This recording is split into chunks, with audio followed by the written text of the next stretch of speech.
Cool. Wow, I never even heard the 10:30. Me either. We never. Oh yeah.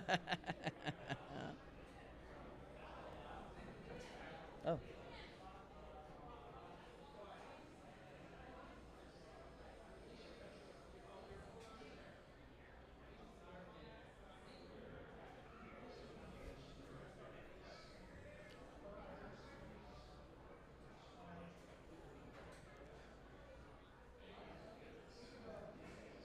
Hello and welcome to the NHRL Titanium stream.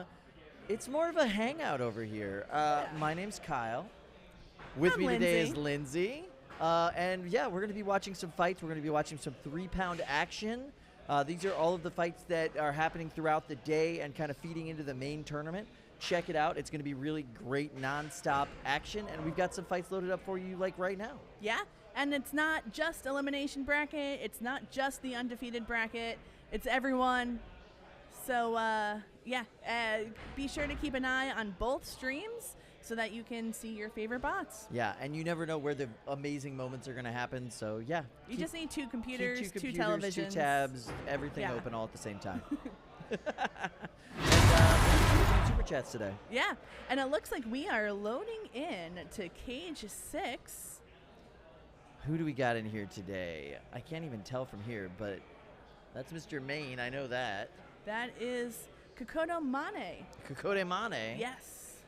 And I don't recognize the team beside him. I know that serial killer that Komodo fought with has already dipped into the elimination bracket. Yes, and boy, has he improved that bot since last time it was here. I haven't had a chance to see it. He's like, so it still looks the same, but there's like a legit drivetrain and chassis under it now. Hey. There's a real life titanium wedge underneath the serial. Like it's kind of a real thing. You know, it may look like a silly bot on the outside, but Komodo goes to WPI. He knows what he's doing. Yes. He studies at the home of combat robotics, so it's really true. It's really true. So yeah, we're excited to see him today and see what he brings in. Yeah, I'm not sure what he's fighting with here, but looks like I see a lot of forks. It's the likely fork meta. It looks like, yeah, I was gonna say this looks like counter attack. And Pinevictus is the opposing bot. Nice. Yeah, so this is Komodo joined the sport back in 2018. He's built 10 different robots. Counterattack is one of his more serious designs.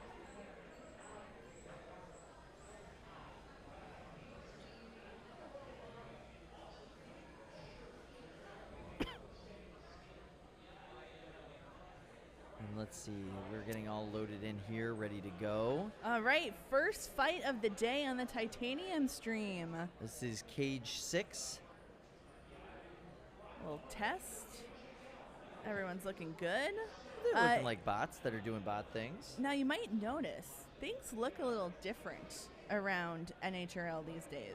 Yeah, we had a little bit of a branding update, so we're still rocking in that 80s 8, 7, 6, 5, 4, 3, 2, 1. Fight, robots, fight! Oh, that's a spike. Overhead hammer, spike. Yeah, that's a spike, full on spike. It looks a little dancing in the wind when it swings. Yeah, it's got a little flop to it. Do you want your spike to have a flop? Maybe it gives it like the ability to kind of wiggle its way into areas of the bot past some armor. Okay. Or maybe it's just fun to have a floppy hammer. Yes. Commonly, they make the handles out of hammers out of just a soft rubber. Yes, that's what you want. You want to just whap, whap, whap with that hammer and just make it go boing, going, going, going, going all the way around. And then it works better. Oh, do I see some? Oh, we have a Cyclops of a mini bot. It looks like. One googly eye. One googly-eyed armor. It's an ablative eye. It's that's what you're trying to go for. Yeah. All right, looks like we're missing a wheel on counterattack, but he's still able to move around, it seems. Yeah, he can crabby around. Yeah. Oh, nice. Wow. Whoa. Those forks taking a lot of hits from that grinding drum. Look at that. And that floppy hammer seems to be able to take those hits better because of its unusual material. Yeah, it's not really doing taking any damage. It's just bouncing away from the impacts. It's really smart. Yeah, I mean, Komodo does not make traditional conventional bots, so certainly not. Why make a conventional hammer? Yeah, he tries to come out here and have fun. He's not trying to build that meta design, that design that's going to dominate every single tournament. He's trying to do new things, trying to do weird things and see what works. And eventually lightning will strike. Eventually lightning will strike, or your cereal boxes will catch on fire for the 15th time, and that's okay. All right, so we are unsticking these two bots. They have been lodged together. It looks like up on top of the forks. And that's a wheel. That's a wheel. That's a wheel that is supposed to be attached to that bot, but it is not. I wonder, was he able to strike that wheel in the exact right spot? What may have caused that wheel to pop off? Yeah, that's a really difficult question to answer. I didn't see a lot of damage happening necessarily, but you know, sometimes these things happen. And they are back at it. They're unstuck and starting off where we left off. Pinevictus appears to be stuck on its own mini-bot. Yeah, it's a difficult position to be in, especially since they've already had their one unstick from this match. But here he goes, back out and moving. All of the wheels working just fine on Pinevictus. The weapon is having a little bit of trouble getting up to speed. Yeah. Pinevictus is built and driven by Alex Wang. He's one of our Maryland builders here today. Alex Wang is a design and build officer in training. He has CAD experience and RC experience on the UMD Leatherbacks. Wow. Yeah. All right, so he got knows a thing or two. He's got a bit of a pedigree. He's definitely having a fully functional drive right now, but that weapon is just not weaponing. It wants to spin. You can tell it's trying. It's thinking about it. Just not getting the engagement that he wants. Nice pin here in the corner. Digging those forks underneath the wood rails. That's a really great move. It means that your opponent has to really spend some energy to get out, and it's especially difficult to get out when you've only got one wheel. And that's it for the match. Yep, that's the countdown. The match has just ended. Everybody's going to make their way to the doors, and this one will go to the judges. This is going to go to the judges. Our judges, by the way, are 3 foxtrots and a trench coat. You know, ever since Foxtrot retired from BattleBots, it's been looking for a new gig. Yeah, and so, you know, we just put 3 of them and they're judging. Knockout. All right, so as we wait for the winner is decision, Pinevictus. I think that is a very silly hammer that looks very deadly. Yeah. With that crazy curved spike on it, and then it flops, and it makes me laugh so hard. The way that it's designed looks almost like a bird's head. Yes. Like it's a bird pecking at another bot, which aesthetically I appreciate. Practically, from a damage standpoint, I don't know. All right, so we are now in cage 5. You can see Bert the Brick is hanging out right there in the corner. And who do we have loaded into cage 5 right now? Believe it or not, drum spinner bots. 2 drums. You never see those at Norwalk Havoc. It's not a popular design here. It's not a thing that we do often. So it's nice to see, you know, that kind of comeback. Yeah, you know, a little throwback. It does look like one of these bots is being driven by Team Honeycracked. Yes. Hey, Control, do we have a idea of who these 2 bots are competing in this particular match? All right, thank you.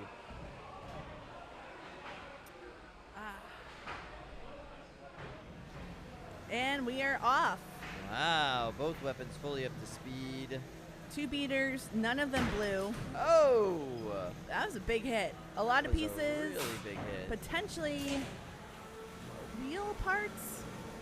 Yeah, it does look like after that exchange, the bot with the blue armor is having a little bit of a drive side issue, but nothing that is impeding them too much. However, another massive hit from them there. Yeah. I thought that weapon was just sheared clean off, but it's still there. Nope, it's still doing the thing. Oh, this is the new Go Dum. Interesting. And Go Dum has been an NHRL staple for quite some time. Yes. Now, Go Dum is being driven by Izzy Sow. Yes, Izzy Sow is the one who is the builder and usually the driver for Go Dum. This is a completely different version of Go Dum than we have seen for a long time. Izzy is what you would call a prolific combat robotics competitor. Yes. She has been on like a ton of teams. She's been involved in a bunch of different projects. She's just so kind of ubiquitous with the sport at this point. You see her all the time. Many weight classes from NHRL to Motorama to BattleBots. Yeah. If it's a robot competition, you're more than likely to see Izzy there. Even if she's not competing, she's probably there volunteering, working on something, doing something. We absolutely love having her presence around. She's just like a bundle of joy all the time when you talk to her. So excited to be here and hang out with her friends. She's the best. Really the energy that you want to see at Norwalk. So Dozer is our bot in blue, I believe, and they are getting some massive hits. Now you look at these two bots and you may think, they look pretty similar. Yeah, absolutely. But there's a lot of devil in the details that makes one bot able to, basically take on another and succeed. Yeah, and you'll see this gold fingertech beater bar on a lot of bots here at this tournament. It's become kind of a joke, kind of a meme. You see that all the time.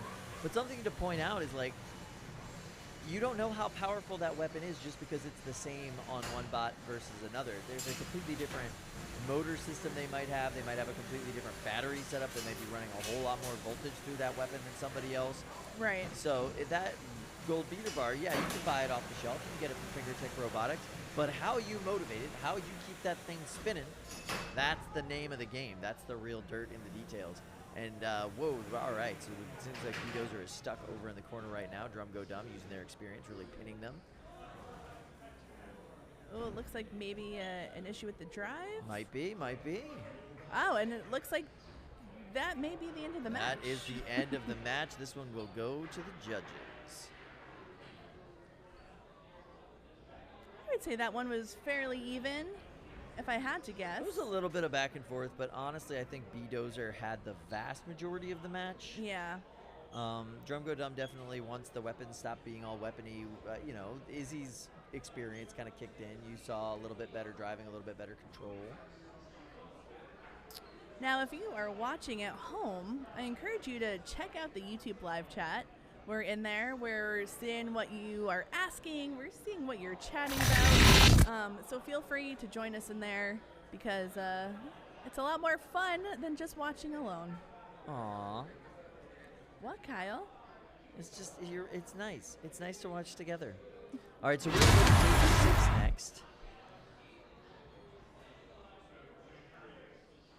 8, 7, 6, 5, 4, 3, 2, 1. Fight, robots, fight! The very rare modified D2 kit.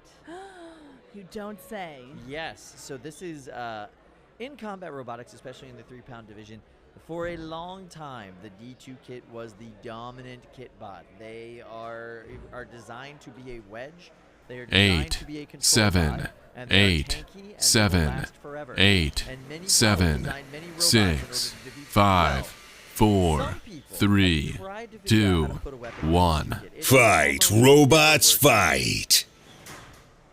Perhaps we will see something different here. Now, so this is D2 Stroy by Maxon Denny. It is by far the best modified kit bot we have ever, or modified D2 kit.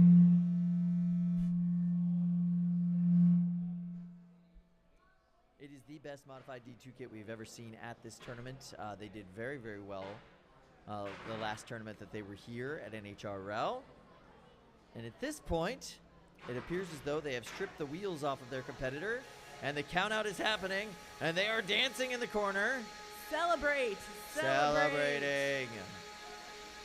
Wow. So it's interesting. This is kind of a kit mash, if you will. That is a FingerTech 1 pound vertical spinner that they put on it, right? For a 1 pound Knockout. and they put that onto a 3 pound D2 The kit. winner is They bent some Bison. armor around it. They put some different wheels on it. They modified it. They made it a little bit more functional for this event.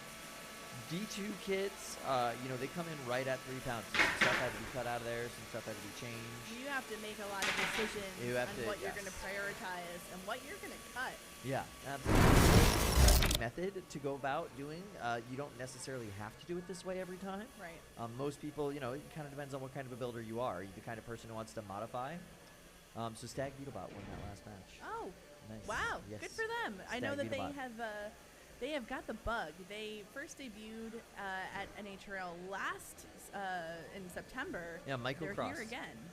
And yeah, they were here in the pits last night, and they were working through some things. They were very excited, and they're actually helping out other builders too, which you love to see. Yeah, at one time, by the way, Michael was a certified forklift driver, which makes him just a superior human being in every way. Wow. Wow, I love it. I want to drive a forklift. Yes, absolutely. So I don't know why we're getting feedback. I really apologize for that, guys.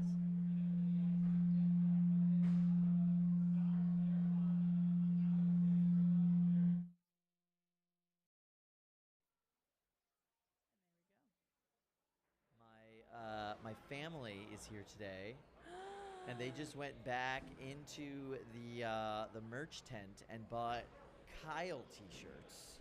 Which here, I'll show you this. Pretty good. Pretty I good. mean, do they wanna show it off? Yeah. Hey Hudson, why don't you grab one of those t-shirts and bring it over here? Get one from Grandma. Are we about to have a special guest appearance Hudson, go grab one of the shirts from Grandma and bring it on over here. from Kyle's son Hudson? Yeah, I hope so. It's hard to get their attention. In the meantime, we're gonna go to Cage 5. That's where the fights happen. Go get a Kyle t-shirt. And we've got another golden FingerTech beetle Oh, we got Scrambled and Hound. Great. Scrambled, the one that looks like an egg. It does look like an egg. Yeah. See? It looks like an egg. And Hound is the multi-bot over in the teal corner. And here we Watch this go. All right, so both bots trying to get their footing here. Oh. Ooh, the smaller one going flying. So there is a multi-bot meta starting to develop here at Norwalk. The idea is pin with the wedge, hit with the weapon. Pin with the wedge and hit with the weapon. And that is definitely what the Hound is trying to do in this match. The idea is you got to build a wedge strong enough to take any of those weapon hits and get them in the corner, and then you come in with your weapon bot and actually get the hit. Ooh, not able to pull it off in that particular circumstance.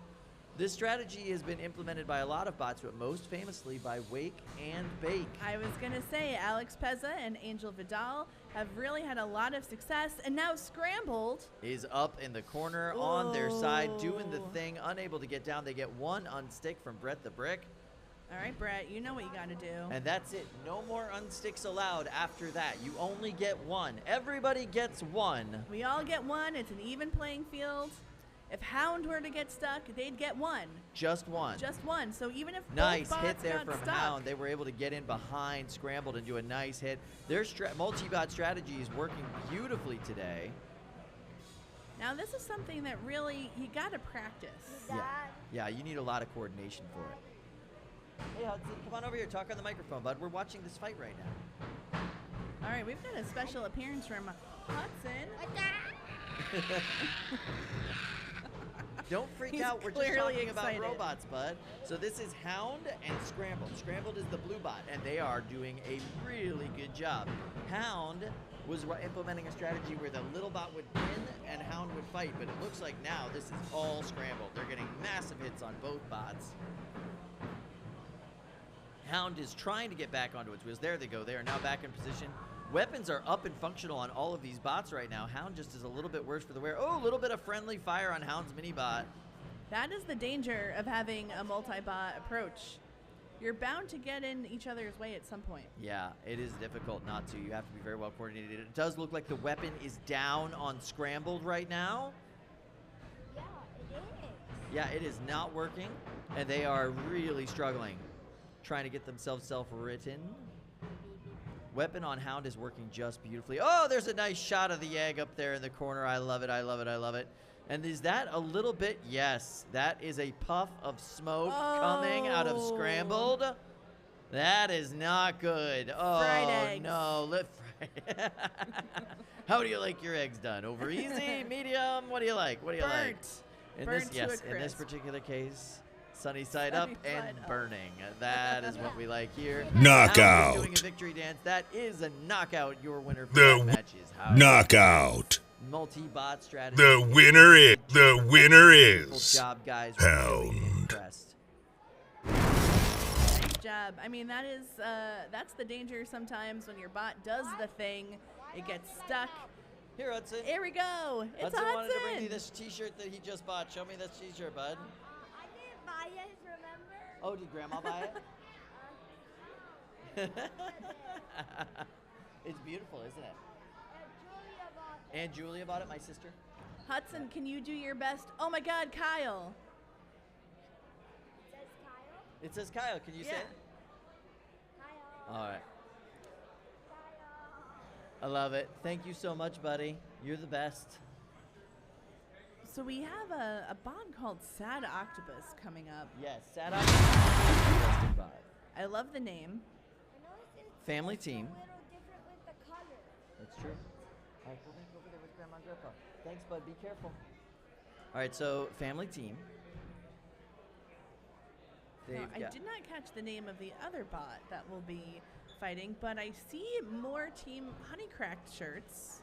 Ah. So it's possible that we've got another one from the Control, team what's from the name Maryland. of the other bot that we're fighting here?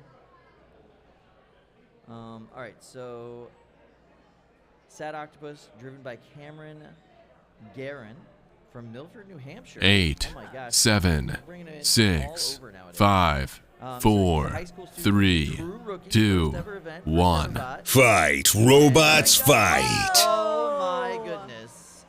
All right, these are not here to play. These are two serious bots. Already a little stuck on the wedge. That's a of the wheel mini. missing. I think that wheel might have come off of Sad Octopus, actually. Oh, that would make me one Sad Octopus. He's still got 3 more. Still got 3 more. A true octopus would have 7 more. Yes. But, And then you have the double horizontal spinner configuration. That's Oh, there's a belt. And I believe that belt came off of one of the drive sides of Sad Octopus. I can't tell. It's hard to say, but it's a good guess. now, for the viewers at home, Kyle, Sad Octopus, is that the neon green bot? No. Sad Octopus is the silver and black bot with Uh-huh. with the ears. Neon green bot is the neon green bot is the bot from the team Honeycracked, but I can't Yes. remember exactly the name. We're trying to get that information right now, so sorry guys. And they now have Sad Octopus pinned into the corner somehow.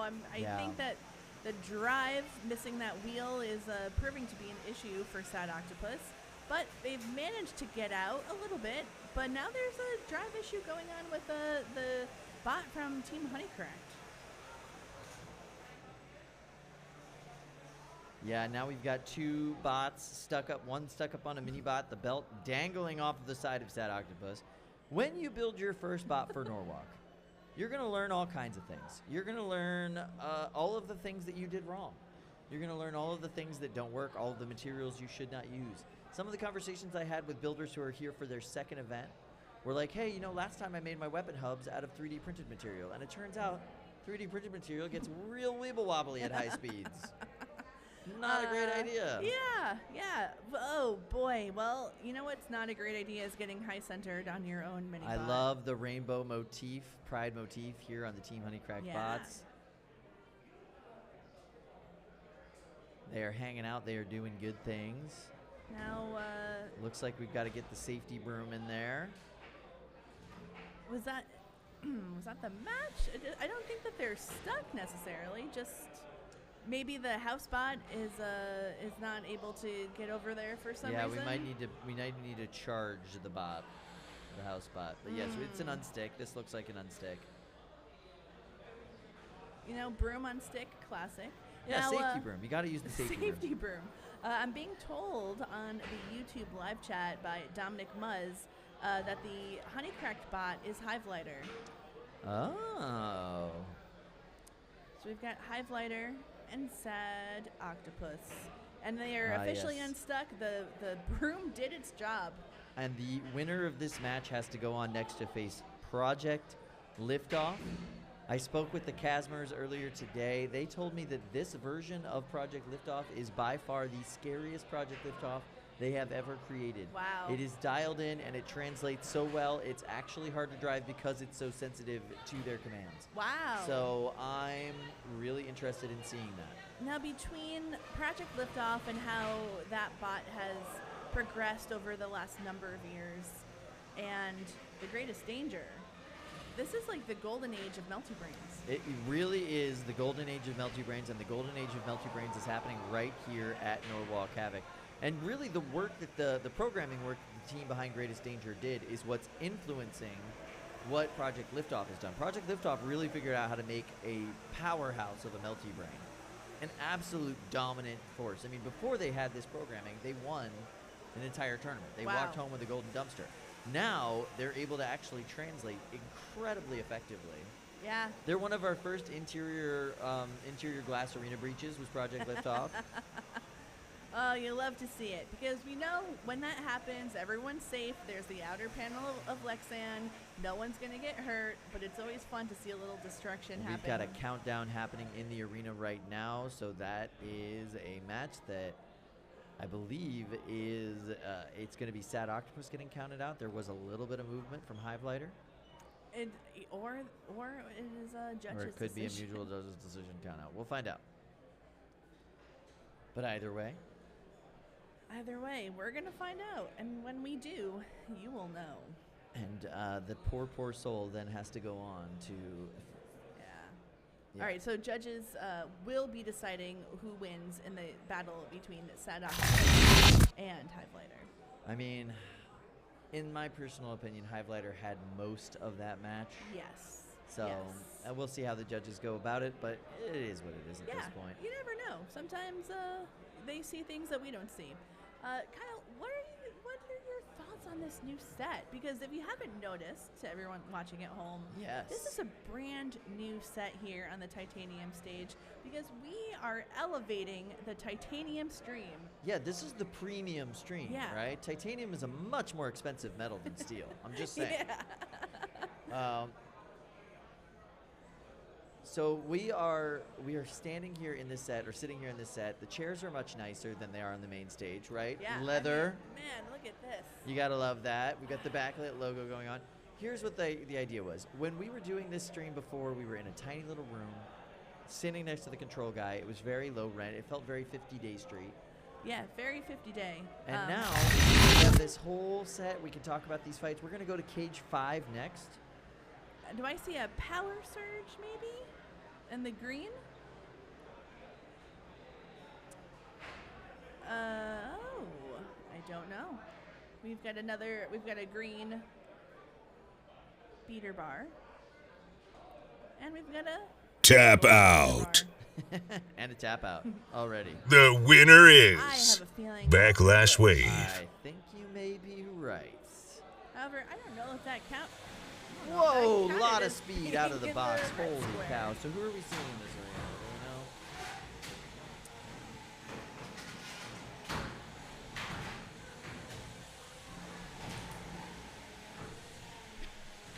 Do we know? Beautiful there.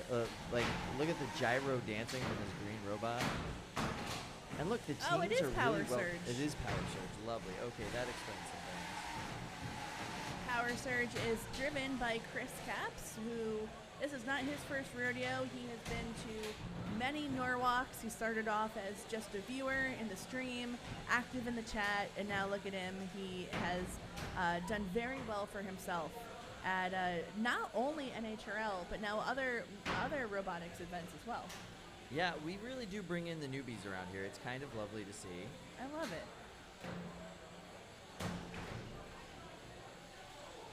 Drumblbee. Power Surge versus Drumblbee. I love that name. Now, despite having the word bee in their name, I don't see any representatives from Team Honeycracked. So this might be an unrelated bee. I think you might be bot. right. An unrelated bee-themed bot. We thought that Honeycracked had cornered the market on bees. Yeah, they didn't file the copyright in time, though. So, you know, anybody can really jump in on the bee action. Anybody can join the hive, if you will. Ooh, I like it. But Zoe will remain queen bee. I mean, obviously Zoe is the queen bee. Whose bot somehow it has a burger theme. None of it makes sense. I love it. Yeah. I have a lot of questions. I also don't know what honey cracked means. Honey can't crack. It's a liquid. I never thought about it. It just sounds good. It does sound good. You gotta admit that. It sounds delicious. Drumblebee's weapon's still up to full speed. They are doing very, very well. But that drivetrain on Power Surge 2 is insane. It is nimble. It's fast. It's quick. It's trying to pursue its opponent, but there's a little bit of maybe running away going on. Yeah, I mean, I would too.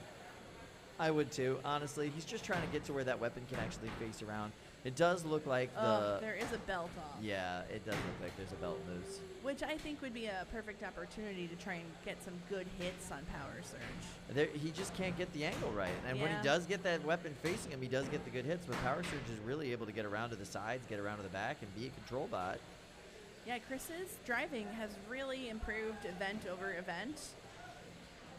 And He's it looks aggressive. like we're being counted out here. Yeah. 3, 2, 1. That is the match. All right, so this one will go to the judges. Difficult call for them. We had one bot that was extremely aggressive, had great control, and another bot whose weapon and drivetrain was functioning properly the entire match. That's never a fun one to call when you're a judge. How would you call that one though if you had to be the person to ruin somebody's day? So it's 6 points for damage. It's 6 points for control, and it's 5 points for aggression. Yes. Correct? So I would have to give primarily all of the damage points to Drumblbee. Do you remember the name? Yes. I am sorry that I don't have the name. Drumblbee. Drumblbee. I would give damage to Drumblbee. I think that control definitely went to Power Surge. Yes. But when you think about aggression with weapon, it's hard to really land those points with a dead weapon. No. So I think the edge there does go to Drumblbee. Yep, I think you're right. But a good Power Surge. All right, so now we are heading over into Cage 6. By the way, the winner of that last match will have to go on to face Deep Melt. The autonomous Tap out. experiment. Yes. Tap out. The winner is.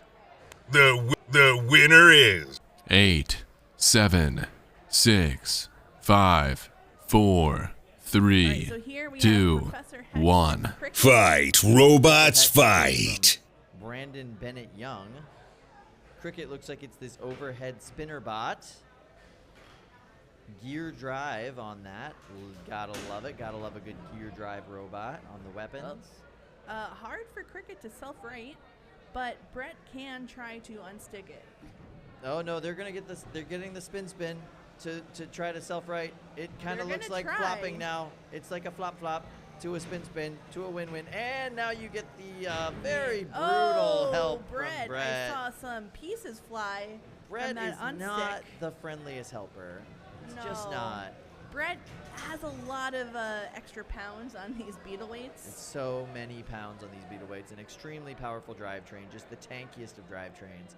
So it looks like we are getting a count out on Krikit. Brett tries to help where he can, but if he can't, there's He is not not much. a scalpel. He is a mallet. Yes. You know, it's just not a thing that you can really count on, unfortunately. And your winner, Brandon Bennett Young and Professor Hex by knockout. Yes, and by the way, the winner of your last match was Drumblbee, as we suspected. Way to go, Drumblbee. Now, Brandon Bennett Young has already qualified for the December finals yes. with his bot Phenomenon in the 30-pound. Knockout. The job today is to qualify Professor Hex. The Yes. knockout. Also, he brought Knockout. he brought a special class robot to just have fun with. The winner is He heard Magneto was Walter. competing, and he said, you know what? I just got home from filming BattleBots for 2 weeks. Sure. I'm going to build an entirely new robot in addition to bringing Professor Hex. Yeah, I mean, you may as well. I like to sleep. I like to rest, but Brandon doesn't. Brandon Bennett Young does not sleep. No. Sleep is for the weak, not for the Brandon Bennett Youngs of the world. It is what it is. It is what it is. Everyone has their priorities, and maybe I need to realign my priorities. I don't know. I would keep sleeping personally. I mean, it makes sense to me, but when I see what he does, It's pretty impressive cool. stuff. It's impressive stuff. No, for sure. And Professor Hex is one of those bots that we've seen here for literal years. Yes. It has been getting better and better every single tournament. It takes massive hits. It's able to go on forever in a match, it feels like. They barely ever get a knockout on that thing. I know. It's a beautiful bot. I can't wait to see how well it does this tournament. And I know he's done some pretty good improvements on it, so we shall see. We shall see. He's another builder who has grown exponentially over the last number of years, and it's always so exciting to see, what fighting consistently can do for a competitor. Absolutely, yeah. And grinding here at this event is just, you see so much improvement from those bots.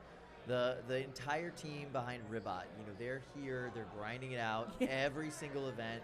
You see them coming up with better and better ideas for their bots, and then implementing those ideas into other tournaments and other weight classes that we don't have here. Yeah, and you see a lot of first-time competitors who come, they have their first builds, they're really excited about it, as they should be. Yes. And then maybe, despite all the work they put into it, they go 0-2.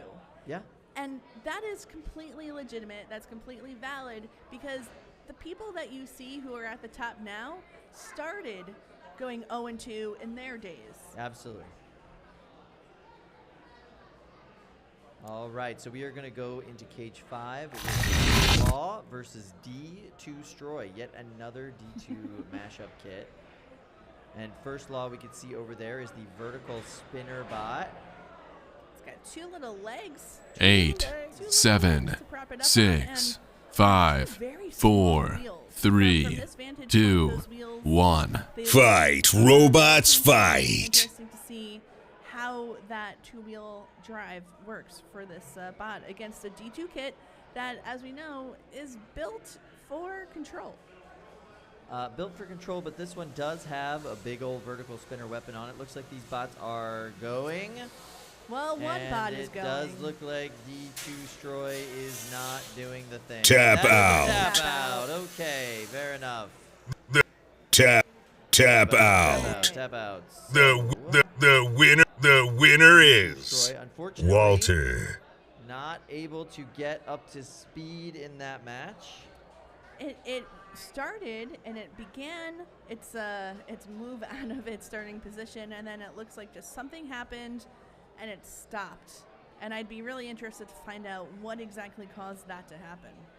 Yeah, that was a rough one. That was a really rough matchup there.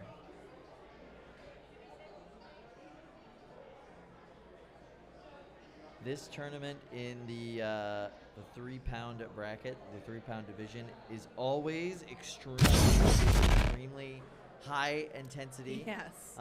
If you're coming here with a brand new 3-pounder, you're going to expect to get beaten pretty badly. Yeah.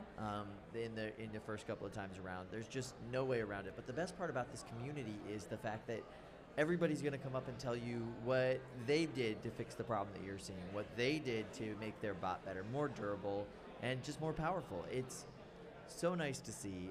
It's one of the best parts about just this whole community as a whole, as well as NHRL. Yeah. And I look at teams like the students from WPI who are now graduated, but they're always WPI at heart. Like team from Ribot, the Jameson Goes, the team Shredded that you see here every single time. They don't get to the top by showing up one time and then being like, okay, my robot is perfect. Yeah. I'm gonna coast. No, they show up every single time. They fight with the same robots. They make incremental changes, small tweaks, small improvements, so that time over time, from the year beginning to the year end, now you have a bot that is exponentially better than what you Knockout. and that's the kind of, The winner is dedication Clyde. to having a bot that qualifies for December and can take the golden dumpster home in December.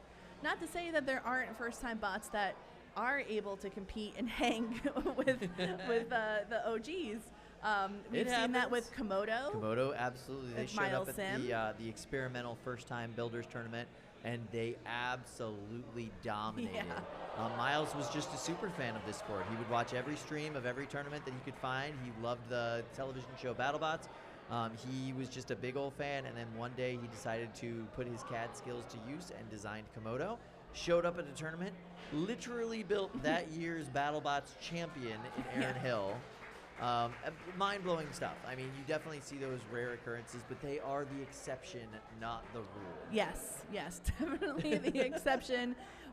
What I'm trying to say is, if you show up and you build a bot and it doesn't win your very first tournament, fret not. That's you paying your dues. That's you investing your time and your energy into a good learning experience, a good iteration of what will become something better. And I feel like, you should really treat your first several events as a learning experience. You're really here, in my opinion, not necessarily to win, although it could happen, of course, but you want to learn all of the small issues or maybe large issues sometimes with your bot, fix that in the downtime between events, and come back stronger than ever. Yeah, absolutely, and it can lead to all kinds of weird things. I think a lot about Alex Pezza, who showed up at his first event with a Yes Chef, a bot literally made out of cutting boards from his work. He is a chef, that is what he does at work. He's a cook, and he does extremely well. He goes way deeper in the tournament than any of us would have thought that he would. Everybody was super proud of him. Now he's rolling into BattleBots on Team Shreddit.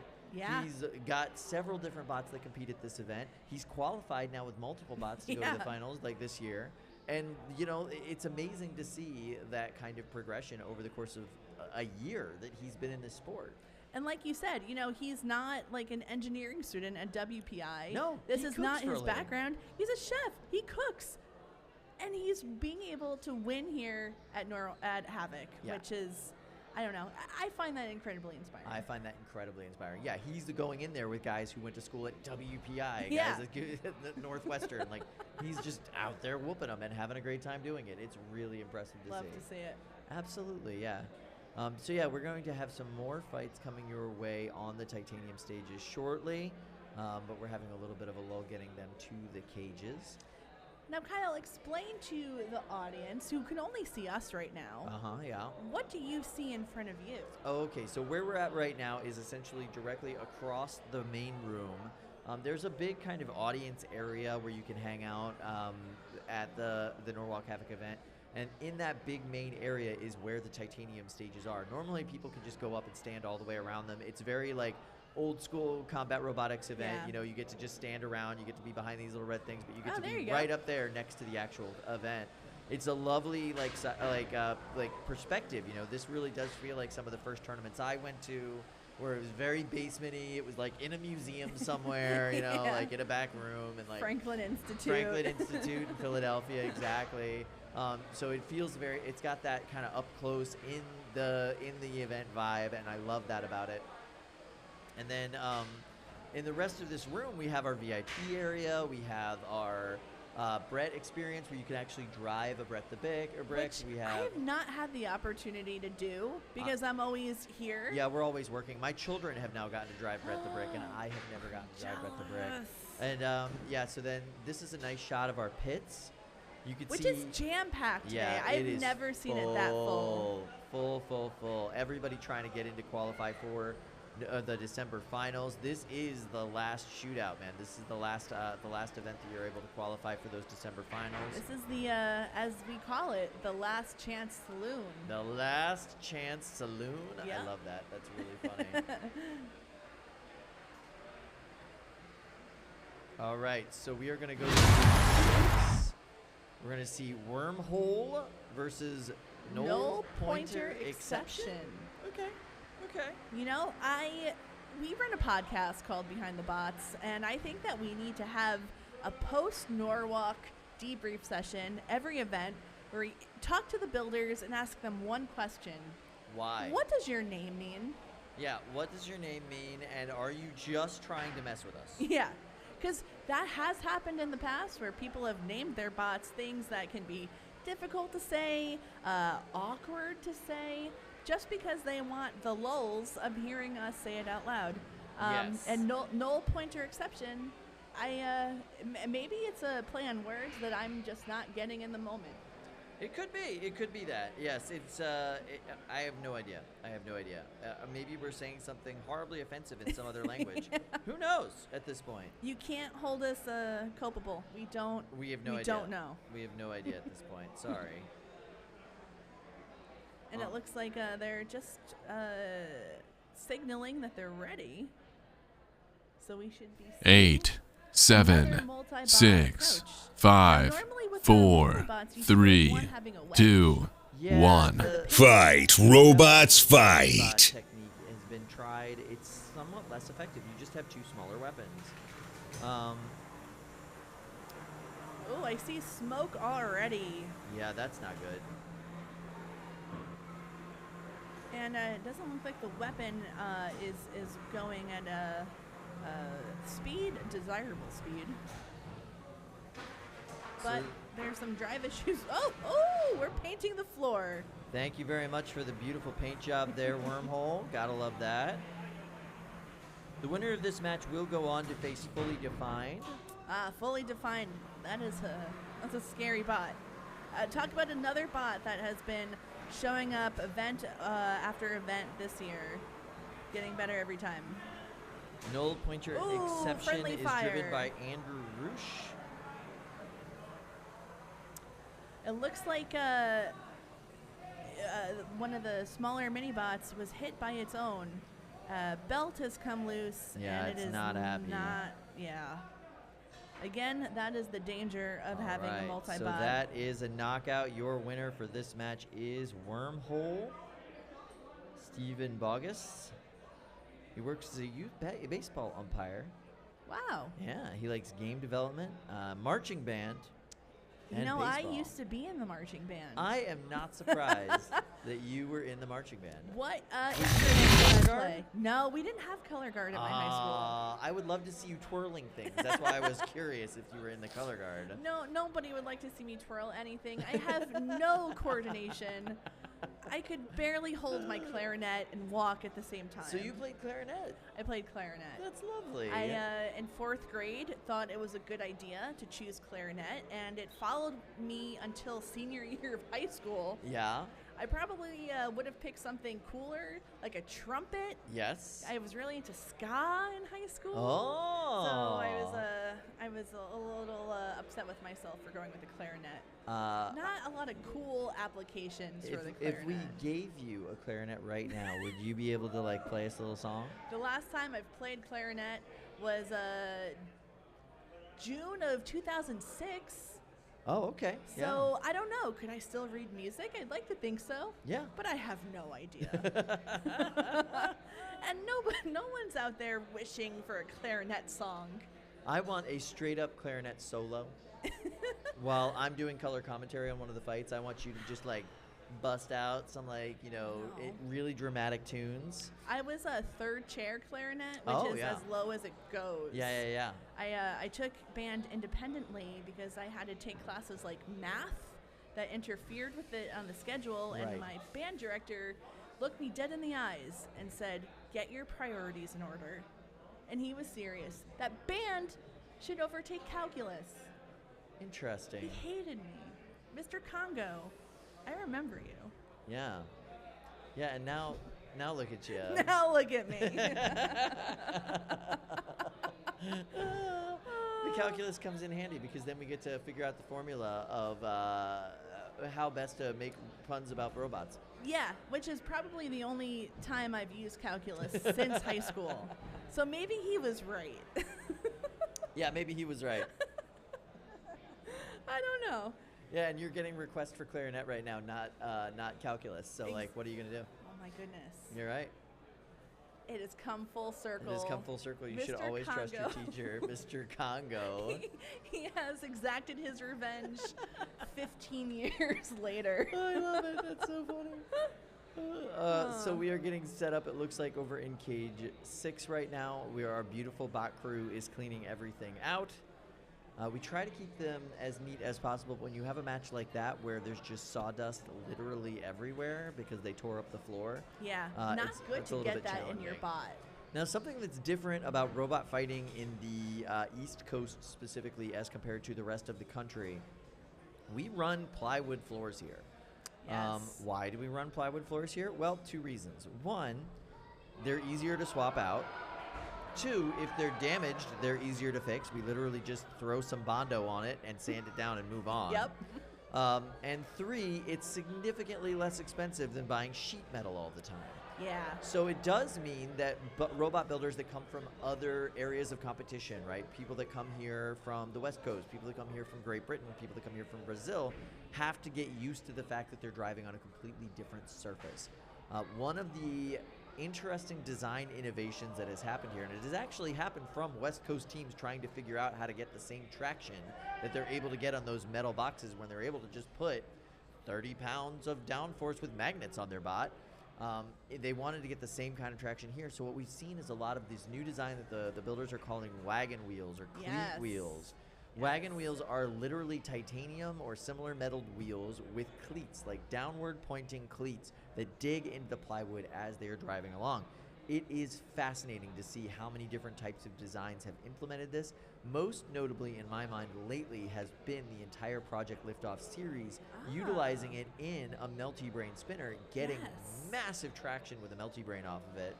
And what you used to see with multi-brains is they would get up to speed and then they would hit, and because their wheels were not able to really stick into the ground, they would fly away from their opponent, and a lot of that force that they were exerting would go kind of into themselves. Yes. Well, now they're able to really dig into the floor and pivot that force into their opponent and get these massive damaging hits. Don't get me wrong, you still see Project Liftoff ping pong around the arena, but a lot more of that force is now going into their opponents. It makes for just a far more entertaining battle. Yes. And just a far more effective weapon with those multi-brain spinners. I guess we should explain what a multi-brain is. I would love that. Kyle, what's a multi-brain? Oh, goodness. So a multi-brain spinner is a robot designed as a weapon. So it has 2 wheels that run in parallel to each other, and it spins in a circle. You put usually blades on the exterior of that circle. And by changing the amount of torque on one wheel or another, you are then able to actually translate movement around the box. So it is constantly spinning like a Beyblade. And you are able to kind of control where it goes depending on how much torque you're putting into each wheel. It's a pretty complicated programming language that you have to do to make that work effectively. 2 of the main competitors with multi-brains here at Norwalk have really dialed that system in. And we're going to see one of them with 3 separate bots performing today for you. So you're going to get a whole lot of multi-brain action. Yeah. They're not easy to build. They are not easy to drive. And all of the hits that they generate put just as much force into themselves as they do into their opponents. Now tell me, why would someone be motivated to build a multi-brain versus a full-body spinner? And I will ask you that momentarily, Right. because you have a match in Cage 5. We have a match coming up in Cage 5. We're going to see the Bee's Knees.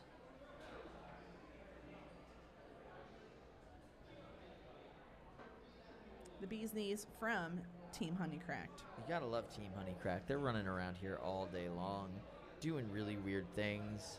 One of the reasons why we have more bots than ever is because Team Honeycracked has entered 3/5 of them. Yeah, it seems that way, right? They basically take that entire corner of the arena. Yeah. So you have the Bee's Knees versus Catch 22.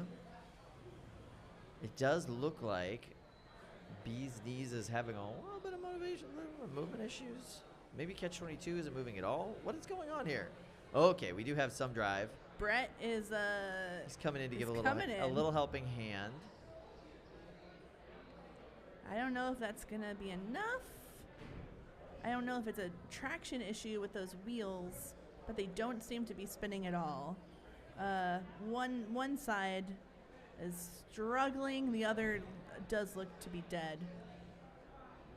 Yeah, so the bee's knees is from Liam King of Team Honeycracked. And Knockout. Knockout. Yep, there it is. And then The winner Blake is Dewberry. Doomba. Lab, L-A-B-B. Wow. Well, that one did not go probably how either of them anticipated. No, it's early in the tournament. This is when people are shaking the bugs out of their bot. This happens. It happens sometimes.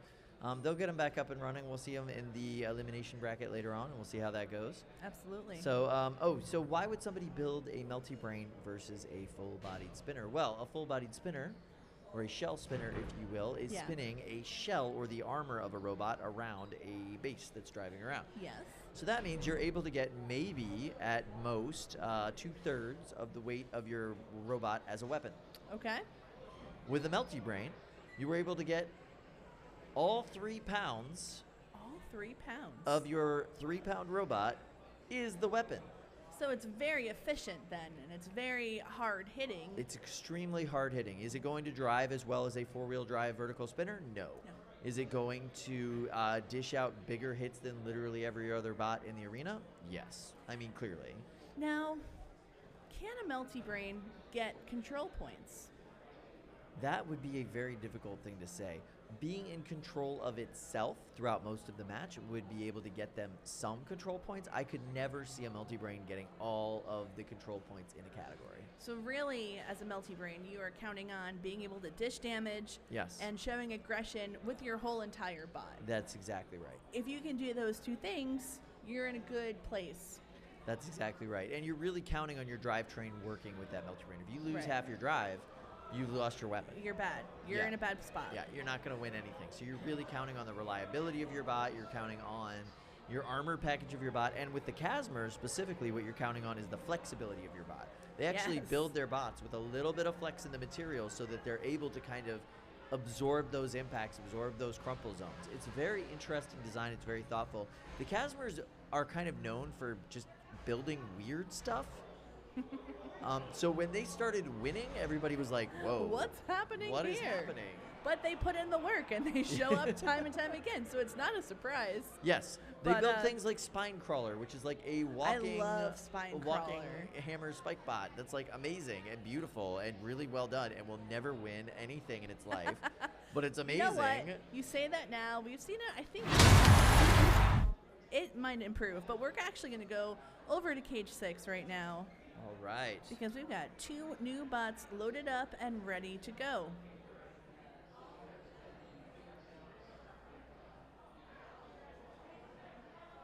So let's see who we have here. 8, 7, 6, 5, 4, 3, 2, 1. Fight, robots, fight. The Vert Wheeler is a great name for a bot. So is Funt. Funt is one of the Team Saber's robots. You can see them right here. They are grinding away. Tap out. That's a tap out. Oh, yeah. Vert Wheeler. The winner is Vert Wheeling. Doomba. Funt will go on to face Sea Dragon's Roar. Oh, that'll be a good match. That will be a good match. Funt is one of the kind of premier bots from Team Saber's. They do really, really well in these tournaments. It's going to be interesting to see how they go. I believe they still are looking to qualify. Yeah, I don't know if they have been able to attend a lot this year. Yeah, they haven't been around as much this year as they normally are. So they're still looking to qualify for December. That is what they are working on today. Great start. Yeah, as dominant as you could hope to be in your very first match. Yeah, pretty good. Pretty good start right there. So let's see what we can learn about Vert Wheeler. Vert Wheeler, I don't know if I have seen them here before. It's possible. I have to say my encyclopedic knowledge is not as strong as yours or Luke's. No, yeah, so this is Vert Wheeler. They're a new robot. It's by Sierra Cleland. And it's Phalanx Robotics. Interesting. Huh. We'll have to learn more about them later today. Yeah. It's looks like it was a 2-wheel drive vertical spinner. Yep. And it hits hard, but it also gets melted pretty quickly by grinding hits from a drum spinner. So there you go. Maybe So we know I so know far. everybody likes to say wheel guards, and then everyone gets shot down for suggesting wheel guards. But I don't know. What? We've done the math. Yeah. We've done the math on wheel guards, at least in heavyweights. At least in heavyweights, it's. Yeah, and they're not effective. However, some bots this year have added wheel guards that have for years stayed away from that design. Correct. So it's interesting. Maybe things are changing. Who knows? They have just as much of a chance of impeding your wheels as They they do. do protecting your wheels. That's always the danger about them. Yeah. But yeah, Mike Stropkovic, a.k.a. Mr. Psycho, actually did the math. Actually went through and analyzed every BattleBots fight in all of the modern era. Now, has he analyzed the effectiveness of just taping a gun to your bot or a EMP? Because people love to suggest that too. Yes. Well, the one bot that did tape a gun to it won. They Oh. yeah they beat their opponent. So I did not know that even happened. Well, wow, they proved a lot of people on the internet wrong Yeah. who said it couldn't be done. it was done. It was done just one time. Just one time. Just so they're one time. 100%, they're 1 for 1. We don't need to do any testing beyond that. No, it It's works just- perfectly every we're time. good. Yes. We're good. It does happen. Here's a nice shot of our titanium stages. You can see those vents coming out of the top of there.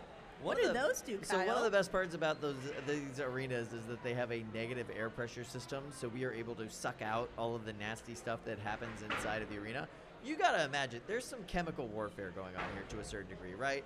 We've got some fire, we got some flamethrowers, we got some gas from that. Yeah, We've got magic some smoke. magic smoke coming from your speed controllers. We've got your smoke coming from the lithium polymer batteries.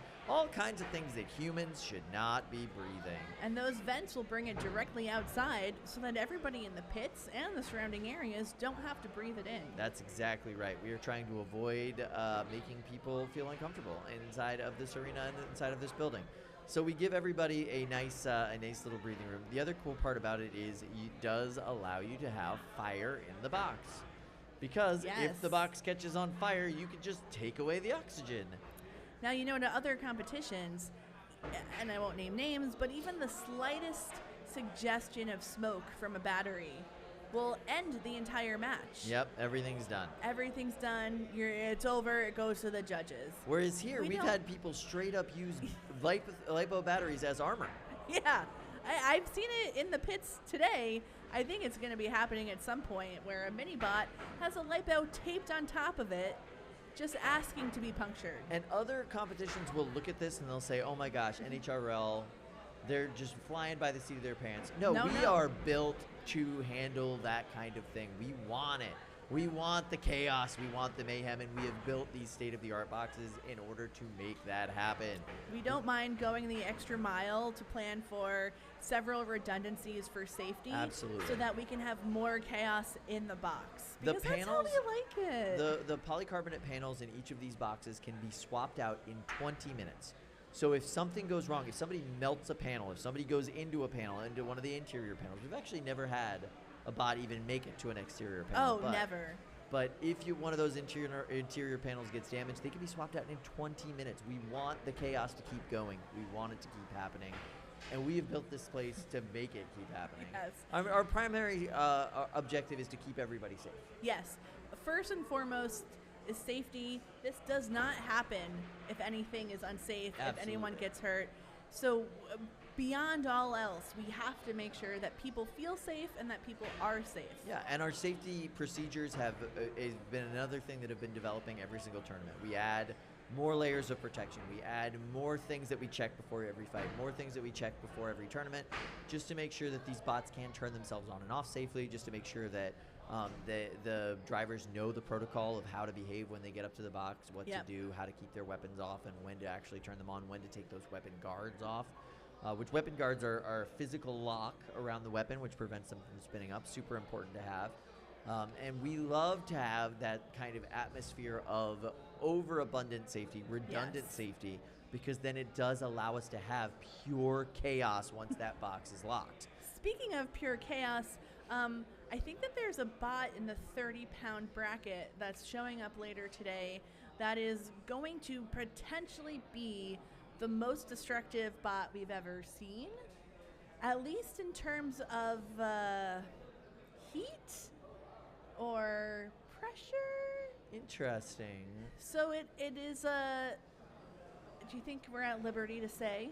We can say that there will be something that we've seen that we have never seen before. That is 100% accurate. The prototype of it was being built during the last tournament, so we actually saw like the chassis of this thing being welded together. Yeah. Very strange concept, extremely strange idea. One of those ideas that isn't going to win the tournament this time, I don't think, but might one day. It might. Actually might one day.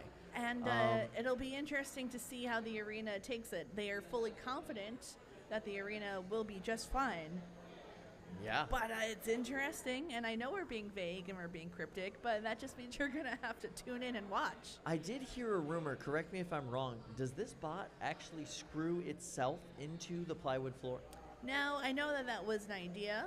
That was. But we don't know if that actually We don't ended up know if that happening. has come to fruition. This yet. is such an interesting idea. Because we have wood floors, you could, in theory, It is in the rules. like screw yourself down into the floor and just like be there. Now you will get counted out if you don't unscrew and move eventually, but if you need to like hold in place for a thing, you can. Again, you're not going to get a lot of control points that way because No. you're not Or aggression engaging points with your or- opponent. But if you knock them out, it doesn't matter.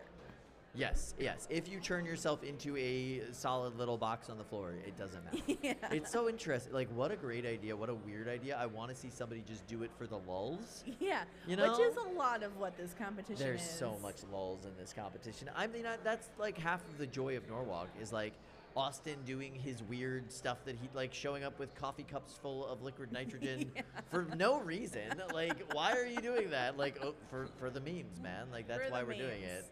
Like, and that is like so much of the energy here does come from like Austin McCord, the founder of the event.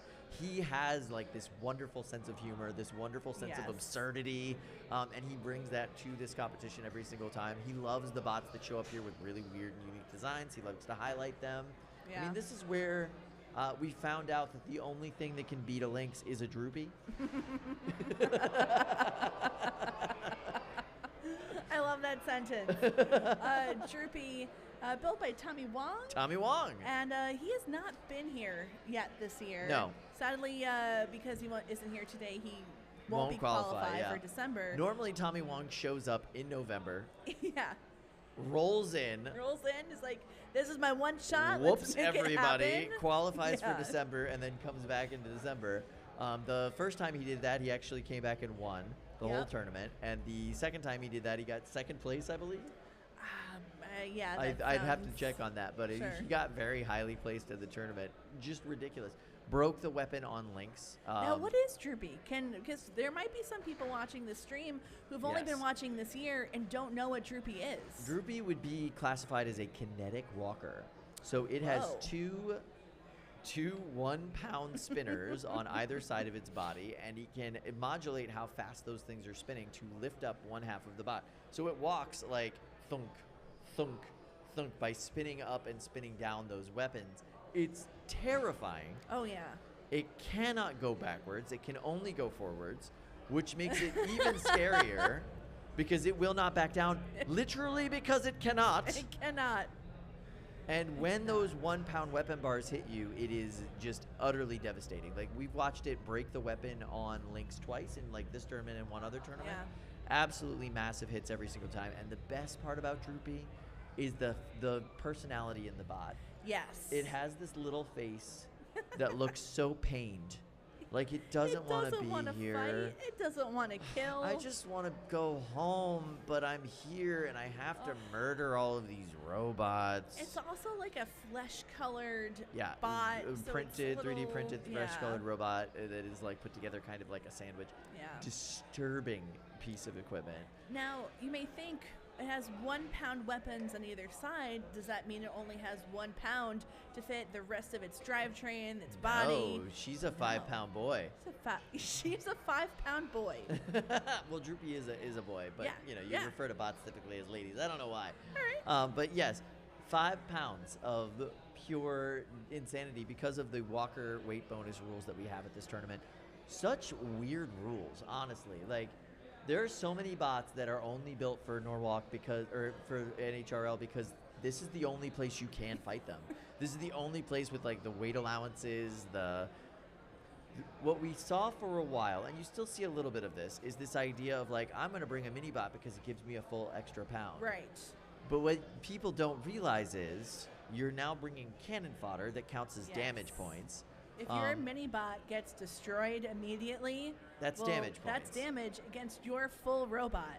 So you can't just throw in something, a hex bug, to get the weight bonus. Yeah, because you're going to end up getting those damage points that are going to hurt you. Absolutely. And what people are now learning is like, if I'm bringing a mini bot, I better bring something that is tanky, something that can take hits, something that is actually going to help me win a fight.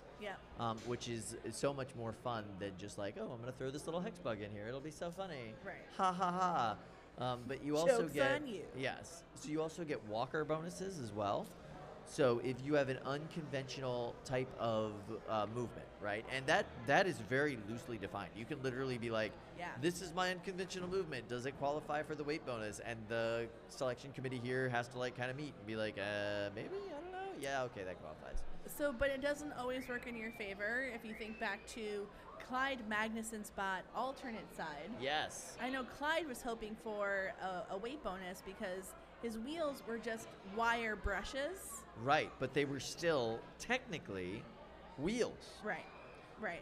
So alternate side did not get that weight bonus. But we're back to the fights here in Cage 6. Polywog, who is back trying to qualify for December, versus Vacuum. All right, so we see Polywog down here in the pink corner and Vacuum up there in the blue corner. Polywog is David Jin's signature 3-pound bot.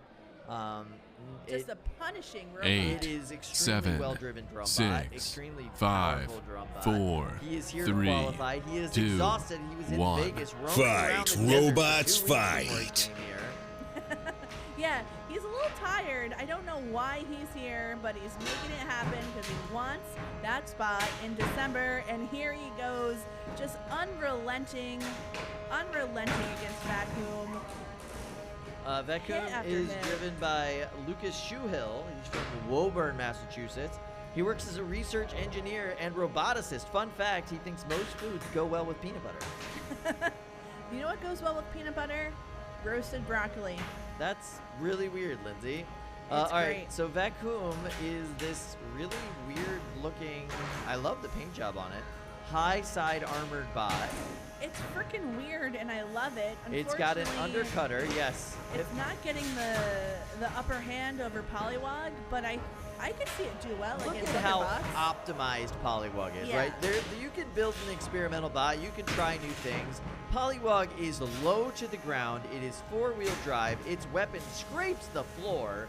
It's just a beast of a machine, and it can take hits all day long. And David Jin's driving is no joke. No. I mean, he's not giving Vacuum any breathing room. No. There's no time for him to reset, to run away, to kind of, reconfigure. No, Polywog is right on him. It's slow. It's methodical. He's always keeping that weapon pointed towards the opponent. He doesn't move at a high speed unless he knows he has a clear shot. Whoa. Everything is just slow, methodical, controlled, destructive movements from Polywog. I absolutely love this bot. Now, how does Polywog continue to make these giant hits, popping its opponent up in the air, while staying firmly planted on the ground? Well, it's because that drum is spinning straight up. So all of the force that Polywog is applying to its opponent is driving its front end down into the arena itself.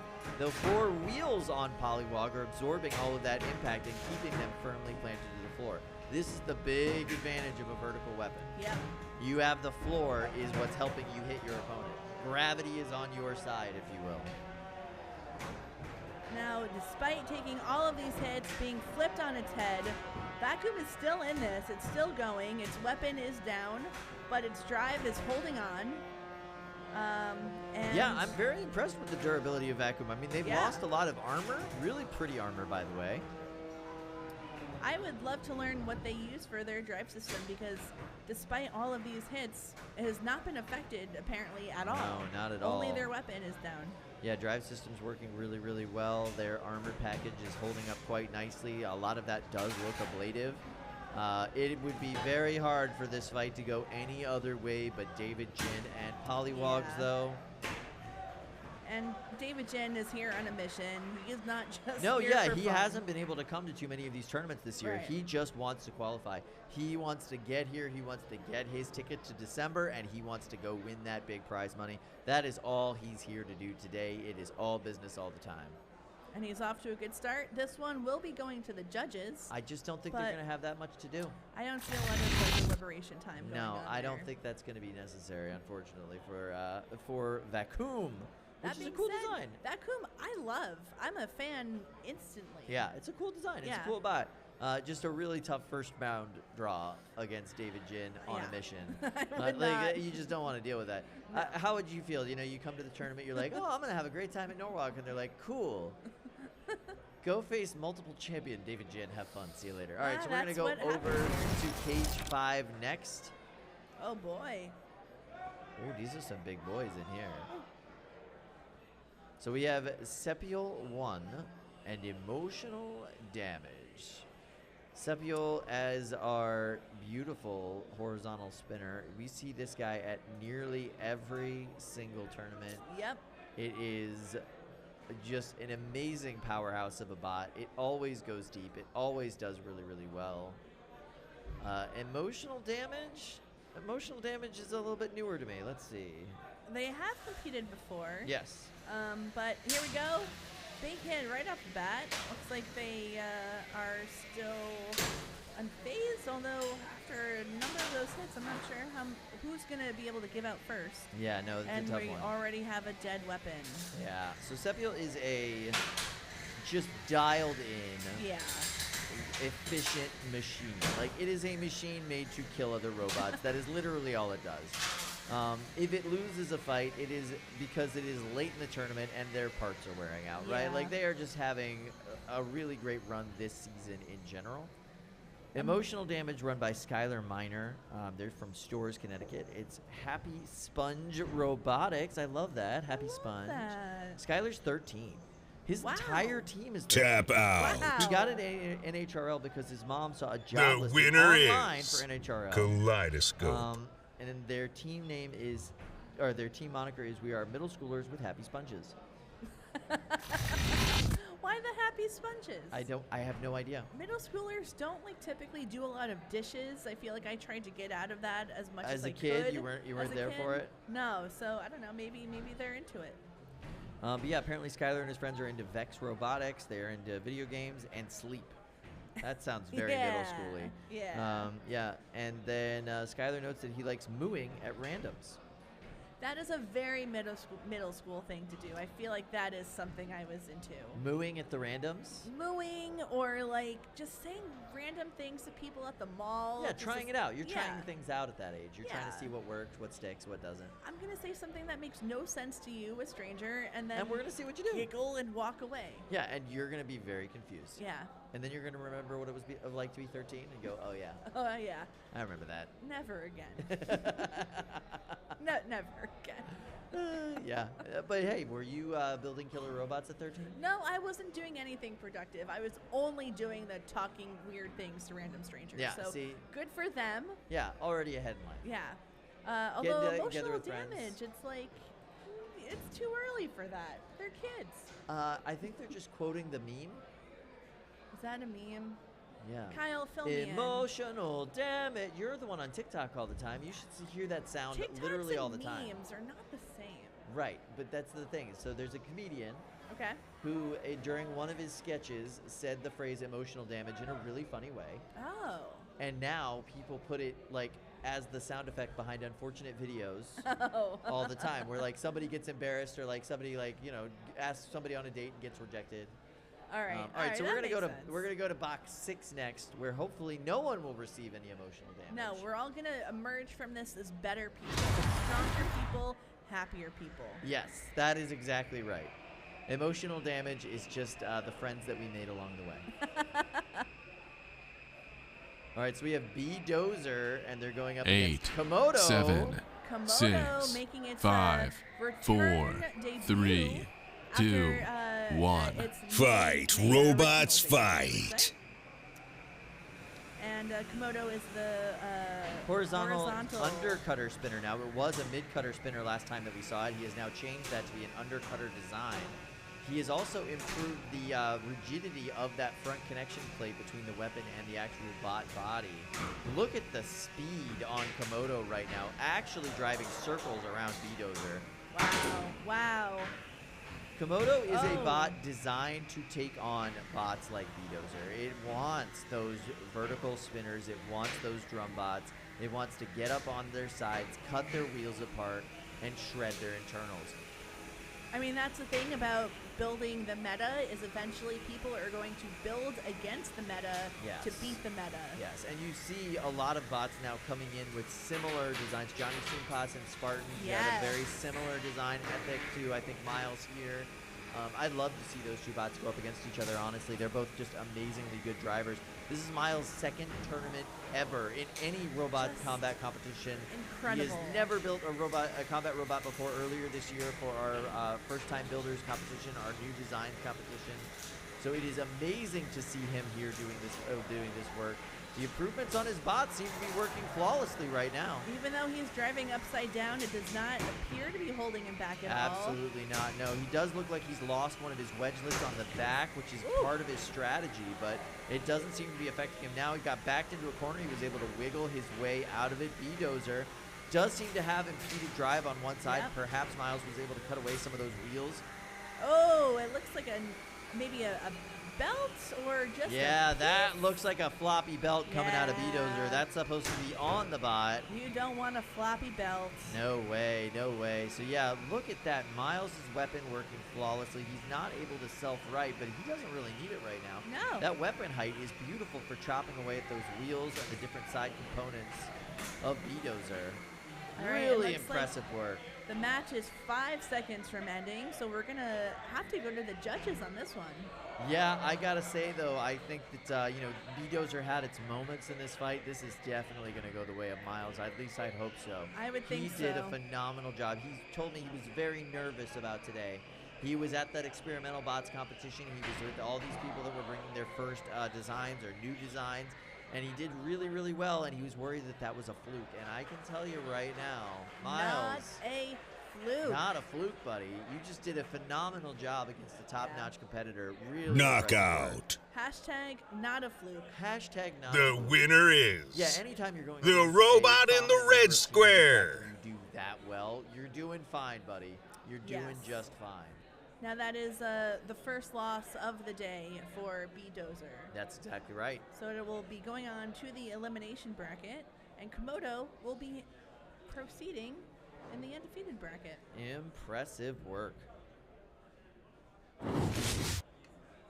So, it looks like they're going to be loading some more matches into the cages, but what do you think of what we've seen so far?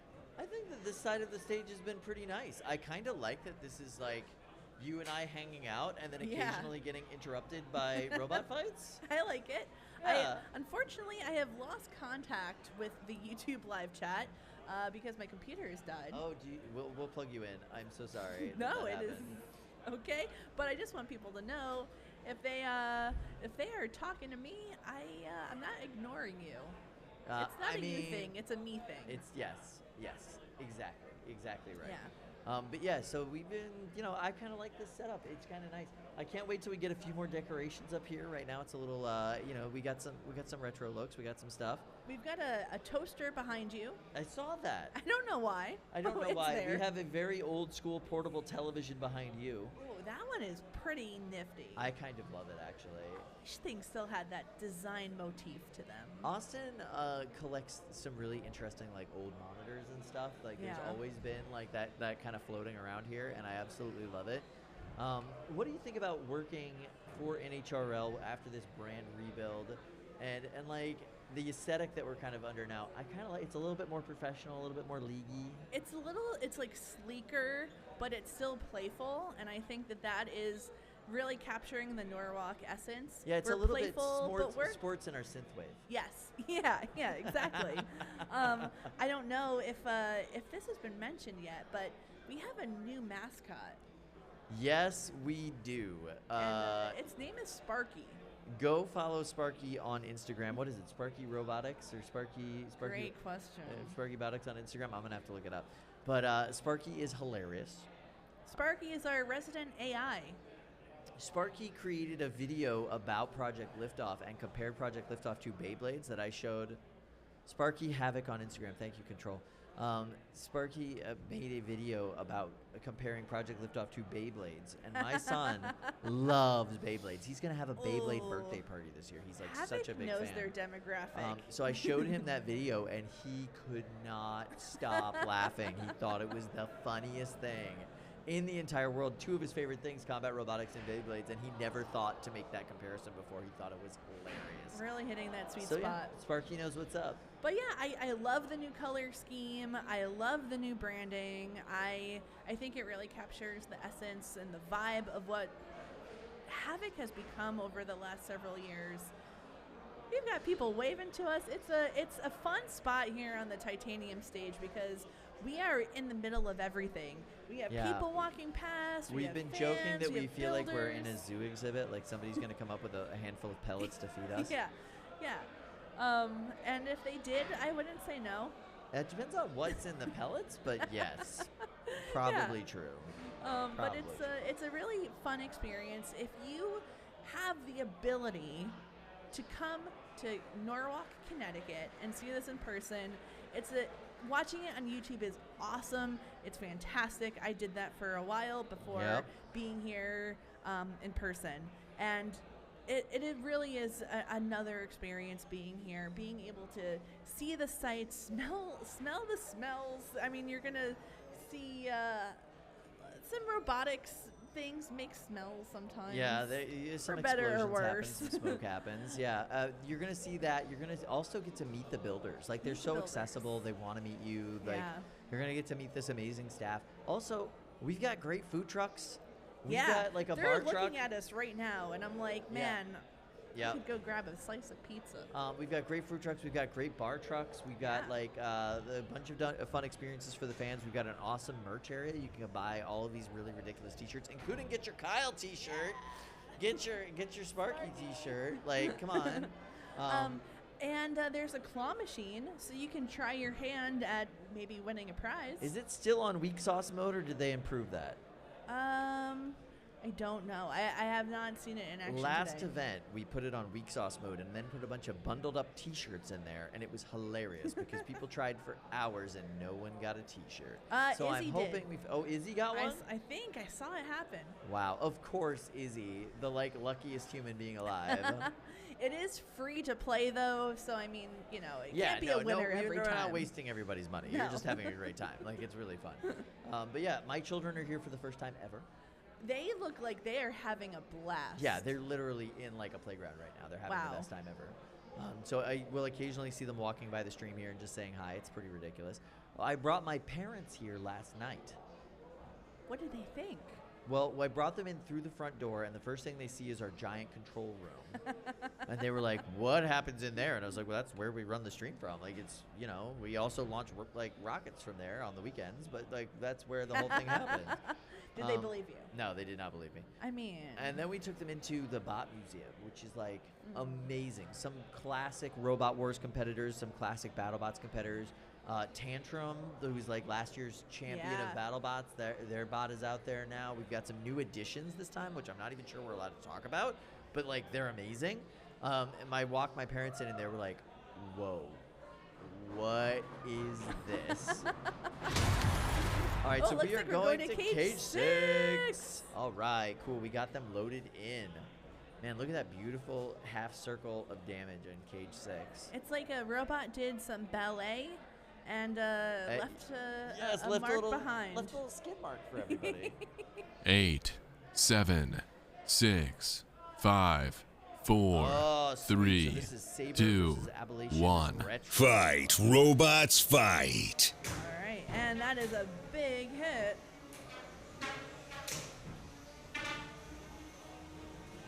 Right off the bat here. Oh, ooh! Driving on its head, it looks like it's still able to do a little. And now it's flipped over and just in time to send its opponent through the air.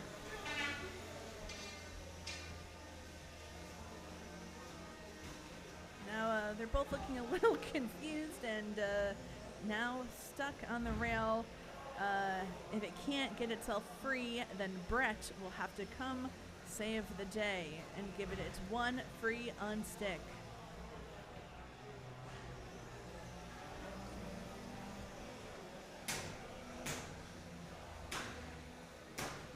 Oh, man.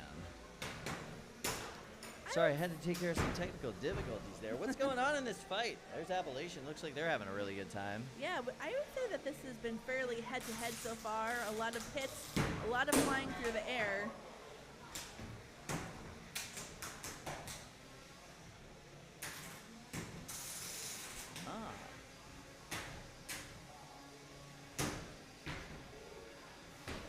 Oh, did I just see a... I thought maybe I saw a flame, but it could have just been reflection within the bot. So the winner of this fight will have to go on to face the winner of Underbite versus Clyde. Clyde is, I guess, the best flamethrower in this tournament. Yeah. Does Clyde have anything to do with Clyde Magnuson? No, they have no relation, nothing in common. Clyde is just an extremely well-built flamethrower. Clyde Magnuson is a very oddly built man with a big mustache.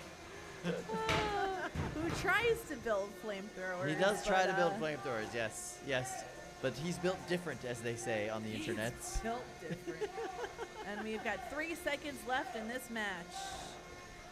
And it looks like everybody's got a little bit of drivetrain issues. They're all kind of wobbling and hobbling around, trying to make their way to the door. Brett's here to help. Knockout. He's here to help. And it was a knockout. It wasn't. The winner is impressive.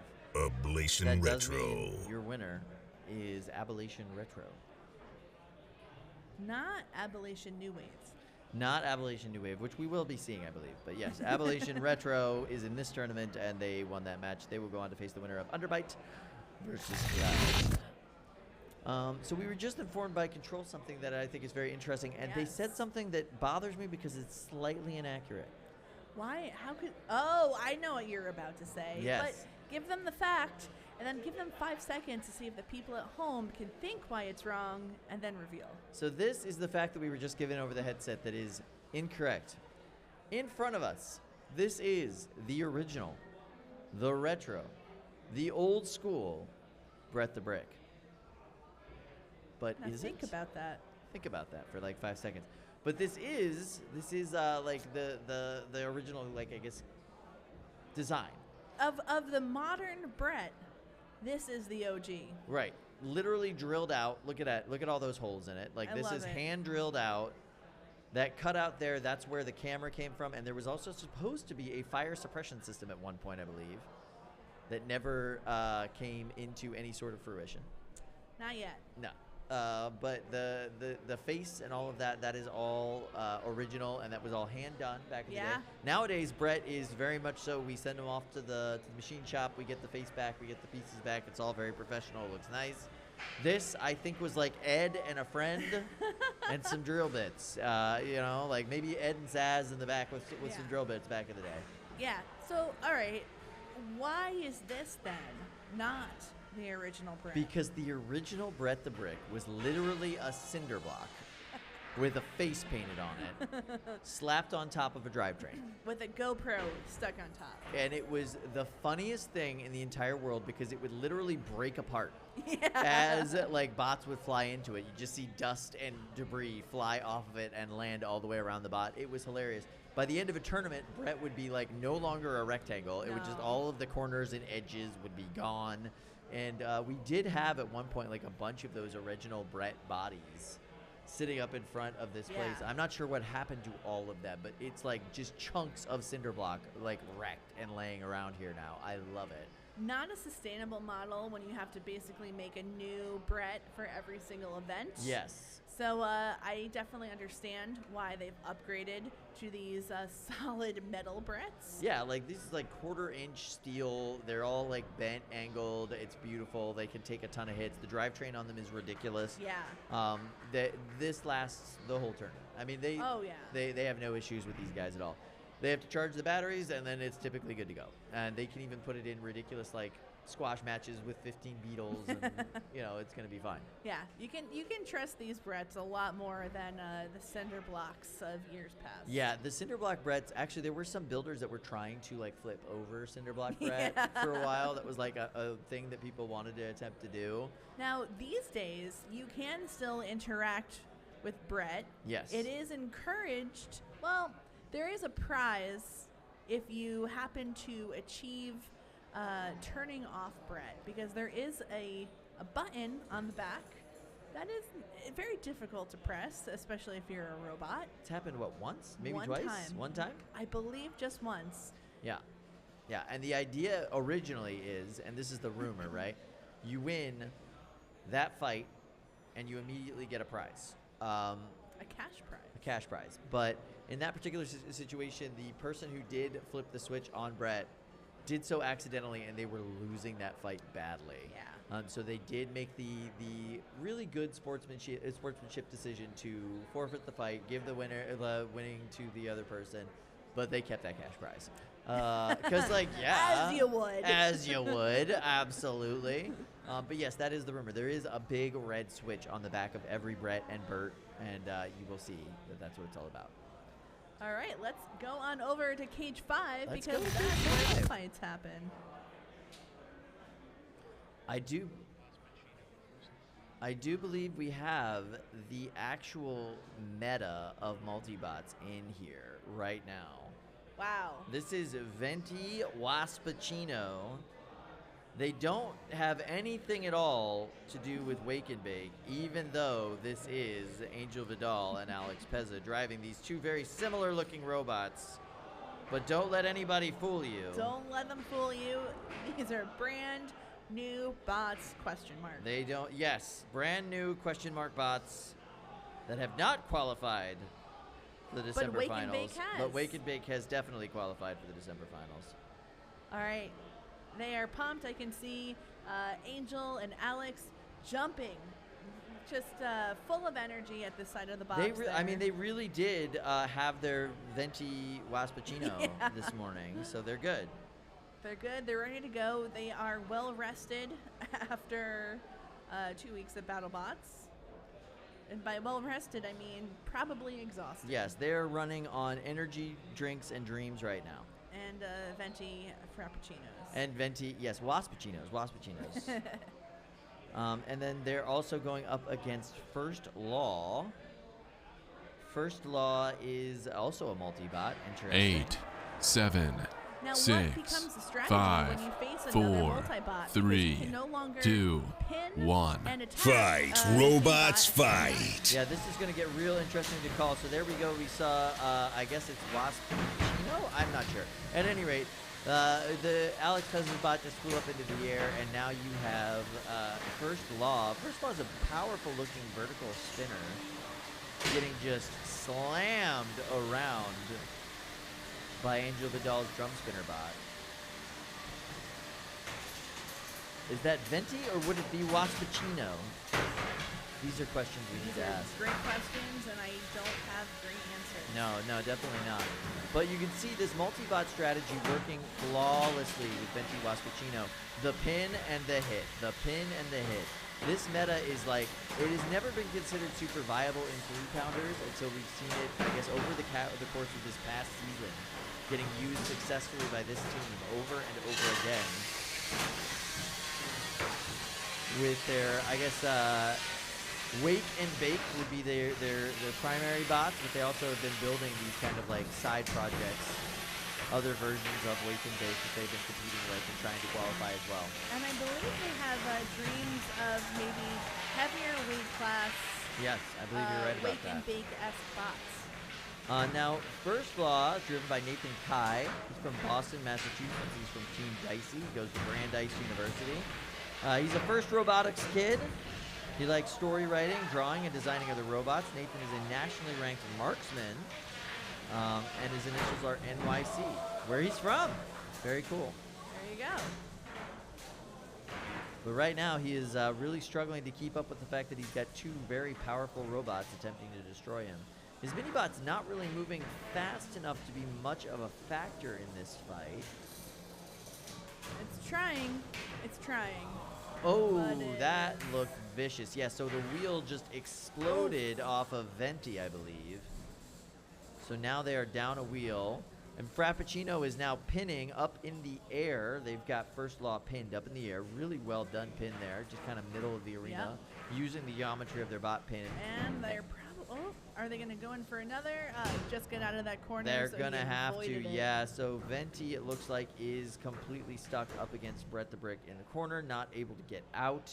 But we've still got... Frappuccino. Yeah, Venti, I think, is the spinner, and Waspachino is the wedgie, the plowbot, if you will. Plowbot's doing all the work in this fight now that the wheel has come off, if you will. Which I think is being driven by Angel. Correct. Yes. So these are two very small versions of their two main bots. Normally speaking, you will see Angel driving a bot called the Hurt Caboose. And you will see Alex Pezza driving a bot called Yes Chef. And they decided to do this kind of mini-bot, multi-bot version of their normal competitors. They've been incredibly successful with it. Their first time out, they qualified for the December finals. And this one will go to the judges. And that's going to be a tough call, honestly. It's a tough call because part of Venti Waspachino is no longer engaging by the part end of that it. has the weapon, the part that does the big spin. The big spin. So All while we right. wait for that announcement from the judges, we're going to go over to Cage 5. Cage 6. Looks like Cage 5. You're right, but the graphic says Cage 6. Ah. Okay. Oh, you're right. I'm sorry. Yeah, there it is. All there it the is. hubbub is over in Cage 5, but we are in fact waiting on Cage 6. Yeah, well, the hubbub is, I believe, all the cleanup in Cage 5.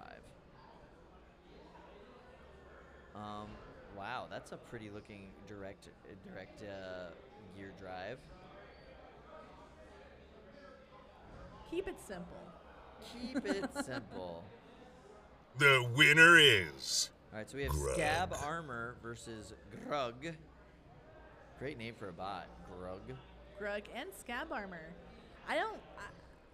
It's not pleasant, but it sounds effective. What don't you like about it? What did you like about Scab Armour? The word scab. Do you recognize Scab Armour? No. This is their second tournament ever. Okay, so our winner of our last fight has been determined. It was First Law. First Law won that fight, so they will be staying in the undefeated bracket. Venti Waspachino will be moved down to the elimination bracket. Wow, rough one for them today. Competing at Havoc is unpredictable. It really is. It really can go a lot of different ways.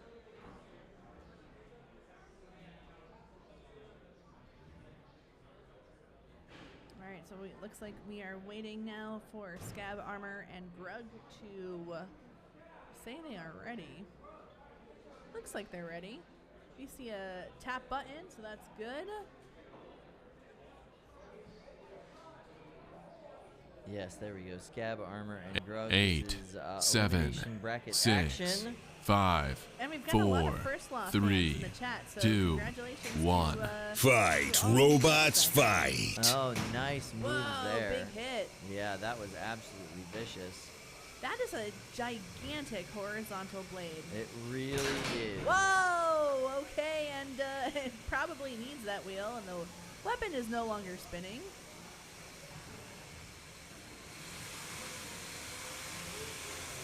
Kyle, I regret to inform you that there is a super chat on the Titanium stream calling for a thumb war. For you and I to thumb war? It's from Okami Fan 1 Productions. Okay. Just said thumb war. So whether that means us or anyone else. I don't know. Maybe we'll just get these 2 drivers to come do a Thumbler after their fight. Yeah, I like wow, that. this is so with the wheel gone, that their bot is just spinning around the weapon. It is movement. It is not translational movement, certainly, by any means. Scab Doesn't Armour. need to be translational. No, here definitely. at Scab Armour, Havoc. one of the Cyber's teams, part of the bad crew, if you will. Most of that team is here today, which is really good to see. And then they're really going at it. So this is Mr. K from the bad crew. Even the movement that we were seeing before has died. I don't think it's going to survive this count out, and that is the match. Knockout. Yeah, I believe that is the end of the The day winner for is DJ Carpenter effortless. and GRUG. They are from Team Crackhead Energy in Indianapolis, Indiana, and they also run Wide Skipper. So hopefully they do a little bit better with a Wide Skipper. Is White Skipper here today? I actually don't know if they are here today. Well, you know, sometimes you grug and sometimes you grog. Yeah, sometimes you do. Sometimes you do.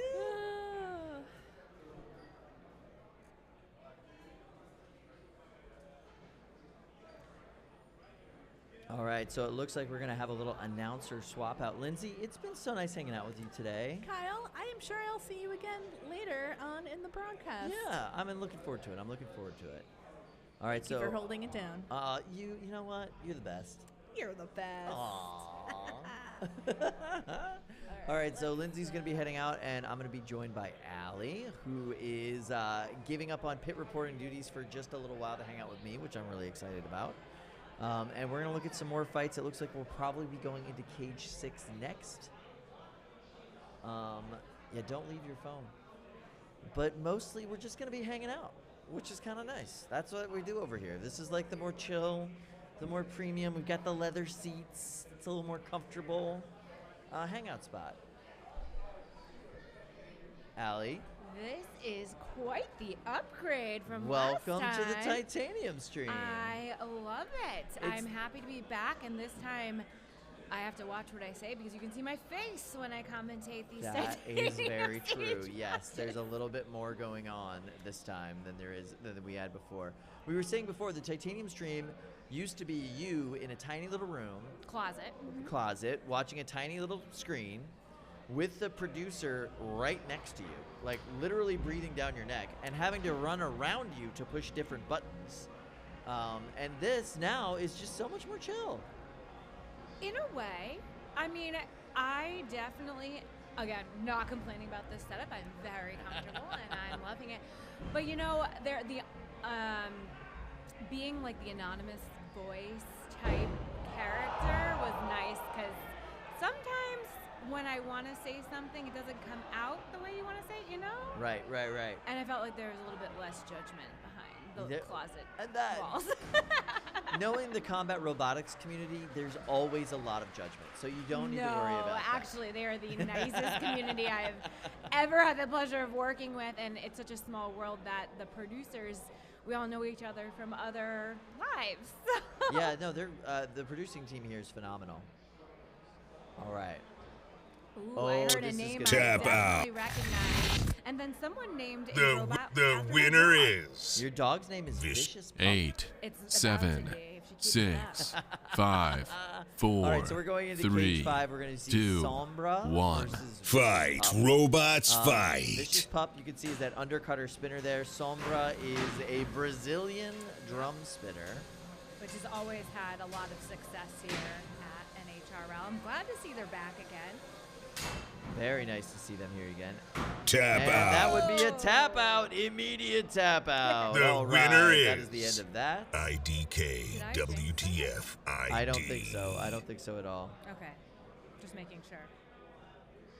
Wow, that was extremely fast. That was so quick. Okay. Oh man. So we are hanging out in this part of the stream. We had some sound issues that made us get started a little bit later today. So we're working as quickly as we possibly can And Sombra helping out with that by utterly dominating the pup. Yeah. That was so quick. So Sombra, I believe, is the only one of the Brazilian team members that still needs to qualify. Which is wild because they had such success They did, until, you yeah. know, when it hits 1 a.m. Can't blame them if Yeah. the driving skills go down a little bit. A But little bit at 1 a.m. I have confidence that they're going to make it. It wouldn't be a December here without them at Yeah. this point. Tomas is absolutely amazing builder and driver and captain of that team. He's just a really good guy all the way around. So I'm hoping they do well today. All So right. we're going to go to stage 6. We're going to see War Hard go up against Hound.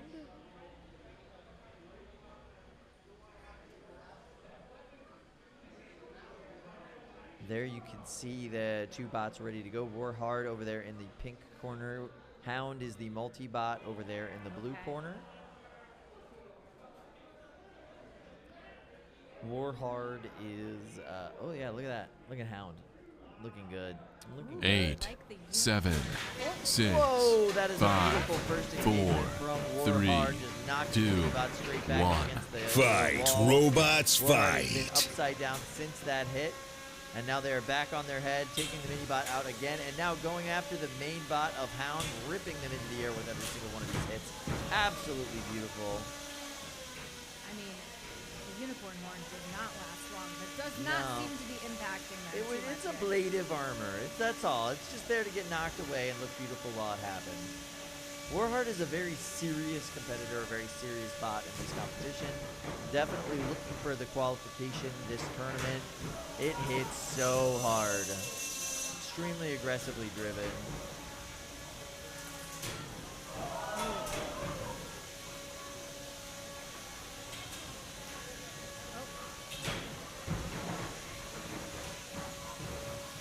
Some nice hits there, but everyone's still moving. Definitely quite different from the match we just saw. Very different. Hoping this one goes down to the judges. So Warhard is a bot that came in from Houston, Texas. Ooh. Jonathan Juarez. He is the captain of War EZ, which has competed on BattleBots before. And we actually do have War EZ in the bot museum here. If you come to Norwalk, you can check it out in our NHRL bot museum. It's a really well-built, beautiful piece of machinery. And looks like Warhard having a little bit of a challenge with its left side drivetrain right now, making it a little difficult for them to maneuver, but that weapon is still full bore. You've got a big crowd that has developed around this fight, 2 top-notch I know. competitors. It's funny because you do see a few cow costumes popping out in that big crowd. You know, the cow onesie is like just the height of fashion. I definitely didn't dress properly for this competition. I but forgot don't my know. onesie and my cow Hawaiian shirt. That is right. You do have the cow Hawaiian shirt. Which is They very were the team behind Milk Tank was very disappointed in me. They said you're losing a step here, bud. You forgot your cow Hawaiian shirt. I mean, you can't compete with Luke at this point. No, he looks phenomenal in the cow onesie. He really very does. cozy. Keeps it together well. Yeah, he looks I cozy. feel like my December look's going to be drastically different. You always come to these things dressed so professionally. I know. You got to silly it up I just know, a little bit. Every time I walk in, I'm like, why didn't I just put on a neon T-shirt and call it a day? But we'll learn. I just like to advertise the merch personally. That's I my know. new favorite thing to do right Well, now. I need a shirt that says Allie! Exclamation point. Yes. Maybe in cow print. All right, let's see. They're still hanging Hound on. is got weapon not functioning. It looks like they No. are. Their mini bot is still driving and doing well. The Yeah, War pushing against the wall, Hard's too. weapon and drivetrain both going gangbusters right now. Oh. Looks like that was the end of that Oh. fight. This one will go to the judges. What are you thinking though? I'm thinking it's got to go the way of Warhard, honestly. Yeah. They had the weapon working the whole time. The mini-bot on Hound was doing a phenomenal job. They were getting a lot of control. But Alright, I we're don't going to know. cage We're going to go to 5 Cage now. 5 real fast. We'll get the judge's decision on that as quickly as possible. Oh, this is going to be a fun one. So this is Johnny Sumpas and Spartan. Johnny came all the way in from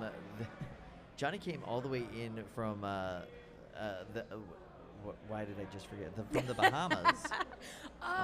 Yes, he's one of I our know like who he is. furthest flying competitors. Last time he was here, it was his birthday. I don't know. Last the time he Bahamas was isn't here, that far compared to Houston. probably true. I'm gonna Yeah. fact check you on that as a traffic reporter. That- Distance is my You know thing. the distance is the thing. Yeah, Yes. but yes, last time was his like 16th birthday, I think. Yeah, last time was his 16th birthday.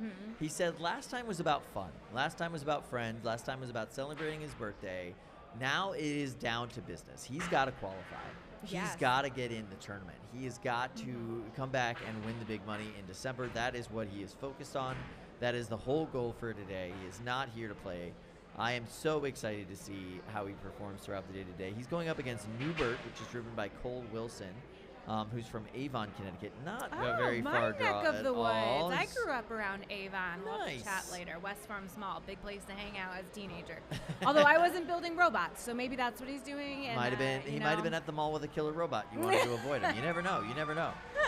So he's with 8, Delta Robotics, 7, named after 6, Nubert, an NPC 5, from Delta 4, Rune. According 3, to Deltarune Wiki, the 2, running gag is that 1. everybody loves Fight, Nubert for no apparent robots, reason. fight. Oh, And let's Well, see how he does Spartan, today. Wow, Spartan. very strong start there. Not here to play. Spartan has got a very effective strategy. They have these forks on the back of the robot that they use to kind of go into their opponent's weapon, and then they're able to pivot quickly and spin that vertical weapon into the side of their opponent, where typically the armor is just not as dense. Extremely effective strategy for Johnny Sumpas over the course of his career here. Is there a dollar? Just noticed the design there. A dollar. I don't think it's a real one, but on the side. Interesting. Might be. He's here for the money today. That's what he's all about. He's Yeah. all about earning those dollars. Juicy. Uh-oh. Oh, that side Do armor see some package side- is gone off of Nubert now. It looks like that side of their drive is not working. The weapon is not working. This is a dismantling of Nubert. Everybody loves Nubert, but everybody's taking a piece of Nubert right now. Spartan is just ripping pieces off. But Johnny Sumpas, very methodical driving, very clean, very precise, not wasting a lot of movements. And at this point, all Johnny has to do is pick his shots Yeah. and keep functioning until this fight is over. He doesn't have to go for a big knockout. At this point, he can just win this fight casually.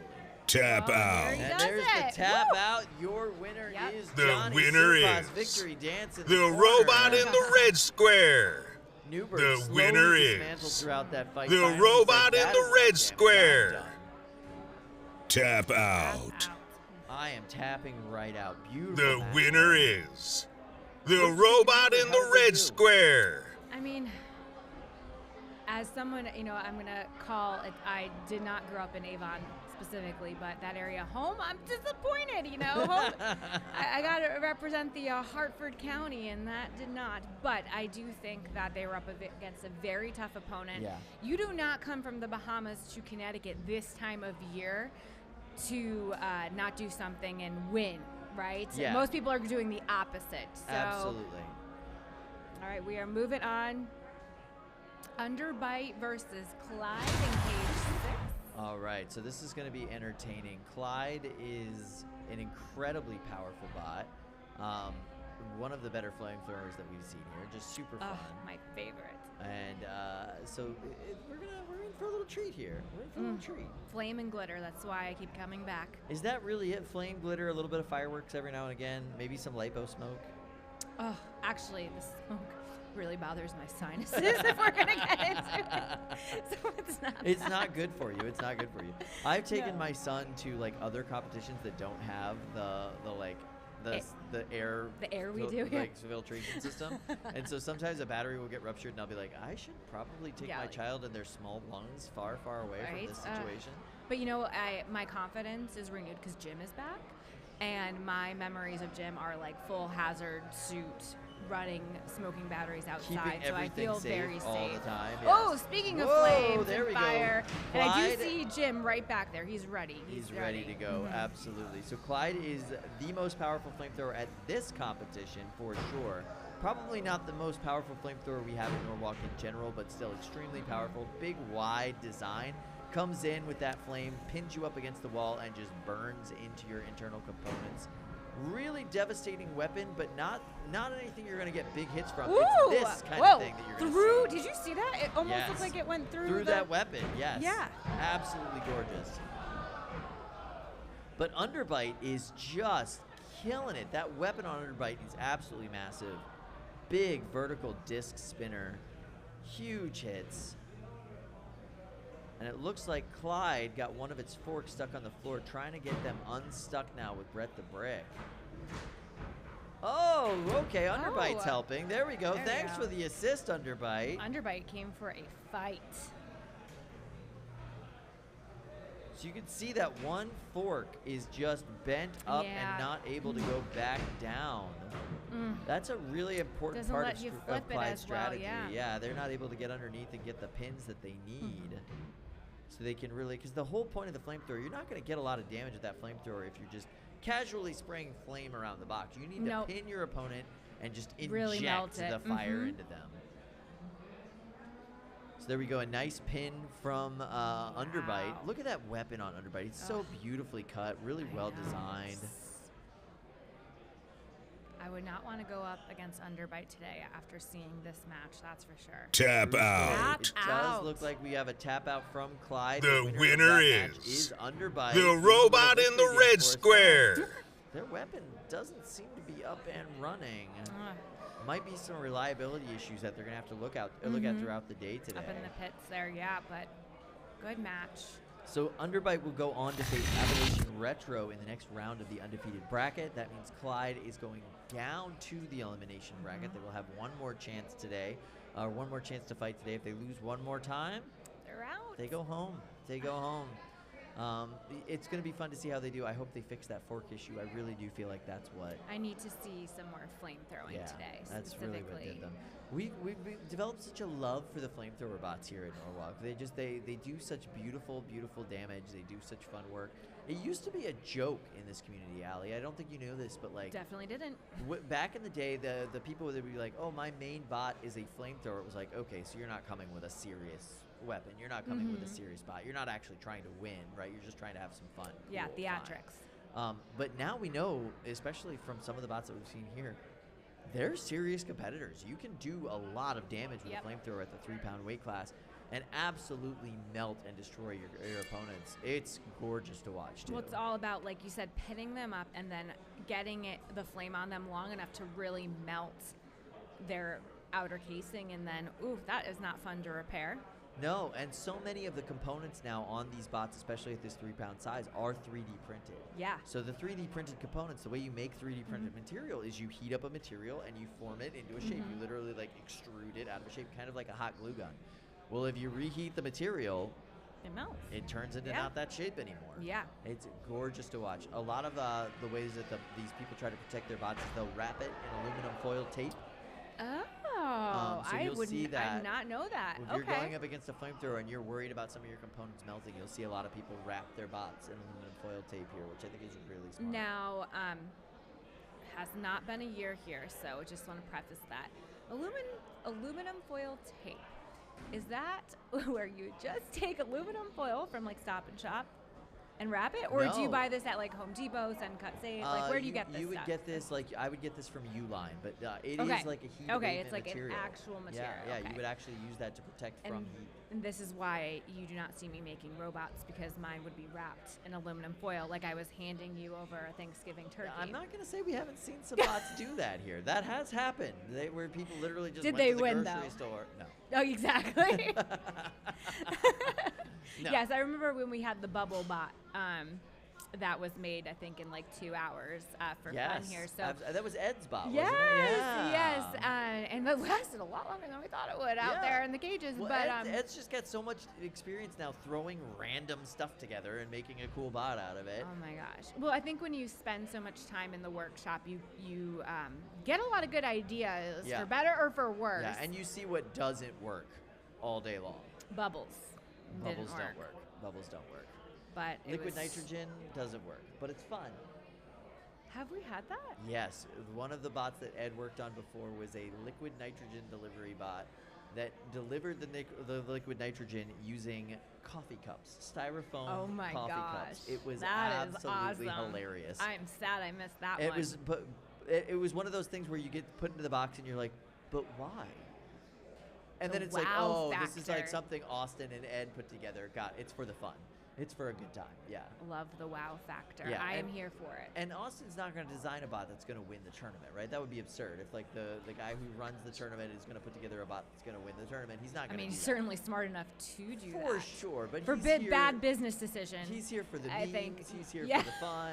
He's here to have a good time. Like he wants to make these ridiculous. Yeah, he doesn't need circumstances. bragging rights. No, no. But I'm sad I missed that bot. I'm sure I can go look at it on Yeah. YouTube though. Yeah. I'll find it. It is like it harkens back to like old school professional wrestling days where wrestlers would like buy a promotion just so they could be the world champion of that promotion. Yep. Austin would not be that guy. No. I just couldn't see him pulling that off. That would not be a good look. Good to know. No, not a thing. Not a thing. All right, so we're gonna go to cage 5. Oh, we get to see Vert Wheeler again. They're gonna go up against 8, another multi-bot 7, configuration in Trouble 6, Cadets. 5, I like that name. 4, Good. 3, 2, 1. In the Fight, beginning. robots, fight. Might have a new favorite bot team. All right, so Trouble Cadets is Pete Weiss. He's from Burnt Hill, New York. Okay. His robot team name is Team Sus. And it is Ooh, a lifter bot. oh, that Beautiful. That's really good. That reminds me of a garbage truck, you know? Kind of, yeah, right? They got it's got In a nice, cool way. Yeah. He's got a cool armor package on it. The lifter is very effective. He's trying to get that underneath of Vert Wheeler. Nice work there. I would also like to point out, so Peter Weiss, he's a first grader. Stop. He's also really good at soccer. What can't he do? I don't know. And then the mini-bot, I believe, is driven by his sister. Oh my goodness, what a talented family. That is awesome. Yeah, really cool stuff. Really cool stuff. Every time I hear the ages and grades, I don't really feel that great about myself. You know, that yes, there is something really gratifying about watching like an 11-year-old absolutely destroy Be a grown smarter man than at you? one of these competitions. Yeah, It's like that- it's so funny. Although it makes me feel a lot more secure in the future of our world in the next generation. Because Absolutely. if you can build a killer robot like this when you're in first grade, imagine the science and things you can come up with later in life that might save me when I am quite old. So Yes, amen to that. I hope that these are the people designing the flying cars. That's all I want to say. Yeah, this is like really not working Ooh, out oh. well for Vert Wheeler. yeah, The lifts, we're not getting a whole lot of lifts out of Trouble Cadets, but but it doesn't look like the other one's moving. yeah, we're getting a count out now. It sounds like the count out is happening. So it does look like this is going to be a knockout victory for Trouble Cadets. Congratulations to them. Peter Oh, Weiss, look at nice the jumping job. in the second. Yeah, so excited. Good job, Oh, guys. that is awesome. I love to see that. A happy family right Yes. there. This family is so cute. From what I understand, they took CAD Knockout. before they The built winner tournament. is They've only been a fan Trouble of the show Cadets. for like a few months. They've been watching, and now they like wanted to compete, so they went and took some CAD classes together to learn how to draw their robots. And drew them in front of them. That is amazing, and I can just picture if that was suggested to me and my family, my brother and I probably would have caused a scene. We never would have gotten let allowed back. So that is awesome family No, bonding these two right want to there. play. They're here to have a good time. Yeah. They're here to compete, and they love driving those bots. They did a phenomenal job, too. Amazing job. I love that design. All right, so here we go, cage 6. We're gonna have- Walter versus Fallout.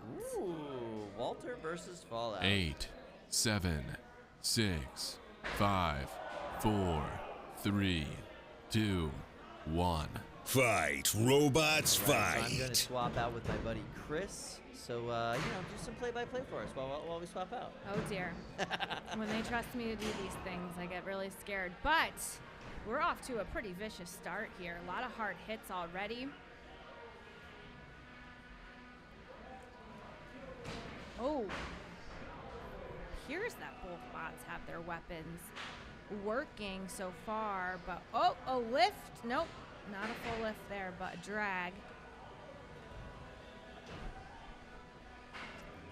Hello, Chris. Save me here. There appears to be a couple of robots in a box here. Yep, that's what I sound like. They brought you in to make me sound smarter, so. Well, the great thing is that there is no fight card titles, and I have no hardware device in front of me. So I am not getting into specifics. Oh, that is. There appears to be an aggressor here. I did find an iPad next to me, so I will open it up and see if it works. This is live entertainment on the fly. I don't know who this is. Ooh, 100. This is my first time on the Titanium stream. Well, welcome. I am a pro. All right. Except when it comes to robot names. This is the and everything fireside else. chat of combat robotics, but it right? is right. I mean, how are you feeling about this leather chair? It is nice. I forgot my smoking jacket. Right, the cigar. Yep. Maybe later. It's still early. Next time, they said. Next time, yeah.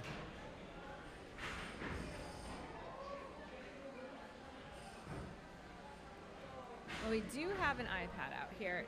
Unfortunately, it is locked. So if anyone knows the password on the live stream that can hear me and you want to let us know. The Titanium stream Oh. is 1, 2, Well, it's 3, actually, 4, I was going to say, it's actually only a 5. 4. That's my digit luggage combination. Right? Now we know.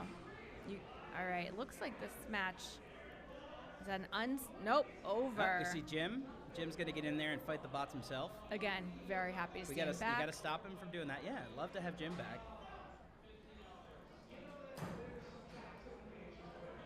At least this makes me look very official. The fact that nothing is on it to help me doesn't really matter. Right, it's... right. Maybe if I can get some like AR goggles or something. I mean, production. next time, if we don't already have them. Can these people are smart enough to build robots. They can break into this. Do we have anyone that can hack into the Apple, mainframe matrix? what's this thing called? iPad. No? Do we have a certified Mac genius? I suppose I could just open up the live stream on my phone. Am I gonna get fined for having my phone up? I know, right? Hey, check this out. I'm gonna write, hey, chat.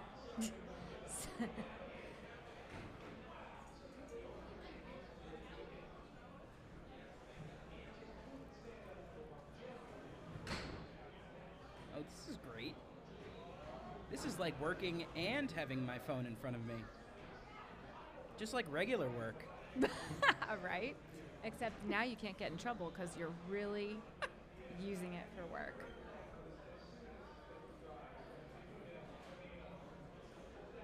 Interesting the things we can get away with now, though, because years ago, right, you had your work phone. It was plugged in. There was a cord. Most of the kids here probably don't even know what that looks like. So you couldn't be like, oh, I'm working on my phone. Like, it's not near your ear. And now, you'll never know. That phone was connected to dial-up, and oh my God. you were dialing like an access number from like 3 counties over, and you racked up like $400 in long distance charges because that was a thing that used to happen. Yep. Or if you need to use the internet and the phone at the same time, you hear that sound. Oh, I got a hey from Glenn in the live chat. Hey, Glenn. Going to the judges.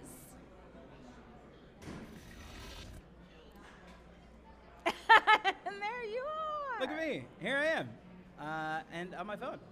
This is a lot of fun. That's okay. He's working, guys. This is my job. Sorry. All right, we're going to go to the judges. Oh. Okay, there's no judges here. So I think that we just get to make it up. On camera, no judges. We'll listen to the voice of God in our ear to let you know who won this one. I think that we could just make up our own rules here at Titanium. I think they're letting us at this point. I'm going to give this one to the food truck. Ooh, what do we have out there today? I haven't even It's always scoped delicious. it out. I see ice cream being, or gelato. Italian ice. It's one of those. What, in a fight to the death, who wins, gelato or Italian ice? Oh, gelato. Yeah, it's dairy-based. Like Italian ice. Although there's this Ralph's. I'm new here, guys. Fallout was the winner. Let's get back to the important things before we continue our gelato Italian ice debate. But Fallout was the winner of that match. Ralph's has almost like a creamy texture. There's one in Stanford, not too far away from here. And it was like life-changing because it's not the heavy cream, amazing gelato-ness. But if, you wanted to go for something. An elevated Italian ice. 20 calories healthier, yeah. Bad. But no, gelato's great. Big gelato girl. I generally try to convince people to add 20 calories to my food, not if take you're 20 gonna away. enjoy something, you might as well go all the way, right?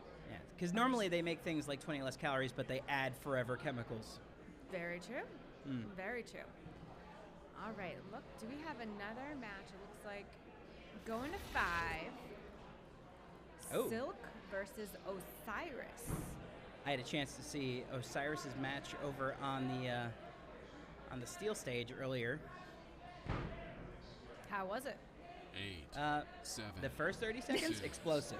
Oh no. The last 2.5 minutes, 3, aggressive tapping. But 2, 1. oh my goodness, it's such a terrifying mask. I love it. I looked fast and didn't realize that was a mask. So I'm glad you clarified.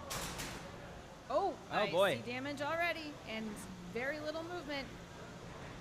Yeah, Whoa! looks like Osiris. Oh, there goes that weapon again. You see it still. It's like spinning like a top over on the right side. It's technically still dangerous.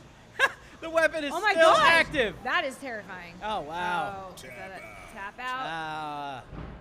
The winner is That Awesome. might be a first where we Alex see the weapon Webb. knocked off and still moving I wonder what would around the happen page. if a weapon breaks free, but then still knocks out the opponent. Is that still Oh, 100%. weapon damage? Yes. The weapon did the damage. And then he still qualifies as the multi-bot weight bonus because you just have a free-floating weapon out there. That would be a historic moment in NHRL history, and I'm here for it. What's some stuff that you've seen today? So, just got here. Oh, really? So not much. Okay. No, I'm just kidding. I've been here for about an hour and a half. Saw some flamethrowing. That's my favorite. That just happened. But I haven't seen anything that's like been, wow, oh my gosh, taking this one home for the memory bank. So I actually wanted to ask you that. Well, I have. I sat in a little bit this morning at the steel desk. I love watching Clyde. Clyde is awesome. But I've also did been see tied Clyde. up in the pits working Yes. on my bot, Darkside. Yes, and did Darkside, was that the one that was with BattleBots or no? 'Cause I know you and Lindsay were out there. We were out there. We were on. Are we allowed to talk about this? We were actually with Chad, who's here today, Yes. with Pete and a few of their bots. But we were on Team Copperhead, Yeah. and that was a blast. But I signed so many NDAs for the Discovery Okay, Channel that I am not allowed to talk understood. about it because someone right now probably has crosshairs on me. I And hope as soon as so. I let one thing slip, That is it's just so like the cool. dark, and then. And then I am alone up here without a working iPad, and we are in big trouble. You're gonna need that iPad working so you can call me. Anyone an have 4 ambulance. numbers that might get me into this iPad, just please let me know. If anyone does not know this about Chris, that was part of your honeymoon, right? That is being on BattleBots was an addition to the honeymoon, so a little bit more of a stressful working honeymoon than most people probably have, but such a cool experience. Lindsay and I, we were gonna go and enjoy a beach in Portugal for like 2 weeks. Why would you do that when you could build a robot? And then In Chad, Nevada. we get the call from Chad, and we're like, Yeah. let's scrap the beach, and shellfish and all the wonderful things that comes A with pina that. colada? I think that they have those there. Yeah, that's true.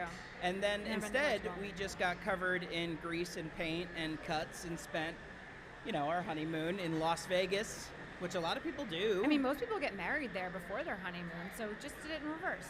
But instead, we spent whole days in the pits at BattleBots and worked on the bot, and we did some branding and stuff for the team. It was a blast. No, it looked awesome via Instagram. I know everything looks better on Instagram than in real life, but it really looked really cool, and I think it was. My Instagram looks pretty terrible. Well, I was following Lindsay, to be honest. That's good. My Instagram is all disposable camera photos. That's so, cool, though. I mean, people forget the art of those. Now we go to weddings and they leave them on the tables. Well, those like, are hey, remember Polaroids. these? Take this. This is like straight up the ones that you would get at Like the clip? Walgreens and wind it. Yeah. Can't Those see a are the thing. days you had to bring. All right, robots rescuing you again. Oh, big match here. First drink of the day versus Wumpus. Oh boy. I'm excited for this one.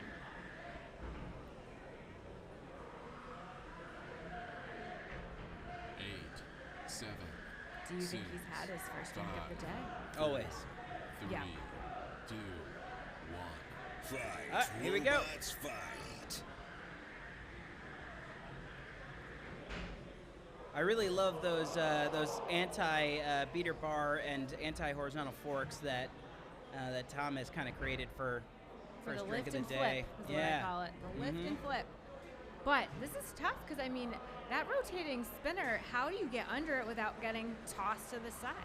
Yeah, Wumpus gets a little bit better each time that we see it. It looks super stable Oh right my now. God. It always reminds me of and I think this is the point, a army tank. Oh, Oh, did Yeah. you not see that? it kind of looks like a mess kit that the army would have too. Like, Yeah. like something that you would cook eggs in. Oh. I didn't So go I guess there, but yeah, I guess two so. breakfast-themed robots here. Yeah. First drink of the well, day. yeah, I guess. That's a wet breakfast. That's a mimosa. Right? Oh no. All Looks right. like that vertical spinner. is Oh, done. wow. Oh, nice self-right. That was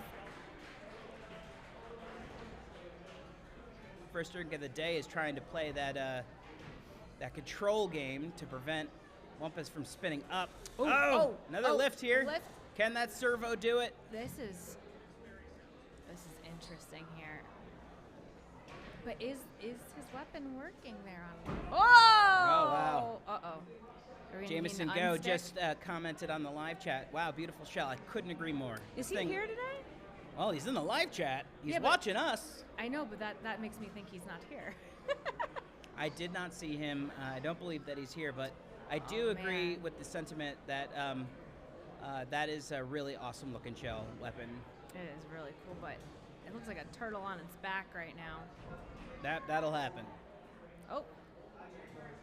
And it's got its unstick going on right now. It needs to be upright. Bart, let's go. Bart, not the Bart, most dexterous of Not- the house spots. Not earning its paycheck today.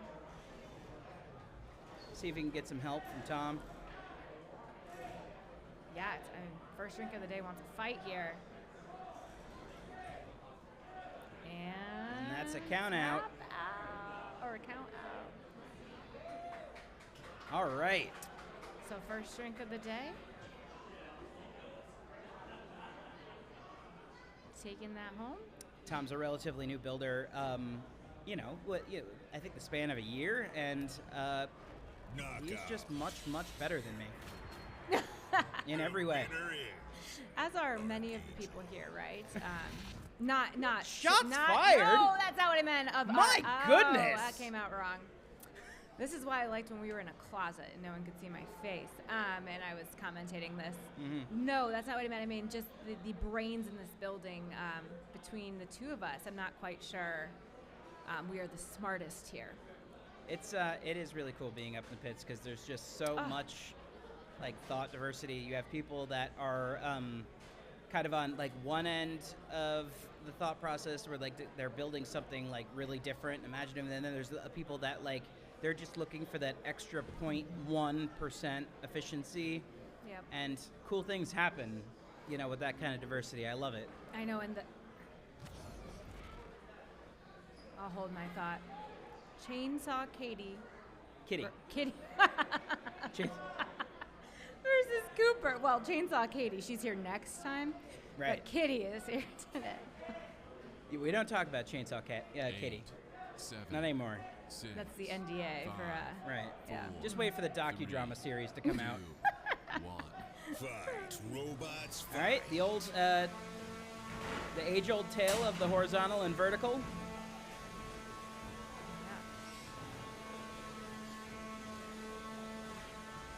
Just like a skateboarding ramp out there.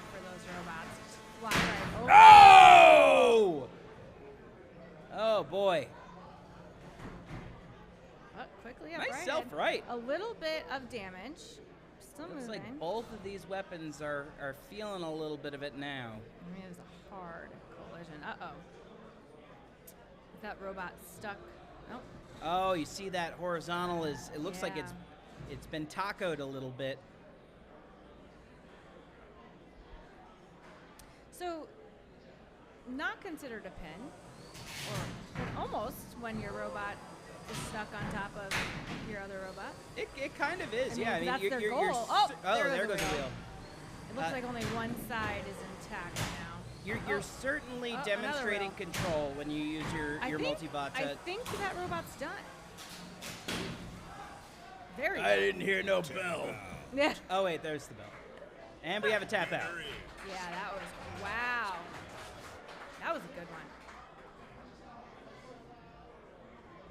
I'm looking right at you, Chris, to say something. I think that was, was that Kitty? It definitely wasn't Katie. No, it wasn't Katie. It wasn't Katie, and still haven't broken into this iPad, so we're gonna have to wait for Cooper. So that the win went to Cooper. We're verifying. Voice of God is actually. Anyone have a 4-digit code? Anyone? Whose is it? I have no idea. But it Did does you- have a nice NHRL. Oh, the kitty one. Yeah, Saw Kitty. Saw Kitty. Saw Cooper Katie. did not. Saw Katie. Chainsaw Kitty. Kitty. All right, I was just Listen, it's the abbreviating. weekend. She goes by Kitty. And Saw. I hope there's another match soon. So, do you have any Wait, this is- turkey stories? You're the fourth person to ask me about that today, and I really didn't think that was gonna, hit well, but it did. I mean, even my dry cleaner asked me about the turkey story the other day. He didn't see it on NHRL, but apparently it is a nice legacy that I live with. No, You I probably have had, gobble up all that attention, don't you? Yes. I've had no bird drama lately, except for Twitter, if you want to call that a bird. But yeah, nothing. No birds have attacked me or anyone else that I've had to report on. It's been very quiet bird season. How about you? No bird drama to report. Yeah, it was Luke who had the turtle, right? He chased a tortoise down a street for a story once, or a loose tortoise. Yeah, there was a loose tortoise, Yeah. which I can't imagine that actually being a real story, because how far can a tortoise get in 24 hours? Like there? Clearly, Luke didn't investigate the story properly. Right. Yeah, no animal drama, just iPad drama. And I did confirm we own this one. It says that the email is a Norwalk email, so. No! All right, well, we got the answer. The iPad does not do anything. It's just for iPad show, doesn't. but doesn't. it does. I might It keep looks up, like though. it. It looks Yeah. good. It looks good except for when I get confused and they're like, why can't you look down at your iPad? Doesn't have the answers? And you're like, no, it doesn't, and neither do I. But anyway, we'll give you a quick rundown of what we're seeing here. Cage 5 being cleaned out, Cage 6. We'll see, hopefully there's another match coming down there soon, because we're whipping through these today. Yeah. Because things get weird around 1:30 in the morning. We're trying to prevent that this time. And here is a look. You can see pretty quiet, doing some repair, it looks like, too, to the walls of our cages. Those weapons do quite the damage, not only to other people's robots, but also to our cages. We go through lots of cameras here at NHRL. Cameras, too? Yeah. Oh, my goodness. We go Yeah, I can through. see that. Yeah, we go through a ton of them. Up, and here we see. Let's take a look at the pits. The cow. Oh, you can clearly see where Milk Tank is stationed. It's actually really hard to tell because there are at least 30 people here wearing cow onesies. That is true. That is very true. So maybe that's not even them. But this is my favorite part of the day to look at the pits because you get a real sense of just how many builders are here. Because sometimes you only see, right, like you're focusing and the camera's focusing in on the driver and maybe their teammates. But like it's really a village. It takes a village to really get a robot out there in the cages. And the teamwork that goes on up there is love it. You don't know what's wrong with your bot. Someone from another team will help you. Yeah. And you don't see that. Sometimes it takes a village. Sometimes you have to raid other people's villages. And they'll let you. To abduct villagers to bring back to Yeah. your village because your bot wasn't done when you got here. Yes. And a lot of these, again, they come in Friday night, right? And they work Friday night and then Saturday. So it is a very long weekend event. I don't imagine people at Formula One are trading secrets, but here they do. So it's very nice to see that camaraderie. Yeah. Camaraderie. Thank you. And I went to school to talk on camera, guys. That's the scary part. So, all right. Thank God Ooh. we are going to Cage 6. Crash Fest versus the Bee's Knees. Bee's Knees. Crash Fest sporting its iconic beach sand bucket, yellow and red. You mean like a beach ball? Or beach? Oh, I get it. I get the It's like iconic beach bucket with the handle. I get what you're saying. 8, 7, 6, And they're out. Okay. Uh-oh. We're gonna need an Oh, unstick no. already. So Crash Fest immediately Robots fight. There you go, Bart. inverted bees. And what? It's such a Oh, such a and the- great flipper. Yeah, now I'm totally seeing it. You got the pail, like the shovel, to go in the sand pail.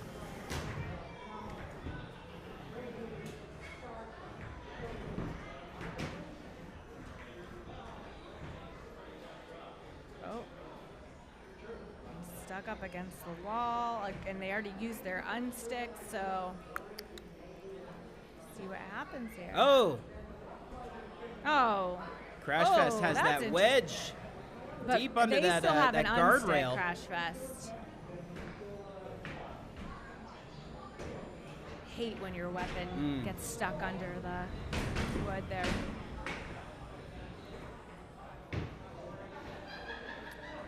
Thank you, and I can hear you guys. Yeah, you guys have the microphone on. So we can hear what's going on, voice of God. I'm It's not still offended. on. Yeah. There we go. Now we can hear Ah. ourselves. You know lessons you learn in journalism school? Don't talk on a hot mic. Yeah. Uh-huh. Should I'm- we talk about all the things that they don't know? Well, they'll hear it. I know. Oh no. I am very well aware. I know very little. I cannot get. Oh, now the compliments are coming. Keep them coming. It takes a lot to offend me. There's so much that I don't know. Like, what is happening right now? Did they already get their Great one on transition. stick? They did, but it looks like, yeah, I think Bart's confused. Oh, are we tapping out? Knockout. Oh, wow. Winner is Yabgana.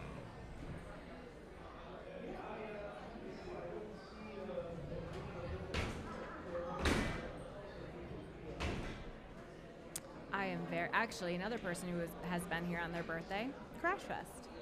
Oh, yeah. About 2 tournaments ago, he spent his birthday here, and I think he got to the semifinals, I want to say. There's actually a chance that he never leaves. He's like Clyde Magnuson, He just might live lives here.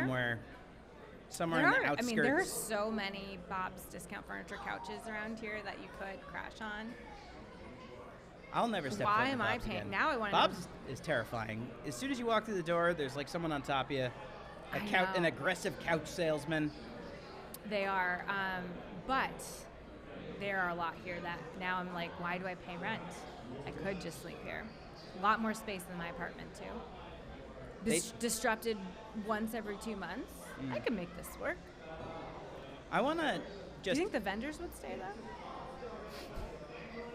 the Italian ice Yeah, maybe. right. Can he stay? That thing's on Make wheels. this place a home. All right, they are. Let's see, Clear they're clearing out. out cage 5 and cage 6.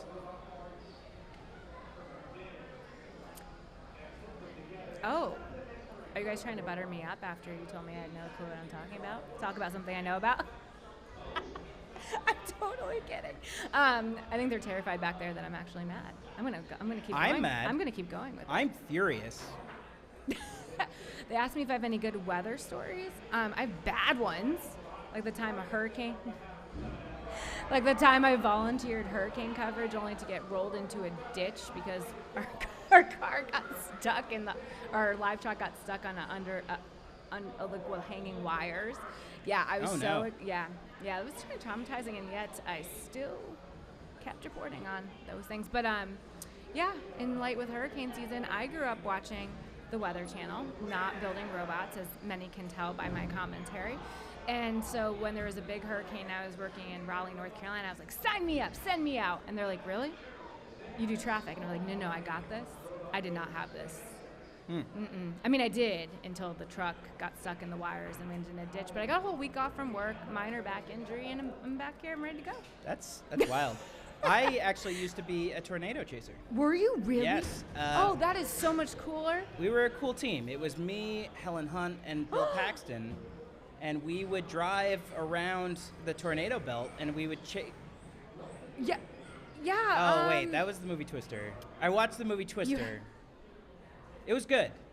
They tied themselves to a pipe at the end with a belt, and then they didn't get sucked up into an F5 tornado. I felt like I was there. Did a cow fly by you? I felt like I was there. It was Milk Tank. It was Milk Tank just flying by. Or is it Luke in a cow costume just flying by? That'd be kind of funny. He wears that thing home, so. I hope he washes it. It's part of him now. Yeah, right? Were they cows for Halloween? Did I feel like I saw that on Instagram? So, yes, Luke, my sister Jackie, and They're my adorable niece Pepper, they had a couple of different outfit changes, but, it's lovely to see a family that herds together. Right.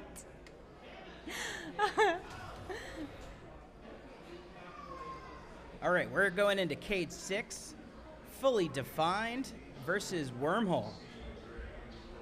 Wormhole there you see in the blue corner.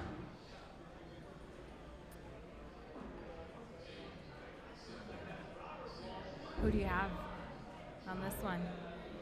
I mean, I really love that style of bot that you see on Fully Defined and Clyde. It's like super wide, it can turn on a dime, it can corral really well, and you can see how they're just using that to their advantage right now.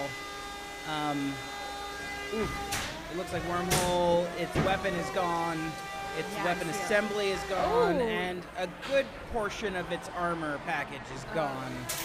But it's still willing. Not well, but still moving. Fully Defined, its Vert does look like it is down though. And now we and have the battery's out, we have a flailing lipo, which is a very dangerous weapon.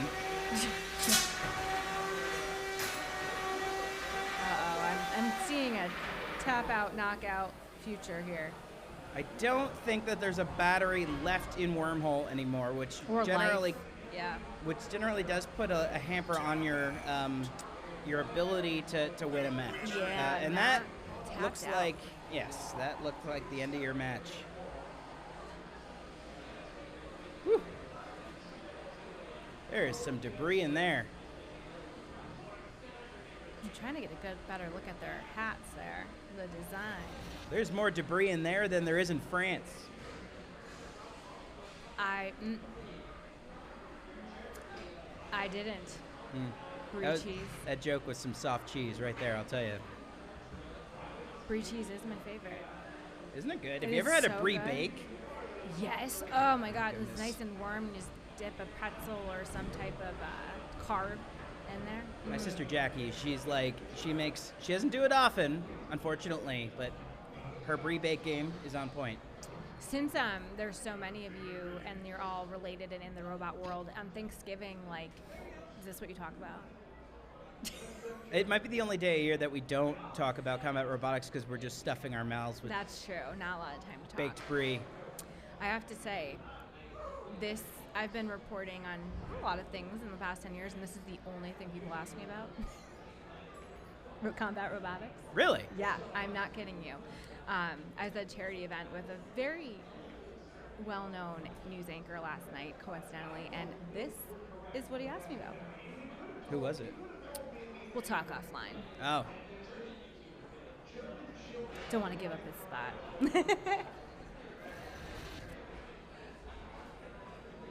Ooh.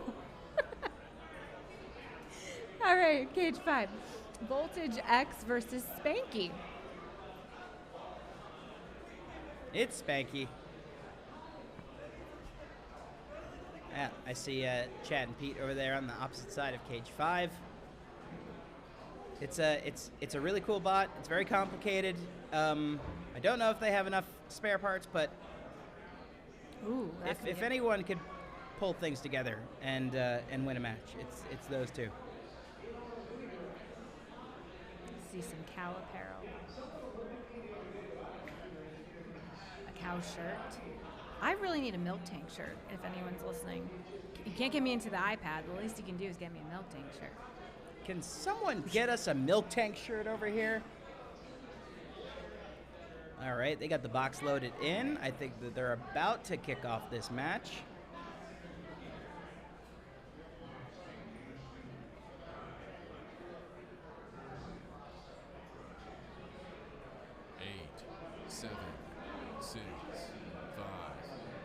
Twitch test there on Brett. Fight, robots, fight. All right. This is the calm before the... Yeah, I thought they were going to get started, but that was the other storm. stage that they were counting down. So we are still waiting here, but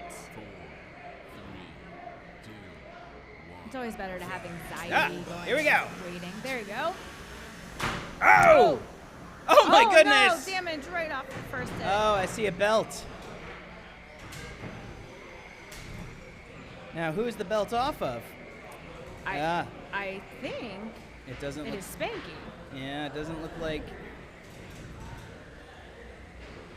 Oh. It doesn't look like that beater bar is working anymore.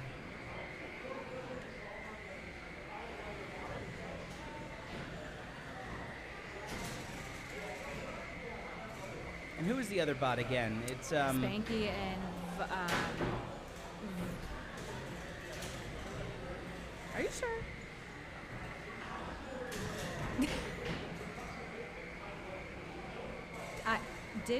Did X? Dex? I could have swore it had Volt. Oh. Thank you. I was right. Voltage For the girl who X. doesn't know anything. Oh, I see. Voltage X. She knew that was wrong. And that's the big boy bar.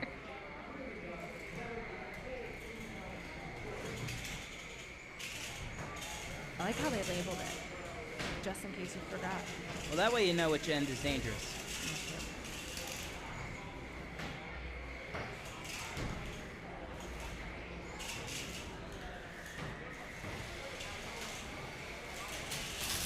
Oh! Ooh.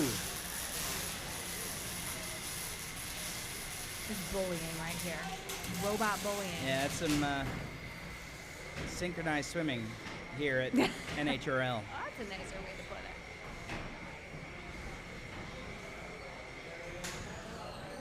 It's a very zippy bot that they've built. At least that belt doesn't seem to be affecting anything.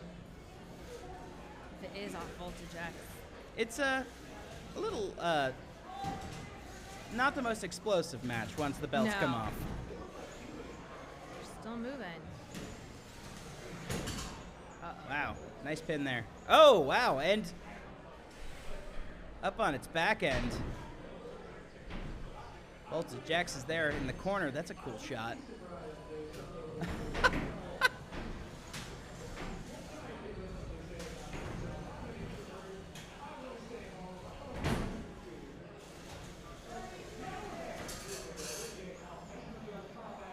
Some great aggression and control being displayed from Spanky.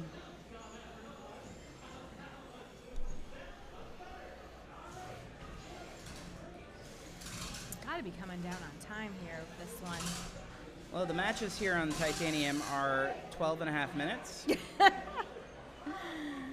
Oh, that's why we finish at 1 in the morning. Yeah. I was thinking, you know, that we should countdown? shorten it down to 3 minutes. I think they just had the countdown. Yep. So I guess it'll be a judge's decision, but what are you thinking, Chris? I think that the judges will have a swift and accurate deliberation. No, you're not taking a stance on this one. I'm gonna say that Pete and Chad probably have this. Okay. But what do you think out there, chat? Voltage X would be my guess, but I am frequently wrong. So it would probably go to Spanky, and this is why we hire people who know what they're doing to decide. But we are waiting. Oh, did I wouldn't want to be a judge. Did I hear that right? Did I hear the winner? They're deliberating. They're they're waiting. still Yeah, waiting. we're I waiting thought on the they- judges. I thought Currently they heard. deliberating. So, where are our judges from today? I feel like sometimes they're like in London. I know that we have a West Coast builder. We have an East Coast builder. And I don't know. I'd imagine maybe Central. Yeah, Then just cover we get every- the full package. Yeah, I mean, I admire the commitment. I mean, granted, they're doing it from home, but still to get up at a weird hour to start this and end this. Okay, so like I said, was wrong. It was Spanky. The judges have decided that Spanky has taken this one home. Not home, but to the next round. We're very far from taking anything home. Ooh. All right, Jack Move versus the lawnmower in cage 6 here. I'm gonna guess Already that wide bar undercutter is the lawnmower. I wonder if it makes that noise. Oh, that'd be cool. Signature? No, definitely doesn't. The noise that I make when I'm frustrated because my lawnmower doesn't work. I just, for some reason, every time I think of a lawnmower, I think of a dad. And like them swearing at it, getting it to work, right? And then finally walk in the yard. We'll Maybe break it's it just my again. dad, yeah. We just yeah. break it again. And then they introduced the riding lawnmower, and everyone's lives became a little bit easier. My mower loses more belts than the bots here. Yeah. Well, this is, good practice on how to repair a bot or a lawnmower when you get older. See, Jack Move's definitely got the configuration here. He's got that big wide front plow wedge with a vert, and he's going to use that to kind of hopefully muscle around that weapon.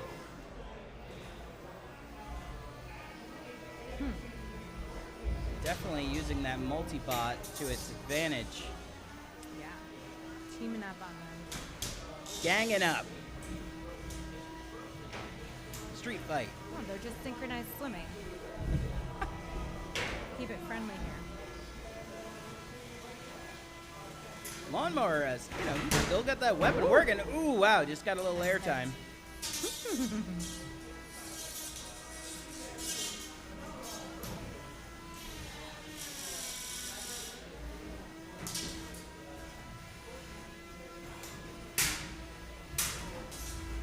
I just got a whiff of like French fries. My nasal passages have been burned out from lipo smoke, so I don't smell Oh, that's anything true. anymore. But I know. Actually, getting nasal surgery in December. another big hit there from Jack. Holy cow, Daniel Oh. Freitas is in the chat. My all-time favorite driver. Oh no! So how do we rectify this one, huh?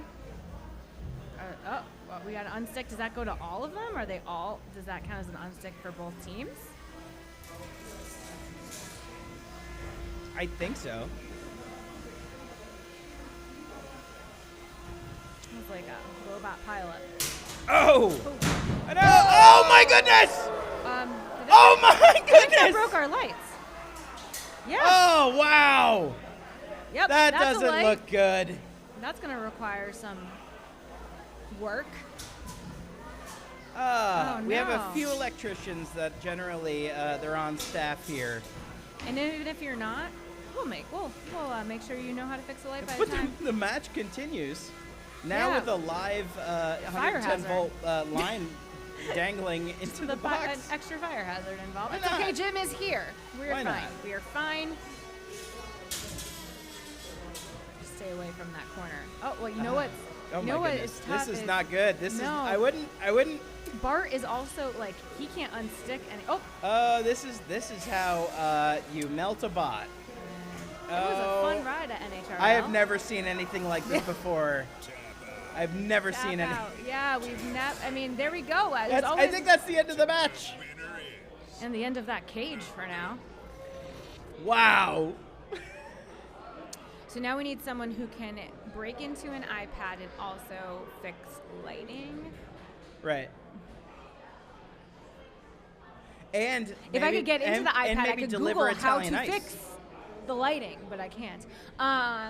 Yeah, wow, we've seen the glass be broken into, I mean, by a robot, not by a burglar or anything. We've seen the lights been torn from the ceiling by a weapon. That was crazy. I don't even know how that happened. I want to see replay. I think it was the bot that just. I think it flipped up, hit the lights. Let me tell you how it happened. I saw it. Okay. It flipped up, it hit the lights. One of them. And the lights were not as sturdy as we thought. And we're probably going to have to find a new vendor. Yeah. Yeah, I have no idea. It was Gone like is our if light if you sponsorship. blinked, you missed it. Apparently you did. Or if you looked for it You're- really hard, you're you missed blinded it by because the there's light. just no. Yeah, our lights Blinded. are destroyed. Yeah. Oh. We don't have replay ability here at But next- Titanium, so I'm just gonna go. It went like, So and then what one you went should up, do- and it knocked a light down, and then we were like, oh my god! And then that was what happened. Or you can go back on the live stream and just Or- scroll oh. back like 2 minutes, and then you'll probably be able to see it. Oh! But don't do that now because we're going to Cage 5 for more live action. Do that tomorrow when you're bored and you're like, I need my NHRL fix. Anyway, Cage 5. Who we got? Yeah. Who do we got? Voice of God. If I had the iPad working, I could tell. We need an iPad password and 2 Italian ices and a milk tank shirt and an electrician here immediately. Where's Jameson go? Maybe you can get that request in for us. He's in the chat. Yeah. 8, 7, He's busy. 6, All right, we don't know who's fighting, but I'm sure it's going to be a great match. 2, 1. Oh, Chubby Unicorn versus Beetlejuice. Woo. Oh my goodness. Always a big fan of Chubby Unicorn. Oh, these bots are hell-bent on destroying these boxes here for the Titanium I know. stage. I don't know. Listen, I think they all need a talking to. we're on a budget here.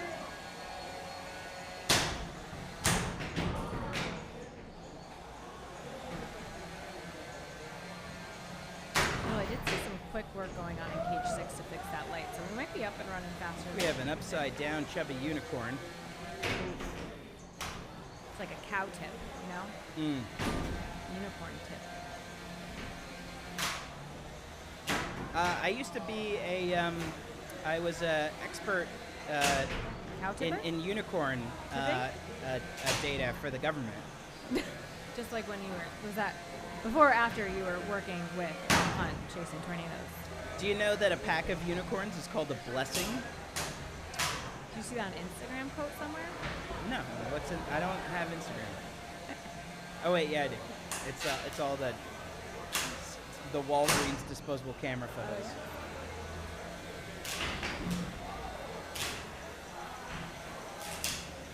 Oh, another fact. Unicorns can hold their breath for up to 15 minutes underwater. Isn't that narwhal? Maybe. That's the unicorn of the sea.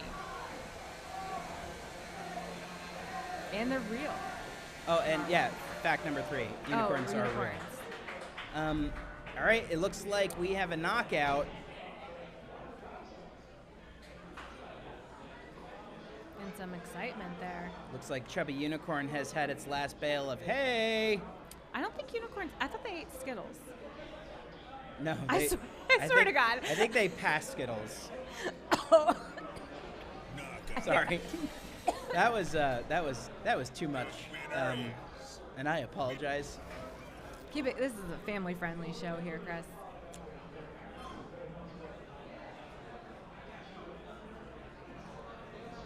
The following segment is brought to you by Undisclosed Soda Beverage. I know, I was just thinking that. I was like, do I hide the brands? This is brand new red seltzer with caffeine and sugar in it. I don't know if you ever heard of it.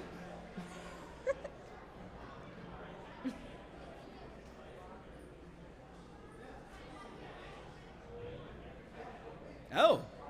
I'll So, let you take that one, Chris. This is really interesting. A little piece of history in front of us here, Allie. This is the original Iron Brett. Now, in the How did I miss him? in the early primordial days of Norwalk Havoc, the house bots were actually cinder blocks with wheels. But this was like one of the first iterations of an all steel house bot, and it is as clunky and dangerous as you think it might be. In fact, I would highly recommend not touching it unless you've had at least 3 tetanus shots today. Yeah, he looks like he's had his time and he's ready to be retired to this new set.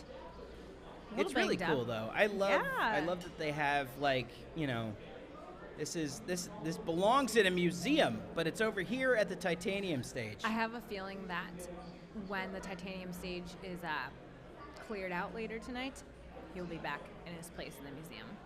The 'Cause Smithsonian, really. He's just autonomous and he goes home. Yeah. At the end of the day, does he just punch? He's got a punch Back to card. bed. And he just slunks back off to the museum. Yeah. Oh, that's crazy. And you can see the inner workings in it from this angle. I feel like they were going to tell us something, and then they're not anymore. Just keep talking. I hate when they say that. Yeah. Well, I mean, we got boxes to ready. One of them, needs a whole rewiring, and the other one Yeah. just has unicorn, Guts. entrails. Skittles. And Skittles just strewn about. It's just crazy. I've only been here again. I keep saying this just so that I sound smarter when I don't sound smart, but since April, and just to see the changes that have gone on here since then is wild. Like, we have this whole set now that we didn't have. These cages, let alone, we didn't even have those back, and you were here even longer, so it must be pretty cool to be sitting here with the original house bot and in a nice, sort of comfy leather chair, depending on how many hours you sit. It is sort of comfy. That's Yeah. the way I would describe it. Yeah. No, it's really awesome. Every single Norwalk, Havoc I come to, even since the early iterations over on Day Street, every single time, it's an evolution. Even just 2 months ago that we were here, Yeah, it feels like a completely different event. We have the most attendees that we've ever had. Do we? I didn't even get to chat about that yet. Wow, that's great. And Hey, no, we have people interrupt walking us. by. I love it. The merch store gets more and more like team apparel. The food truck area. Oh they my get God, more that and more area different types is of food and everything. awesome. It's a day. You can now. It's now a thing that you can come to, and that's your day. No, it's not like a hidden gem anymore. It's like people know about it. They make it their weekend, and we're so lucky. It's so nice out. It's like 65 degrees again in November in Connecticut, which is unheard of.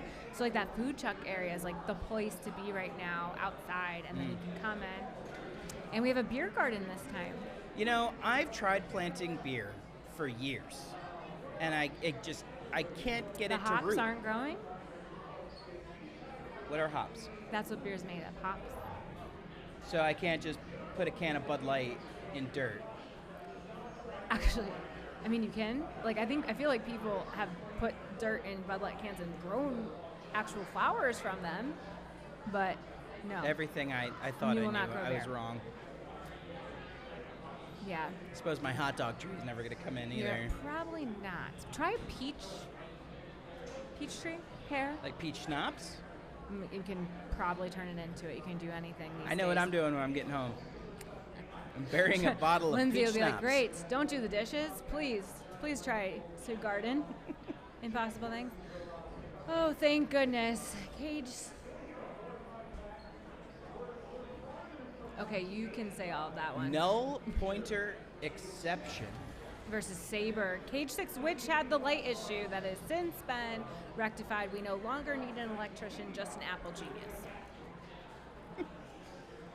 Looks like And some- 2 Italian ices and a t-shirt. Yes. I don't know. I mean, I can keep adding to this list. I don't know what they're doing back there in production, but we've been saying that we need these things for a long time. Oh, look. They listened.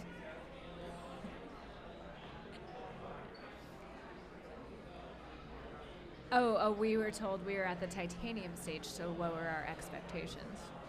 You know what? We have the highest expectations here at Titanium because, you know what? Steel, what's that all about? Listen, the lights are hot over there. It's much cooler. I don't have to bend over. I can sit up with this nice backrest. I am perfectly content here at the lesser titanium stage if they want to demote us. It's cool. I feel like I'm on TRL over here too. There's just like this crowd of people. They're all standing around. They're cheering my name. By. Like, I feel very noticed for my lack of robot reporting abilities right now. But it's still good. We're locked in here in Cage 6. And we are off. Oh!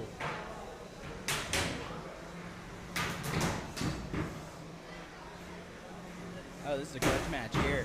Ooh. I mean, I'm just hoping another one knocks the light off so that we can have 2 robots go home with that title today.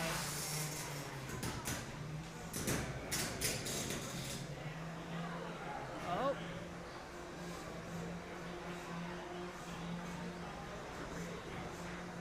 All right, we got a horizontal down. What is flying across the? Is that a drone? That is a micro drone. I really thought I was seeing things for a second. So there is a drone in there. Saber wins.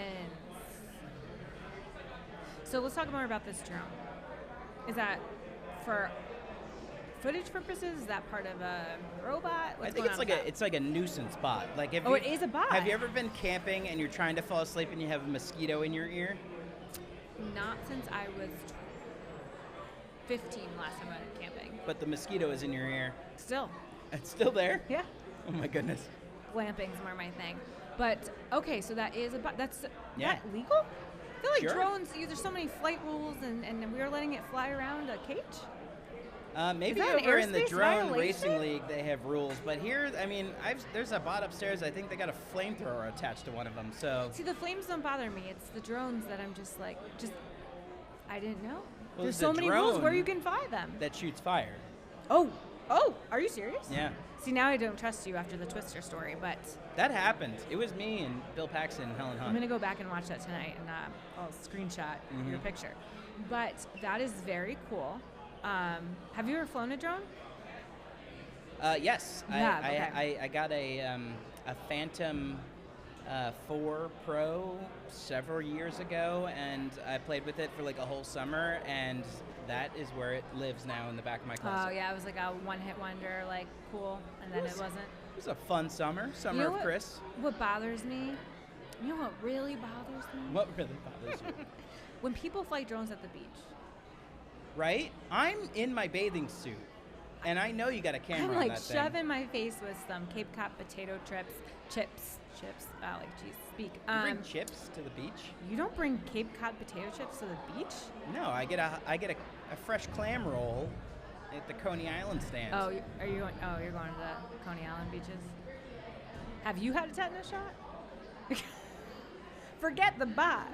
I got stuck with some needle there in the sand. It might have been a almost tetanus positive shot. it's impossible to not. So if you go to like just gonna level up a nicer beach anywhere outside of Coney Island. You name one nicer beach than Coney Island within I mean, like the half-mile radius I'm of pretty Coney sure Island. if you went to Within the one down- quarter-mile radius of Coney Island, you name one nicer beach. Well, in a quarter-mile radius. yeah, one. I didn't think so. You might be safer just swimming in the Hudson River at that point. Anyway, don't like drones at the beach. That was the point of my story. Lindsay and I, we once went to the aquarium at the Coney. It was like one of my first times there, and You keep going back? We Sorry. wow, someone does I not really like don't. Coney Island. No, I think it's like a one-stop shop. You know, you go, you have a hot dog.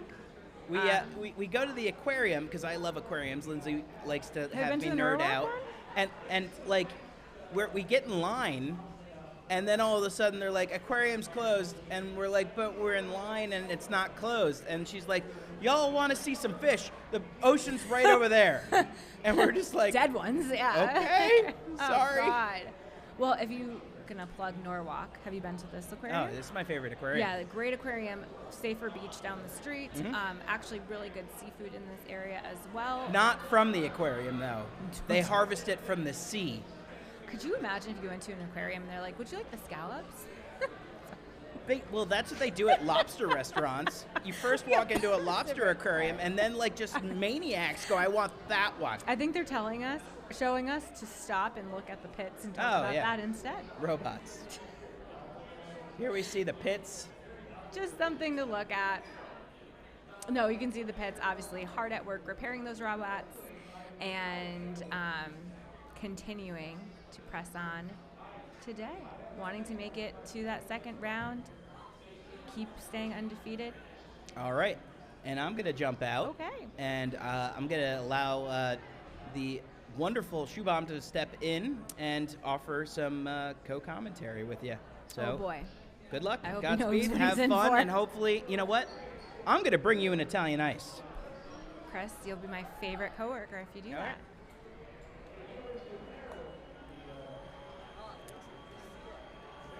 All right. Hi, nice to meet you. So this is actually our first meeting. Yeah, first one. Why don't you introduce yourself to the titanium stage? Have you sat in the seat before? No, I don't think so. It feels great. Thanks for having me. I'm gonna make sure you get this mic nice and close to your face so Cool. they can hear Right. you.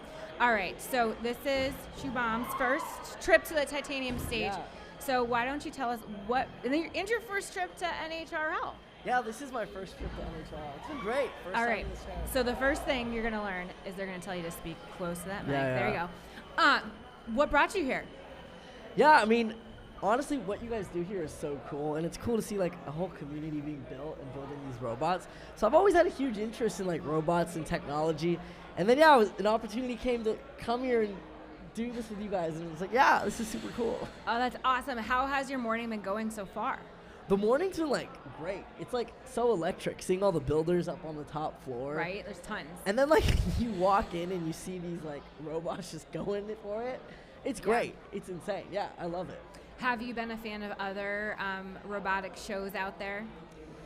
I mean, I grew up on like BattleBots and things? Yeah, Robot You can say Rage. them, we won't get in Well, trouble. there's this game on Mini, like Robot Rage. It was a computer game. I don't know if you played it. Nope, definitely not. See, yeah, you're going to I'll learn say. fast here that I am here for the comedy. Ooh, I like that. Comedy's good.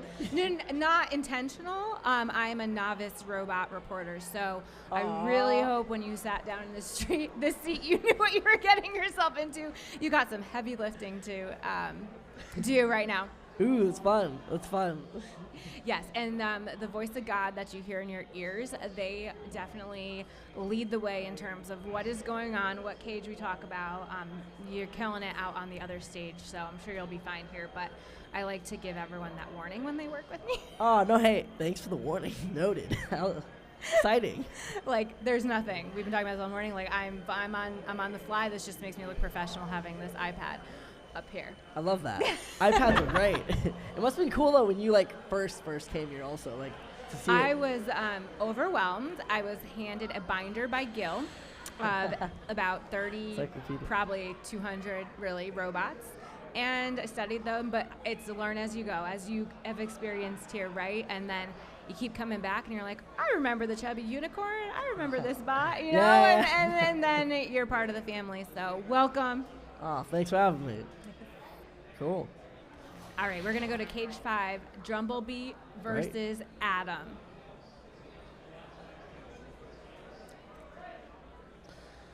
So it's going to be, you're only working with me for 5 minutes, so you're lucky because Lindsay's going to come take my place and lead the way. We'll make the 5 minutes count. Though. All right. We are on Hey, cage 5 for 5s. here. 5 yeah, for 5. there we go. Ooh, the suspense is killing me. Yes, it adds to it, and I see, again, more milk tank costumes. Not costumes, sorry. Cow onesies. Yes. How dare I? Yeah. Wait, can you explain to me when a bot can have two, when they do 2 versus 1? Oh, so when they have so yes, you are allowed to have a mini bot in there with you, or they'll explain it back there, or Lindsay, but you are allowed to have 2 sometimes in this smaller class. It's fun. Versus 1. And one's kind of like the antagonizing bot, where it just kind of like runs circles, makes you confused, gives you a headache. And the other one's the one that's doing most of the damage. Yeah, no, that's incredible. But it looks like that one of these bots is really struggling straight out the gate. I don't even know if it's moving. Yeah, well, the wheels are, but it doesn't. Oh, there we go. Maybe it just needs a little bit of a tap. Yeah, I like it. It's fun though. You see the 2, like one's like bait, the other one's like tackle. Yeah, it is. It's like having that annoying little sister just running around like, you know? Holding like the Right, hair, and then one's like in front. That's great. Yeah. Actually, she's standing right here. If I can get her attention, I'll ask her for the official name of when there are 2. Oh, the Barney purple. The Barney purple? Yeah. That was Oh, great. stop. Lindsay, while you're standing right there, what is the official name of when you have the 2 bots in there versus just 1? Oh, sorry. When there's 2 bots in the cage versus just 1, what is it called? We are 0 for 3. Oh, you can't hear. Okay. When there's 2 bots versus just 1, when they have like the extra bot in there. Multi-bot. Oh, multi-bot. That's great. If I really thought about it, I probably could have came to that answer myself. Thank you, think Lindsay. you You saved us over here. You will. All right, Brett's going to give an unstick here. Knockout. Oh, never Oh, mind. is that the name of the home bot? Yes. Oh, yeah, cool. their Right. names. So this is how. Shoot on. Let me tell you how to succeed here. Yeah. Sometimes the bots have the names on them. Oh, and that's then, great. Yeah. and then you sound like an absolute expert. But all the house bots do. They all start with a B, except for one. Is Fluffy still in service? They're not listening to me. That's fine. Most people don't. But is Fluffy still a house bot here? Or are they all with Bs now? It could be. So Fluffy might be in cage 1. But anyway, if you really get flustered, say name with a B, it's most likely the house bot that's doing the unsticking. Yeah. Bart, Brett. Birdie, There's got to be a female in there. Brian, Brenna. Yep, go with Brianna. it. No one will correct you. Sometimes those home bots in the earlier matches felt like they wanted to get in the ring. Like, really. Oh, sometimes they have a mind of their own. Yeah. That's true. All right. All right, we are going to go to Bart's cage now in cage 6. Cool. Oh, emotional damage. Love that one. Versus Krikit. And then my voice is going to drastically change as well as my hair color as I send this over to Lindsay. Hey, well, these 5 minutes were great. It's all that. 8, 7, 6, 5, 4. Hey, it was great meeting you, though. 2, Yeah. 1. Fight, robots, fight. Oh, do you want this? It doesn't work. No. Wow, this bot. Ooh, we got another 2v1. Oh, the little red one's stuck under the corner. It's like a bot malfunctioning on the. How's it going? Goodness, it's what a day it's been. What a day. I'm sure you're feeling it. Yeah, no, it feels great. Good energy, good robots. What more do you need? Yeah, that's what I was saying. So, just getting my computer Yeah. plugged in here. Oh no, the poor bot, the one in the white. Oh, he's taking a beating. He's seen better days. Yeah. Definitely that horizontal spinner up on top of his opponent is punishing. Yeah, no, it's massively. We Yeah. can see its full glory. Yeah. And it has resulted in a tap out. So I guess not a surprise there. Yeah. He has that big wedge, but at a certain point, Yeah, I feel what that. can he really do? Because your whole bot can't be a wedge. Would you do a 2v1 if you could, or would you make one, or would you go for the 2? What a good question. Okay, so I think if you're going to have a multi-bot, you need to have a really good approach, and you need to know that you can trust your other driver and that you're on the same page, right? I agree. So, like, when we see a bot called Wake and Bake, which is Angel Vidal and Alex Pezza. They have a strategy where one pins the opponent to the wall, and then the other goes in with the weapon. So you know exactly what the plan is, the strategy, and it has worked so well for them. Yeah, absolutely. It's like Ricky Bobby shaking. Yeah, exactly. Yeah, one would take the hit. Yeah, no, I think that's fun. Yeah. Exactly. And then, but some people, they build the multi-bot because you get a weight advantage, but they don't necessarily have like the corresponding strategy that goes with it. Yeah. Or just sometimes they do, and it's hard to really enact it. Some bots can get around that strategy. So, I guess to answer your question, I would probably start with just one bot because I am not a builder myself, and I feel like I just need to kind of get that experience and then maybe branch out into the multi-bot I love that. arena. Hey, well, let me know when it happens. I'd love to see it. Yeah. Oh, do you want to be my multi-bot I should. driver? Yeah, we should. Are we'll we, make are a little we forming a team of right alliance. here? This is an alliance. This is an alliance. We're in, and we'll see you in January. Ooh. It's official. Yeah, it is. Locked in. That's great. What do you think you would do? Ooh, for the... Would you build one? Would you build two? Yeah, I think... I don't know. I like the idea of like working with a team. So I like that with two because one will take the hit, one will just go for it. Yeah. But then at the end of the day, I feel like maybe one is easier to control and you can control more stuff. Because with two, if one goes down, I feel like you're almost done. Well, but if you have one and one goes down, true. then you're in bigger trouble. Yeah, that's true. So I don't know. It's like a numbers game, but that also means you have two independent bots that you have to fix and work on and buy parts for. Yeah. So it's definitely not cut and dry. Yeah, it's definitely not cut and dry. But if you had to, let's say you're going with one pot, are you going to do a vertical weapon? Are you going to do a horizontal weapon? Now that you've seen a good number of bots, what are you feeling? Oh, well, thank you for asking. After seeing, a lot of these bots, and by the way, these builders are incredible. So who am I? Yeah, but I don't know. I always thought something that like an anchor, like something that has like a crane, and then has a little ball. Whoa! And then you go and you just like drop it on something, and it pushes it to the ground so it can't move. Immobilize it. But the problem is if you miss, you're done. Yeah. Or like a wrecking ball. I think that you've already named it. You have the full name, the full scheme going. Oh, thanks. I think that you should do it. What about you? Do you have any favorite bots you've seen today? Ooh, what a good question. Oh, great. So there's a bot that has competed pretty frequently in past years, but hasn't really been here all that much this year, which is Polywog.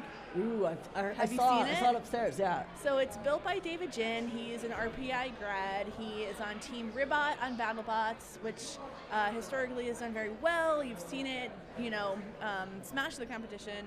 And he has Polywog, which is a very reliable bot, and I'm just excited to see it qualify. Yeah. But first, we're going to hop over to Cage 5 to see Cool. who else is going to continue their journey to qualify. Can't wait. Let's see, who do we got loading in? There are, I'd say, 100 people around this cage. Love that. Love to see the energy, love to see all of the enthusiasm. And in Cage 5, we have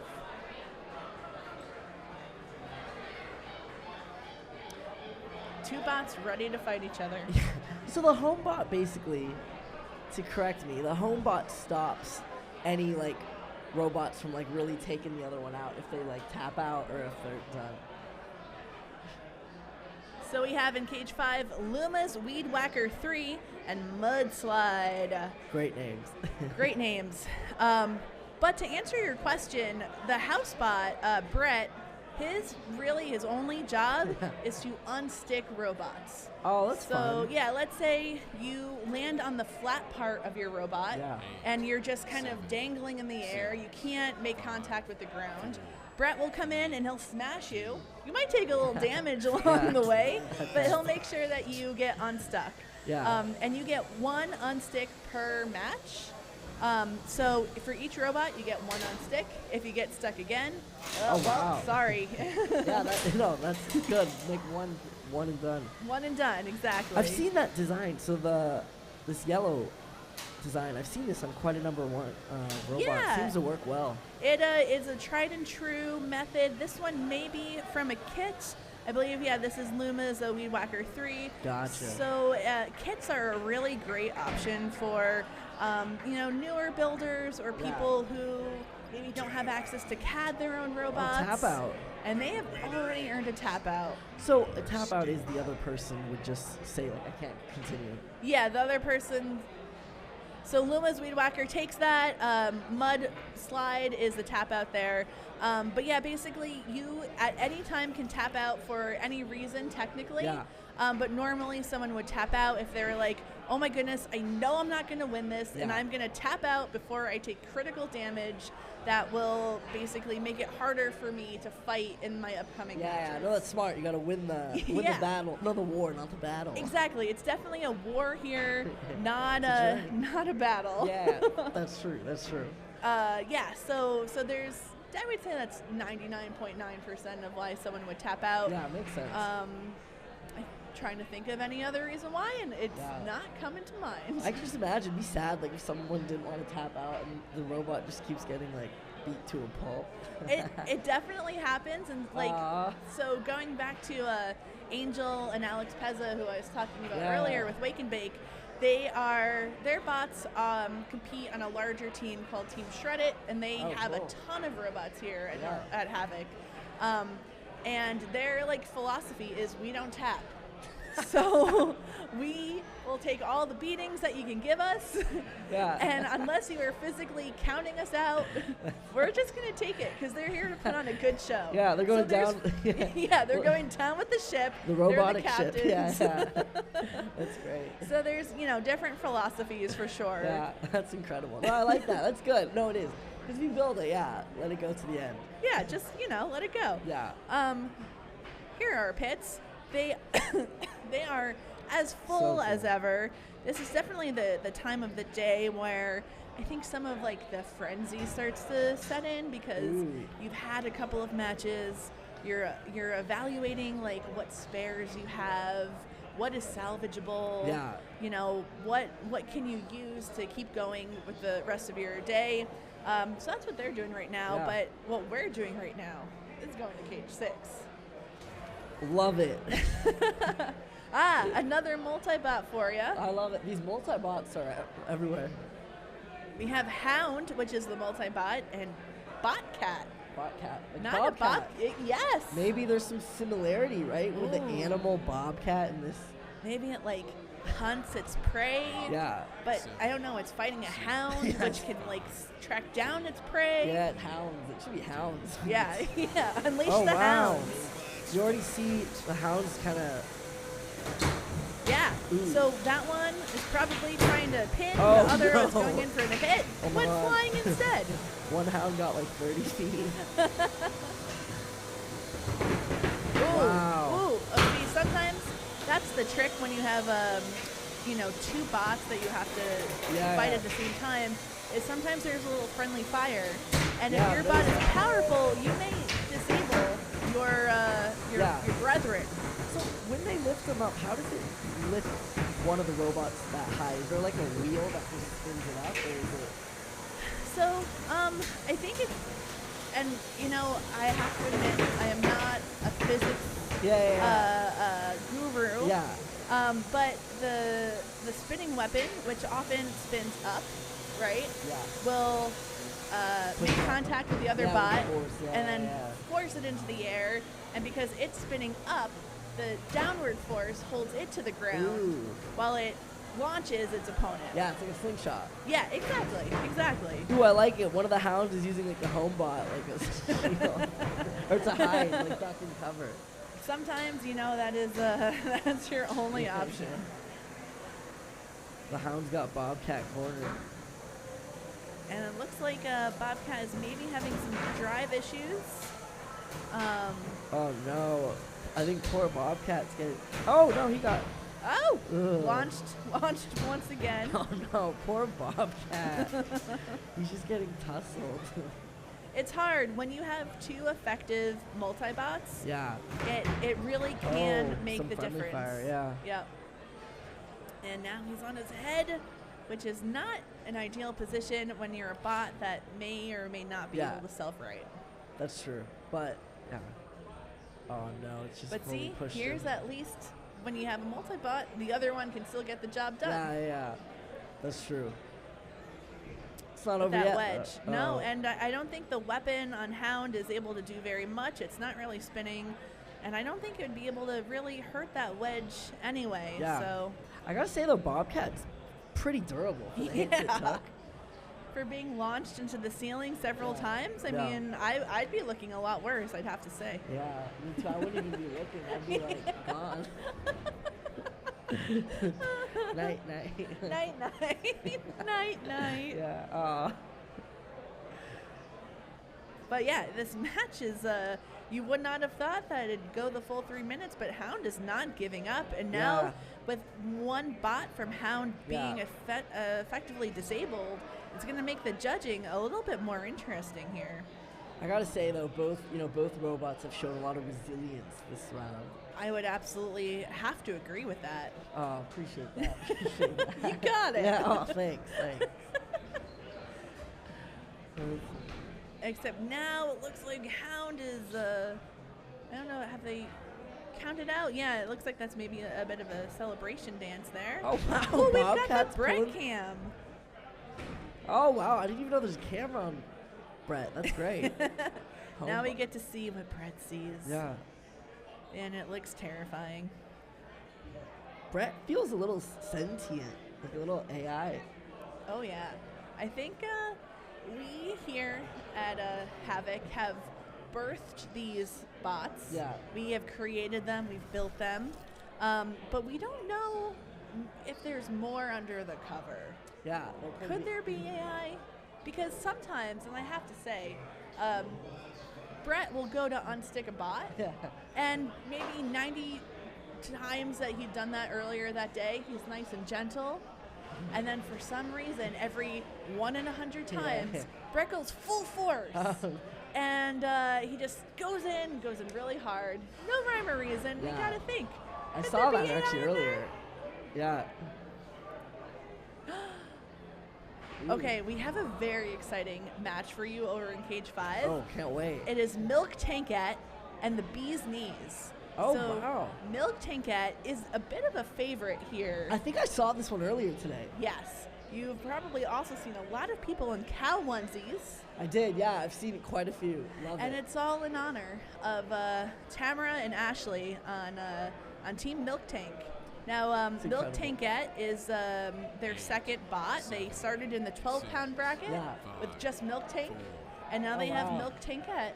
So are there like, speaking of Milk Tank, are there a lot of like people now that have formed like little teams within the league? Absolutely, absolutely. wow. So you'll see that a lot of people will start like independently, right? You'll come, you'll bring your own bot, and then you start to make friends in the pits. Yeah. You start to make friends with other that's people. You work together.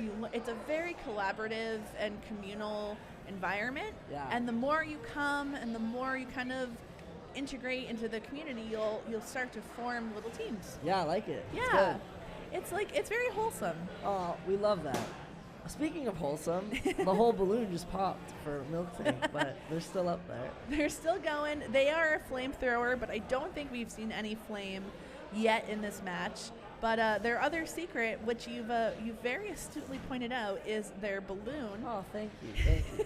It doesn't necessarily have any weapon purpose, but it is filled with glitter Yeah, because Team Milk Tank, they love to put on a show. they do, and the show is put on.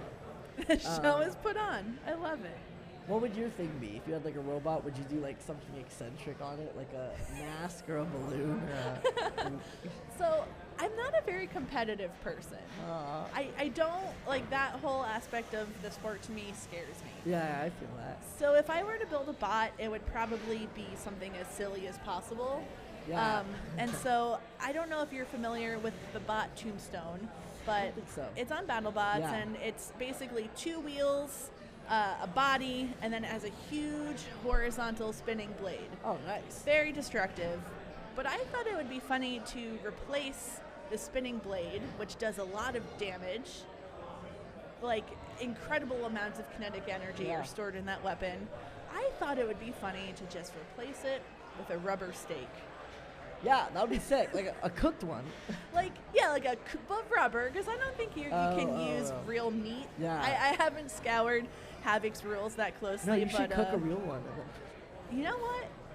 Maybe. But, hey, speaking of cooked, Milk Tank is still cooking from there. Still, yeah, they might be cooked themselves. Unfortunately, I don't think that Flamethrower is doing much cooking of its own. We can see the focus of the operators right next to them. Yeah. Yes, look at them. They're fully in this match. They are not giving up. They refuse to tap out. Love that. But I would love to, with my rubber stake bot one day, fight Milk Tank, and it will be a battle of milk for steak. Yeah, that's true. Yeah. That's true. I like both, so I'm rooting for both. And I hear a count out happening as we speak, so this match sounds like it will be going to the judges. When it goes to the judges, is there like a criteria they use to like? Yes. Ooh. Yes. I can tell you a little bit of the breakdown. Yeah, that would be great. But there are, a number of things that they compare it to. But so basically, there are 3 things that you're judged on in every single match. Yeah. So if you're a judge, you're looking for damage, which is how much damage are you inflicting on the other robot with your weapon. Gotcha. Or with your, I suppose with your bot at large. Yeah. And then control. So are you in control of this fight? Are you driving in a way that is not giving your opponent a chance to hurt you or really get the upper hand? And then aggression, which is primarily like aggression with your weapon. Yeah, I see. And so it's 6 points for damage, 6 points for control, 5 points for aggression. I like how. That's great. All right, let's go check out 6 while that match is formally being judged. Nice. And this is one of those bots that I think people name to throw the announcers off their game. So in one corner we have the Wumpus, and in the other, now this is strictly a planetary reference. Oh, I love that. Love the solar system. Big fan. This one is called I Saw Uranus. And it's strictly about the solar system. No other. Uranus? Yes, Uranus. I saw Uranus. Nice. That sounds better. Thank you, builder of... Oh, it is like a planet itself, the way it's like rotating. Yeah, exactly. So it's on brand, it's on theme. Oh, wow. And that saw has completely detached, and we have fire. Wow. Oh, the fire dipped.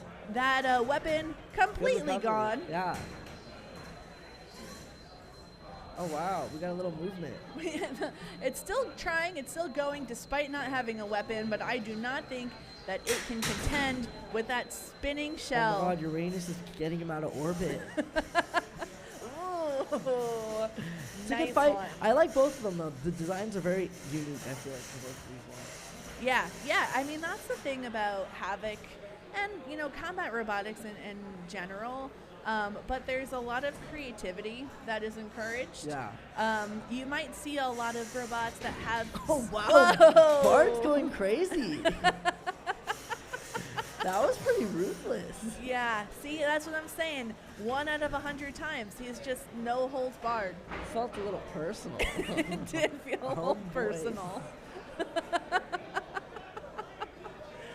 was good. No one can explain it. What are you thinking? Who do you think is going to take it home? So I do. Ooh, boy. I think that's our answer right there. Now, I believe the Wumpus is actually the spinning. Oh, wow. I do need to double check that. And now it looks like that shell has no longer any spin to it. Wow, the battery's moving.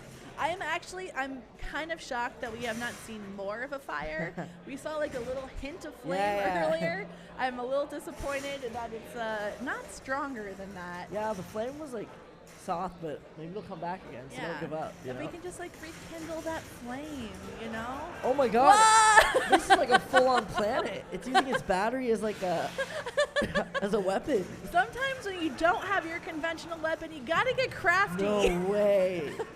And now he has turned into a full body spinner. Oh, terrible pun, but it's a battery ram.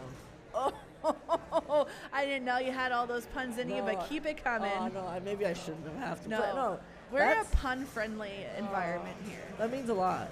I have to say, I give this bot A+ for innovation with the adaptation. I love the resourcefulness. His opponent wants nothing to do with him, it looks like, so it could be working. Yeah. And now he is being high-centered on the wedge. Uh-huh. A good pin there. Is this a comeback? Yeah. What a great match. This is the heart of Norwalk Havoc. Two weird bots coming together, putting on a weird show for a bunch of weird people. Love that. I gotta say also, kudos to the operator with the battery one, because I feel like they had to adapt for that. That was a good move they adapted with. I mean, if there was like an extra bonus point for like style and resourcefulness, 100%. 100% that battery. That was the battery, right? Yeah, it sure looked like it. Yeah, because my thing is that like the battery fell out, it would lose power. So yeah, something would go down. Is that a knockout then? If like you lose power? So this one's going to the judges technically, but if your battery goes down, you generally have different batteries. Gotcha. But if it stops you and you're no longer working, you get 10 seconds, and if that battery doesn't magically get back in and reattach itself, you're gonna be counted out. Oh. So it's hard, you know. Sometimes you win, sometimes you lose. You gotta make sure all your parts stay in the robot, though. Yeah. That helps your chances of winning. Gotta have like 30. I put 30 batteries. Like, I think it'd be smart. Like put 30 batteries in one. It's like a fail-safe. But then you gotta. The Wumpus wins that one. Wow. Good we for have the a Wumpus. win for the Wumpus. Good for that. And for the battery maker also. Yeah. So that was a great match. Uranus did well. Wumpus did well. Both did great. And I think a very good. The brand of that battery maker, I think could really use that in a commercial and be like, this is how durable our batteries are. Listen, you want to run with our battery and use it as like a brand? We're set. We're battle tested. Here's the proof. Yeah, here's the proof in the pudding. Yeah. Yeah, exactly. I mean, the ad copyrights itself, I have to say. Yeah, I think so. All right, so what has like stood out to you? Because this is your first time here. Yeah, it's incredible. What are you thinking? Because this is a lot to take in. Yeah, no, taking it all in. It's no, I think it's great. I think it was cool. I think that coming in just to see the community builders. Yeah. Everyone's like in there together. There's family. I saw like a father and son. I saw like a college group. So that all these different people coming together to build stuff. And the bots, like it's very innovative. It is. The kids coming here. And I mean, it's good for them. Yeah, I always say that I wish when I was a kid that I had more like influence in this area. People like encouraging me to explore because I really didn't. And I wasn't the best in math, but I think if I had more of like an application, for math and science to like channel it into something real like this, it would have made a lot more sense than like what time does X train get to X destination if it has to pick up 12 apples at Y stop. Yeah, all those questions. Yeah, but hey, it's never too late, and we're still kids the way I see it. I like the way you think. But no, I do think it's super cool. Like you see all these young kids. Like I feel like doing this is such a good outlet for them growing up. Oh yeah. And like they'll learn so much in the process. You learn so much. I think not just about the skills it takes to build one of these, but also the soft skills that go around it. Yeah, absolutely. Like how to work as a team. Yeah, how to take a tough loss and then rebound and like get adapt. better. Or how to adapt. Like how on to the spot. adapt. Yeah. Exactly. So if you are a family out there, get your kids into this. Yeah. It's awesome. All ages, all backgrounds. Everyone should come. Truly all Fun ages. time. Yeah. Be pretty chillin'. Exactly. Yeah. What about you? When you, I guess, first came, your journey here, what's the thing that stood out to you the most? What a good question. About the league, about anything here? So I'll tell you a story. I love stories. I don't know if it's interesting, but we'll see. No, it is. Yeah. What you see here Yeah. is not how this started. Oh, okay. We actually, this started in down the street in Oh, a tiny little, the first floor of an office building. And there was one box about the size of that. Yeah. And there were about 20 tables because there were only 20 teams that would compete. Oh, that's great. And there was one tiny little set of bleachers. And it was gritty and fun, but not any of the razzle dazzle that you see here. And just being able to see it grow from something so pure, but being able to maintain, I think that purity, it's still all about the sport, all about the builders, keeping the builders at the center of, the priorities for how we run this league. Has been so incredible to me to watch because as we see a lot of brands or things grow, sometimes they lose a little bit of their soul, a little bit of their integrity. Yeah. But not, in my opinion, not here. No, I agree. When I came here this weekend here, you can feel the pure energy here, and it feels it does feel like the Wild West in all its forms. So it's a very cool feeling, and it's just the energy's so great. So we love it. And that's why I always say, there's people who live all over the country, literally all over the world, who tune in and watch this on YouTube. And that's awesome. That's it's so great. cool. But if you can, I know, traveling it can be hard sometimes. But if you can make it here, please do, because it's that energy you feel that you just can't necessarily replicate elsewhere. But not to make the YouTube watchers feel bad, because watching online is also great. No, YouTube's great. But if you guys are in the States, out of the States, just one flight, come through. It'll be really fun. We've got a new advocate. There's events all year. It's great. I am scrolling through the YouTube live chat here. Oh, that's fun. Just to see what people are chatting about. And it looks like there was a lot of buzz about Milk Tankette. Oh, nice. Yeah, no, definitely seems to be a fan favorite here. That's why whether you win, whether you lose, whether you have a winning record or not, it doesn't always matter. Yeah. You can still capture the hearts of the fans. Yeah, that's all that matters. And, Yeah. Milky, never give up. Never give up. Yeah. Now the builders behind Milk Tank are very good friends, and they're actually coworkers. Great. Yeah. And they became friends at work, I believe, through their mutual love of Pokemon Go. Oh, nice. Yeah. Love that game. And their favorite Pokemon is Milk Tank. Oh, the purple one. Or, sorry, Miltank. The big cow. It's yellow. I think so. Oh, okay. Maybe. Oh, no, I know what you're trying to say. Yeah, that's great. Oh, that's incredible. Yeah, and so they love Miltank, and they love cows, and so they're like, I don't actually know how they discovered Norwalk Havoc, but they did, and the world is better for it. Yeah. Because they have, I think, literally showed up to every single one since early last year. Oh, that's cool. And they have grown so much. They've legitimately won fights. Yeah. It took them several events of learning and growing to be able to win. But now they're hanging with the big bots. Yeah, we love to see it. Yeah. Speaking of teams, are there any other teams that are here at this event today, to watch out for, to look at? Oh, thinking. So we're in kind of an interesting period right now because the show BattleBots just filmed. Mm-hmm. And it stopped I think a week ago. Oh, okay.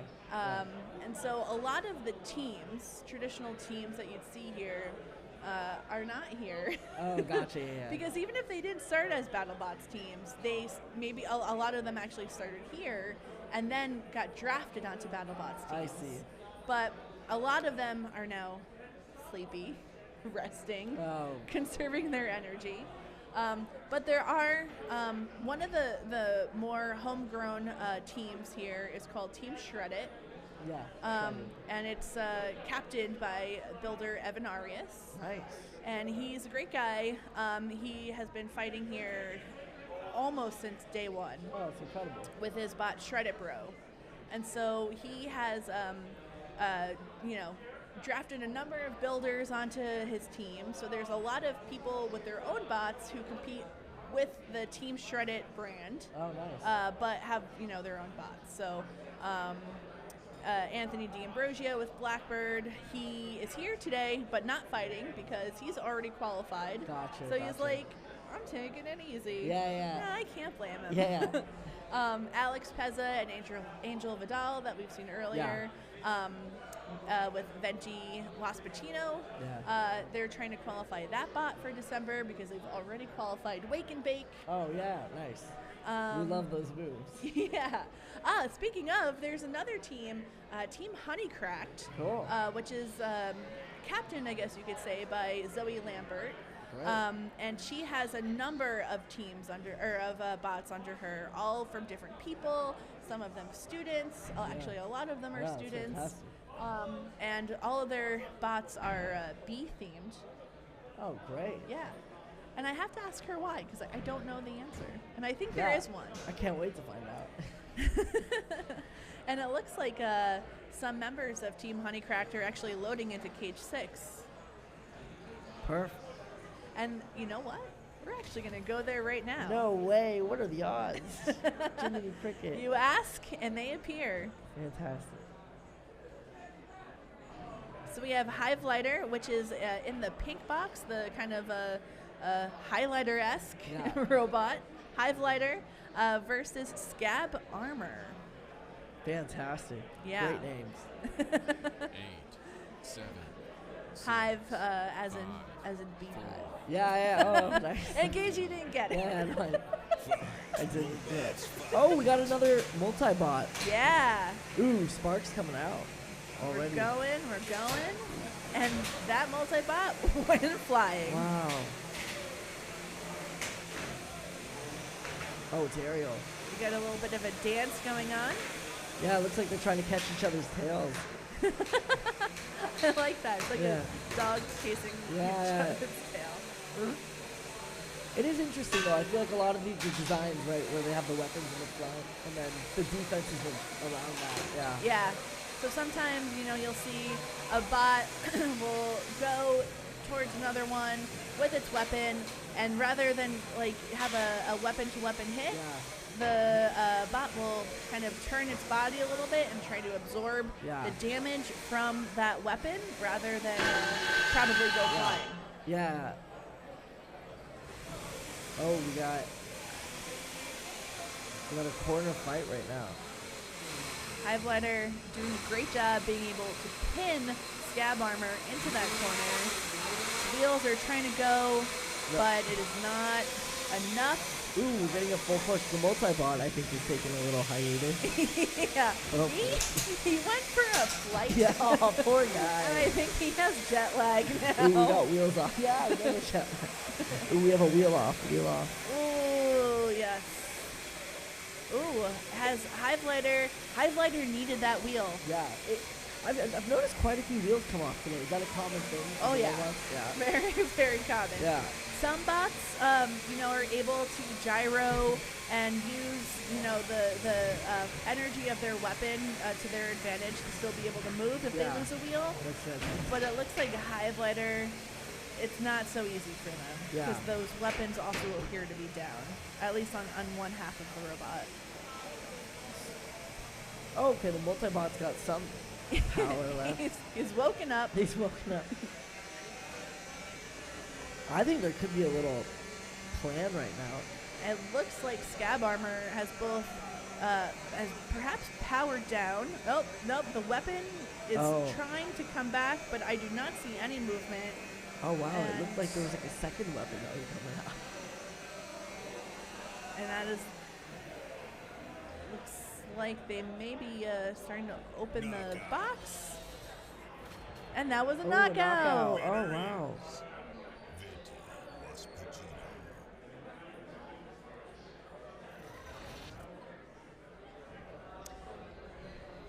So, as you might imagine, Yeah. because Scab Armour stopped moving, Yeah. HiveLighter won. What? So, knockout for HiveLighter. Oh, that was a great round. Great match. Yeah. Good players, good competitors. So now, we will now go over to Cage 5, where we'll see Cooper versus Go Dum. Nice. That's great. Go Dum is a long-time competitor here at Havoc, and Cool. it's built by a builder named Izzy Tsao. And as you may have guessed, its main weapon is a drum, Oh, a that's spinning fantastic. drum. What that other bot is that wheel? That wheel would be a weapon, right? Or is that a shield? Yeah, it's a weapon. Yeah. Yep.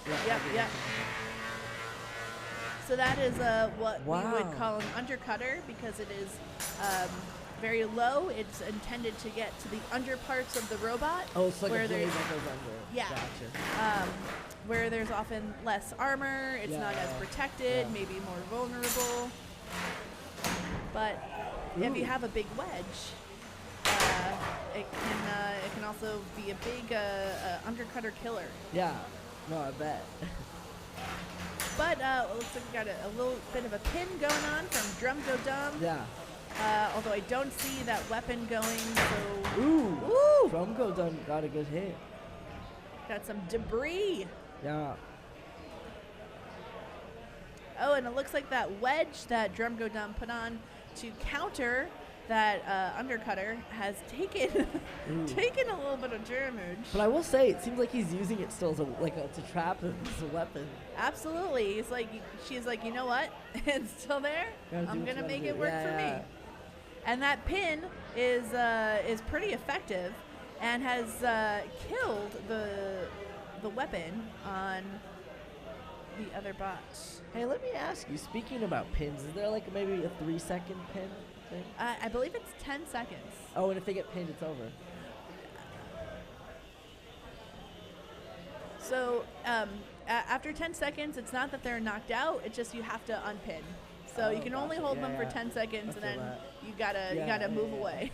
But Cooper has appeared to have lost a belt over there, so that explains why their weapon is no longer. And the same could be true for Go Dum. Well, the weapon will always be in his heart, so Yeah. that's all that matters. The weapon was the friends we made along the way. I will say I have noticed a lot of people using the home bot as like a wall. Yeah. Does that happen a lot? Yeah, you know what? Like, similar to what we saw earlier in the Uranus fight, where you got to get creative. If you don't have a working weapon, you got to get resourceful. do what you gotta do, yeah. So this is just, bots being resourceful, being like, hey, I have this surface here. I'm going to pin them. Yeah. Why not? No, I hear you. And the pin continues. It looks like Cooper may not be able to contend with the drivetrain on Go Dum. So even though both of their weapons are dead, it's coming down to the drivetrain and who can have the control here. Yeah. Be good. Oh wow, we got a little tango. A little tango, a little waltz. Yeah, a little swivel, a little pivot. And there's 2 seconds left. And this one will be going to the judges. Wow. It's a good battle. What do you think? Who do you think's gonna take it? I think this one is going to Go Dum. Oh yeah. I think that they are able to maintain control. Yeah. Push Cooper around, even though both of them had no weapons. I would still give this to Izzy and Go Dum. Yeah. I think it was a close match, but I think I would lean towards yours as well. Yeah, with Drum Go. it's definitely close, and sometimes it's hard to tell when there's no weapon. Oh yeah. Especially when both of them have clearly taken so much damage, Yeah. but I think you're right on. Oh, thank you. Well, I followed your suit on that, so yeah. Well, I was just tricking you because I think Cooper won that one. Oh, really? No. Maybe. No. You never know though. So speaking of like qualifiers, so one operator could qualify multiple bots. Yes. That's fun. It's fun. It's fun, but it also sometimes creates dilemma. So Go Dum has officially won that match. The judges have decided. So no surprise there, I don't think. But so to answer your question, yes, absolutely. You can qualify multiple bots. That's fantastic. But let's say you qualify 4 12-pound bots. Yeah. They'll all fight in December, and there may be times where they, in the bracket, have to fight each other. Ooh. And then you have to make the tough choice. Do I send these 2 robots that I have spent a lot of time and money like building and whatnot? Yeah. Do I make them fight each other? Or do I just figure out which one I think has the better chance of winning the entire tournament and disqualify the other bot? So it's tricky. You probably want to qualify as many as you can because it increases your chances, but then you get that kind of tough decision sometimes. That'd be so cool. Yeah. And now we are going to Cage 6. Can't wait. We've got Bulkhead versus Fallout. Ooh, I saw Bulkhead earlier today. Oh, yeah? It was really fun. Did you like it? It was a great match, yeah. 8, 7, 6, 5, 4, 3, 2, All right. 1. Oh, wow. Coming storming. The green. Yeah, they are not here to wait around and see how it goes. They are taking control. Hey, the green and red looks like Christmas a little bit together. Yeah. Ooh, I think... Bulkhead's got to turn it. And I don't know if you noticed, but there is a drone flying around. I'm not sure who the drone applies to, but we do have a wheel missing. Oh, no. Bulkhead So you need... we've got some smoke! And we've got a fire! Light fire. A little light fire. I think it may kindle into something more. Or maybe not. Maybe not. Maybe Wishful thinking. Do you think the drone will get into it a little bit with them? It could. Ooh. Oh, wow. We're trying to get a lift just to get him off the back of him. Not so much to lift him up, but just to get free. So you may notice that you probably haven't seen a ton of lifter or flipper robots. Yeah. Most bots, builders favor kinetic weapons that can do a lot of damage. But some people like to go the more sportsman route. Yeah, the style and stuff. Yeah, where your whole, approach is trying to get that control of the match. You can still get aggression because you still have a weapon, and the more you use your weapon, the more aggression points you earn. And then hopefully, if you're able to pull it off, you can try and use your opponent's weapon against them. So That's let's wild, say you take a bot who has its whole, if Bulkhead's weapon was spinning, its opponent would be able to smash it into a wall. Oh, wow. And hopefully, some style moves. Yeah, some style moves. I love it.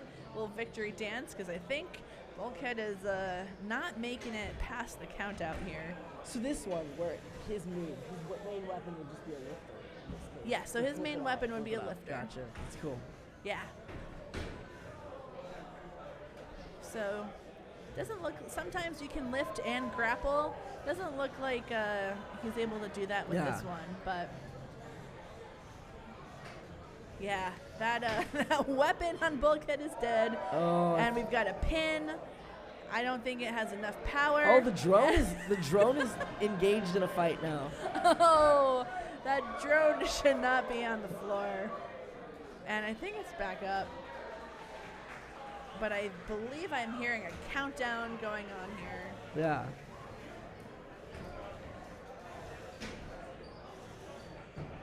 Ooh, good shot. Still zipping along, trying to show Bulkhead who is boss. Yeah, Bulkhead's hanging in there, though. Is it? I hope. Well, I don't know. You're right. No, I mean, technically, yes. But I don't think that it has much chance of convincing the judges.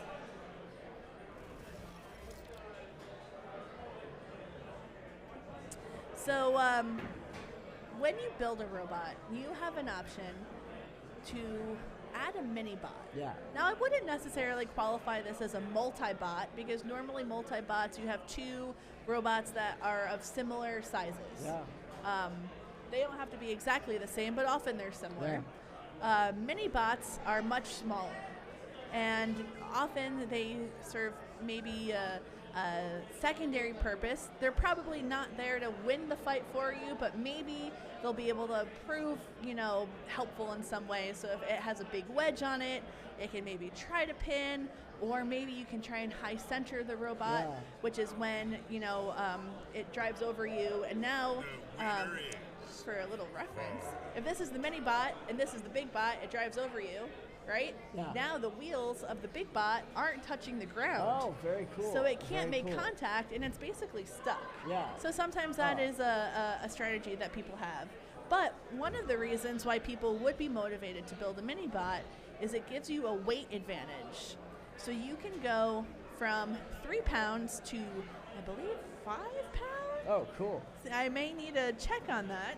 Yeah. But it gives you a little bit of a weight advantage. And For both together? Both together, Okay, for both yeah. together. And Fallout has officially won that match. Nice. So Fallout will continue on here today. Live to see another day, yeah. Yeah. Both will. Yeah. Yeah, we'll all continue living Yeah. to see another day. True, but- yeah, true. But yeah, so building a mini bot gives you that kind of allowance for more weight, which you can utilize in a lot of different ways. Either put on more armor, put more weight into your weapon.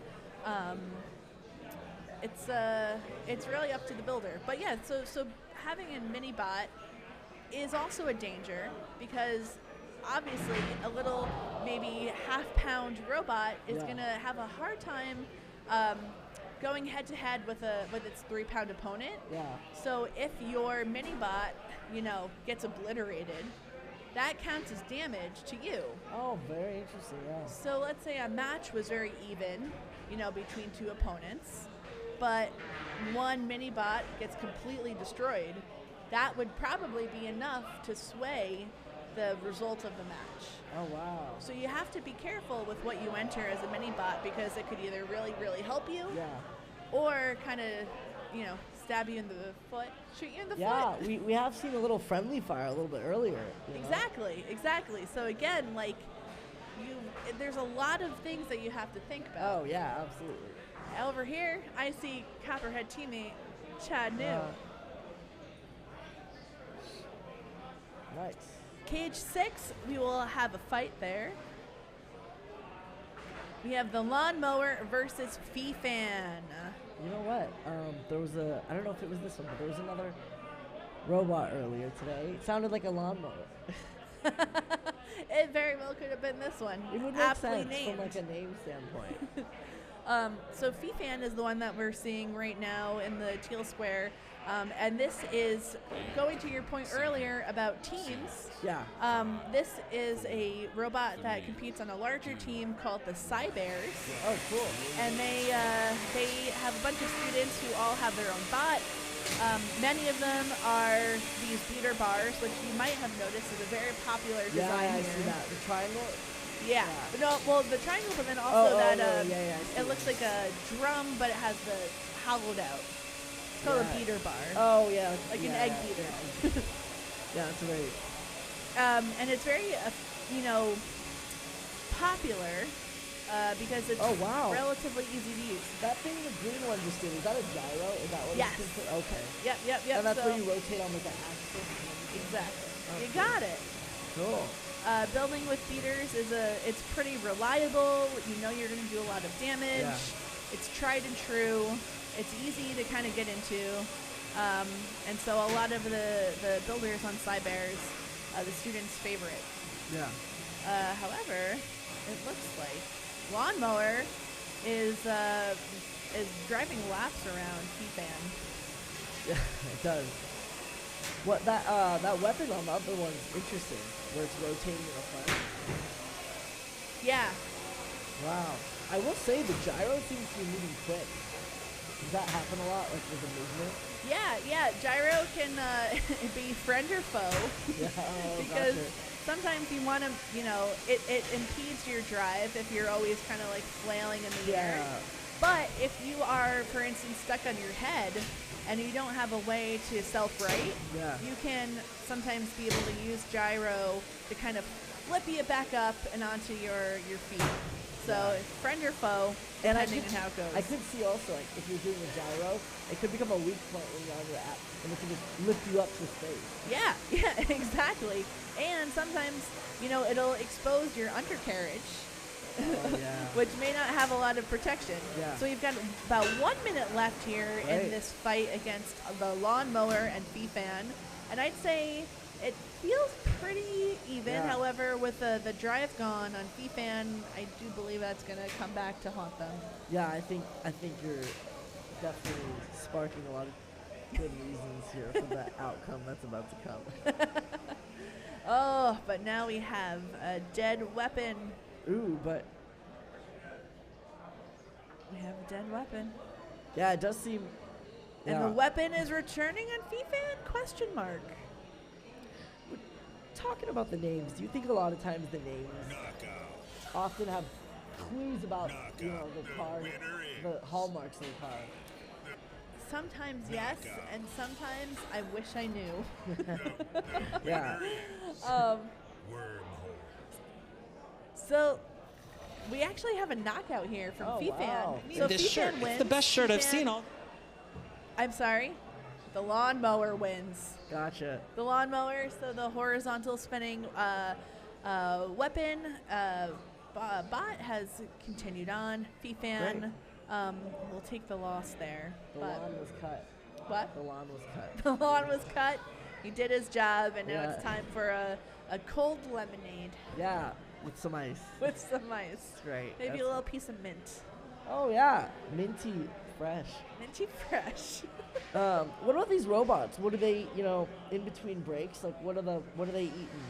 What are they eating? The bots? To replenish their, their piece, like parts and stuff. They are eating lipo batteries that have to get recharged. No, that makes sense. Yeah, it's really a range of whatever is broken. Yeah, it's gotta get copper, fixed. all of it. Yeah. Yeah.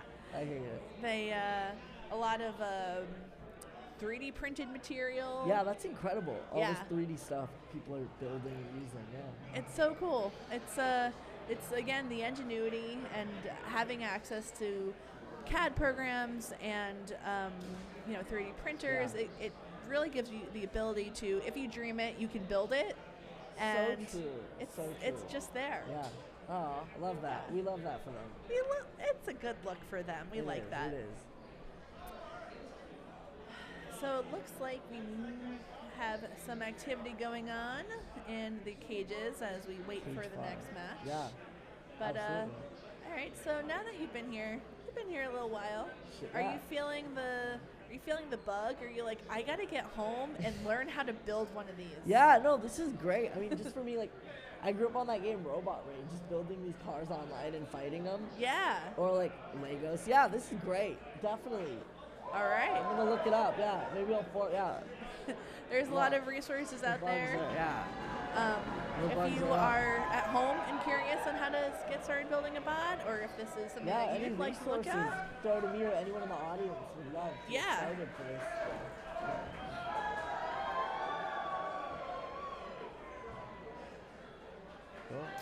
All right, so we're actually going to throw it over to the Steel Arena because there's a special match going on over there. So we're going to check it out, and we'll see you here on Titanium very shortly. Exciting times. Robots, some of them fighting for the third or fourth time, entering their third or fourth fight of the day. Now, very exciting. I have joined with me up here at the big desk. Big desk. Yeah, we've got NHRL founder Austin McCord and NHRL CEO Kelly Biederman, and they have a big announcement. Take it away. All right. Well, first off, we'll try to get it over with quick because the last thing we want to do is stop the robot fighting. But we are so happy and so proud of all the builders and all the fans that have shown up and it's been incredible how much this league has grown. And we're really excited to be taking the first step in sort of bringing that to the next level and bringing more people into league, really growing the league.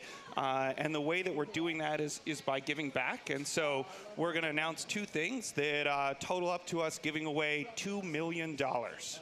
So, yeah, which is pretty cool. The first of those things is the finals that are happening next month.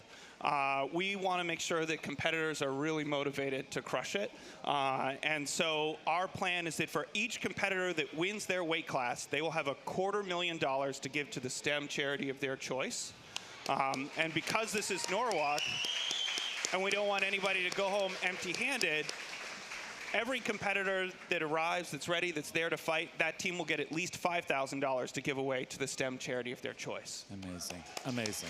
But Kelly actually has the more exciting news about what we're doing to help grow this sport.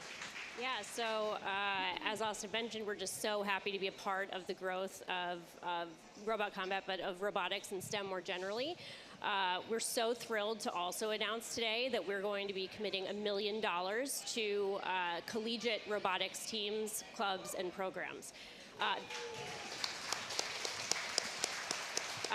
That includes 100 collegiate level robotics teams will be eligible for a $10,000 grant.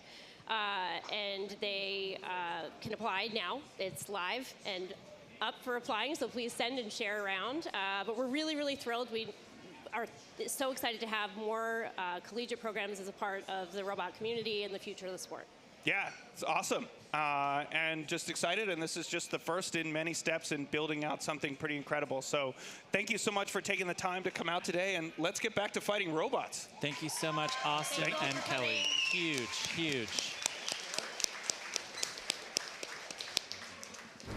All right, to recap the news that we just gave here, this year we are going to be giving out $2 million in STEM charity money. That is $5,000 donations per participating finalist in the World Championship, $250,000 donations per weight class. So another $750,000 worth of charity money going to STEM programs here.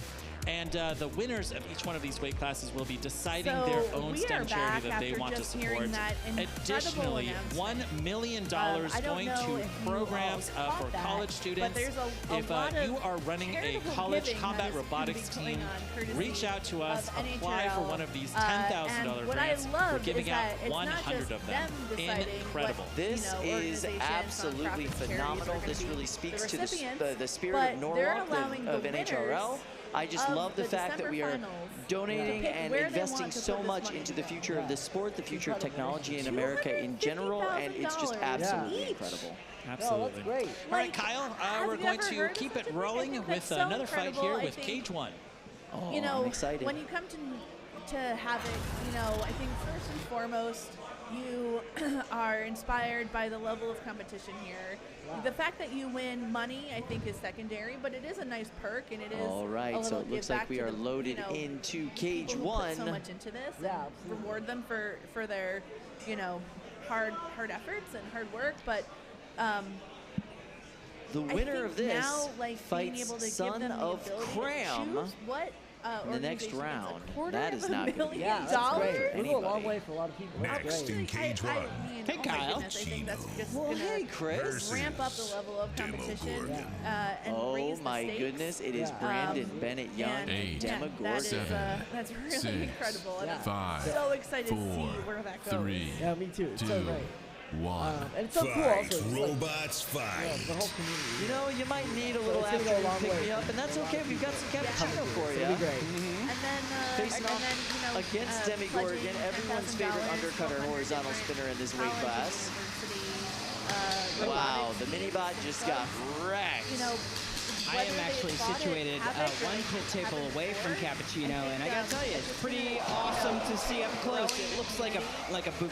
Around the country, perhaps around the world, and just to be able to see, you know, that investment is going to be incredible. I'm so excited. I think it's so amazing. No, that's great. Yeah, but looking at those pits before, that was cool. Good to see all the builders there. Yeah. It was fun walking in it. Have you walked there recently today? I have. You know, I don't know if you know Chris.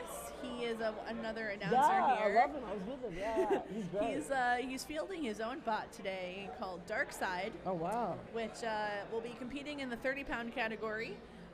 And he has been hard at work over the last few days in the pits.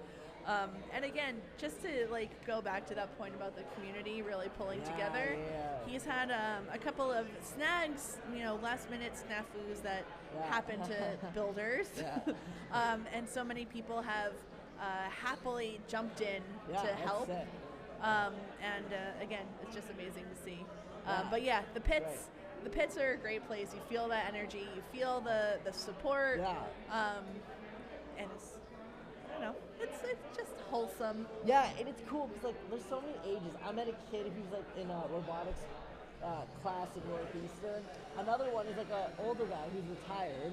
Yeah. So I think it's so cool the different ages and like ranges people are at. It's truly we've had drivers of bots who have had to stand on chairs because they can't see into the box.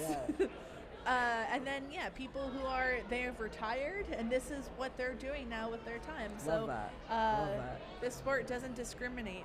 No, it doesn't. You can be anyone. Anyone, anywhere, any place. Well, here. Yeah, anywhere. Yeah, absolutely. All right, it looks like we've got a lot of activity going on. I sense a fight is near. Yeah, I sense multiple fights. Could be near. All right. And you can see that there are some bots in there and lots of people gathered around. And then if you see in the corner there, we have some people in our VIP section who get to watch cage side with a drink, with some snacks.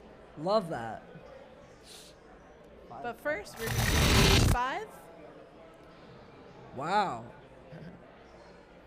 We've got Backlash Wave in the pink versus Krikit in the blue. Backlash Wave is driven and captained by William Marchese. Love that. He also has a bot called Sea Dragon's Roar. 6.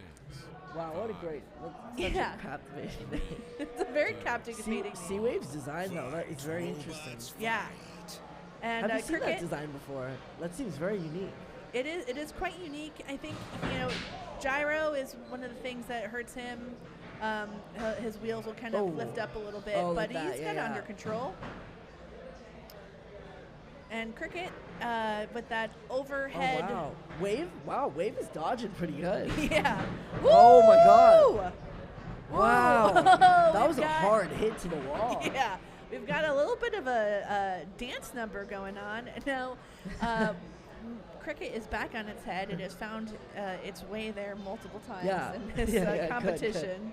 Has any bot ever hit the wall or top ceiling? Yes. Oh, that's great. We've lost many a light, many a panel. Things hit the ceiling all the time. That's sick. And Krikit, unfortunately, when it's on its head, there's not a whole lot it's able to do. But with that weapon back up. Oh, wow. Good for him. It's on its head. It's on its feet, and it looks like nothing had even happened. Yeah. What? Me at my head? You must be crazy. So that would be the advantage of a gyro, right? Where you could flip it up then. Yeah. So a lot of times, like drums or beaters will be able to use the gyro forces to kind of lift, one side of the bot in the air and flip it over. But yeah, the momentum of that weapon was enough to flip it over. Nice. Backlash Wave is looking to have some drive issues. One of those wheels appears to be seized. Oh my God! Whoa. That was that was like bit a of kamikaze attack where he went down. A sacrificial hit. Went in for the big one. knockout. Big kahuna. Landed on its head. Yeah. Wow. Wave. I like Wave's design because it kind of feels like it could fly any minute. Yeah. Krikit is being counted out. Backlash Wave wants to declare victory here. Can bots fly? Theoretically, yes. Oh, wow. Like a plane, like a vertical. I don't know if you would be able to swing it with the given weight allowance, but I mean, who am I to say no? Because it'd be sick if like you're like a bird bot and then you lift something up and then take it down.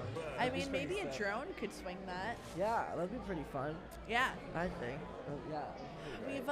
We've generally only seen drones as mini bots. So as we suspected, Krikit there was knocked out. Backlash Wave declared the winner. William Marchese continuing on in this competition.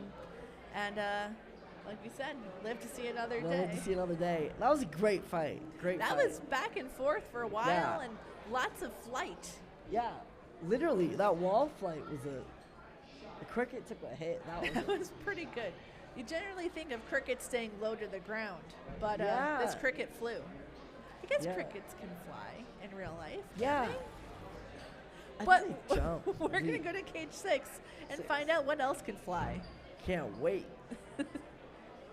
6s. We've got a wide boy. Nice. So we've got Saber versus Clyde. Clyde is one of the hottest flamethrowers in today's competition. Oh, the one in the orange is Clyde? I believe the one in the pink. Oh, the nice. pink square. Great. Fight. Robots fight. Ooh. Oh, wow. Oh, no, you're right. Oh, wow. The orange. It's Clyde, right? Yeah. That is, I was wrong. Ooh, we got a pin and a flamethrower. Nowhere for those flames to go but inside of its opponent. Yeah. Ooh, wow. I gotta say, the flames are a very nice touch. They're very theatric, aren't they? Yeah, we love theatric. Oh, wow. All right, Clyde kind of, after that hit, trying to figure out which way is up. Yeah. Ooh, there could be a little reversal pin now. Yeah, that is one of the dangers, is getting pinned. When you're that wide, you've got a lot of surface area. Oh, yeah, no, absolutely. All right. Is that an intentional flame? Hard to know sometimes with these flamethrowers. Could be, yeah. Wow. Have you noticed like a lot of bots using flamethrower capabilities in this today? So Havoc is one of the more interesting leagues because often flame itself is not allowed to be your sole weapon. Oh, gotcha. But here it can be. Torch, yeah. Ooh. Yeah, that is a nice little fire bath. Yeah, a little campfire toast right now. Some marshmallows. Sing some songs. Yeah. Tell some spooky tales. Yo, Homebot's gonna get lit up himself. Brett doesn't care. Brett has seen some things. I bet. I Brett. Could there be some self-flame going on right now? Yeah, that is the danger. With every good idea, there's also a potentially, bad outcome. Ooh, I think flames are coming again. Oh, got a good pin. Yeah. Not much for him to do. Those forks are quite low to the ground, and he's able to scoop him up, pin him, and that's exactly what that bot is built to do. Scoop, pin, and then flame. But I will say the red is doing well at staying alive and just durability. Yeah, and the interesting thing is with flame bots, a lot of the times the damage is not always very apparent. Yeah. Because it torches things on the inside, like the electronics that need to work. There we go again. We've got some more flame from Clyde. Yeah, flames are coming out. Nice little campfire for people to. Kumbaya. Kumbaya. Oh, however, this is a much more chaotic than a sweet little campfire song. That was great. And that match is over. So, what do you think? Who do you think's gonna take it? I think this is Clyde's to take home. I think I would echo that statement. I see a flame. I can't tell if that is a lingering something on fire. But this is going to the judges while we figure out. Yes. Oh wow! Fire extinguisher, first one I've seen. This is great. Yeah. lucky. You're very lucky. It happens every so often, and they say it's good luck. Oh, nice. The luck is bestowed us today. Yeah. It's great. It's great. So it'll follow you through the week. Means a lot. Means a lot. Yeah. Oh, I see. Upon closer inspection, I see like a wheel. Yes, a wheel. A wheel was lost. Yeah. Not on Clyde. Clyde seemingly took no damage in that fight, and really was able to control the pace, the rhythm. I would have to guess that this is going to Clyde, but do you disagree? Yeah, I think so. I mean, I will say the red one really put up a good fight, but Clyde had a good control over the whole thing. And the flames, those were so sick. You gotta love the flames. You got it. And the judges have decided Clyde is your winner. Wow. Good So match. way to go, Clyde. Great job. That was great. And it'll take a little while to make sure that that bot is safe to remove from cage 6. Especially when you see flame inside the bot that's not supposed to be there by design. You want to make sure everything is under control before you remove it. Fire inside the bot inside the box is completely safe. We have a very strong ventilation system that will remove any smoke, any fire, anything bad, shoot it right outside the building. That's incredible. Yeah. So it's great because you don't have to worry in other competitions with less sophisticated ventilation systems. Yeah. When they see any type of lipo smoke, any type of flame in that way, or smoke in that way, they have to nip it in the bud because it's not safe. It's incredible. But here it's safe. It's encouraged. Love that. All right, Cool. this is a serious match Yeah. in cage 5. Chest Pop, which you see right there in the pink square, versus Caldera, Oh, wow. which has already qualified for December. I saw Caldera a couple hours ago, actually. Yes, it is a really, really, really scary bot. Yeah. Built by Brian Boxall, and now I believe captained or driven by his father. Oh, cool. Oh, the father-son team. Yeah, I the saw them. father-son Yeah. team. Oh, that's sweet. I will say this triangle design does really well from what I've seen. Right? Yes. And Caldera is, some may say the pinnacle Yeah. of that design because it is just punishing. It almost never loses. It is an extreme, extreme robot. I will say I think Caldera is doing well because oftentimes you see these mini bots go right in the beginning but I feel like they're holding out this time. Yeah. One's just waiting. The driving is aggressive but smart, and I think that its chest pop opponent right here has felt the brunt of that, and I don't think it's coming back. Yeah, I think that's accurate. And that is a tap out. Tap out. And a tap out, to mine, just is when... A tap out is when the opponent decides, I've had enough. Yeah. Take me out, coach. Yeah, they can't Take do me anymore, out. Yeah. And It's then a good, yeah. knockout is when when the referees see that you haven't been moving, they give you a 10-second count out. If you can't regain your mobility, your Yeah, you're knocked functionality in out, those yeah. 10 seconds, then you are knocked out. But yeah, no, I get that for sure. Yeah. It is like you were saying earlier with the tap out. It's good because then you can think if you have 3 battles later, you gotta salvage for that. Yeah, exactly. And so it's a very strategic thing to be able to do. And not every competition allows for a top out. Sometimes you just fight till the death. Yeah.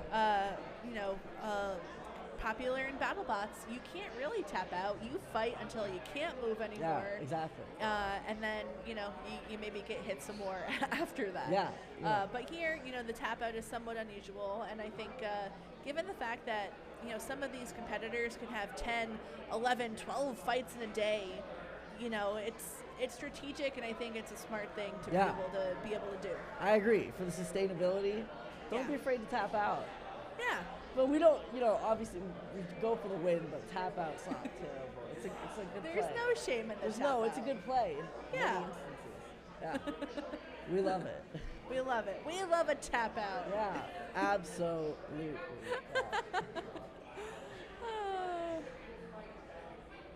How about you? Any of the matches we saw, any of the bots, like you really were like, wow, that's, or the design, something new you haven't seen before Oh today? my goodness, something new. Either a design, a move, anything like stood out today? Great question. And I have to think on that a Yeah. little bit because I feel like a lot of the bots that I have personally seen have been returning robots. Oh, gotcha. So I'm trying to think, what qualifies as new. In the 12 pounds is Chad New. Oh, I just heard a very loud that sounds scream right. from the other I'm room. sure that matches. Yeah, I mean, if go check out stream 1 right now, Yeah, because while we're in serial between killer. fights, this could be a good time to see what's Yeah. going on between a serial killer and Chubby Unicorn. What a great name and great design. Yeah. Fully on board with that. So you know what, to answer your question, Yeah. even though Serial Killer technically debuted last time around Yeah. in September, it's still Yeah. the winner for me Ah, of love that. best new design. Love that. That's incredible. Yeah. It's made out of cereal boxes. Like, That's how come can on. you beat that? Nutritious, recyclable. I'm seeing, let's see, we see Apple Jacks, we see Frosted Flakes. I Oh. think there's some Fruit Loops on there. It's got everything you can need. I mean, that's a balanced diet Healthy, breakfast nutritious right battle. there. Yeah. So it's the builder of Serial Killer. His name is Komodo Mane. And, Oh, wow, that's great. Yeah, he's a very eclectic builder.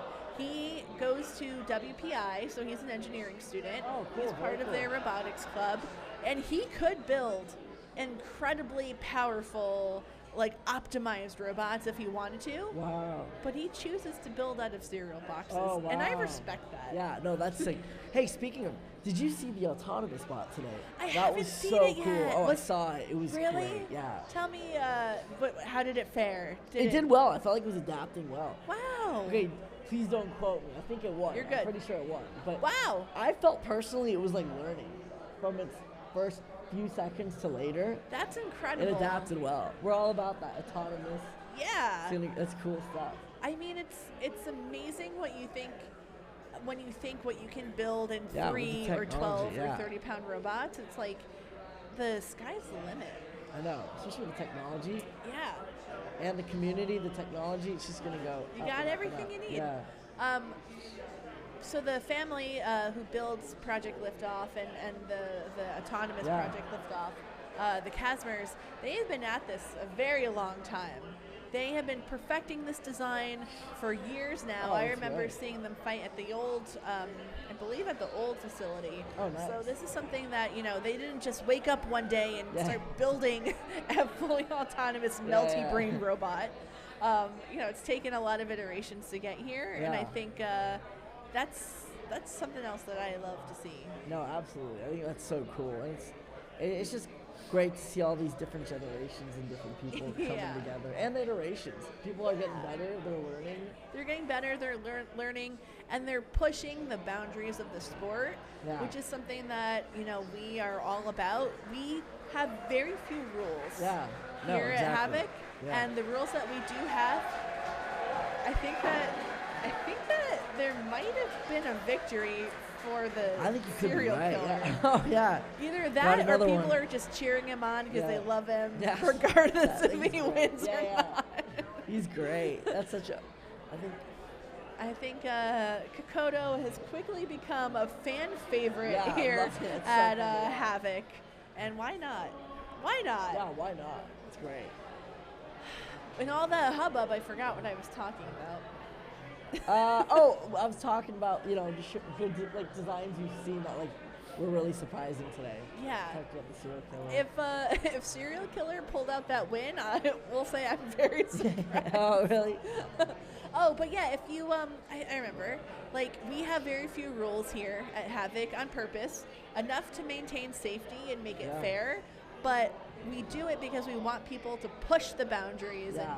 and really test the limits of those rules, because Yeah. I think in that space is where you get a lot of the innovation and a lot of the creativity and a lot of the things that will make you go, whoa! Yeah, whoa, yeah, no, I hear you. That's sick. Nice. All right, so over in cage 6, we have Stag Beetlebot versus Fantastic. Hot Poke, captained by Ethan Shipley.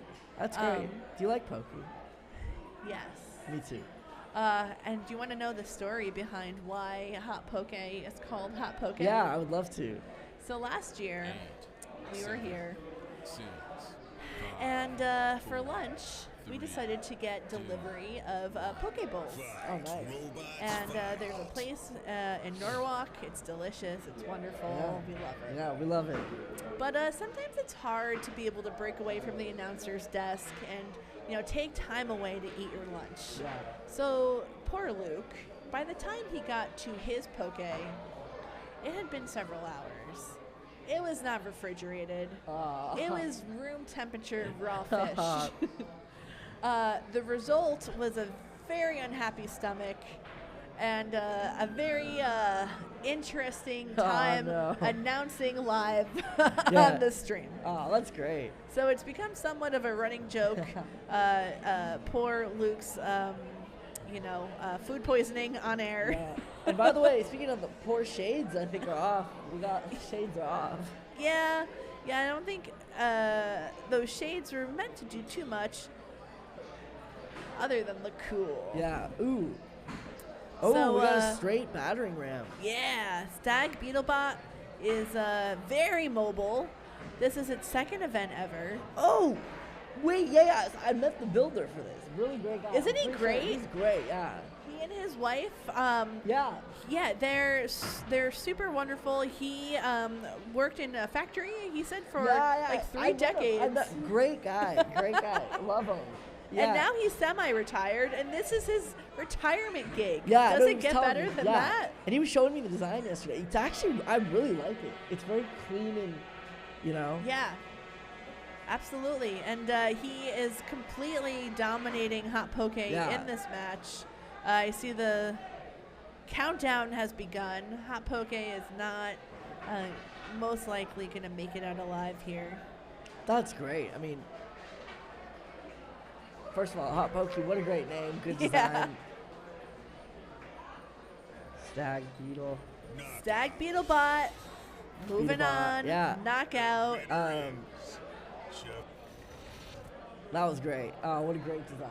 And man, could you just it's so easy to cheer for that couple. Oh, and they're so great. Yeah. I think, and again, it's so cool because it's like everyone has such different backgrounds in their hair, so that's sick.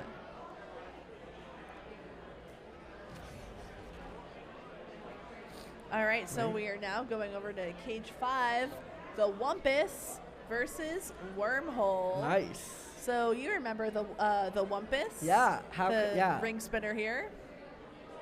8, 7. So the one that looks like a planet but not named Uranus. Yeah, that was a bit of a mind twister last time because the other one looks like a planet. But So this will be good. The Wumpus, very, very dangerous full body spinner. Yeah. Versus Wormhole. Ooh, Wormhole, I think just did a self-inflicted hit. Ooh! Wumpus has a powerful bite. Yeah, it really, it's holding on. It looks like the drive has been impacted, but it's still going. I will say, woo! These saucers have such a powerful kinetic force. Yeah. Yeah. Seems like there's a lot of saucers, right? Yeah, they're often hard to drive, and they can be kind of, more trouble than they're worth. Yeah. But the Wumpus is really able to have great control, which is often hard. Yeah. And man, what a big hit. The Wumpus is not moving. It has not moved in quite a while. Brett is trying to maybe wake it up, but I don't know if there's anything Brett can do at this point. I think Wumpus is ready to dance again. The knockout or the countdown has begun. So with these saucers, how does it work? So they put the blade on the edge of it, and then they turn that, and it acts like a circle blade. Yeah, so there's That's sick. The shell is on top of basically the drive system of the bot. And the shell can spin really, really, really fast. But to make it even more destructive, It adds those little teeth on there, so that when it hits you, it can catch with those teeth, and really, really just let it be its presence be known. Yeah, absolutely. That was a good round of watch. Yeah. Good hits on both sides. The Wumpus is really, really, from what we've seen here so far, like a force to reckon with. Big force. Yeah. I'm looking in the chat, and Dippy Fresh 11 says this sport needs more full body spinners, and I have to agree. There's not a lot of them, but we can see here how just destructive it can be when they're done well. Yeah, no, absolutely. You're right. There should be a lot more saucers. More saucers. Like there should be like a UFO team or something. That'd be sick. I like that. All right, so maybe that's an idea for you when you inevitably come with your own robot. I think the commenter that should be the captain of it, and then I'll be sick with the UFOs. That'd be great. Woo. Man, what a full day. Oh. We've got a full day. Yeah, it's great. I think we're just getting started. Well, so what was it? So most spots here, they would say you use kinetic energy versus like the lifting or the pushing. Yeah, it's I think there's a couple reasons for that. It's fun to build something that's destructive and go boom and see the big spin. And so I think, that's a motivating factor for a lot of people, the fun. And then also just the chances of like earning a knockout are much higher. Yeah, no, I totally get that. And you can hopefully do more damage before damage is done to you. Yeah. But with a lifter, it can be hard because you have to often put your weapon, and you have to time it also, find the right place to like lift them up. Like Home absolutely. Depot. It's not just spin and ram. It's more calculated. It's more strategic. But then also at this weight class, it can be hard to build those mechanics into 3 pounds because they often need more weight to kind of pull it off.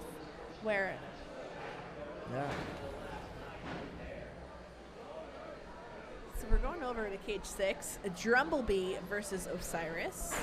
Drumblbee, I believe, is the gold beater bar and the pink, and Osiris looks like to be an overhead spinner, although I can't tell from this angle. An overhead spinner, that means... So it's like there's not much above the bot. It's just the blade is... Oh, on top. On top. Gotcha. So they have to lift them on there. Okay. Oh, wow. Oh, and it took one hit, and that blade is gone. Yeah, they're done. Not much you can do from there. Yeah, one hit from Drumblbee. However, Drumblbee stuck on the edge. Drumblebee's sleeping. Yeah. One hit, again, kind of sacrificed itself, but it gets that one on stick from Brett, so it's off on its way. Ooh, a self-hit right now on the wall. Yeah. Yeah, and that happens. That battering ram rotated cylinder, those are pretty lethal. Yeah. That's why you see that there's a lot of them in this competition. Yeah. Because they get the job done. Let me ask you, what do you think is like the most popular weapon you've seen today? I think we're looking at it right now. I was just thinking possibly the same, yeah. Havoc is known because the net is so wide here at Havoc. We welcome competitors of all kinds. There's no, you have to just meet basic safety criteria, but there's no like application process. You show up, and if you pass safety and you meet the rules, you're in. Because of that, we tend to get a lot of people who build from kits or just go with the meta, which is this beetle bar configuration. Sick. But it gets the job done. Yeah, whatever gets done. Yeah. They're still both going at it. They're still going. Osiris, despite not having that blade spinning anymore, it's trying to hang in there. Yeah. It knows that Drumblbee has already had its one on stick. So if for any reason it got stuck again, Osiris would win by default. So that might be what he's hoping for. Yeah, that's definitely a fair point. Ooh, it looks like maybe both are running on low cylinders. And the countdown has begun Ooh, for the end of this fight. We have a rotation. One But got flipped. Osiris is stuck. I don't know how it would get out of there. Drumblbee Drumblbee hitting might it. actually be helping it, you know? Yeah. I think Drumblbee knows it has this one locked Yeah, up. I think so too. But you will see that from time to time, it's a competitor will be stuck, and rather than letting them get knocked out completely, they'll hit them again to try and get the match to continue on. Oh, that's nice of them. Because some competitors, they want the full fight, they want to put on a good show, even if maybe that means they're going to lose at the end of it. Yeah. So you gotta respect that, you know? Absolutely do. That's phenomenal. All right, I see some very exciting bots loading into Cage 5, but I will wait until it's ready to reveal. Yeah. But yeah, it's there's always something going on. Yeah. Did you win? It was a split decision. I lost by split decision. That is, you know what? That was so good.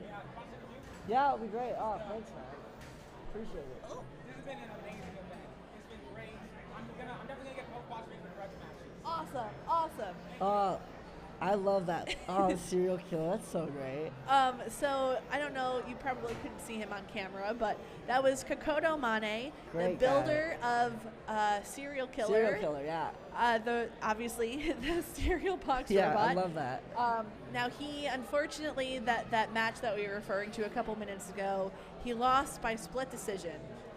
But he still got one of the judges to vote for him, so that's an accomplishment based on his record last time. But and his creativity, and he puts on such an electric performance. He's just so easy to root for. Absolutely. He's a great kid. Definitely. And he brought us stickers. Yeah, I love these.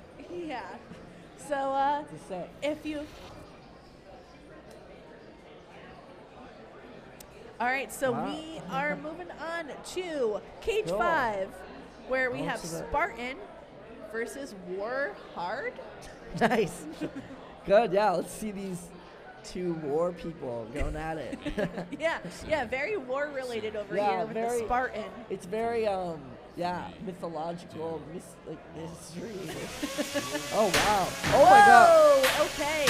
Whoa! Oh, my God. Wow, we have huge collisions in contact. Warhard just dominating Spartan here. Oh, my God. Oh, we lost another light! Warhard is playing hard, for sure. Oh, what is happening? Someone has lost a belt. I think that Spartan is in 2 pieces. Yeah. So you can see in the left bottom corner, half of Spartan is on the floor. And now we've got to tap out. Yeah. Spartan. Wow. Okay, and this is not, this is insane because Spartan is an incredible robot that has had extremely deep runs in competitions and events past. Yeah. It's captained and driven by Johnny Sumpas from Team Stamina. So it was almost the one favored to win then. Yes, however, Warhard is also a very tough bot to reckon with. So, but the fact that Spartan completely was disassembled was not expected. Those hits were huge. I don't think I've seen as hard of hits today. No, that was like maybe the most explosive match I have seen today. Wow, that was incredible. And so the builders of War Easy is the Juarez family. So makes sense. Play on their last name. Like that. Love that.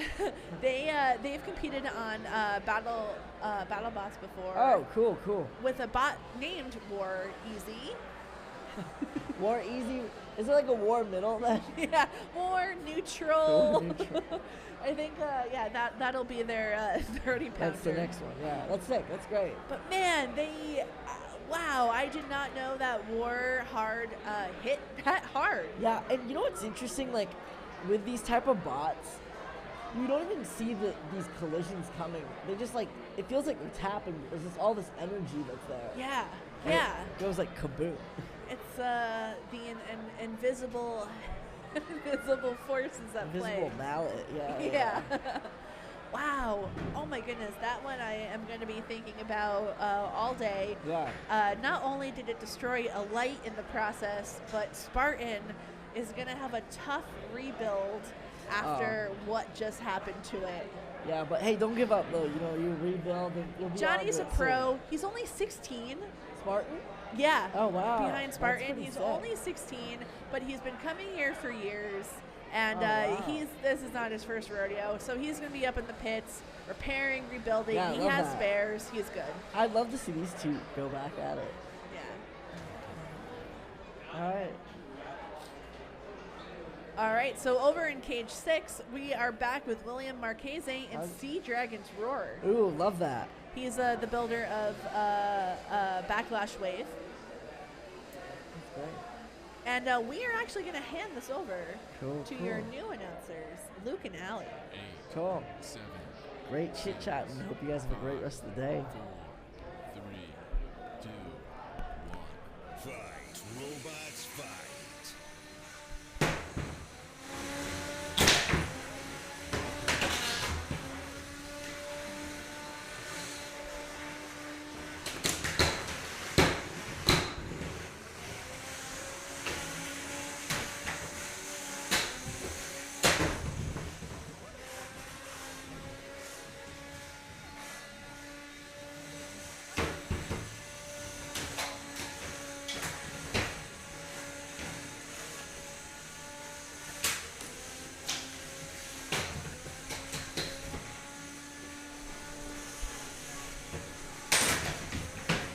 Wow, Allie, I think that we've walked right into the middle of a fight.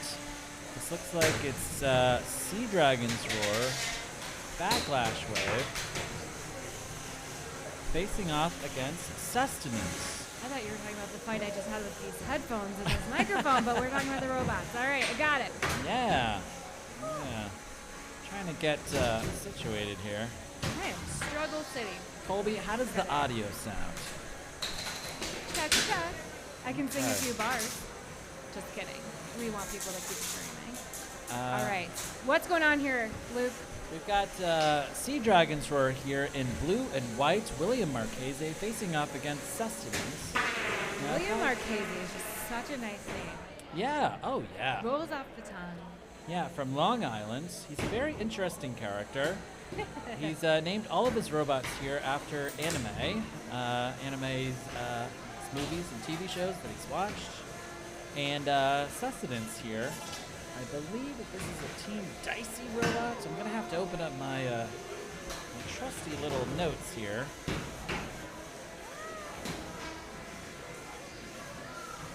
Sustenance built by Samuel Herman from Dicey Robotics. Wow, my gosh. I don't want to pat myself on the back. That's pretty good memory from earlier today, you know? I am mentally patting you on the back. It's a little far of a reach. Good. Now wait a second. I see Evan Arias standing here right next to the titanium stage. Are you going to be replacing Allie as soon as she goes over to call this huge fight in Cage 4? No one's listening to you. Wow. Okay. Got it. That was short-lived. Thank you for watching. I will be back later. Yeah. Oh, in a few minutes? Stay here, leave. What do you want me to do? All right. I've been demoted. That was. Oh wow. That was the Allie, fastest my career Allie, has gone it was down. short and sweet. It was great. Wow. Okay, we've got Shredded Bro Captain Evan Arias. Let's go, bro. Yeah, okay. We're going to be hanging out here on the titanium stage for a while. All right. Ooh, this is a good one. Evan. Ooh, the dulcet tones of Evan Arias. I love that. Hey. Wow, that voice is fantastic, Evan. Thank you, baby. Evan, I feel like if you were to give like a little poodle, like, you know, headphones, that would be me. Like I'm just squeaking all the time. But you know, you're got the big dog voice. I love that. Thank That's you. great. Speaking of big dogs, do you miss Chewy? Oh my God, I love Chewy. Where's Chewy today? He's home. I'm gonna have to leave to take care of him in like a few hours. I miss him so Okay. much. I need to get. I rode here on a motorcycle today. No way, nice. Yeah, so I need to get like a little backpack to keep his little paws behind me. So Yeah. we're riding. get like those dog sunglasses? Yeah, I've been looking at them. I want like nice transitions so he could be chilling and completely in deep space when we're like riding down. Love that. That's awesome. Either that or get the sidecar for the dog. You know what I'm saying? Yeah, I like the sidecar, but at the same time, I'm like, I'd rather you with me, little buddy. You know, that's my best friend. But the sidecar is definitely, it would be more convenient. Yeah, sidecar. Definitely losing sisters. All right, this match is going to the judges. Oh my gosh, look at us, Evan. Woo! Me back in black, baby. Yeah, it's good. I love this. I love that shirt you got on. Yeah, this is a Team Shreddit shirt. Now, why is that, Evan? Did you give me this shirt or what? What happened? Well, that shirt you've earned, my brother. And do you have a poker chip on you? Oh yeah. You know what? Let me give you some more. Some fans walk by, tell them come stop at you. Oh wow. Okay, wait. So we have Team Shreddit poker chips here for the fans. Amazing. If the fans can hear me. Oh, here we go. Hi, fans. Hi, everyone at home. Hi, Alex. Do you want a poker chip? Madeline, did you get a poker chip? Did you get a poker chip? Team Shreddit? Here we go. All right, great. Now this is my first time on the titanium stage. You know, like up like this. This is pretty cool. It's kind of like we're in some kind of dorm room, like you know. Yeah, it feels like the college I never went to. I like it. Yeah. Yeah. Basically, if anybody doesn't know, these are for a heavyweight. These are the wheels. They're not poker chips. No. Yeah. There you go. Evan, so wait, so you're not running Shredded Bro here today. You're just here as a fan. Yeah, I'm here as a fan. I was a fan before I was a builder. Nice. And I'll always be. And, you know, I like being able to see it from this light. I love watching fights, you know, the control chaos. Even at BattleBots, we're not fighting. You know, I'm sitting there watching fights. Besides observing who I could potentially fight, I just love the fighting, the background of the whole sport. It's beautiful. Yeah. Where else can you have that much controlled chaos and everyone's still smiling and hugging after it? Now I know that you haven't spent that much time up in the pits because you just got here. You just rode in. Yeah. But have you seen any robots up there that you really like? So, my man Jonathan that ran Warhard and BattleBots, he just split someone's robot in half. What? Are you serious? Yes, Spartan. He ripped Spartan the whole front end. I saw that. Yeah, that's something. Even the look on his face, that shock. I've been there before. I've had my fair share of like. Was that the elimination bracket? I think so. Really? Yeah, so that was that. There's a way to go out. It's like that from both competitors, honestly. Colby, check that. Is that true? Was that the elimination bracket for Spartan? I mean, I've got the bracket up myself. I guess I can look. If not, my apologies, but that's amazing. Now that's the stuff I come for. That's what I'm here for. I love the chaos. Interesting. Yeah, Spartan. All right. Now Spartan is one of our top-ranked robots, and he hasn't qualified yet. In fact, he hasn't qualified ever for the World Championships. Johnny Soompas is a fantastic builder. I'm actually really surprised that he hasn't qualified yet. But yeah, if in fact he's eliminated, that's a very early day for Johnny indeed. Right. He flies in from the Bahamas, and I would be very, very surprised if we didn't see Johnny Soompas on BattleBots at some point in the next couple of years. Oh, absolutely. Well, he definitely shows the character. You know, it's really not about how far you can go. It's like, do you have that spirit in you to keep going? Yeah. You know, you don't have to win first place. You don't have to win the golden dumpster, the giant nut, whatever it is. As long as you're having fun and you're fighting, that you know, I love when people focus on that a lot. Because even myself, anytime that we've gotten first place, I didn't come for first place. I just came to fight. You know? And that's what I love about this sport. It's all about the fighting. Evan, it looks like we could be on like a video podcast here. You know? Oh, I love it. We should totally do this on the board. What would the topic be, Evan? Ooh. What do we know a lot about? Food. Yeah, we could do a food podcast. Oh yeah, man. Listen, all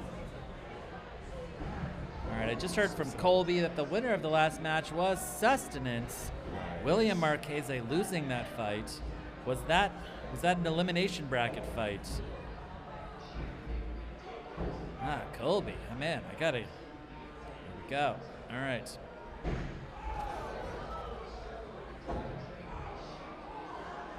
Okay, all right. Now here in Cage 5, we've got a little Team Shreddit action here. Angel Vidal and Alex Pezza in the pink square with Venti Waspachino. who's been doing great, facing off against Chris Caps and Power Surge 2. This is gonna be great. I love that balloon he got. Love it. Now, Evan, you know, you can have favorites here.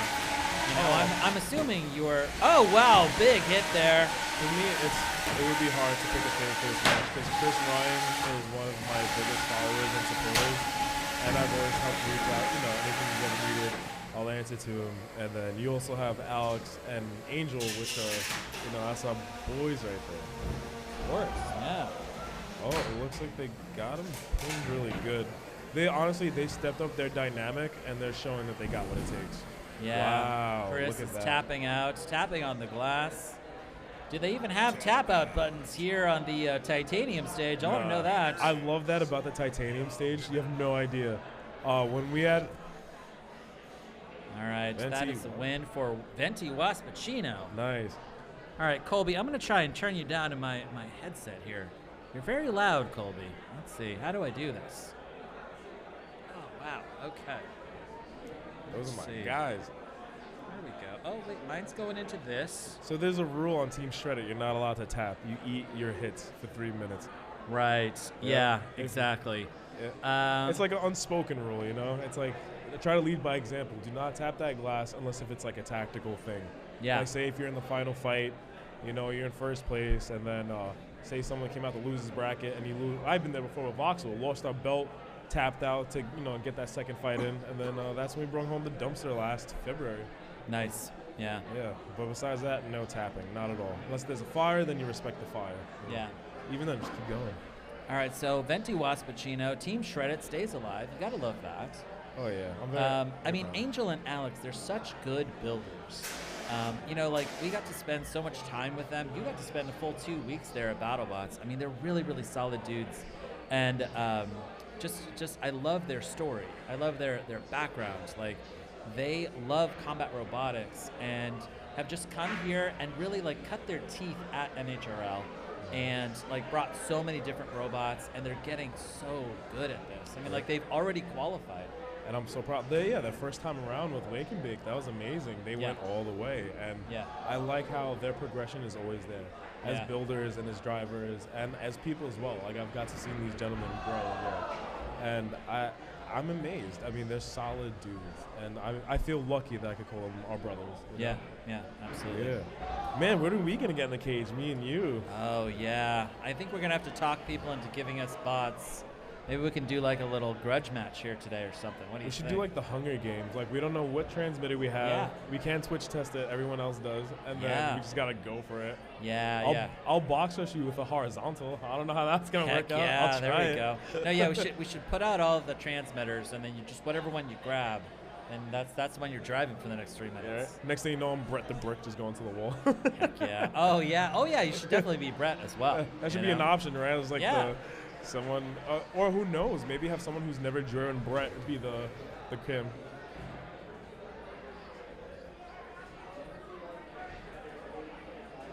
Okay. Oh, this is a really good fight here for Cage 6. T3 from Tobytopia, King Toby, our truck driver from Kentucky, and facing off against Erebus. Erebus, driven by Mark Kensberg. And Mark is he works for Ferrero Rocher, makers of Nutella. Wait, is that correct? I'm doing this completely off of memory. Oh my gosh, Erebus already like on its head. This one looks familiar. Erebus is it's a really cool. It's like a switchback or like Whiplash-esque kind of robot. It's a lifter and a spinner. Mark's done a great job with this robot. That's so cool. I wish I could do stuff like that. Now, King Toby here, Tobytopia, he's put out a $50 bounty to the first person who can kill his weapon, which I'm going to say, bold move there, Toby. And so far, it remains uncollected. His weapon's been running the entire day. Nice. Amazing. Absolutely. Evan, you know, a $50 bounty kind of sounds like one of the things you'd be interested in. I was going to say, if Shredder was here, I'd take him on that offer. Heck yeah. I would even do the weapon and the drive. Like, want me to keep going? You know, tapping out's an option, right? No, yeah, exactly. Or tell him no tap outs. It looks like Erebus is dead. And so that was a win there for T3. T3, congrats. Wow. Colby, you're still very loud in my headphones, so I don't know how to turn it down. All right. I also can't stop coughing, Colby. All right. This is terrible. Can we get the man some cough drops? No, like, listen, Titanium stage is supposed to be raw. All right, Evan. I like it raw. That's fine. Yeah, just like raw and unfiltered. Yeah, absolutely. Just got one guy back there. Yep. Colby, all right, you know. Just got Colby back there, just running the show. What up, Colby? Yeah.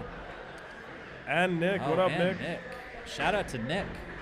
Titanium stage, 4 people. Evan, me, Colby, and Nick. That's it. All right. So Colby and Nick is here with us in spirit and in headphones. All right. Amazing. All right, we're going to go to a fight that's in progress here. We've got Tom Farkas here in the blue corner with first drink of the day, and Ian McInerney there with Fully Defined. Fully Defined is also searching for its qualification here. This is a very highly ranked robot. Fully Defined is ranked number 33 of all time. And Ian is one of the favorites here to watch to qualify for December. But first he has to get through Tom Farkas first. You know who's a hero that goes unrecognized? Okay. Saslo. Nice. Two don't even know. That dude was like the original Brett the Brick, you know? He was the OG employee here at NHRL. Oh my God, the fight has already started. Wow. Amazing Okay. hits. It looks like Fully Defined has ripped off those forks from the front of first drink of the day. Ooh. Wow.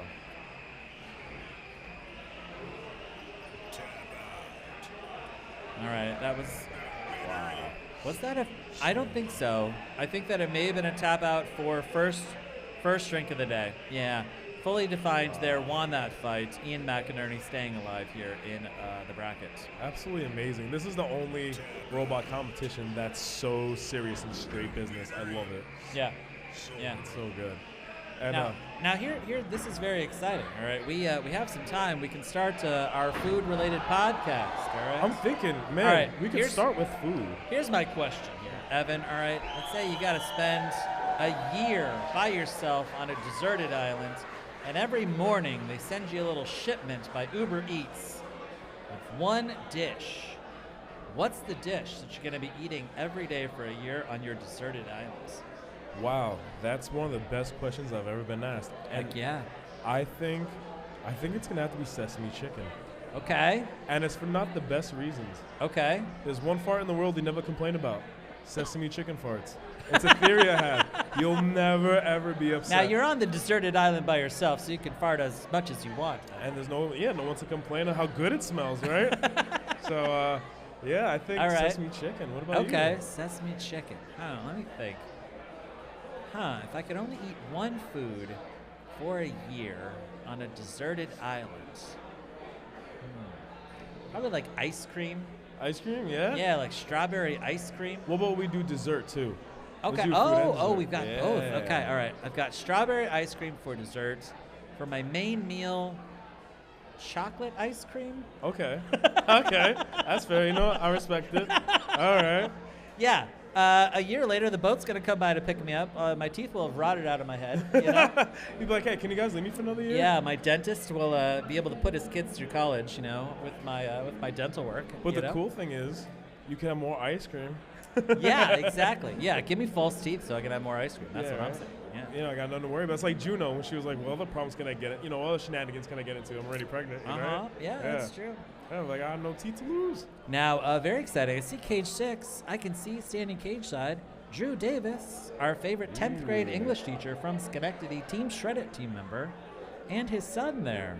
At least one of his sons. He's amazing. He's the only person that can bring 40 robots to a competition and get them all ready in 3 seconds flat. Amazing. Now, it looks like he is facing off against Beetlejuice, and we've got Jack Move here in pink. Okay. Don't say that robot 3 times in the mirror. Yeah, no. Then he appears. Wait, is that the rule with Beetlejuice? Is Yeah. it the Oh mirror, no! or is Now that we've said it Candyman? twice. All right. Oh, This yeah? is terrible. Uh-oh. We can't say it a third time. But Candyman's the mirror, right?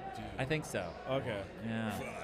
All right, here we go. Good start here. Bug the mini bot. Oh, look nice at that. hit. Drew getting under the unnamed robot over there, the horizontal. Jack move doing great. Let's see if the weapon is down. Is the weapon down on the horizontal? No, it looks like the weapon is still running on Beetlejuice. It's like Jack Move is stuck. Jack move is on its head, it looks like. And it looks like there we Drew go. had like one tire up against the rail. Bug coming in there to try and save. Pretty fun. These are two great competitors. I love the horizontal. I've seen him come quite a few times now. Yeah. And he just gets better and better. And I feel like he's very ambitious. He definitely has what it takes to be here and to keep progressing. I can see a golden dumpster underneath his robot soon. Yeah. Beetlejuice here is run by Ariel Smith this time around. And yeah, the entire team pandemonium there for the Beetlejuice line. They put in work here at this competition. Oh yeah. When you go up there and you see their build quality, it's incredible. You can just tell looking at the robot on the table, like they know what they're doing. They've got access to tools. They're catting. Like, I mean, it's really pretty incredible. There's some amazing fans in the building today. Yeah. Listen, if one of them wants an autograph, you just hop right off. Go over there and start signing autographs, Evan. Actually, right when I came in, I had to sign an autograph for a kid. Nice. And I made sure I wrote follow all of your dreams. I want people to follow every single one, not just that one dream. It's amazing. Oh, it looks like we got stuck on the wall here. Yeah, Beetlejuice stuck up against the camera there. There we go. And there's that one save from Brett. It's like Spider-Man. Everybody gets one. Everybody gets one Spider-Man, or everybody gets one save? According to the lore of Family Guy Spider-Man, everyone gets one save from Spider-Man. That's pretty good. You two are going to do a grudge match later. You said that on the stream, right? We've lined it up for you. I've almost got Milk and Cat.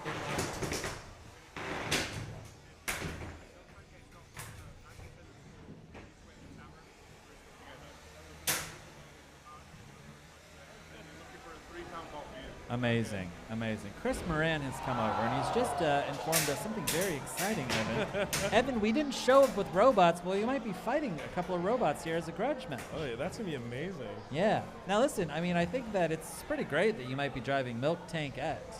Oh, yeah, I'm really looking forward to that. Milk Have you Tank ever driven a flamethrower before, Evan? No, but I'm excited. I always wanted a flamethrower. We actually, for the heavyweight this year, we wanted a flamethrower, but with timing and everything, we did not get to figure that out. Oh. And hopefully, in the future, we get to do some with flames. Flames are cool.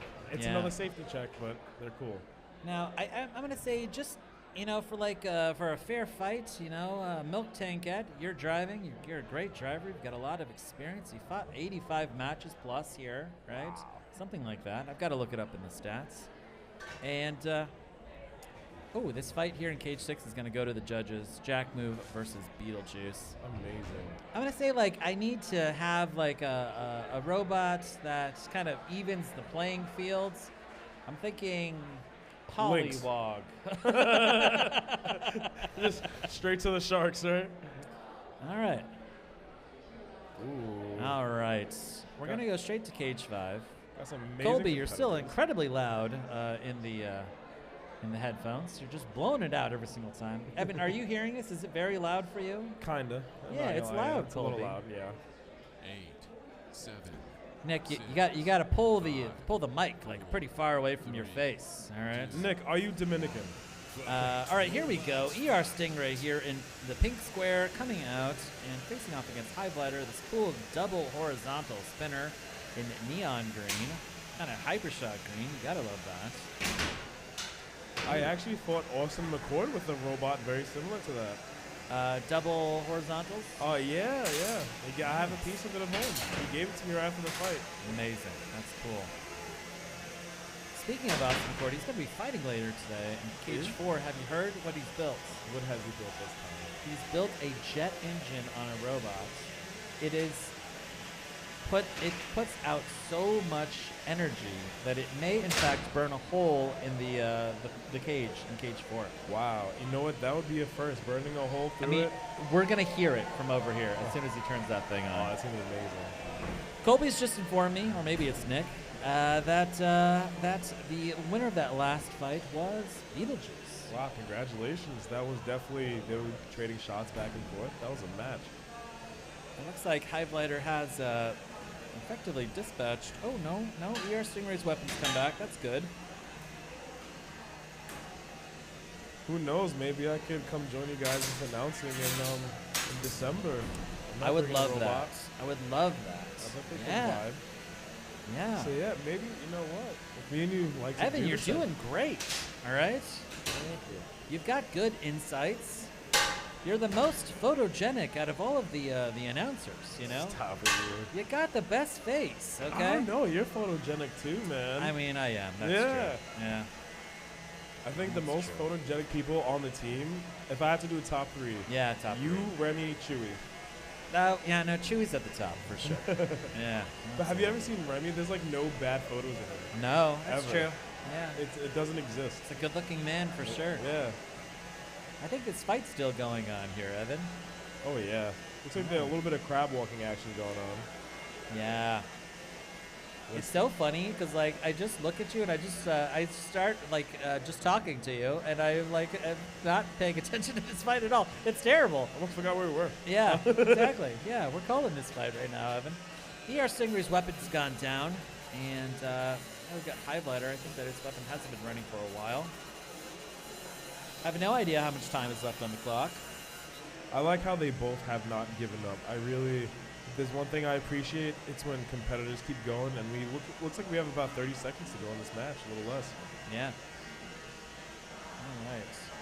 And look at that. ER Stingray, I believe, is dead. Oh, wow. Dying there in the center of the box. Heartbreaking.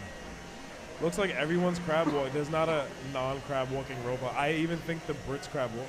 the Brit. Yeah. the brick. Yeah. Even Brett the Brick. Yeah. All right, we've got a little save here on ER Stingray. Oh, yeah. Wow. That robot's dead. That is the end of the match. Is this one going to go to the judges?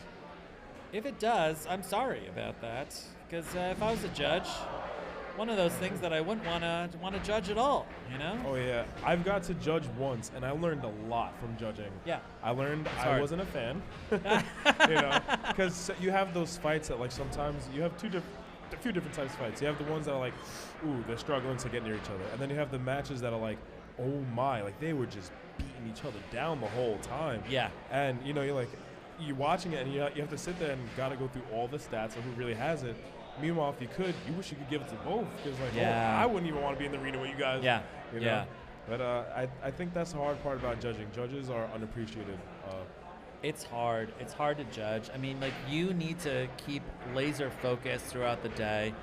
I will say that we actually just put out a really excellent video like 2 days ago on the NHRL channel on judging and the judging criteria.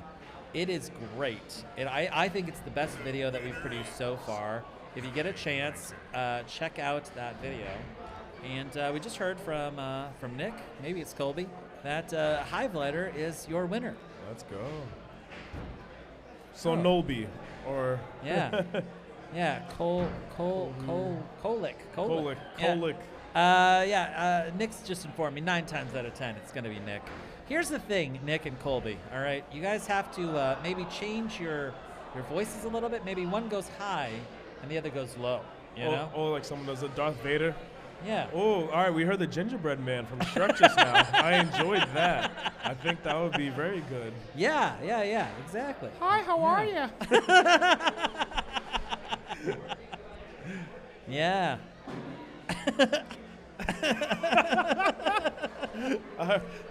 The voice in our ears have become very, very amazing. I love it. It's good.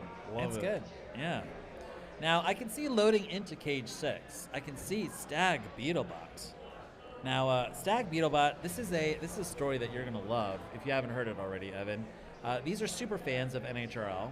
They took the VIP tour like two times ago, 2 events ago, and they were so inspired, they met you up there in the pits.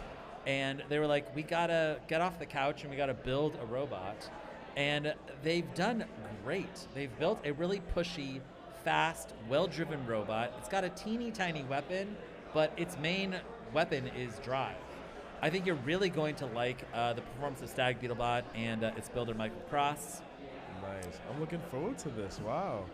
I love hearing builders' backgrounds, you know? Yeah. Even, you got guys like, you know, even one of our guys, Alex Pezza, who's like a chef who all he needs is a handsaw and a drill, and I'll make you a robot. Or even like some zip ties. Yeah, who needs screws? Yeah. Absolutely amazing. And I believe that they are facing off against potentially Luma's Weed Whacker. Luma. All right, here we go.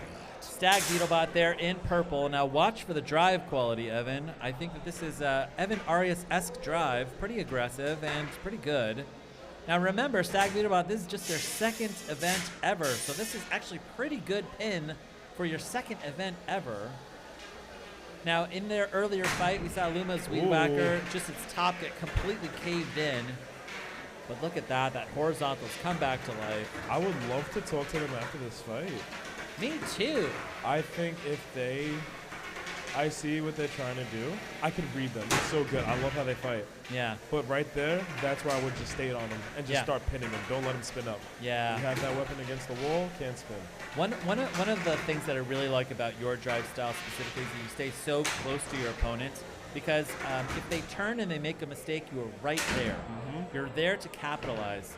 Right, here, there we go. I mean, you can see this. Like, this is, I mean, driving is like a development process. You don't come out of the box like a great driver. Absolutely. I think a lot of people, they try and back up and reset, and they sometimes miss these really important moments, and they're not able to capitalize. Right. Because, I mean, you're also afraid of getting hit by the weapon. Like, why stay close to your opponent, right? You know? Yeah, and honestly, I like staying close, because if I can't get a full spin up, neither can they. Right. You know, and sometimes you want not such a fast spin up instead of grinding, you're getting more of a bite and engagement. Right. Although you're not going to send them to the ceiling, but you're going to send them to the wall, which is just as great. Look at that. That's a good pin right there. Driving that horizontal straight into the rail. Michael Cross is really kind of finding his groove here in Cage 6. Yeah, you can see that they're playing as they go along, and the game plan's changing. There we go. Yeah. And something like Luma's Weed Whacker, a robot like that, you know, got a great swing, great weapon. Yeah. You know, you really got to be cautious, especially, you got things like that. Look at this. Yeah, facing against the horizontal, I mean, the horizontal wants to eat wheels. It's already eaten one of Stag Beetlebot's wheels, and a partial wheel as well. So it's really 2.5 wheels at this point on Stag Beetlebot, bumping around inside of Cage 6. And I'm going to give it to Stag Beetlebot, still landing another good pin. That's pretty good. The driver of Luma's Weed Whacker was actually a fan of ours when we first started. Yeah. Way back when. Yeah. No longer a fan, Evan? Oh, Are they anti-shred it now? Yeah, right. He's like, I want to beat you now. But I give him a lot of credit. He's come a long way. Now look at this. Luma's Weed Whacker stuck up against the rail. I think Michael Cross could be winning this fight. I can see the count out happening there cage side. Stag Beetlebot is celebrating. I think that this is a win for Stag Beetlebot. Oh, Congratulations, wow. Michael. Absolutely amazing. Oh, you know what I didn't get to tell you? Okay. What I would bring for dessert. Oh, yes, yes, yes. What would you bring for dessert on your deserted island? So, there's one thing in this world I can't resist. Okay, dessert. Pumpkin pie. Oh. You can't put a pumpkin pie in front of me. On Thanksgiving, I need my own pumpkin pie. Yeah. All right. Ooh, I'm sitting up for this one. All right, Cage 5. This is going to be a really big fight here. We've got Lucas Buermeyer and Sepiel, one of our top-ranked bots that have not yet qualified, facing off against Effortless. This is a little college-on-college action here. Effortless is driven here by Sagar Arya from Avalanche Robotics. 7, 6, 5. And Sepiel here, driven by Lucas. Lucas has been on multiple BattleBots teams. He was a BattleBots captain, and more recently he's been on the pit crew at at Team Ribot. And it looks like the weapon on Effortless has not started. It looks like that robot has not started. Yeah, that robot is dead. Twitch test is always important. I think this is a tap out. I think that Sepiel has won. Good job, Lucas. Wow, okay. All right. Was that was a tap, or are they going to reset? Did he turn his robot on? I don't know. That's a good question. Because that's a thing. Sometimes people, I've seen people even like, be so caught in the moment that sometimes they even leave the weapon lock in, and then you got to reopen the cage, get it back out. So I've seen that. Yeah. Hopefully they, hopefully they get it working, even if it may have died out. Because that's a thing too. Gremlins are a thing with these robots. Sometimes they just like to not work. I've been there. I think it was Merple one time. I couldn't get a spin up. It worked in the test box and put it right in the arena. Couldn't get a spin going. Yeah. It looks like they have loaded out Cage 5, so I think that was a win for Sepiel. It's a fast win. Yeah, fast win there. Wow, okay. And not a lot of repairs, right? Just a little bit of charging, if even that. Easy. Now here, I'm gonna say, here on the Titanium stage, a couple of things. One, you can now see legs, all right? So now I wear shorts every single time I do You this. have legs? I have legs. This whole time? It's like the metaverse. I've grown legs, all right? And I too have legs. Oh my. We have two. Now, you can see like my laptop a little bit better. They're all robots from NHRL, I love it. Listen, it's hard to get onto the laptop. I've got to love the builder, I've got to love the bot, and I have to love the sticker, all right? There's lots of bots that I love, but the sticker is garbage, Evan, all right? It's got to be better, Yeah. Now listen, I think like the ultimate is wearing the t-shirt, like if you can get the t-shirt, that's fantastic. Oh yeah, that's a nice shirt, by the way. It's a great shirt. I would totally get a tattoo of that. I think, honestly, if I was to get the Shredded Bro logo, it's either on my forearm to take up the whole thing, because I got Pokemon tattoos like crazy. Yeah. So I would do it either to like mirror that, or I have a giant tattoo on my back that I want to cover up. Right. Yeah. So I think I might, who knows, maybe I'll get two. Yeah. Of Black I haven't seen your giant tattoo on your back. I'm assuming it's of like the Stay Puffed Man or something from Ghostbusters. It should be. Honestly, it's not a bad idea. All right. If you ever seen Attack on Titan, it's the Wings of Freedom. Nice. Except it was done by a friend. You never let friends do tattoos. So, yeah, it was freehand. Good. All right. Wait, might be driving what? Okay. All right. Chris Moran has come over. Oh. He's just teased me with information. Oh, man. All right. You might be driving a flamethrower. That's pretty cool. Oh, yeah. Ooh. All right. I see standing cage side. What is happening? This is not a cage 6 fight, Colby. No. These are two BattleBots builders. This is, oh my God, Polywog in pink. This is our top-ranked beetle weight that has not yet qualified. And facing off against Spanky, Polywog's been fighting here for multiple years. They've qualified every single year. This is their last chance to qualify. I've been there. Facing off against Spanky from Pete Covert and Chad New from Colorado. They flew in today.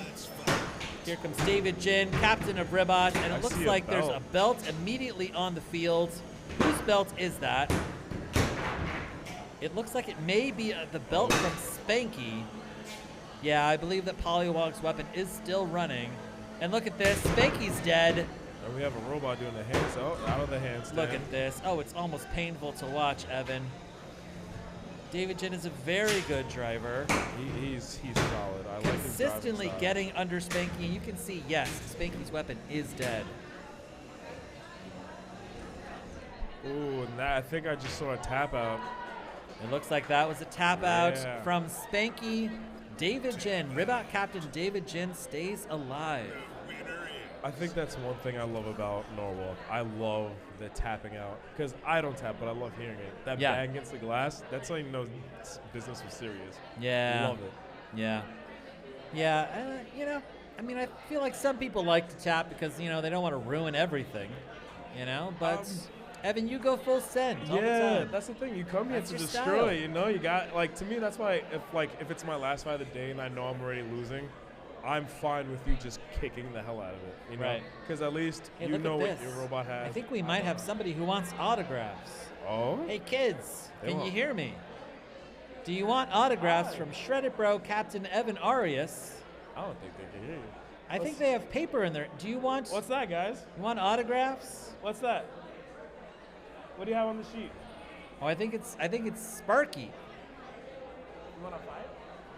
Come here, come here, come here. All right, Evan is Kid. talking to the kids. Oh, you ran away. Oh yeah, we're pretty scary. Nah, looking, he's shy. Evan. All right, I'm not that's that all right. scary looking. I just look like, what's it Evan, called? you look like somebody who biked in here today. You know, been on the road for 45 minutes. Oh yeah. Oh man, it was painful coming here. There's so many potholes and bumps. Yes. I learned the hard way. Yes.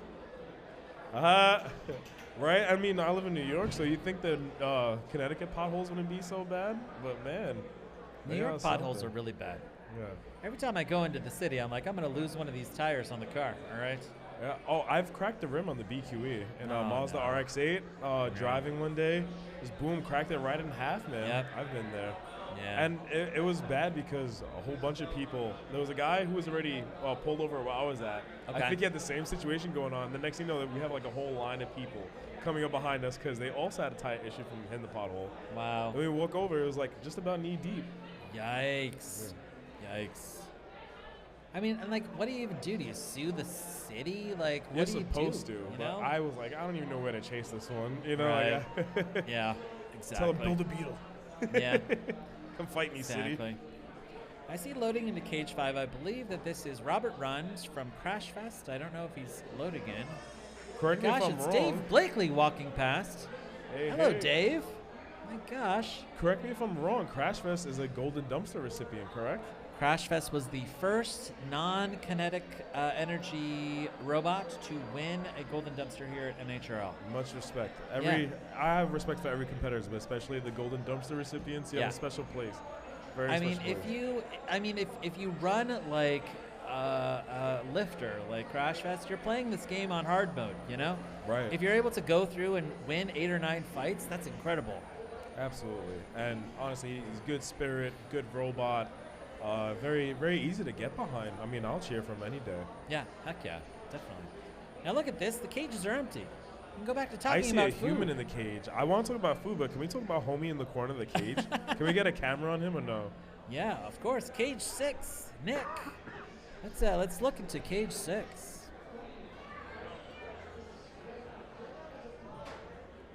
All right. Okay, sounds good. Okay, now here's what I suspect is happening. Oh, look, you can see over there, Jim Haney. He's already put on his spaceman suit. I love Jim so much. He came through for this team. I think that we're going to be going to Cage 4. We're going to cut into the titanium stage. Going to go to Cage 4 for a jet engine robot built by Austin McCord. We are going to be able to hear it over here, and we're going to see it on the monitor. Pretty exciting. That is amazing. I was asking back there when I was having lunch, where do you even get this jet engine? Oh, here comes Chris Moran. Chris? Yes! Oh my God. Oh man. Yeah, okay, this is good because I can't drive, Evan. That's fantastic. Neither can I. All right. Chris Moran has come over and he's just said that you're going to be driving Milk Tankette for our grudge match. I'm going to be driving Project Liftoff. Ooh, I have wanted to drive Project Liftoff for the longest time. All right, we're going to go to the Steel Arena here for a really important fight. Good luck. So this is Milk Tank versus Jumba. This 8, fight will not hurt your 7, ears too much. 6, but the one 5, after this fight 4, will be damaging 3, to your ears. 2, Please take your 1. earplugs Fight, while you robots, watch this fight. Milk Tank ready with that glitter udder. Jumba is... Oh! The glitter has been expelled early.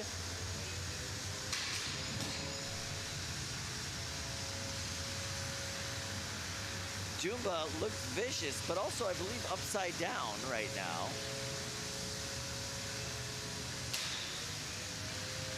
Having a little bit of trouble driving upside down. Just kind of flopping. Milk Tank able to get in and choose its shots, but not really able to get past that really, really well-bent UHMW armor package.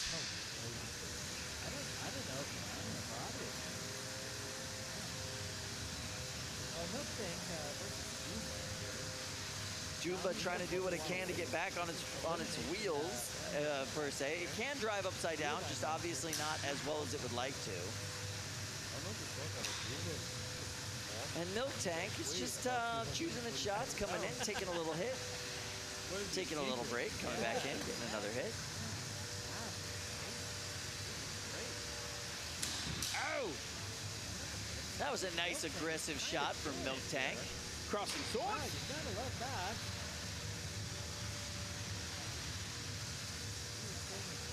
I really appreciate the simplicity of the two skateboard wheel design with Milk Tank. Yeah, really powerful drivetrain on that bot, honestly. Like, it's pretty ridiculous for what size bot that it is. It gives them what they need. They can do what they want with it. Oh! And now Milk Tank just getting a little bit more aggressive, coming in for hit after hit. With a less maneuverable Doomba inverted, it's actually an ab mood. Milk Tank gets to choose its hits. It is not often that Milk Tank is the more mobile bot in a match. But in this particular case, they most certainly are. And they're doing a great job picking their shots, not going straight at the weapon, but going after the back and side of Doomba. Doomba, it won't clean your house, but you won't have any furniture to worry about after it comes over.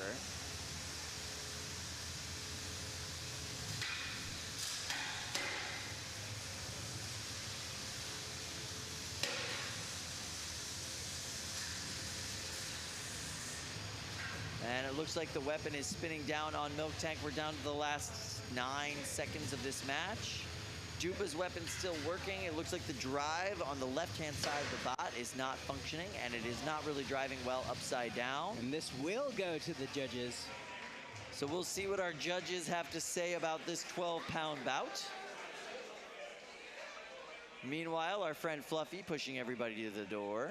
There's the Doomba team. They seem interested in their performance. They have questions about it, but they're not overly excited. All smiles. I like it. Yeah, all smiles. They're having a good time today. Really enthusiastic team. The judges are deliberating. Jake Hoffman, he came all the way here from Louisville, Kentucky today.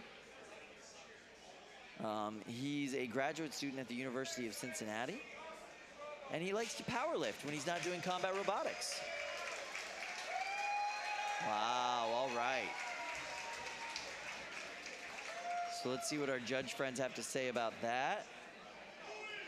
I am so impressed. It is a unanimous judge's decision for Milk Tank, ladies and gentlemen. Your winner and crowd favorite, Milk Tank, getting yet another judge's decision for them today. This is by far the best tournament they have ever had. I am really impressed with them, so congratulations. And now, if you haven't gotten your ear protection, please, for Pete's sake, go get ear protection. We've got free earplugs for everyone here. You're gonna want them, you're gonna need them, and if not, you're gonna wanna stick those fingers so far into your ears that it's gonna be uncomfortable. Is everybody ready? All right, over here at Cage 4, we have Flame Out, the new 30-pound bot brought to you by Austin McCord. It is a internal combustion diesel thruster that can go 110,000 RPMs. So look at the crowd. Check it out. Watch your ears, please, please, please. This is definitely going to be absurd. There you see Austin McCord, NHRL founder and builder of absurd robots. The last. Next in Cage 4, Flame Out and Lil Rolly versus the Beast. The Beast. 8. Oh 7, my goodness, 6, Kyle, here 5, we go! 4, 3, 2, 1. Fight, robots, fight. Oh, here we go, Kyle! Woo! All right, so the Beast has been brought here by Caleb Hecht from Tempe, Arizona. Able to get a nice hit on Little Rolly. And staying as far away as possible from Flameout. Flameout has become the corner of the bot. Oh no! Flameout is in the air! Oh, will they get an unstick? Flameout seems to have flamed out. The turbine is no longer turbining on the jet. Oh, wow. I mean, you could feel the air coming out of the box. Yeah, it's kind of ridiculous at this point. But now, will they get an unstick? Yeah, oh, that jet's starting to fire up again. Why? The question is, why? Why not? Fair point. So is Fluffy going to go over there and try to loosen them up, or is Fluffy not currently able to? Fluffy might be afraid. I'm also a little afraid. Yeah, I mean, you know, Fluffy is made out of steel. Steel melts. I smell something melting. Yeah, I don't know what that is, but it ain't good. Austin trying to get his bot working again, but unfortunately there's just no mechanism to get it off of this corner. Seems to be hung up on that AR-550 dustpan. Yeah, is that what that is? That's what I was told by a few of the henchmen. Yeah, that is the top armor on Flameout. And Little Rolly is no longer really a factor. Here he comes. Here comes Fluffy. I'll tell you this, Kyle. I've been kind of deeply immersed in the world of combat robotics for several years now. This is by far the craziest weapon I've ever seen on a robot.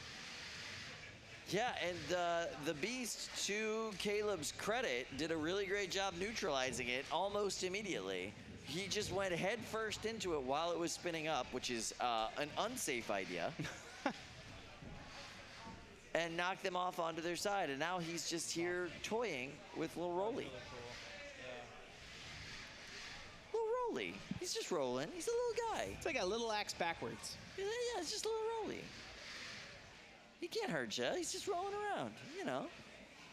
It looks a little bit like that thing that you'd put checks in at the bank that sucks it up into the tube. Yeah, the little tubey thing. Yeah, totally. I've always wanted one of those, but to deliver drinks to my chair. Oh, that's smart. Right?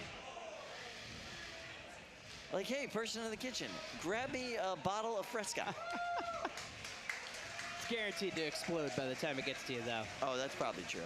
So the last bot we saw from Austin was packing liquid nitrogen, and now we see another bot that is dealing 110,000 RPMs of hot air. And making this entire room smell awful. All right, so you can see that is the weapon up to full speed. The Beast comes in and says, "You're done now." And Flameout's flame flames right out. Nice work from the Beast surviving that rather odd predicament.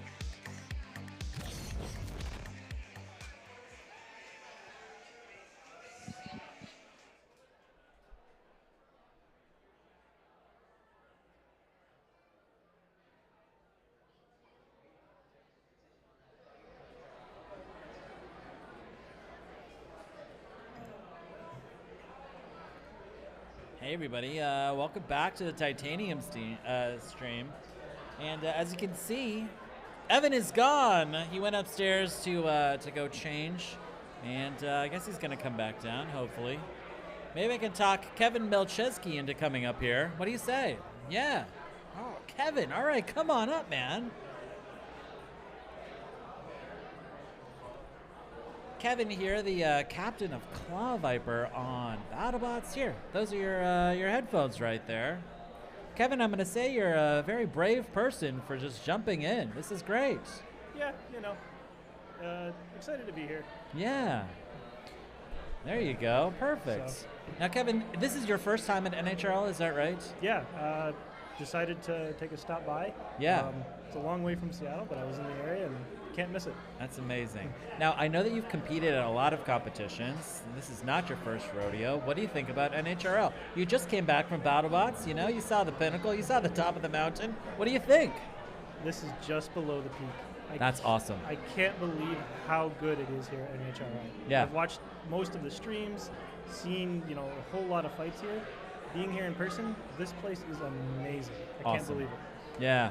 Yeah, it's really cool. I mean, like, I love the energy here. I mean, there are so many fans here. There's so much stuff for people to do. Like, we've got the claw machine. We've got the food trucks here. It's a really great day out for the kids. Really great day with, like, a family, and we just have nonstop action. Like, most places have one cage, maybe two. We've got 6 going on all day long. It's incredible. It's outstanding. I can't keep up with the fights. They're going faster than I can watch. I texted my the person who runs the events in Seattle. I'm like, look at this. This is amazing. Like, we can't compete with this. This is crazy. I think the answer is probably going to be like partnership at some point in the future. Like, I think the NHRL, like, we've put together a lot of really great best practices here, and we want to take that out into the community and put more DNA from NHRL into more competitions. I wish that there was an NHRL everywhere, All right. We've got Crash Fest versus Caldera here in Cage 5. The action has already started. Crash Fest here in yellow and red, facing off against Glenn Boxel here in black and orange. Crash Fest, interestingly, you're going to love this, Kevin.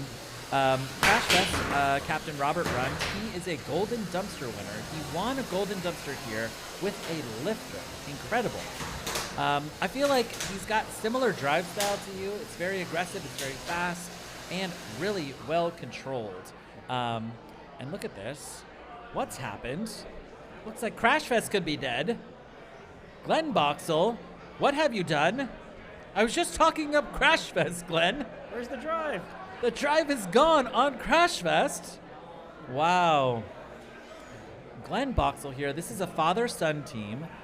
His son Brian Boxel competed this year on Bloodsport, and he is the co-president of Team WPI, the combat robotics team there. And this was a knockout, and the winner is Caldera. Some of the previous streams I've watched Crash Fest, you have to root for him. Yeah, yeah. There's a lot of spinners here. They're amazingly built, but a robot that's brave enough to come in with a lifter and go face-to-face for 3 minutes every fight. It's exciting to watch.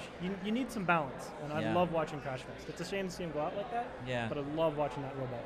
One of the common criticisms of combat robotics, and I'm sure you'll appreciate this, is that, just put a vertical spinner on it and just a vertical spinner goes brr, right? Yeah. But you've got bots like Claw Viper, you've got bots like Crash Fest that prove that you can do really, really well with a control bot. And I love it. Like, I want to see so much more design diversity, and it's cool to see it working. Yeah. All right, we're going to go over to Cage 6 here. This is very cool. Bulkhead is a very interesting kind of minimizer, thagomizer-esque design with a big plow on the front, facing off against Go Dum, Izzy Tao, Overhaul team member Izzy Tao. I love that elongated horizontal design that whips around. It's started with thagomizer, and now there's a few that are doing it, and it's outstanding. It's so smart. I would love to see Sean Becker eventually on BattleBots. I think that we will. He's a really fantastic driver, and this design is really interesting. I've been sitting here watching these robots fight and like, how do I counter that with a Claw Viper? Got to protect my wheels because they're coming for them. Right, exactly. It's really smart because they've taken, what Tombstone is famous for, that little spin, and gone double down on it. Right. Taken an attack tactic and made it into the robot design. And I love seeing robots that do that. Yeah. It's so smart too because it's kind of like I'm starting backwards, but I've got this huge defense here on the quote-unquote back of my robot, and also the kind of interesting thing is you can always switch it up and you can always turn around and just drive it the other way. Maybe if you kind of program your transmitter in a particular way, you can make that easier. Yeah. Robots that can do that can attack in 2 different ways with the same weapon are very, very dangerous. Yeah. If you're playing a control bot against them, you have to plan for both and be kind of countering both at the same time, and you can't. Yeah. Izzy, though, is a very good builder. She lives in Pennsylvania. She competes all over the East Coast. And this fight is off. Here we go. Go Dum has a kind of a slow start here. Bulkhead, though. Here we go. Both weapons are up. Bulkhead has had some drive issues today. And we're seeing some of those drive issues now. Is there a drone in the arena? There is a drone. Good eye, Kevin. Look at Izzy. She's just been pushed up against the rail. Just sitting there watching her robot. She's 1 inch away from her robot, Kevin. How delightful. That's scary, because robots like to bounce. Yeah. Izzy here just trying desperately to get out of her starting square. But luckily, wow, I wonder what that's... Oh, we're going to pause the match. Interesting. Okay, I've heard from the cage, and the cage has told Nick... Oh, nope, they're not going to pause this match, in fact. This drone inside of this box is very interesting. I would love to know the purpose of the drone. I did see a drone up there in the pits, and they had like a camera on it, and they were flying it around. I wonder if this is like for telemetry, or maybe it's just a little mini bot. It's kind of interesting because, you know, if you lose your mini bot, it counts as damage here at NHRL. So if you just put your mini bot in the air, maybe that's the solution, you know? That's genius, because they weigh almost nothing. Yeah, okay. We are just iterating about how to defeat the rule set here in real time. It's great. All right, are there any weapons left here in Cage 6? Looks like these weapons are down. Oh, horizontal's back up. The drive here looks a little bit slow. Oh, you're right. Yeah, the horizontal is up. It is. Wow, good eye there, Kevin. Oh, big hit there. I think that perhaps ripping off the plow of Go Dum. Might have freed it up. Yeah, no, still not spinning. Here we go. It's a tough robot, though. At this point, with more than half of the match done, you know, I think this may be a foregone conclusion if it goes to the judges. We've had really sluggish driving from Izzy's robot in this match, and pretty good reliability here from Bulkhead. Still spinning, and you're spinning, you're winning, right? Yeah, exactly. That's right. Brian Neve, you know? Enjoy this fight, Brian. I like the foam wheels as well. They're very difficult to take off. Yeah. I've noticed there's a lot of different wheel styles here at NHRL. Yeah. You've got wheels that try to do the Lynx copy.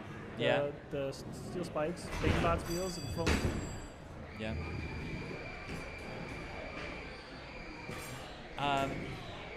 So, yeah, this one is going to go to the judges as they deliberate. You were saying about wheels, I do think that's really interesting. I remember the first time that somebody showed up here with those really spiky, like, wheels. I was like, that is so thin, they're just going to get blown apart immediately. But then you see the performance of bots like Mixtape, it looks like a horse-drawn carriage or something, but, like, those wheels are pretty tough and gives great traction here on these wooden floors. It is really interesting. The Brazilians are running really cool wheels up there as well. I just heard over the radio the winner of that last match was Bulkhead. It's a good decision. Great. Yeah, you know, traction is one of the most important parts of any robot. So watching teams iterate on it here and evolve different wheel types, build their own, use different manufactured ones, combine them in different ways, it's actually really exciting to me. You know, I'm always taking notes like, all right, what would I do? What would I do? How am I going to change what I build my robot for a wooden floor? Yeah. And it's really fun seeing how it impacts fights in different ways. Like with Mixtape, they get bent, sometimes it jams up, but sometimes they just break away. Right, So it makes for a lot of exciting fights. Now, the arenas that you fight in are mostly steel floor arenas, is that right? That's correct. Yeah, so like over in Seattle, they've got steel floor arenas. Obviously at BattleBots, it's steel floor arenas. So like, what is it, electromagnets and big rubber tires is like the best, or what? Permanent magnets. Permanent magnets, and okay. big rubber tires. Yeah, interesting. Yeah. The permanent magnets gives you an insane amount of downforce, and it acts like an F1 car. Right. So a lot of the robots, some people don't like it because they look like toys. Right. But you've got a 12-pound robot that accelerates at 8 Gs. Yeah. It's kind of fun to drive. Yeah, that's awesome. Yeah, that's one of the things that I've seen in Claw Viper. I mean, like, you're known for your box rushes, you're known for your speed, and like just staying totally just glued to the floor. Like, that is so cool. Especially like when you're turning, you don't have that big gyro, you don't like go up on one wheel or anything like that. Just staying planted to those steel floors. That's really, really cool. Yeah, it's a lot of fun to drive. One disadvantage is you can't practice with it anywhere. Right.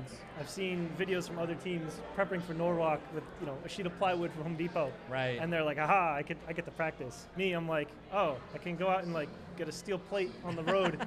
They're like a trench cover. I'm like, yeah. Somebody help me carry my big robot over here. Right, right. Well, however, with the new live show that's opening up on BattleBots, you could just take it down to Vegas whenever you wanted to. Yeah. Get some driving practice in for a week. I think we might have to do that. Yeah. I mean, Vegas is not a bad, location to spend a week or two, It would be nice to go to Vegas and actually experience Vegas. Yeah. And not a tent for 2 weeks. Just have 2 fights a day, Yeah. Although that does sound like a lot of fights a day. No, Yeah. I don't want to do that. Yeah, no, that's true. That's true. Yeah. Anyway, did you do anything fun at all at BattleBots? How about on the dark days? Did you go to like Area 15 or Meow Wolf or anything? Nah, we had to focus on getting the robot ready. Right. We have a small team that we bring there. So it's a lot of work for a few number of people, a small number of people. So we had to focus on that. But we took some time off. Yeah. Had some fun in the hotel. Yeah. Evenings were fun. One of my favorite facts about you is that you're originally from Hyde Park, and that's one town over from my town of Rhinebeck. Oh. That's so wild. I'm not originally from Rhinebeck. I'm originally from California, but I moved to Rhinebeck. My girlfriend, though, was born and raised in Rhinebeck, so you guys probably saw each other at high school sporting events or something. Like, that's pretty cool, Did you go to Roosevelt's then, or? Yeah, exactly. Roosevelt High School in Hyde Park. That's awesome. Graduated way too long ago. Yeah, yeah. I just had my 40th birthday, 11 days ago, and Happy birthday. Yeah, so yeah, high school was a long time ago for me too. When did you move out of the Hudson Valley then? When I went to college, kind of moved out and went to college, and I've lived in the same town I went to college in for a few years, had a job. Got it. And I've been in Seattle for like 6 or 7 years now. How do you like it? I love it. Yeah. I've been back in the Hudson Valley recently. I forgot how good the falls were here. Yeah. All the foliage, and you're close to things like Norwalk and New York City and doing other stuff, but Seattle's my town. Yeah. So are you gonna stay in Seattle permanently? Are you gonna put down roots? Gonna buy a little bungalow or something? Yeah. Ooh. Oh my gosh. All right, wait. I'm gonna ask you this in just a little bit. We're going to go to Cage 6. This is Chubby Unicorn from Team Dicey. This is Team Hebert here. He is the faculty advisor for Brandeis University's Combat Robotics team. Facing off against, Nick, remind me again, the lawnmower, is that right? Oh my gosh, Chubby Unicorn here in white, the lawnmower, kicking the lawnmower into the air. Wow, I was expecting maybe green and gold robots. Maybe looking more like a lawnmower. That thing looks like a vector horizontal kit there, Yeah. And it looks like that weapon may be embedded in the wooden rail. Wow. Or maybe it's just dead. This robot could just be dead. Nope. Oh, here it comes. Kevin, I've spoken too soon. This robot is still running. They've survived quite a few big hits, and another one there, kicking the robot most of the way across the arena. Incredible. Those are some big hits. Chubby Unicorn, one of our fan favorites here. People love a chubby unicorn. They don't want to see a thin unicorn, No, you need a little mass. Yeah. Here we go. Brandeis University. I believe that Chubby Unicorn is their top-ranked robots. They brought quite a few robots here over the past year to NHRL. But Tim's done just a really, really great job here with this robot. I was reading in their notes that Brandeis University doesn't have a dedicated coursework for stuff like this. This is a club on campus of students who really love combat robotics, love building, but it's multidisciplinary, and they've all come together and basically learned together. It's not necessarily made up of the mechanical and electrical engineering folks necessarily. So yeah, pretty cool. No, that's pretty awesome. I'm excited to see all the college teams, right? Yeah. Because that's going to be the future of the sport, right? Yeah. It can't be all of us old guys doing it forever. Right, right. Seeing the kids come in, and especially they bring such crazy ideas. Yeah. You know, they haven't had time to figure out that, oh, this is a terrible idea. They're going to try it anyway. Yes. And sometimes it works. And Yeah. it's so much fun to watch. Yeah.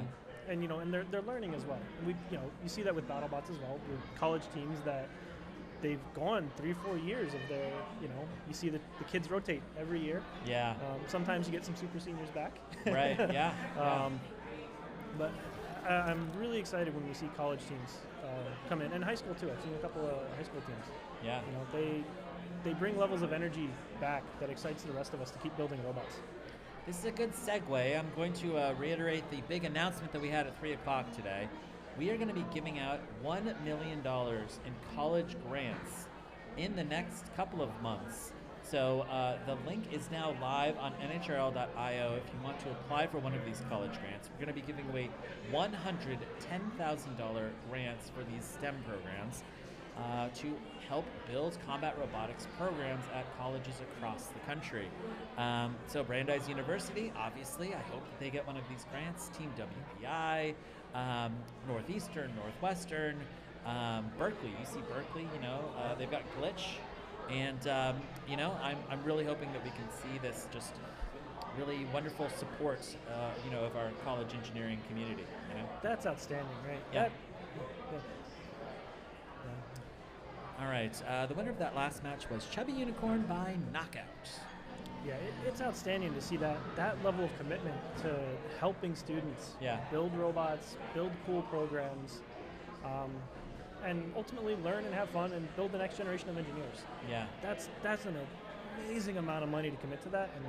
And I was blown away when I heard that NHRL was doing that. It's so cool. Yeah, it costs a couple $1,000s to build a beetle weight cage, and we've had students come to us and say, I can only come here and fight because we can't afford to build our own box.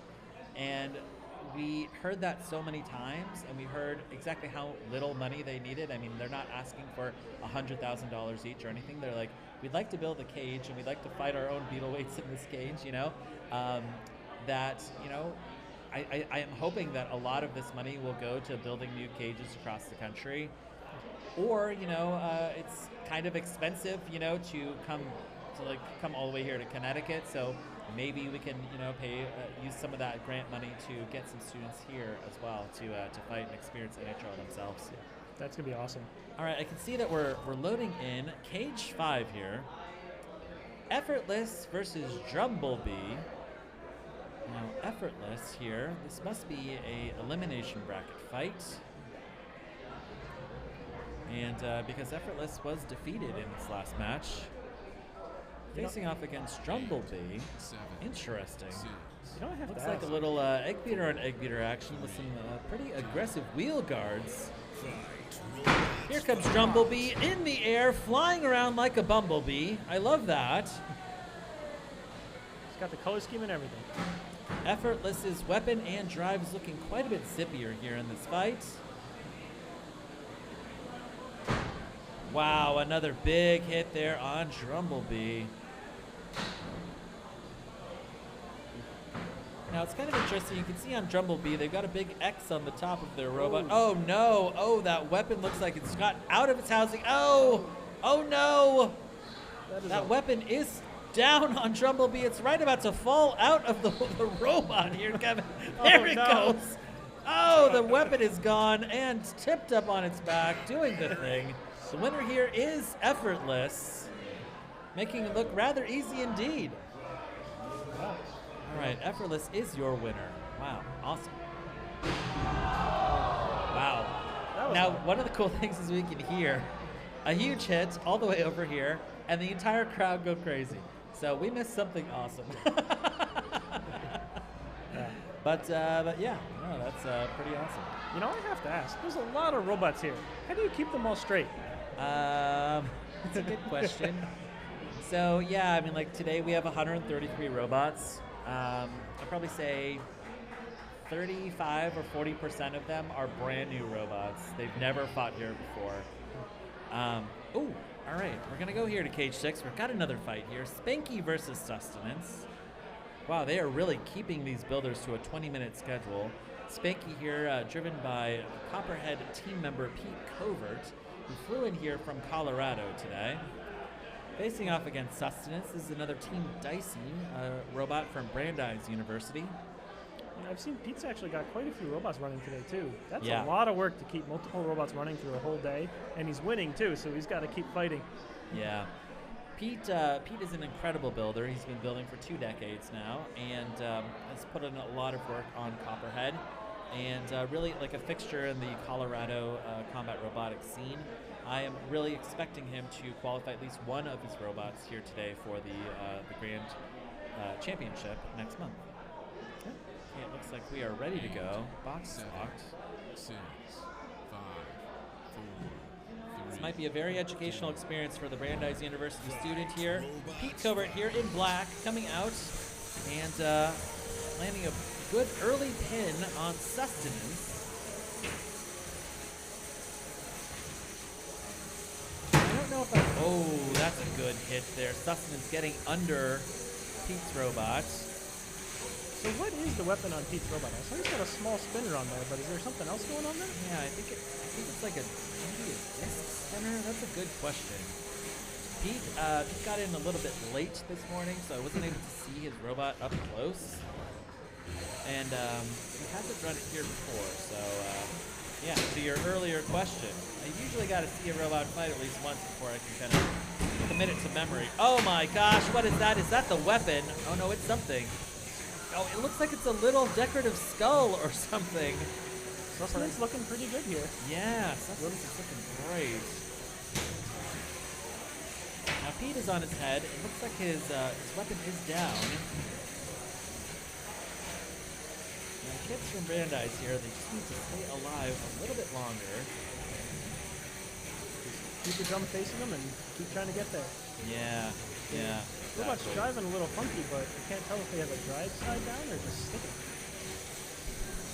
Yeah, I think that Pete would absolutely love to be back on his... Oh, here we go. He is back onto his feet. Much more mobile now. 4 wheels on the ground. Sustenance driven here by Samuel Herman from Dicey Robotics. Samuel Herman, originally from Burlingame, California, Silicon Valley, and yeah, studying here at Brandeis University and building a really pretty good robot here, and really dominating this fight. That's great. You know, even when you give hits, your robot gets shaken down and takes damage and doing its own hits. So it's always impressive to see a robot keep going. Look at this. He's pushed Pete up against the corner. They're asking for the save. Where's Brett? Send in Brett. Save Pete. Brett, you must save Pete. You can see Chad New asking, please hit us. Let's get us back over onto our feet. Chad throwing up his hands in frustration. 30 seconds left here in this fight. Oh, wow, and that is a tap out. Wow.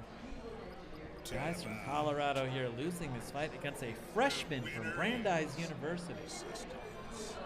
Now, Kevin, to your question, I have this massive spreadsheet here of everybody's name and their hometown and the name of their team and some fun facts that they send in ahead of time.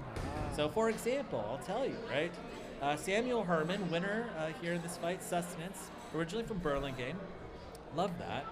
He's a college freshman at Brandeis University. This is a true rookie. First robot, first build. Wow. Today he had his first fight, which is amazing. He's a saxophonist and a bassoonist, an Eagle Scout, and in his spare time, he does archery. All right? Spare time? Yeah. With all of exactly. that? Yeah.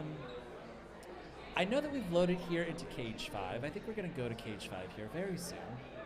But I will say, we've called so many fights here that you just have fights that are burned into your memory. and I like have these kind of like little mental flags of like, oh, when I see this robot, I know it's going to be a great fight.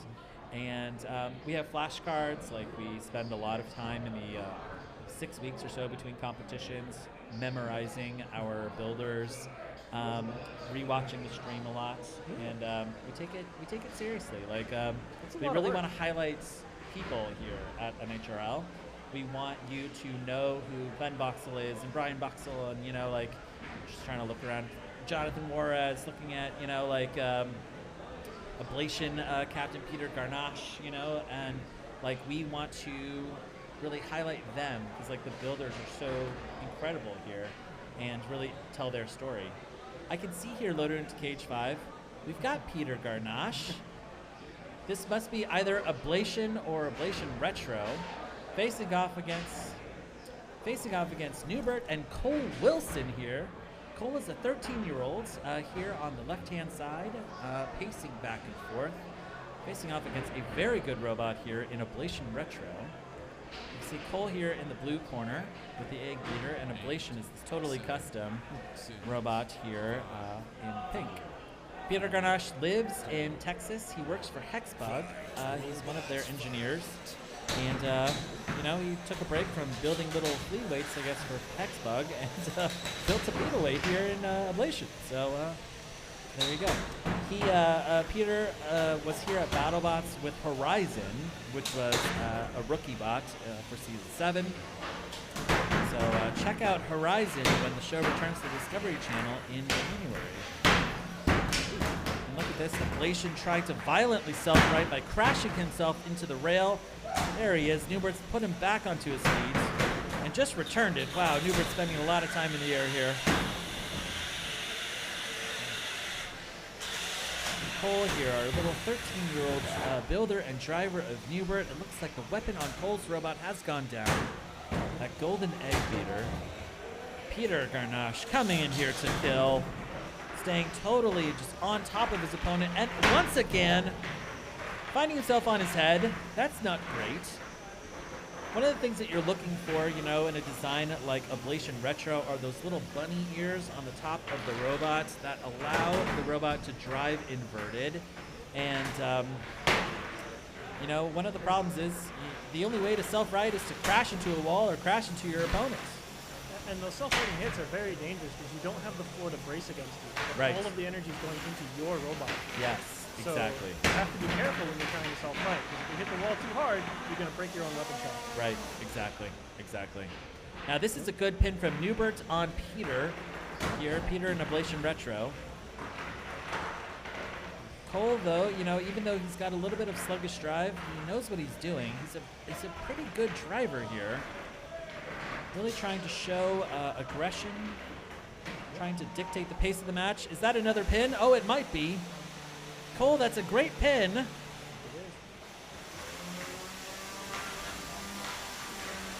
His weapon is still going. Let's see if he can self-right. Oh no! He's again on his head.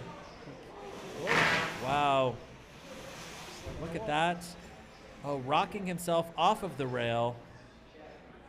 The weapon is slowing down. Peter, what's happened? He's trying to get off perhaps like a tiny little piece of debris on the floor or something like that. 30 seconds left here in this fight. Looks like Brett's giving him a hand. Going to get the save from Brett.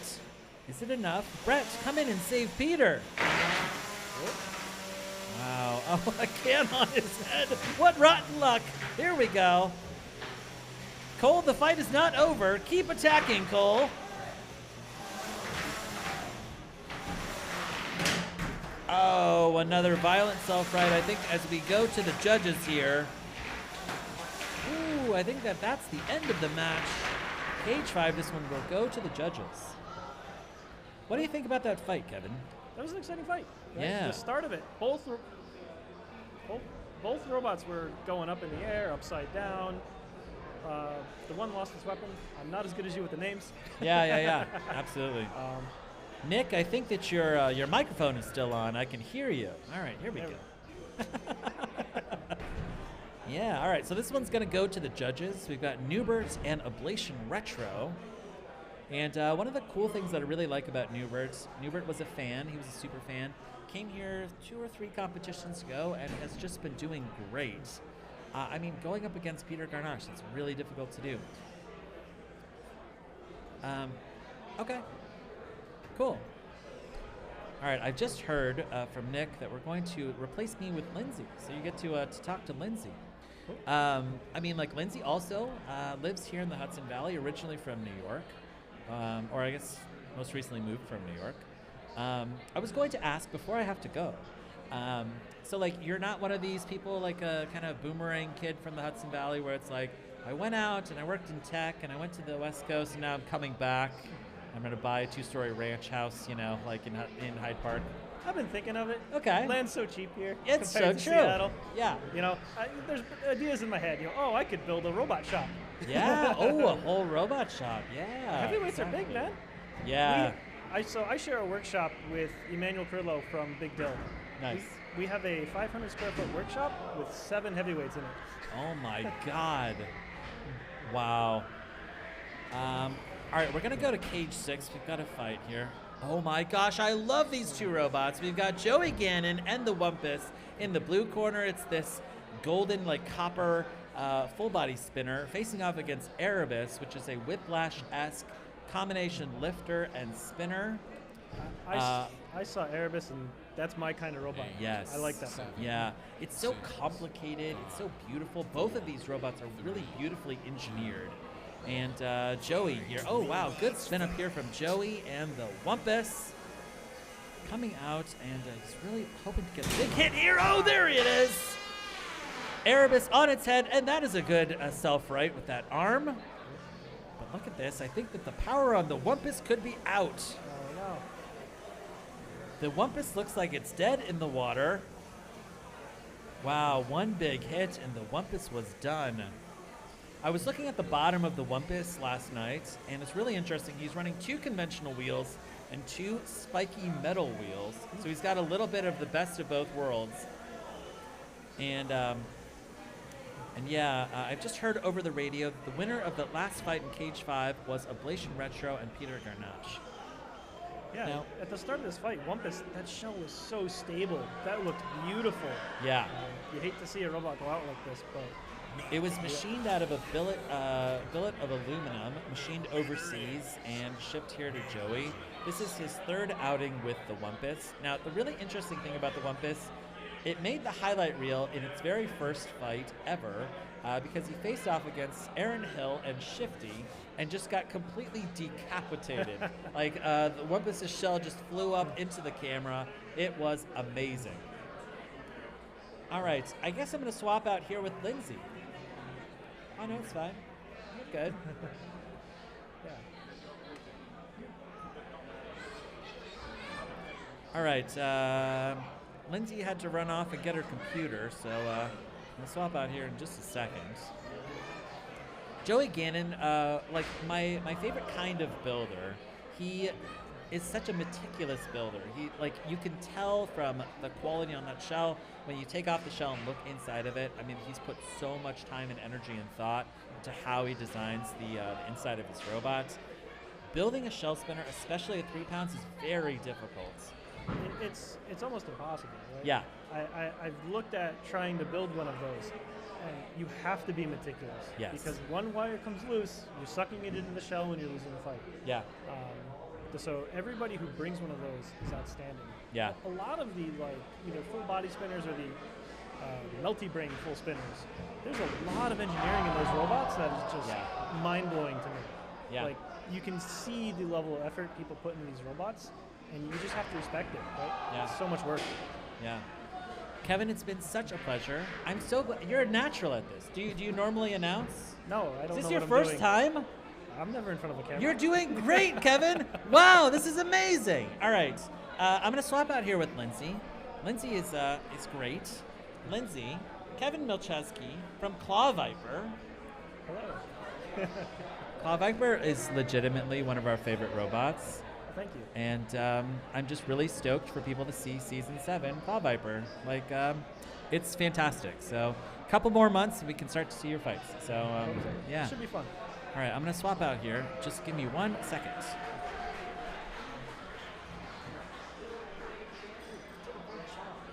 Can I turn down the volume on that?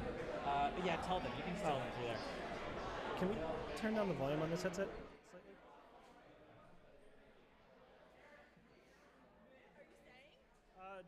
Should I or? No. Are you sure? Yeah, you're doing great. If you want to. Okay. Cool. All right. Let me get situated. Not very good at the live action.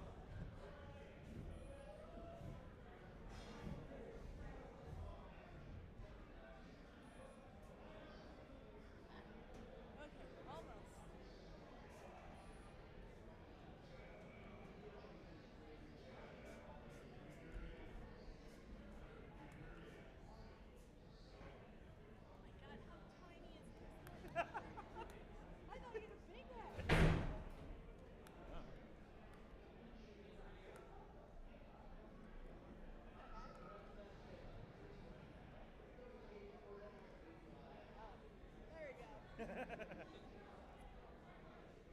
Hello, Kevin. Hello. Lindsay, right? Excuse me, yes, Lindsay. Excuse me 1 minute while I get situated here. How are you doing? I'm doing good. Yeah? I'm really enjoying hanging out here at NHRL. So this is your first time here ever, right? Not just here, but like at NHRL? Yeah, no. Welcome. You're doing great, and we're gonna go over to Cage 5. All right, let's get another fight going. And who do we have over here?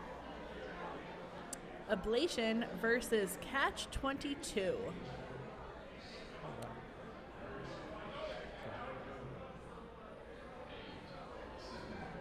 8, 7, Fight going here in just a moment.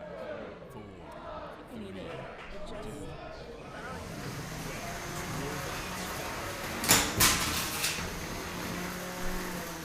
All right. Back in the bag.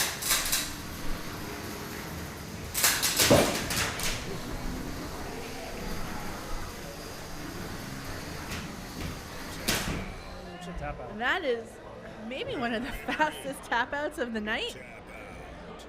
Yeah. You know, sometimes things aren't going your way, and you got to save the robot. Yeah, it's definitely. Colby checking in on me because I'm having a lot of technical issues going on over here, but we're good to go. I think the microphone is stable. Oh, is it falling down? It fell down. It hit the ground. I hope you didn't hear that. If it made a thud, that's on me. I'm sorry. But yeah. So Ablation won that one by tap out. Yeah. Short, sweet fight. Yeah, like you were saying, sometimes you got to do the tap out because it's going to save you later on. If you know you have more matches coming up, you want to try and minimize that damage. No shame in tapping out. Yeah, that's one of the interesting differences between NHRL and BattleBots. There's no tapping out in BattleBots. No. So sometimes you're just going to yard sell the robot and that's all that's going to happen. Now, be honest, I've always wondered this. There's no technical tap out, there's no tap out button in BattleBots, but like, could you be like, oh, I'm playing with the remote and like the controller, nothing's happening, but like, you know. I think I've seen some people flip this power switch on the transmitter and then keep moving the sticks. Okay, suspicions confirmed. But, you know, that's not what we're there for, right? No. We're there to have fun. And, you know, as long as the robot's working, I'm still going. Yeah. Right? It's no different for everybody else, but come on, you're in front of 1,000 people. Have some fun. You're here to make good TV, you know, if you can still limp along, if you can try and pursue your opponent, probably should. Yeah. Or I'm just too stupid to know when to quit. One of the two. Now, I think, I feel like, you know, if I were a builder, I just want to put it all out there, and it is what it is at the end of the day. If you lose, you lose, but you want to, like, make sure you left it all on the field. So I get it. Sometimes for double elimination tournaments, it's a lot of fun when you get in the losers bracket because there is no quit. There's only send. And sometimes your robot does better if you're not trying to hold anything back. Yeah, I can totally see how that would be the case because it's all adrenaline at that point. There's no coulda, woulda, shoulda. It's just, I'm going to go for it, full speed ahead, and we're going to see what happens. Oh, yeah. Wow. All right, we have a really good match coming up in Cage 6. First drink of the day and its third event, and Camino, who has already qualified for the December finals. So this is going to be a really exciting match here. First drink of the day, a rare suplex bot at NHRL. And Camino, I'm thinking of Komodo. That is my bad. Camino is not Miles Sim. I apologize. They're very similar names. Oh. And already Camino is on its head. First drink of the day, looking to capitalize. Very interesting attachment. Oh, that is no longer together. Hard to suplex with one arm. Not saying it's impossible, but you definitely want both of those if you are a suplex bot. Yeah, definitely you need at least one. Having zero, it's gonna put you in a tough spot. Well, we still got a waggle stick. Yeah, you know what? Sometimes it comes down to how good your waggle is. Aggressive tapping. We've got that aggressive tapping on the back of Camino. And now it's going to be a matter of, can first drink of the day basically batter ram itself into Camino to control the match and maybe cause damage via Camino's own weapon. He's doing a pretty good job of controlling the fight from here. First drink of the day is a surprisingly tough and strong bot. It's only its third event here. If you're going to build a control bot, it's got to be tough. You're going to take a few hits. He's taken a few, and now he's actually controlling the fight, I think. I feel like you know that better than really anyone. A couple. All right. Ooh, maybe a little high centered, but he got off that pretty quickly. Back on. The drive on first drink of the day is not suffering at all. Still extremely nimble, extremely quick. And now he himself is high centered and got a friendly little tap there. One of the dangerous things about the ablative armor types is it gets strewn around the arena and then you can get stuck on it. Yeah, exactly. It's something you got to think of when you design it that way. First drink of the day, getting out of a tough spot there. Appeared to be stuck either on part of the arena or something. And that is the classic case of using a spinning weapon against its bot, hoping to use its own weapon to damage themselves.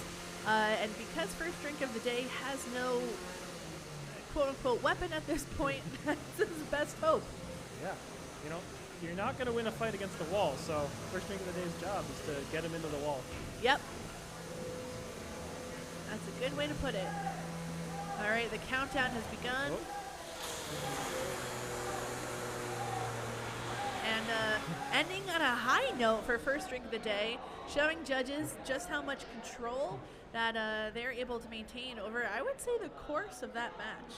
That's a very difficult fight to judge. Yeah. Because you've got clearly damage one way, but control and aggression back and forth. So interesting to see which way that one goes. Yeah, how would you think about aggression? Because normally aggression you think of with one's weapon, right? Mm-hmm. If the lifting arms of first drink of the day were sheared off early on, is it still able to get those aggression points with its waggle? I think so, because he wasn't just using the waggle. He had passive armor that was still out in front. So he was sending that into the weapon. That's still a big risk. I count that as aggression, but I'm biased because I play control bots. Yeah, and you do them very well. I think I'd have to agree with you. Honestly, if I was judging that match, I might still give it to first drink of the day, but I would not be surprised if it went to Camino. I'm just glad I don't have to judge it. Yeah, same, exactly. And we should be hearing from the judges here pretty shortly. I have judged events before, and when you get a fight like that, you feel so bad for either driver that's going to lose. Yeah. You know, so you're giving somebody the win and somebody the loss, and sometimes it's in the elimination bracket, and it's the end of their day. It's like, oh no, but you have to remove your biases and just judge the fight. I don't know if I could do it. I don't know. It's a hard job. It's a tough job, and you need to be so focused because especially in fights like these, it comes down to every move could be the differentiator between a win or a loss. So if you are distracted and like I would be, I get distracted very easily. I would be a terrible judge. But yeah, it requires your full attention. And at the start of a match, you don't know, is it going to be an extremely close one or is it going to be a blowout? Is it going to be a 10-second knockout? Do you want to announce the winner? All right. Well, we have one for the control bots because first drink of the day ended up taking it from the judges. So congratulations, Tom Farkas, continuing on in today's event. And first drink of the day showing how even if you lose your weapon very early on, there's still a path to victory. A lot of it does rely on that drivetrain and how you can bully around your opponent. Yeah, he still had the waggle stick. He tapped him with it a few times. It doesn't cause any damage, but it's a sign that you're in control, right? Yeah. If you can sit there and be like, haha, you can't do anything, and I'm hitting you with a little servo. And I feel like there's also a difference between like losing an external part of your bot, like okay, maybe one of the suplex arms gets sheared off, versus completely losing control of your weapon and the whole entire thing going down. It's clear that you're still able to waggle. It was still moving. The mechanics of it was still strong. It just didn't have the ability to suplex at that point anymore. So yeah, and from that point forward, he dictated where the fight took place in the cage. Yeah. So I think that was a good decision. It was a very, very close fight. Could have went either way. Yeah, I think the judges made the right call on that one. But no shade to Camino. That was a really close and a really good fight. And sometimes it goes that way. Yeah. All right, so over in cage 5, we have Pinevictus back again.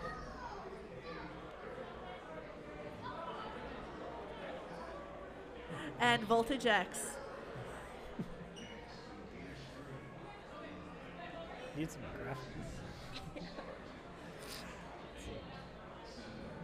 I think I watched Voltage X in an earlier fight today. It's a pretty exciting robot. Yeah, it's I believe not its first event here at Norwalk. Same for Pinevictus. Pinevictus over in oh, and there's a belt immediately gone. And another one. Question is, whose belts were they? That's the fun game to play at the end of every match. Whose belts were they? Voltage X still able to pin Pinevictus. Might have been both of them. I'm not. Oh, all right. Pinevictus still able to spin that weapon, even if it's not perhaps consistent or reliable. I don't think the weapon on Voltage X is running, so it may have been their belts. But his drive is working very well, and he's in control of the fight. Oh, his weapon's still working. I do wonder whose belt. I think it was one from each, but I think the green one has 2 belts. Gotta have some redundancy, I guess. Pinevictus, yeah, it appears that belt that they lost is impacting their drive quite a bit. They have drive on one side. It's not conducive to controlling the match in their current state. Voltage X is definitely trying to get the better of these exchanges. Yeah, he's having to drive using the gyro to move forward. It's a difficult thing to do with a 4-wheel drive robot. It's a lot easier with a 2-wheel drive. But he's still spinning and trying to keep the weapon pointed at him. And honestly, it's fairly even. Although with Pinevictus' weapon still working, that does, look better in their favor. Voltage X is actually upside down now, so it's going to impact his drive and let him. He's not going to use his forks to get under the other robot. He's having some trouble driving too. That's a good catch. Yeah, Being upside down is not doing any favors for Voltage X. Is he able to move at all? I don't know if Brett can try and flip him over. I think that goes beyond the boundaries of what a traditional unstick is. But kind of looks like they're driving not working. Yeah, something looks seized. Looks like the left side's seized and the right side's twitching, but not able to move. Tap out. And we have a tap out. I have to imagine that Pinevictus emerges from that victorious, but we will get a confirmation here shortly.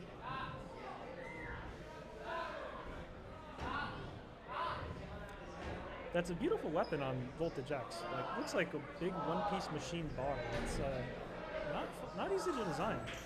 Not easy to design, but if you're able to pull it off, it can be extremely strong. You know, good and reliable. Hopefully, when it's all machined out of just one piece. But yeah, it does not look like it could even drive itself to the door. So they've got some work to do there to make sure it gets up and running again. But I have to imagine that Pinevictus is the one that took that. So congratulations, and they get to keep going.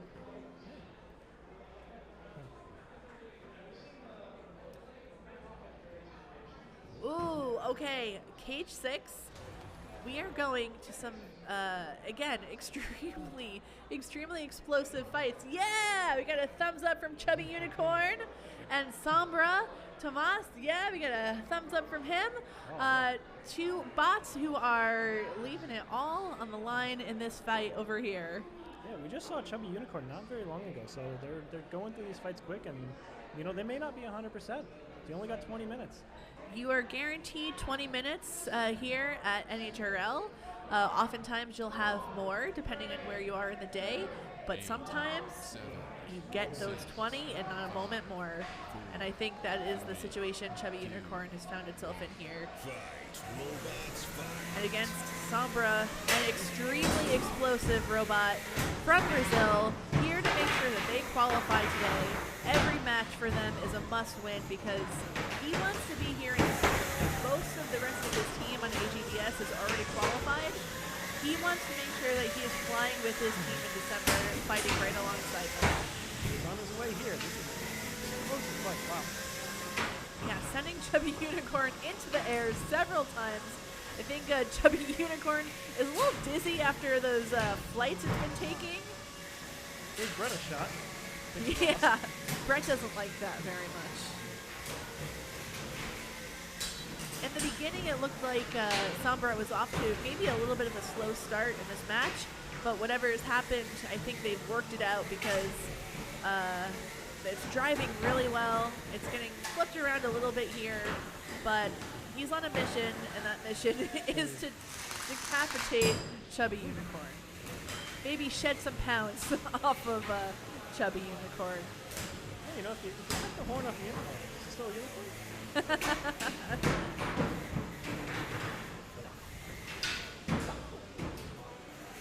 This is back and forth. They're both taking hits and they're both giving hits. This is fun. Imagine we're about halfway into this match already, and it is really neck and neck. Sombra may have lost their spinner. Oh no, not where you want to be. Got a pin here from Chubby Unicorn, taking advantage of the currently dead weapon on Sombra. I don't see any belts missing, and it looks like it's regaining its utility there. You might have just needed a moment. Did you just force self-right? Yeah, that's pretty impressive. Oh. All right, we've got another.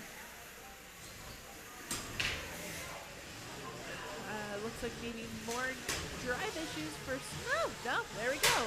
Back at it like nothing happened. He's going in and out. This is a looks like little he's having strange. Controller resets or something. Yeah, and Sombra is an incredibly reliable robot, so this is not the type of performance we're used to expecting. It's normally, from start to finish, firing in all cylinders. He's got it going again. Oh. when he's upside down, his weapon's on the ground, so he needs to kind of kickstart it with his drive. I have to wonder, is Chubby Unicorn saving its weapon? It's hard to tell. I hear a countdown. I don't know if it's for the end of the match or if it's for a knockout. But the match is now over. I believe this is going to the judges. All right, so wow, this is a really strange one for the judges to call. Another situation where I don't think I would want to be a judge. I would want to see a replay because I get too excited watching the fight and not paying attention to who's actually winning. I understand completely. Again, I would be just abysmal judge. So glad I'm not in that shoe. But yeah, I don't know. My gut feels like when Sombra was working, it was dominating. It was in control. It had the biggest hits. It really had, I think, a lot of the aggression there, but it was kind of its own worst enemy. And when it would go upside down, like you said, it was kind of inoperable. Yeah, he had some trouble getting the weapon attack started once he was upside down. And he was having drive troubles too. You know, at the end of the fight, he wasn't moving. That's a bad look when you go into the judges like that. When you look at first drink of the day, it ended the match by pinning its opponent, pinning Camino, and that's the last impression that the judges are left with. Here, that wasn't ideal for Tomas or Sombra, so it'll be interesting to see what the judges say.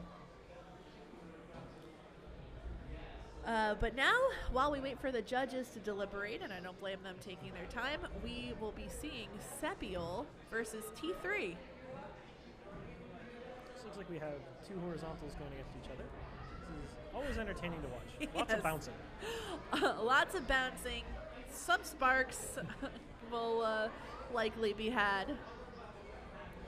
I do like the mini-bot rules at Robot. You get a weight bonus for having a second robot. For horizontals like this, it's actually really good because a little 1 pound wedge can still help the fight. Here we go. Here we go. Yeah, it's interesting. It can definitely help you, but let's say, you know, your opponent decides to go directly for your mini-bot first and gets a good hit on it. That damage is not superfluous. That counts against you. So you have to make sure if you're going to use a mini-bot, it's I think they managed to hit each other's pulleys because they're both down and both locked. Yep. Yep. Yeah, so two horizontals going at it. Sometimes this is bound to happen. 1 in a million. And now it's like two angry rams just headlocking, trying to fight for maybe the love of the mini-bot. I don't know. Well, but now you get to see whose robot's got the better backup plan. Yes. You know what? I love that. I love that because everybody's got a plan A. I'm going to judge you on your plan B. Yeah. And I don't know who has a better plan B right now.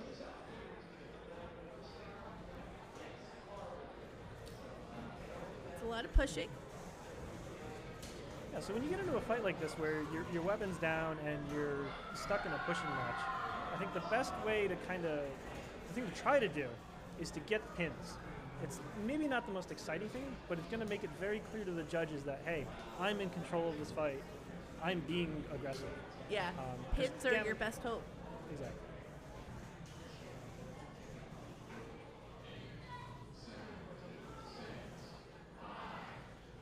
So we just got word from the judges. In the last fight versus Chubby Unicorn and Sombra, the winner is Chubby Unicorn. So Chubby Unicorn will continue on in their quest for December. I do believe that was the second loss for Sombra today. No, that's unfortunate for Sombra, but if you want to advance, you got to win the fights, and he had some troubles in that fight. So. Yeah, and I think he's going to go back home and realize, you know, what some of the issues with his bots were, and I can guarantee he will be back here in early 2023 on a mission for December, stronger than ever. So Looks like he's got him stuck up on the wall. That's a great look for trying to control the fight. Yeah.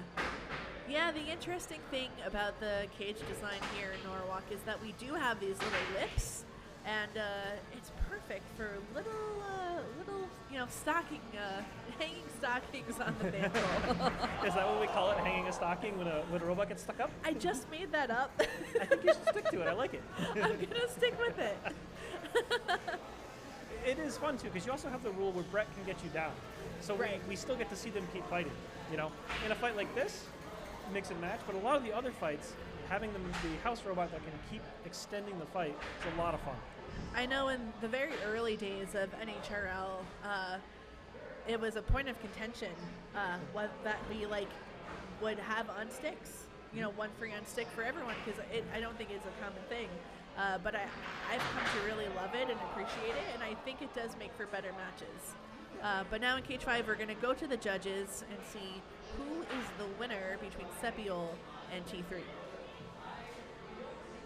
You know, something to consider in that fight too is also the minibot. I think it got knocked out from that one big hit that took everything out. Yep. So maybe that tilts damage towards one robot or the other.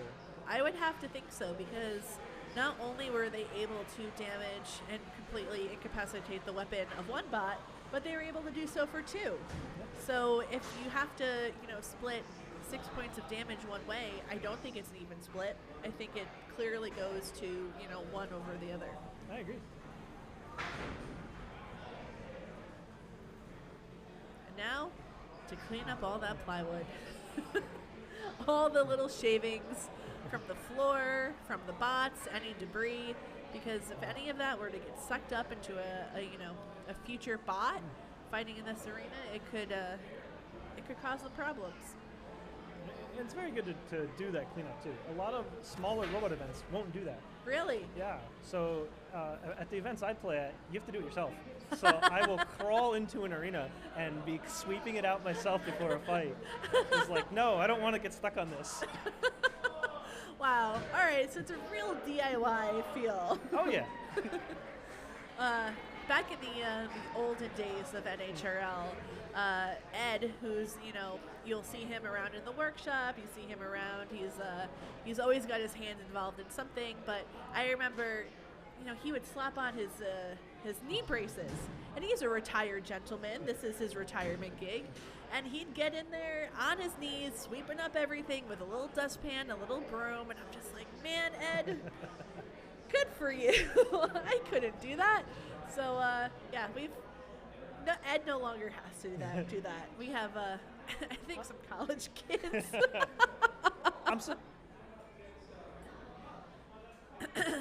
All right, so Cage 6, we have got First Law versus HiveLighter, which has been fighting, I think, I can't keep track of how many fights HiveLighter has had today, but it's a lot from Team Honeycracked. HiveLighter is the green bot in the blue corner, and First Law over there in the pink. 8, 7, so we got, again, 2 robots with mini bots. They get a little extra weight bonus, and yeah, might be a risk, might be a reward for having an extra robot. There you go. Well, see, he went right for the mini bot. I think if I was driving, that would be my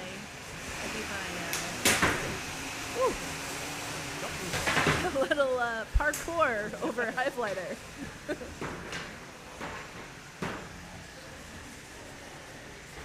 HiveLighter has been looking really strong today. So does HiveLighter have 2 motors powering those 2 spinners, or is it 1 motor? If I had to guess, I think it is 2, but I don't have the definitive answer for you. Oh, First Law, down a wheel. That is not a place you want to be with a bot like that. Oh. Wow, right over the minibot. I think HiveLighter's minibot it's moving a little bit. I can't say the same for First Law. I didn't see any of the hits really go after it, so I'm not sure what happened, but it's possible that it was off screen. He's having some trouble driving on one wheel. He's got a weird weight balance. Not weird, but a different weight balance on the robot where he's very front heavy. So it makes driving with only one wheel quite difficult. Yeah, he's still mobile, I would say, but can he control mobility? Not so much, but it's enough to keep this match going, and he's able to pursue HiveLighter to some extent. He's still keeping it going. One thing with a vertical spinner like that is sometimes it's easier to drive in reverse than forwards. So you can kind of reverse to where you want to go, then drive forwards to face the weapon to them. Interesting. I didn't know that. Or he can kind of vibrate. All right, have both mini-bots been incapacitated at this point? Now they're just arena hazards. I don't know if the one in the red square ever left the square. Yeah.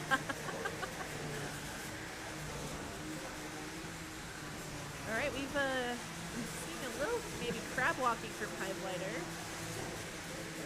Its wheels are still intact, but there could be an issue with the drive. Yeah, it looks like he's got it side down, but he's able to translate pretty well. Yeah, it's actually pretty impressive. But, you know, sometimes when you get two bots who are equally having problems with drive. Oh! I see a belt on the floor now. And oh, there goes the tire. Oh, you know, if you're not going to have two, you really need to at least have one. HiveLighter just needs to hold on a little bit more, show some movement. You know, a lot of credit to First Law for keep going. Yeah. Still spinning. It did not want to let on that it was injured in any way, but I don't know what's going on. It looks like maybe that is the end of the match. I didn't hear a countdown, but it appears that is it. That was a weird one.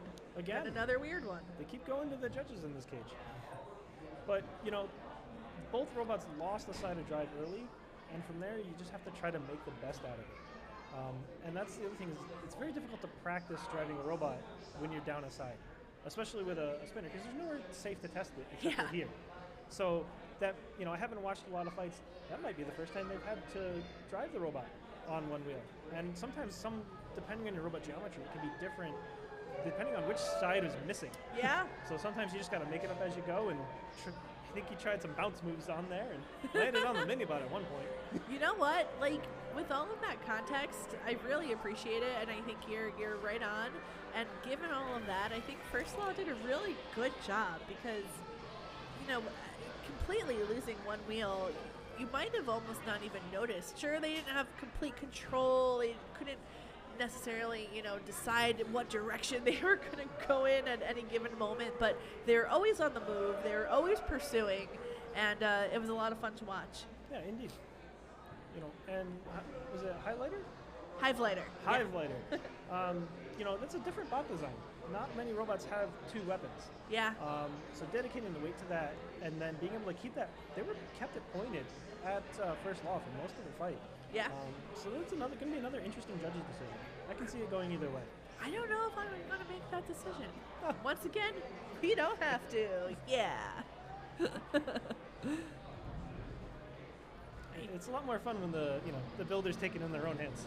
Yeah. Yeah. If I was a judge, I'd be like, come on, make my job a little less hard. Yeah. All right. So we have the judge's decision from that match. The judges were able to come to a conclusion, and the winner is HiveLighter. So HiveLighter continuing on this incredible role that they're on today and making it happen. Yeah, I think HiveLighter did a pretty good job of keeping the front facing them throughout the fight, and I think that's probably what's swayed the judges there. I agree. All right, so over in Cage 5, we have Red Hawk X and Sustenance. Red Hawk X in the pink square, and Sustenance in the blue, in the teal. Looks like we have a gold FingerTech beater bar there. And Red Hawk has been competing here for quite a long time. Red Hawk X, maybe their newer, more experimental version. I think that's the convention now. When you have an experimental robot, you suffix it with an X. I love it. I don't know if Silent X was the first one to do that. But I know we've had Shredded X, we have Spartan X, now we have Red Hawk X. Sustenance has been having some good fights. It's a very tough robot. Oh, that's a big piece missing. That's a chunk gone, but not going to slow him down. You don't want to fight Brett. No. But you know what? I think it's fair to say and important to note that not all beater bar bots are built the same. They're not all equal. You know, you can have a standard quote-unquote weapon, but it's what you do with it. It's how you design around it. It's, you know, what internals you choose to go with. That has a lot to do with, you know, the success of your bot or the lack thereof. Absolutely. And, you know, only half of a robot is what you can see on the outside. There's a lot going on inside the robots that is what makes them successful. So to see Sustenance, I think this is their first robot, right? Yeah. To see them this deep in the tournament and having success is outstanding.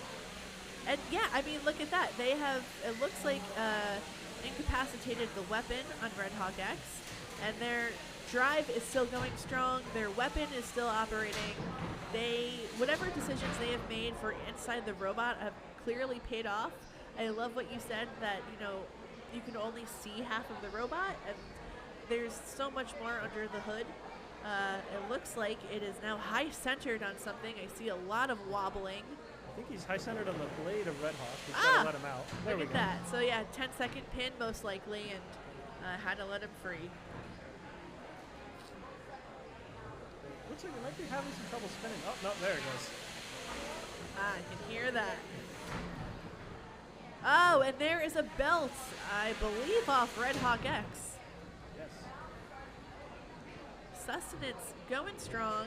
There are a lot of fans for Dicey Robotics. I believe that these are the robots from Brandeis. Ashlyn, I see you in the chat. Correct me if I'm wrong.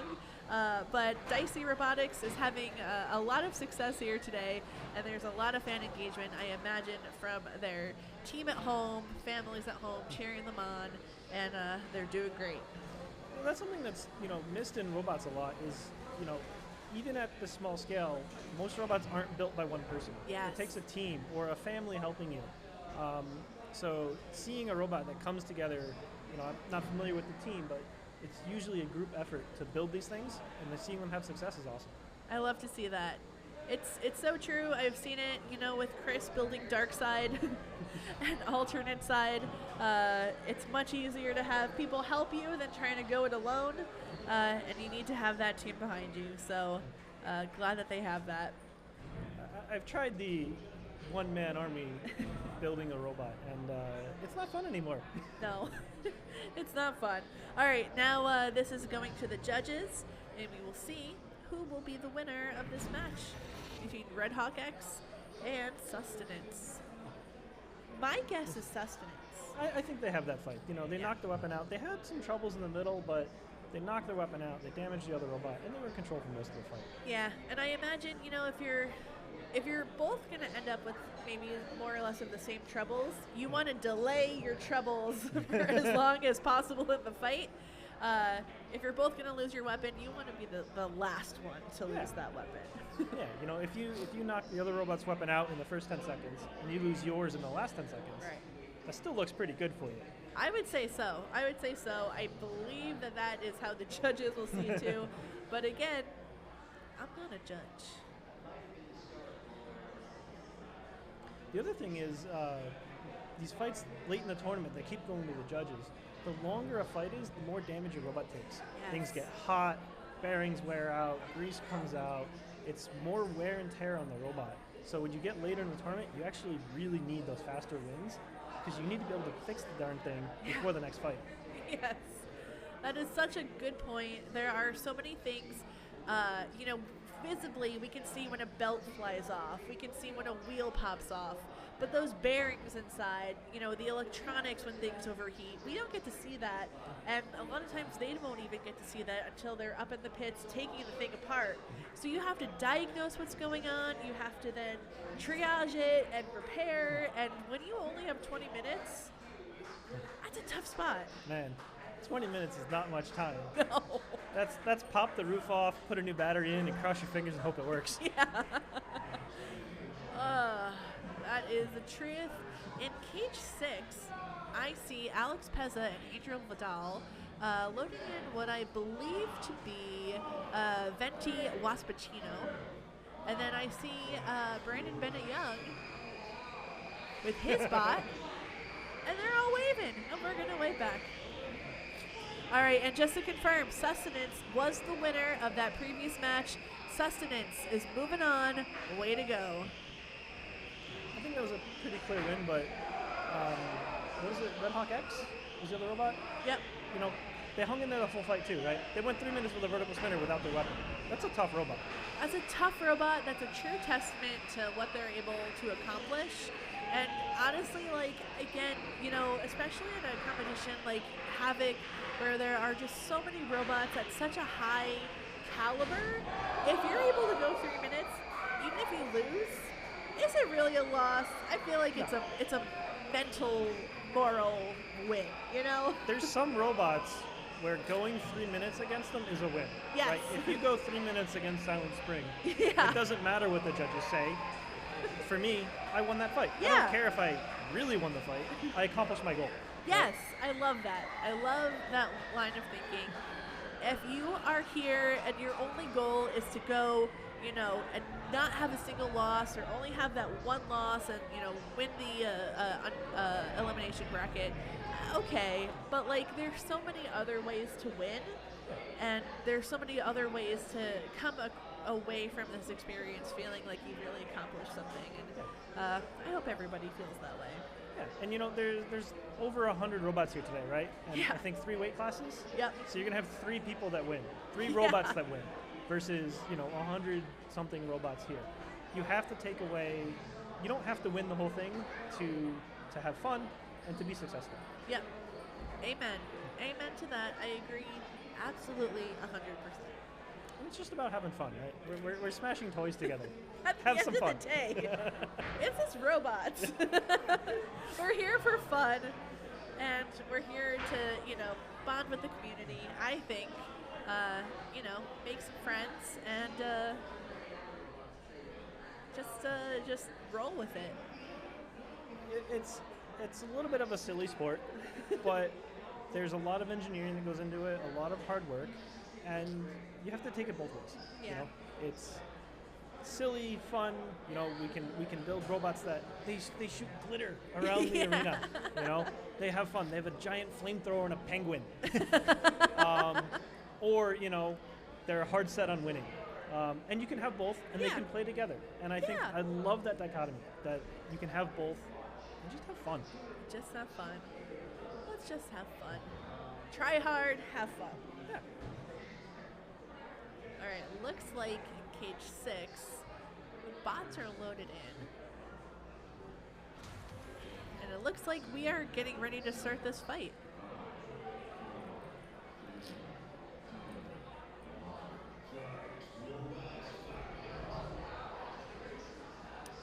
I believe the bot... Yes, Professor Hex, captained and driven by Brandon Bennett Young, who you can see on Team Mammoth at BattleBots, and Venti Waspachino, driven by Angel Vidal and Alex Pezza, who you can see on Shredded Bro on BattleBots. And I have to say, some eagle-eyed...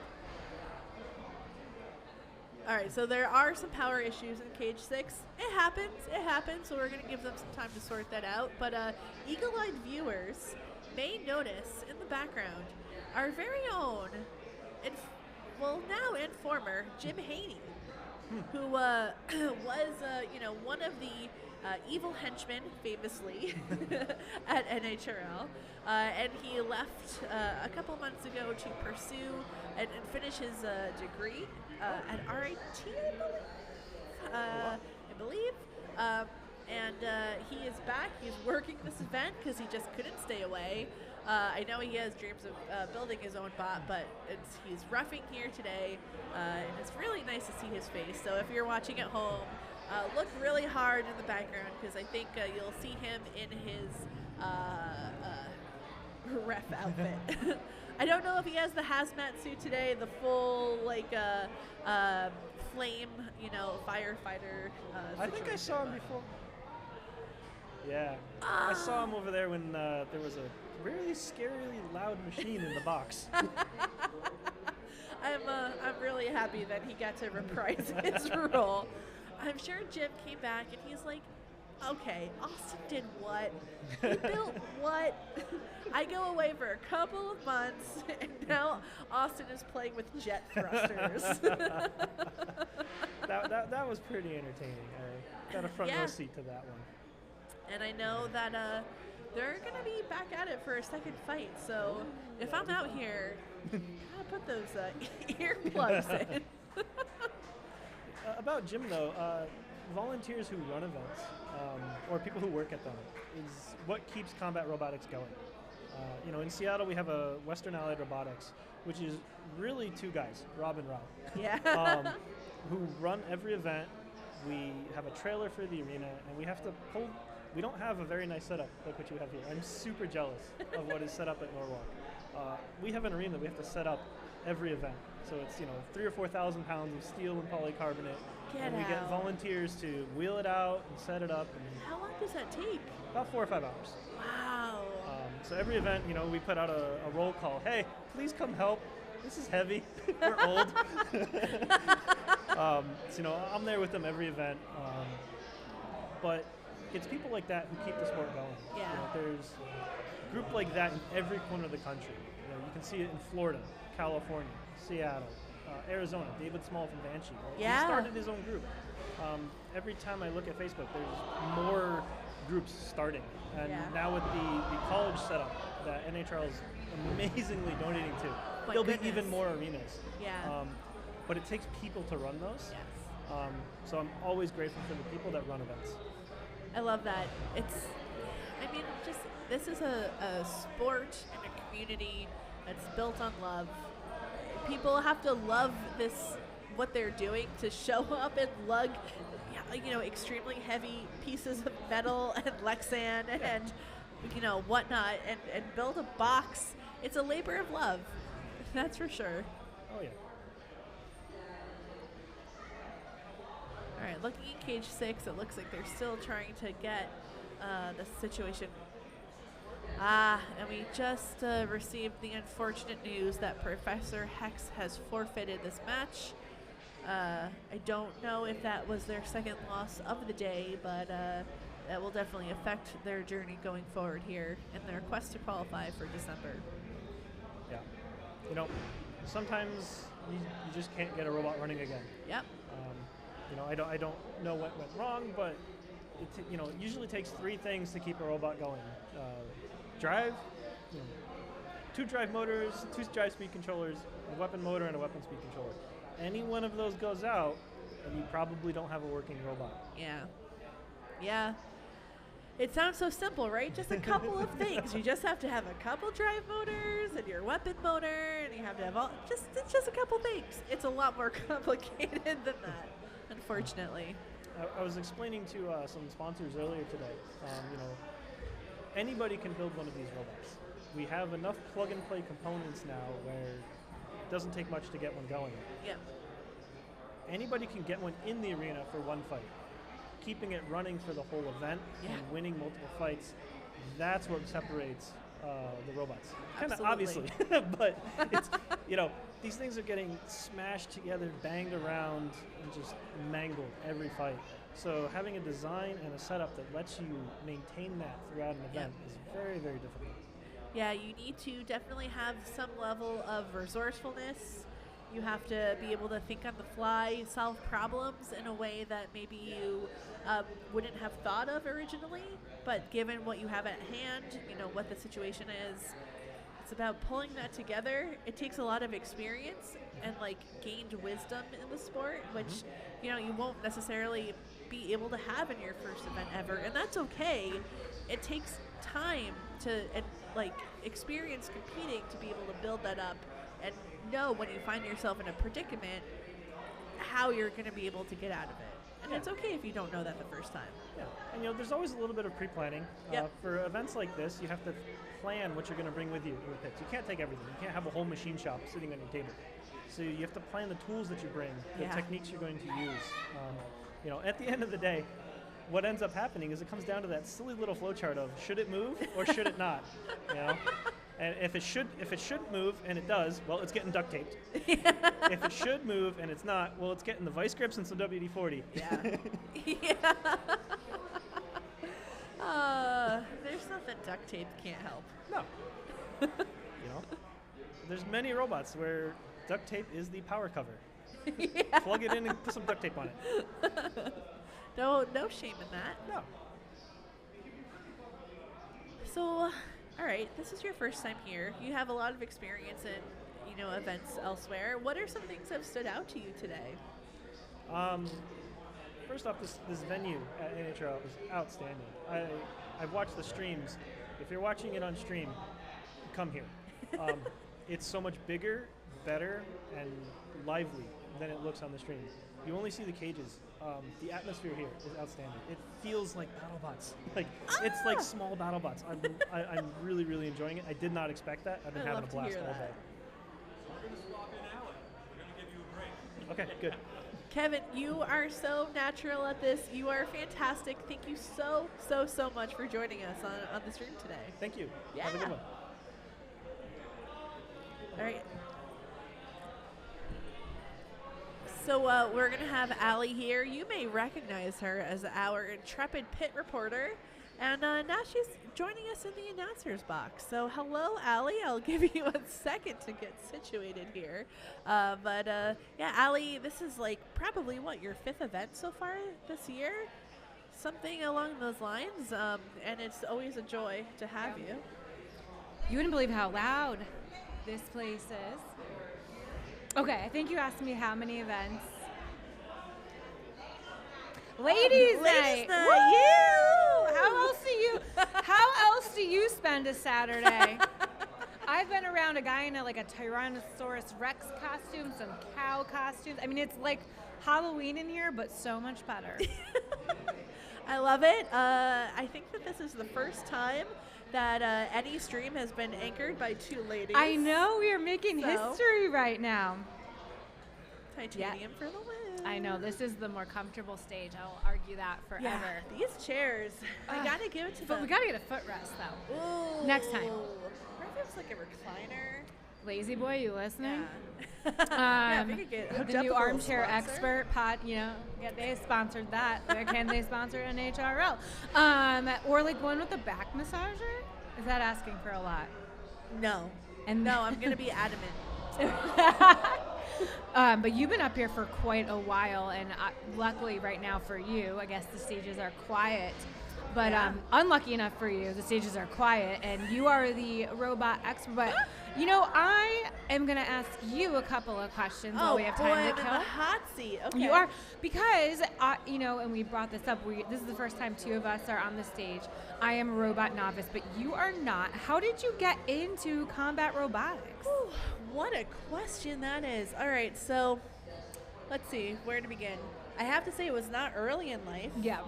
Many people here did start very early. I am not one of them. Right, when you see those first graders, you're like, that was not me. I wish it was. Mm-hmm. I wish any of this had existed. I grew up in Connecticut, actually. Same. Oh, really? Yeah. We ironically found out we had a mutual friend. Such a small world. Such a very small world. Shout out, Allie. Yeah, if Allison Jackson is watching. Yeah. Yes, a weird connection, but yes, yeah. Anyway, so yeah, it was not a, sorry, my microphone, I'm trying to get it in the right spot. But it was really, I met Chris, fellow announcer and Behind the Bots podcast host. We met in 2015, and I believe that was right about when BattleBots was being revamped for, back then ABC. And he was so excited, and he was very, very adamant about sharing that experience with me, and I was immediately hooked. I was like, this is incredible. Yeah. This is amazing. How did I have no idea that this even existed in the world? I think I was somewhat familiar with Comedy Central back in the day, but I associated like Carmen Electra with it, and not like robots. So as a kid, I was like, eh. Yeah. But yeah, so through Chris, like I immediately took to it, became obsessed, and I just remember wanting to know so much more about the builders. But there's almost no information about them. I remember Zoe Stevenson from Chomp. I was fascinated by her experience because I could tell that she was like brilliant, but I wanted to know where she came from, what did she do, and like I had to look at her LinkedIn profile to like learn anything. And that's not exciting. No, it's as boring as it gets. Yeah. And so slowly but surely we hooked Luke in on the process. So funny. So funny. So he too was, you know, a somewhat newcomer to the sport, but him having a investigative journalist background. Yeah, we bond about that. Yeah, he was able to apply that and like go full on. He investigated tortoises and I investigated turkeys. We had very high profile careers, guys, before we came here. But I love that you guys, it was, I mean, 2015 for me is, I'm like, wow, you've been in this for a while because I'm a newcomer, but that's what it's all about here is kind of getting the people who don't know this exists, especially in Norwalk, don't know it's in their backyard or Connecticut. Right, and it's so cool and it's so addicting. It's like, yeah, like I'd always heard the word BattleBots tossed around, and now I'm like, when's it air? It's not, you know, like when, you know, and it gets hooked, and you start following on Instagram all these BattleBots and NHRL builders, and my, like it gets you. It's the Robo Creep. It creeps into your life. All right, looks like we finally have a match. Cage 6, titanium stage here. Underbite versus Stoneforge. Yes, Stoneforge has been looking extremely gnarly today, really delivering a lot of big hits, so I'm very excited to see what happens here. Yeah, I saw Underbite fight earlier here. And it was a good match, so I'm excited to see what happens here. 7, 6, I expect some robots will be popped into the air. I hope the lights fall down again. I mean, that was exciting. It actually happened one other time. Spartan and Warhard. Oh, you called that. Absolutely. We've seen some sparks. What happened? Oh, no. Is that stuck into the... I don't know why its wheels are in the... Wow. Okay. Usually they're able to right themselves. All right, some hard hits. I see there's a small gap in between the forks and the wedge of the plow, and it was able to completely rest on its wedge and its forks, and had its little wheels up in the air. I don't think I've ever seen that. Oh, I mean, we've never seen the lights fall off the ceiling too, and that's happened today. It's like crazy how high they can be. Smack right that into the air. Yeah. Luckily, very easily fixed earlier. Oh, yeah. But I'm counting on some more serious damage from these smaller bots. You never know. It looks like that vertical weapon is not spinning. The grudge match is about to happen on the other stage, and it is a big freaking deal over there. So you can hear the crowd probably in the background, and that's what it's for. It is raucous. Grudge match between Luke and Evan. Yeah, your brother-in-law. My brother-in-law, yeah. And then Evan, who is always entertaining. He is just a bundle of energy. I know. I need to know like how and like can I have some. Also, they made that grudge match like bet right here on this stage. Whoa! So that's what happens when you put two people like Evan and Luke in front of mics, and now they are going to battle out. I believe Evan is doing Milk Tankette. Yes, Evan driving Milk Tankette, and Luke is driving Power Surge. Now, has Luke ever? I don't know his driving abilities. So he has maybe driven a couple mini bots before. Okay. Fun fact: Luke owns a full kit for a Shreddit Bro. So he has a Shreddit clone, and I don't know that it has ever left the box. Ooh, Luke. I mean, he does have a 4 or 5 month old, so he's been busy. Yeah, that's fair. But I would be interested to see his skill, because I know obviously he knows so much about it, but it's different to talk about it than to do it, as you know very well from your BattleBots experience coming soon. Coming soon. Stay Can't wait tuned. to see you and Chris on it. I don't think there's an official date, but I'm hearing January. So, take the holidays to rest and then get ramped up for BattleBots. Underbite here looks completely incapacitated. The wheels are no longer functioning. The weapon has not been functioning the entire match. And they already used its unstuck. Yes. Unstick, unstuck. It's that time of the night where vocabulary doesn't matter. What are words? But, oof. I think that might be the end of the match. I wonder if it's going to go to the judges, because technically I think time went out, but I think it would definitely not go in Underbite's favor. It is going to the judges. Going to the judges, but I don't think they will need a lot of time to deliberate. It seems pretty clear cut to me, but it was that first hard hit too that knocked him over that might have done some damage that we couldn't see internally, because that's where it kind of all went downhill from there. But that's how it happens sometimes. It just takes one big hit. Oh, there we have time to kill. That's always terrifying. Terrifying, no, but there's been a lot. Okay, but they're gonna help us out. They're gonna show us the pits. Have you been up there at all? I have been. I spent the entire day, probably 14 hours there yesterday. As Chris was trying to get Darkside up and running, which it did fight today, technically. Yes, how'd it do? It will be back again for the second match to redeem itself. And not in the winner's bracket. Got it. not in the winner's bracket. Hey, that's the great thing about NHRL. You have to lose twice. You get 2 shots at this. I know he's been stressed about it because he's a busy man. He's a busy guy, and he's got a lot going on. We got married. I know. And then we had a trip. We went to BattleBots, and then he came home and was like, "Oh, I gotta get this I under need to get control. this bot up and moving." Yeah. Do we have a judge's decision yet? Just checking in with the back. I am being a bad host here as I kind of side eye and see what over Milk Tankat is doing.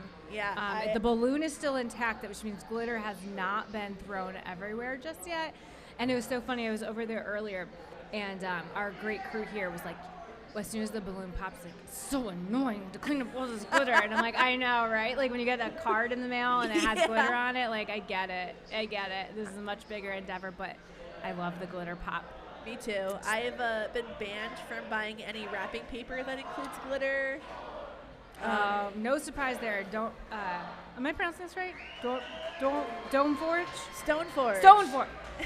Like Stonehenge, Allie. We got it together. They are the winner. No surprise there. We saw Underbite not moving at the end of that match, and now they're cleaning up in these. And then if I look over, I see Evan. I see Luke. It appears the match might be over. Or is there a pause? We don't know what's going on over there. Because we're not supposed to be paying attention to that, quite frankly. But there's nothing going on. Yeah, we want you to keep watching us because, again, history in the making right now. 2 women. Yeah, and I'm being told that this little ladies' night is coming to an end, Allie. Oh, dear. Because, I don't know, my husband has decided. They have to ruin everything, those husbands. Yeah, what's up with that? Anyway. Are you being replaced or me? I'm being replaced. Oh, well, you've been here quite a long time. I don't know, unless you want to be replaced. No, I'm very comfortable right now. Okay, I know, these are good chairs.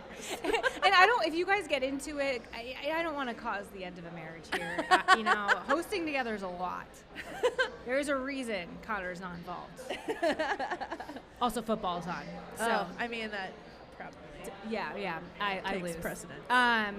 But he has been here, and he loves it, particularly the beer garden. and then being able to watch the matches, and then me, maybe, in that order. I mean, beer garden. I get it. Matches, partner. Yeah, I get it. I don't know. All right. Like that. Well, I'll let you go. This has been it's a been wonderful great. time. I'm going to text Allison and tell her that she missed our shout out. But yes, just 2 girls from Connecticut making it big. Just 2 girls from CT. Yes. All right. Handing it over. Yes. To, slightly deeper voice, slightly darker hair. Yeah. All right. Keep talking, they tell me. Keep talking about what? No, it's been a great day here, and we have had unseasonably warm weather here in Norwalk, so it has just been packed outside, packed inside, and now that the sun is set, it is getting packed in our stands too. We got some huge matches coming up. Austin McCord, the founder of this whole place, the reason we're all here, he's taking back his 30-pound bot back down here soon. And it's the first time I've ever had to wear earplugs here. Speaking of, there's a very loud bot going on right now, and also a huge fire hazard in the making, depending on how that bot works later. So that's been exciting and something we've never seen here before. And now Chris is here. He's got his headphones on. Let's chat about your experience. Oh, is that your hat? Lindsay's hat? Someone's hat. If you were missing a Hawaiian-themed hat, we have it here. I know someone who has a Hawaiian-themed shirt who might want it. I know. It will clash. But if anyone... it's Hawaiian-themed. Doesn't everything clash? That's true. But, I was talking to Lindsay about you were building a bot upstairs. You guys have had a lot going on. And it doesn't seem like it won its first match. Do you want to do a quick recap? What went right? What went wrong? All right. Well, so Darkside V1, the original Darkside, debuted a year ago this month. Okay. And that was a robot that was made out of almost entirely garbage. And it looked a little bit like painter scaffolding that came to life.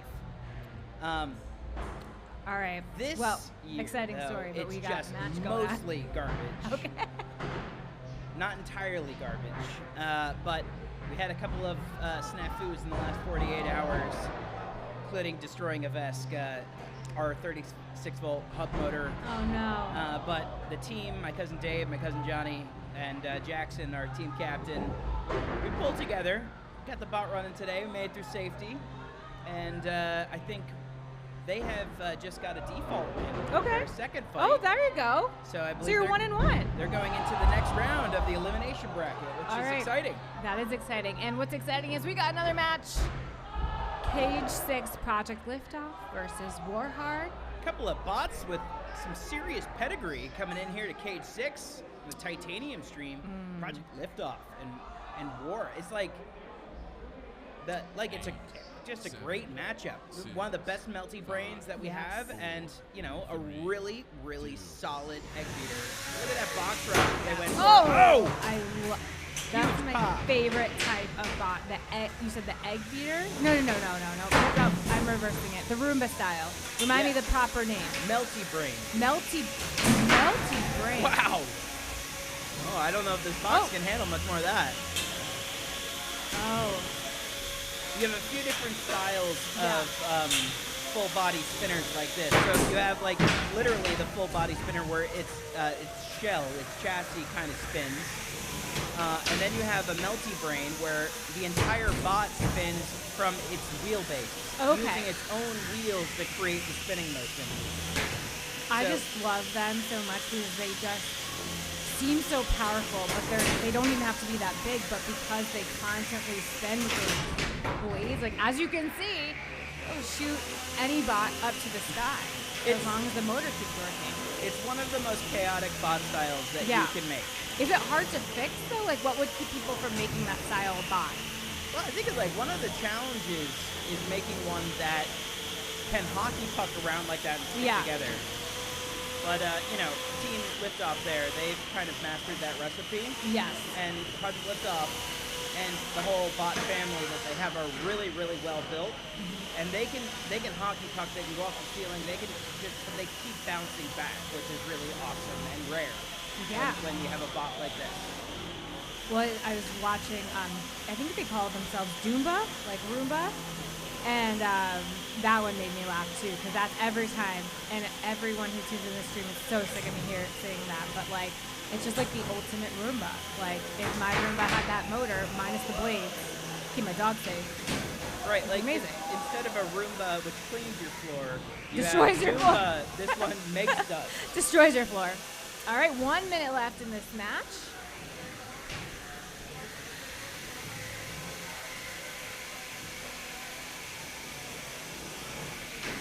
Now, did you get your cousins into this? Technically, my cousins got me into this back in like the 80s. The 80s? Before, BattleBots was ever a thing, and I'm sure that some people out there were in combat robotics. Oh, but, yeah. We would make essentially combat robotics out of Legos and glue motors and stuff to them. Wow. To make fighting robots. That's awesome. And then when Lego started making products called like Mindstorms and Technic, it made that a lot easier. Yeah. The original 3D printer, Legos. Right. They hurt so bad when you step on that.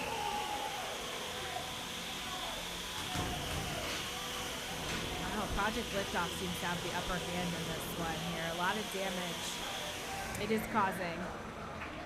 And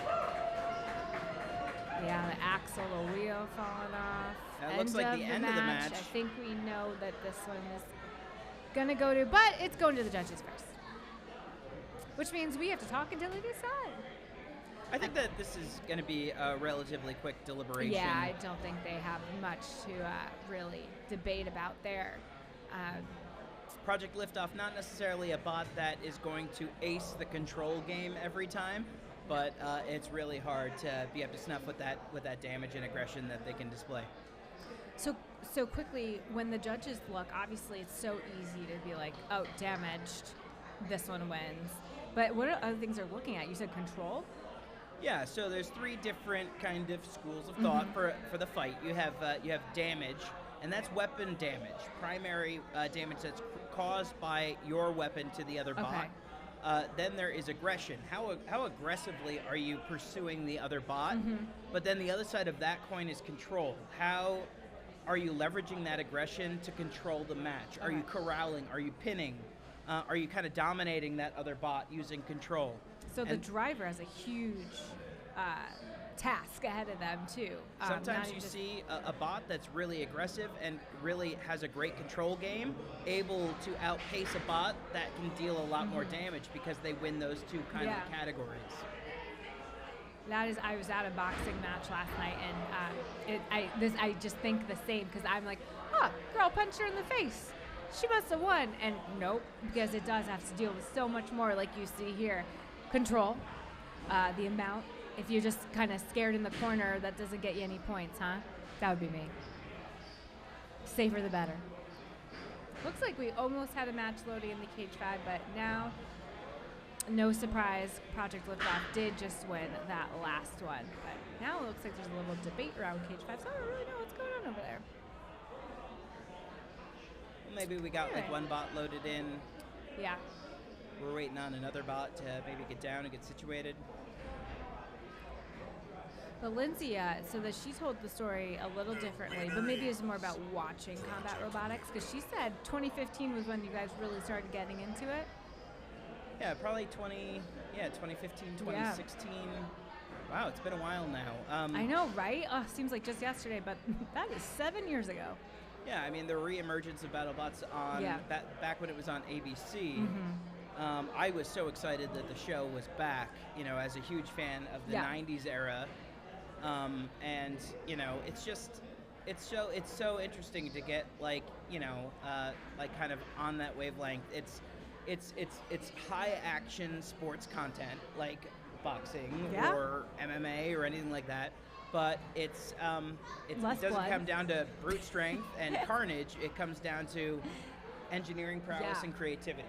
That is cool. It's so cool. And it just, in the age range, that's what I love about this. Like, you can be 7 going up against a 57-year-old, and you can win, and it has nothing to do with how hard, well, I would say it does have to do with how hard you train, right? You got it just in a different way. If it was MMA between a 7-year-old and a 57-year-old, I would. 7-year-old would probably win. That's barbaric.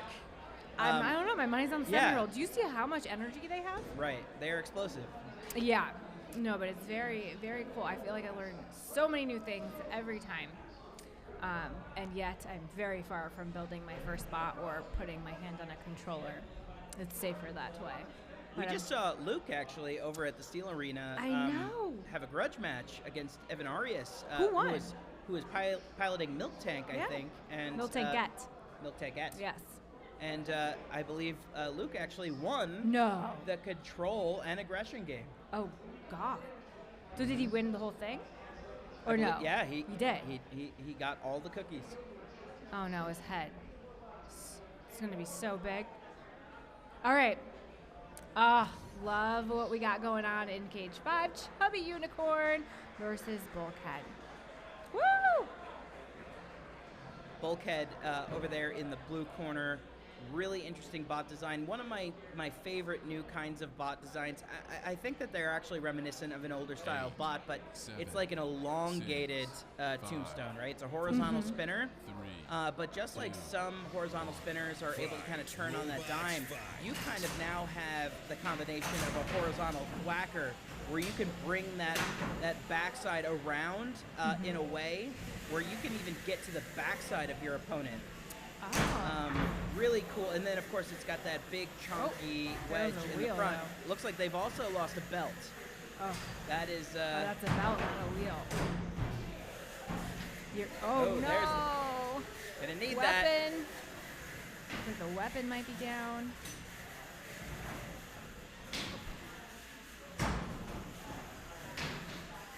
Oh, no, weapon's still going.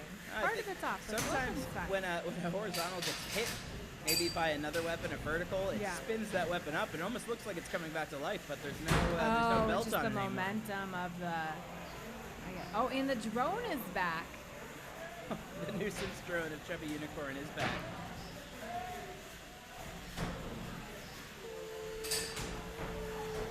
I can hear it. Yeah. I wonder if the drone is recording the footage of the match too. That'd be kind of cool. Oh my goodness! For later. It landed on Brett's head. Oh! I think you get points for that as well. That I mean, that is a very accurate landing, and Bert's not happy about that. It doesn't seem. But it also looks like they're doing the unstick, but I don't know if there's any life left. I'm not sure. Yeah. Oh, I am so wrong, which is always the case. Lots of life left. Well, they got a long, arduous journey ahead of them if they are going to try to win this with control and aggression. Right now, with an active weapon on Chubby Unicorn, there is just not a lot that you're going to be able to do.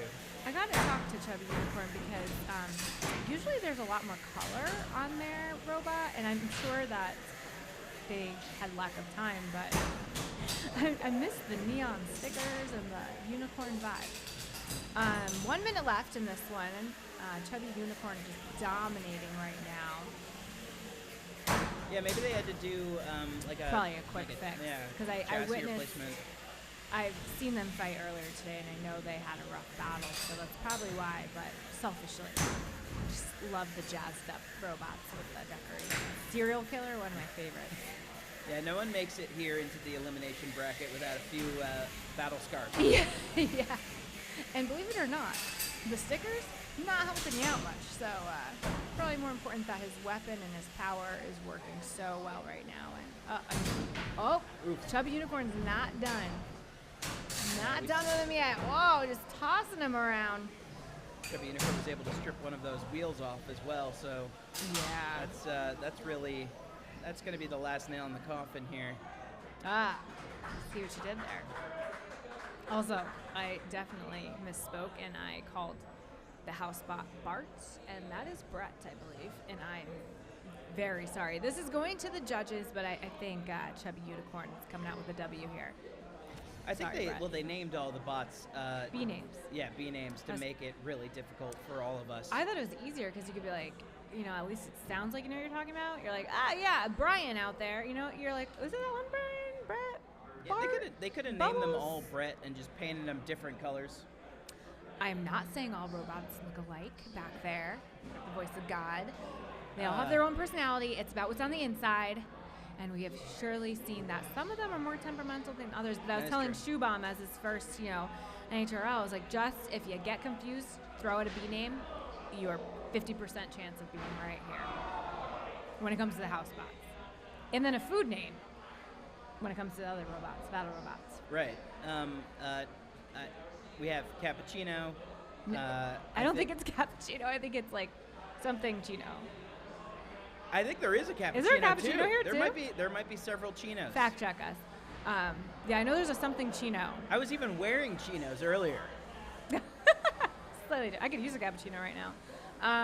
Where is our cappuccino Yeah, on the right? titanium Listen, stage? I've given up on getting a working iPad. The least someone can do is deliver me a cappuccino. I did get my Italian ice though. I was gonna get you that Italian ice. It's just the. And then Shut her up. Get her the Italian ice. And then I got pulled in 47 directions. I was gonna say, and then you had to work, right? The chubby unicorn is the winner. Congratulations. They move on. That is the nail in the tombstone, like you said. All right. I do see one of my other favorite teams loading into Cage 6. The father-son duo. Sons, really. But I'm only seeing one right now. Last time, though, I actually meant to ask him, and I didn't, because they weren't here. He was solo mission, no kids, which must have been a really nice break weekend for him. But love to see whole families coming together to build bots. and they're in different shirts this time. Bison, is that the name of a new bot, or is that just what he threw on today? I believe that is another bot that they've run in the past.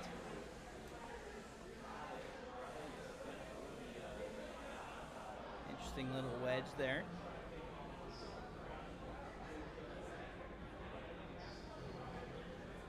They are the most committed family, that is for sure. They're always here. At least one of them.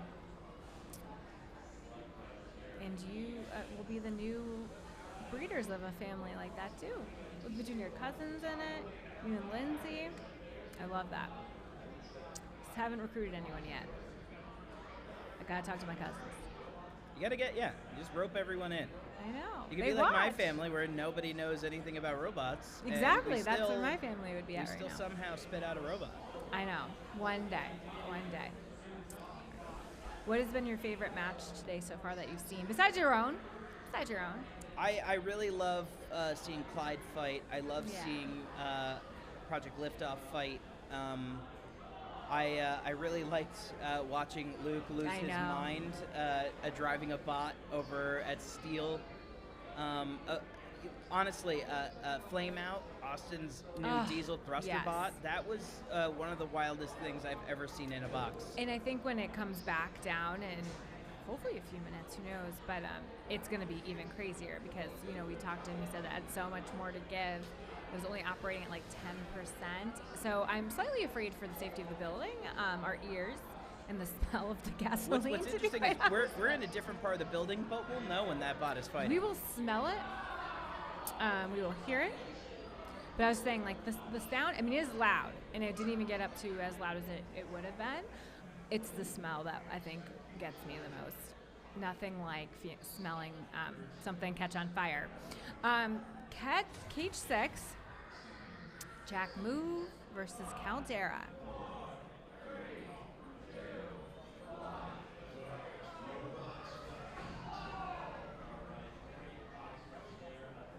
All right, they are off. Here we go. Or they're not off. They're almost ready to take off.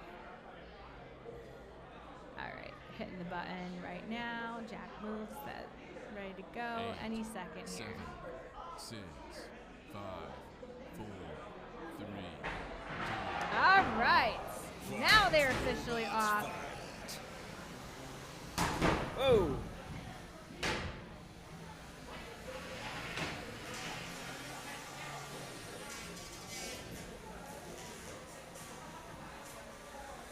Maybe a little inadvertent pin here. Oh, there we go.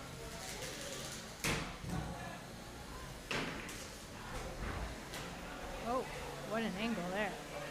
I tell you, things could get just crazy with a multi-bot on multi-bot. Yeah, action. Fight. Ooh.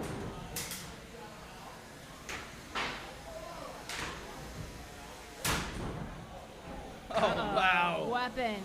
Oh, no. Half done there. That wedge is slightly askew. Yeah, I don't think that's going to be flipping anything over anymore.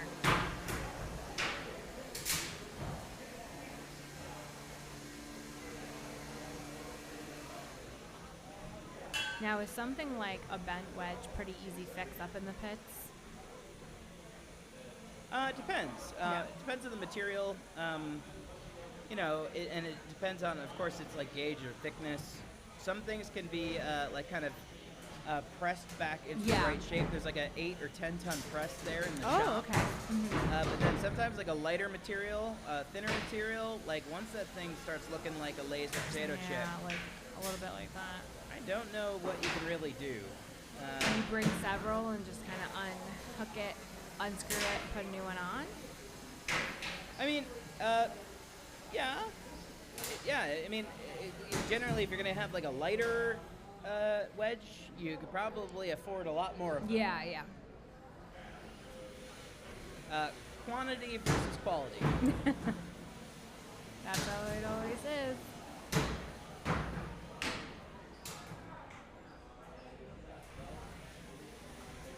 Let's see, the jack is still spinning.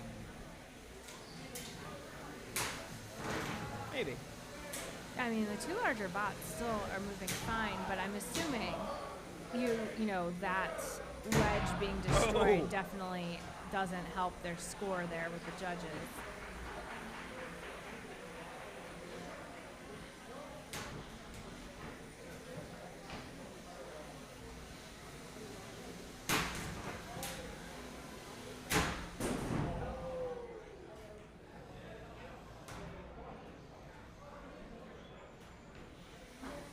All right, 10 seconds left in this match.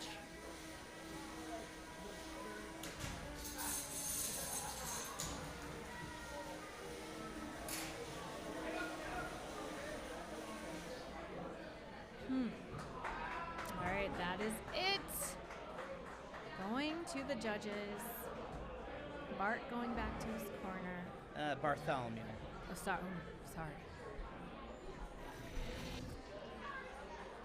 He's all grown up now. He likes to go by Bartholomew. I mean, it does give us a classier ring to it. You put a monocle on him. A what? Like a monocle. Oh, like some eyeglasses? Like Oh, yeah, the one eyeglass.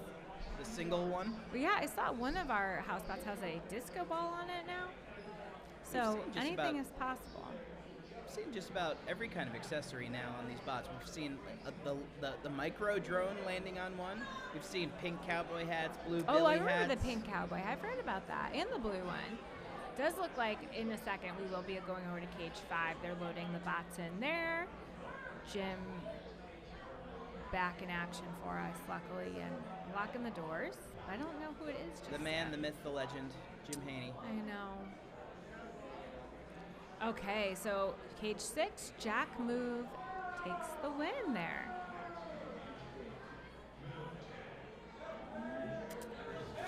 All right. Wow. Yes, first drink of the day versus deep melt. So that's like your Corona and your grilled cheese going at it. Here we go. Oh, another First one. drink of the day, hailing from, I believe, Cooperstown, New York. Ooh, great museum there. Great museum. Or Hall of Fame, I should say. Oh, the Corvette Museum is there. Is it? I'm going with more of the Baseball Hall of Fame, but, you know, Cooperstown's a cute little town. The builder behind first drink of the day, Tom Farkas, Yes. Relatively newcomer in the sport, and is just sporting some very big forks here. He's also had some tremendous success here. I remember like 2 tournaments ago, I must have interviewed him about 5 times. He just kept winning. So good to see that he came in strong. And I did ask him what his preferred first drink of the day was, and I totally forgot. And I have to ask him again. Was it coffee? No, I mean, he knew that we were heading more towards a more adult beverage. It was, water. You went with water. Orange juice with pulp in it? Ooh, that's a controversial subject. That's I'm a pulp girl. I like orange juice with pulp in it. Maybe like for your titles for future NHRL events? I'm getting a shirt you can made. say, Allie, pulp girl. Yeah, I'm getting a shirt made. Now, Wait. are you the low pulp or like the full pulp? No, low pulp. You get too much, and then it's just like it's You like might as well eat it's an like a orange. salad. Yeah, I don't need to be chewing my drink, but I just feel like you're cheating yourself if you're just drinking it without it. All right, we have an unstick here from Brett, but I'm not. I think he technically had to unstick 2 bots. I'm not. Oh boy. Oh, Brett, come on, buddy. Earn your paycheck. There you go.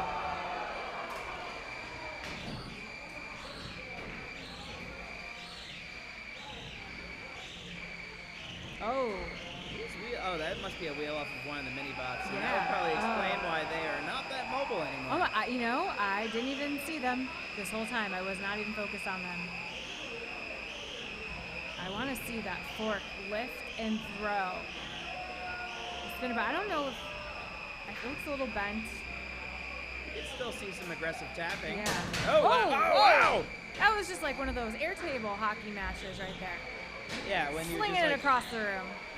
remember how bad you would just bust your knuckles in that game? I can't believe that was ever legal. Well, also the fact that you dive across the table when there's clearly that line that's like do not cross, and then all of a sudden you're like, very competitive game. Love Yeah, it. I've taken probably like a 90-mile-an-hour puck to like the face because I'm reaching too far. Oh yeah. All right. I guess the judges are going to decide this one. I don't know. I don't know how it's gonna go.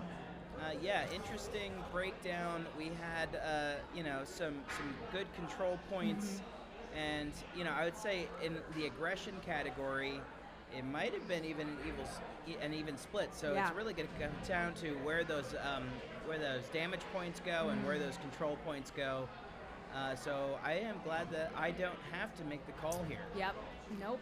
We just talked about the people who do. And I did see, I believe we have one of the judges from the Brazilian team, right? Oh, for the titanium stream? Yeah. I didn't get to poke back into the secret room behind I the think curtain where so. they keep all the judges chained up. Yeah, right. I mean, some of them do look like they might have chosen their closet to broadcast from. I mean, I get it. It's like I used to do that for some things. It's the quietest area of your house, but we can confirm they're not locked up here, and they are all safe in their own homes. Send help. Right. Send help. They blink twice. Blink twice. All right. Heat melt. Deep melt. Deep. Like a deep melt patty. That's right. I had my whole grilled cheese reference, and I just forgot about it. Deep melt takes the W there. So first drink of the day. I don't want to misspeak. Eliminated? I think so. Yes. Right? So Yeah. that means last drink of the day has had its its first drink of the day has had its They're last about drink to have of the day. They're about to maybe have their first drink of the day. Right. Right now, because I do see people still walking with them as they pass by our stage. Feel free to bring one. I wonder, is the mobile bar still open? Do they have the last time? Not sure if it's the same one. I haven't gotten out there, but they had the names were themed to NHRL. So cool. Yeah. Didn't have one because we're here quite late. They Gotta should stay fresh. They should have it when you get finally knocked out of the elimination They hand you bracket. one? They give you a chip that you can exchange for a Oh. drink. Well, come December, maybe that idea could. Or perhaps a non-alcoholic beverage. I know for the first graders, yeah. A caffeine-free Diet Cherry Shasta. Shirley Temple. Mm. Those, still love those. Or Roy Rogers. And they do it with Coke and the cherry juice. Oh. Yeah. I thought like you were talking about the burger chain at Thruway rest stops. That's a burger chain? Roy Rogers? Yeah. Yeah, I think so. Well, It is. they made Kingdom all Burn the it is. burgers back in 1992. And they're still in the freezer? still under the heat lamps, but they've been kept warm this whole time, so they're safe. We're getting our check. They're like, are you guys still good? Or oh, just kidding. You have another co-host coming your way. All right. All right. It's been great talking about Shirley Temples with you. Absolutely. And Just nod and smile. Yes, Allie. Enjoy So great. enjoy your Roy Rogers. I will. All of the curly fries. All right.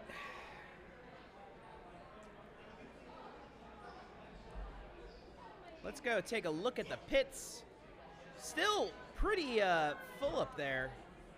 There is still a lot more action coming your way tonight.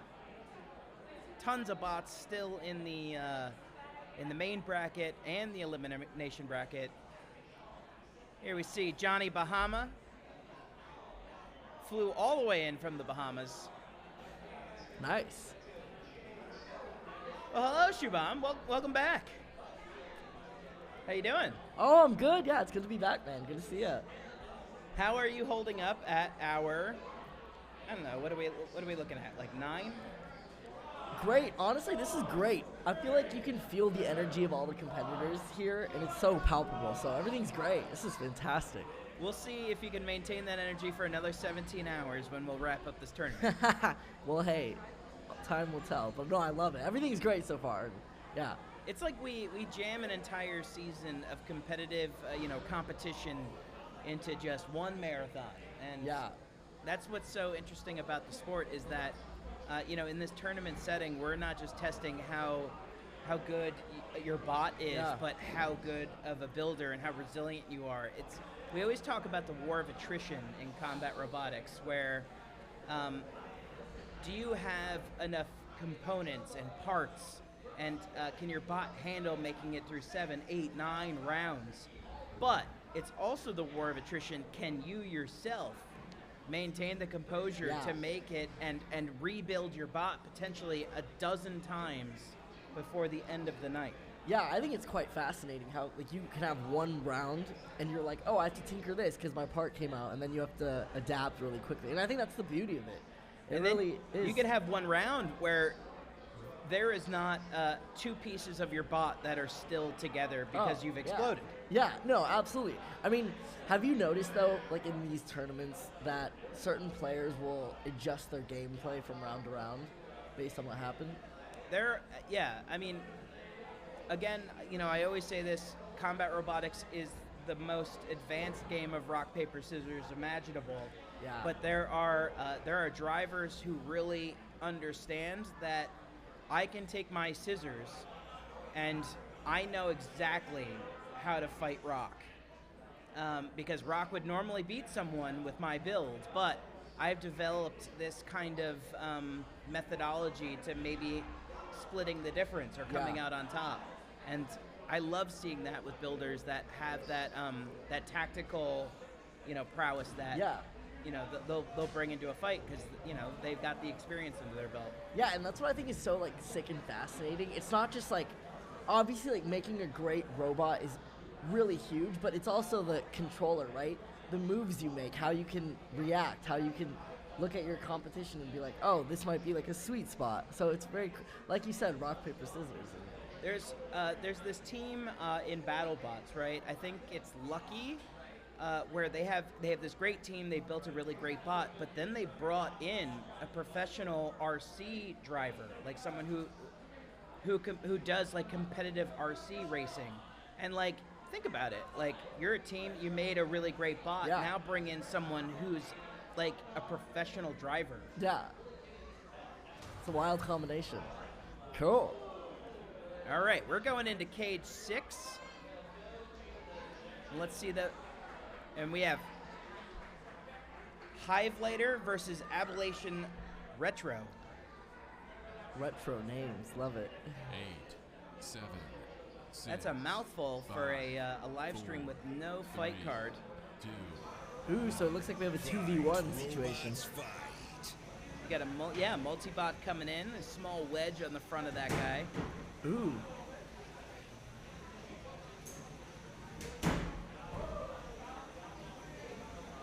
And it doesn't look like those dual horizontals are currently fired up.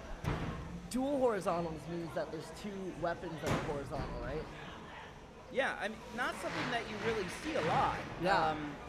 But with 2 smaller horizontals, you can spin up a smaller horizontal faster. Yeah, absolutely. So rather than maybe half a second or a second to get up to a speed at least where you can kind of bat your opponents away, maybe you can cut that time in half. Yeah. So interesting, school of thought. But when it comes to fighting, a bigger horizontal, or in this case, a chunky vertical, like there's going to be risks and rewards. Yeah. It's quite interesting. I feel like in this situation, the mini bot is almost like a shield for the bigger one. So. It's smart to run. If you have a mini bot, a wedge is probably one of the best friends that a team could have, especially against other horizontals. But in this case, you have another bot with a really dominant vertical. Yeah. And it's going to come down to the ground game, and that's tough. And it looks like we have a knockout. Yeah, that was a big vertical. Speaking of verticals, all right, and Ablation Retro wins by knockout. All different kinds of verticals too. You have drums, egg beater drums. Do you know the difference between those two yet? No, I actually don't know the difference between egg beat. So what's the difference between?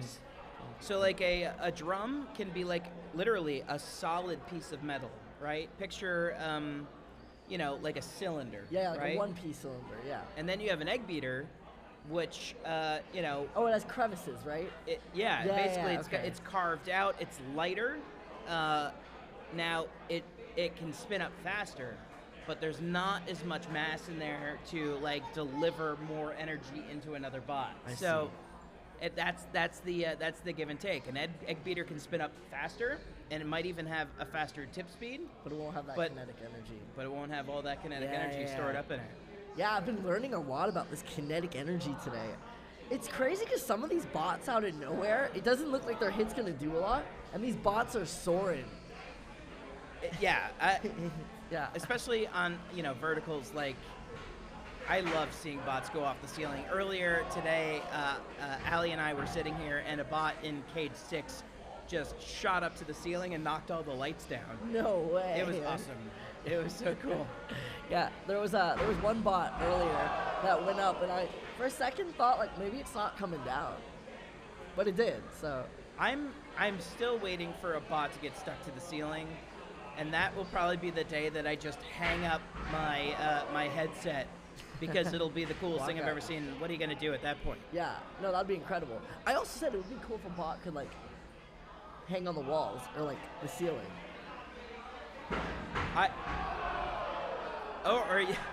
Yeah. Voice of God just said it'd be cool to see a bot fall through the floor. Yeah, that would be quite fun. As more and more bots start exploring titanium toothed wheels, I'm sure eventually we're going to see something that bores straight down through the 3/4 inch plywood and ends up on the floor. Yeah, that would be a magnificent match to see. Speaking of, have you seen any cool designs today or cool bots that really stood out to you today? I mean, so we've seen the version of Project Liftoff that is a self-driving, so no driver. So cool. I got a closer look at it up in the pits. It's got infrared technology built into it to kind of measure the landscape around it and gets an idea of the proximity, the general proximity of where the rails are. Yeah. So it knows like where to stay away from, because it has a tendency to hockey puck around. Yeah. I love watching Clyde. I love those really wide style bots, and then anything that could also house a Vert or a Flame. Yeah, is good times. It's always cool to see something like wildly out of the box show up, and like a cereal of course, box.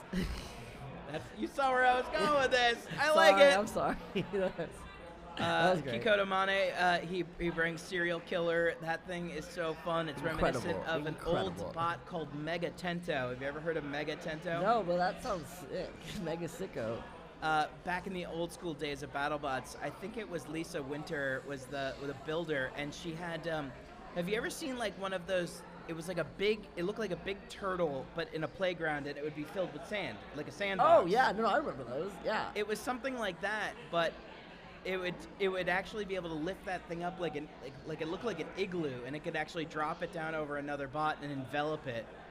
And Komodo basically replicated that, but with high fructose corn syrup based cereals, and that's awesome. cool. Yeah, that's awesome.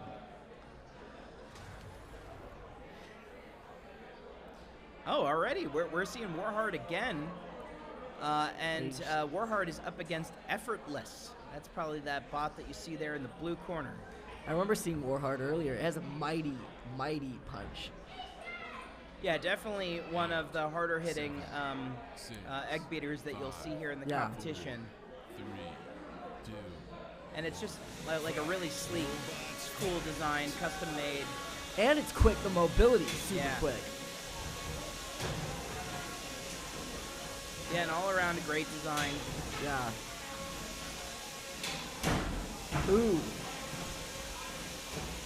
Warhard's really going for the hits right now. Love it when there's two egg beaters that are not afraid to go weapon to weapon, because it generally leaves us with a shower of sparks and a smile on our faces. Yeah. It is quite interesting with these kind of designs, because I feel like if you lose the weapon, it's a tough thing to survive then. Oh, wow. Look at that mobility on the side.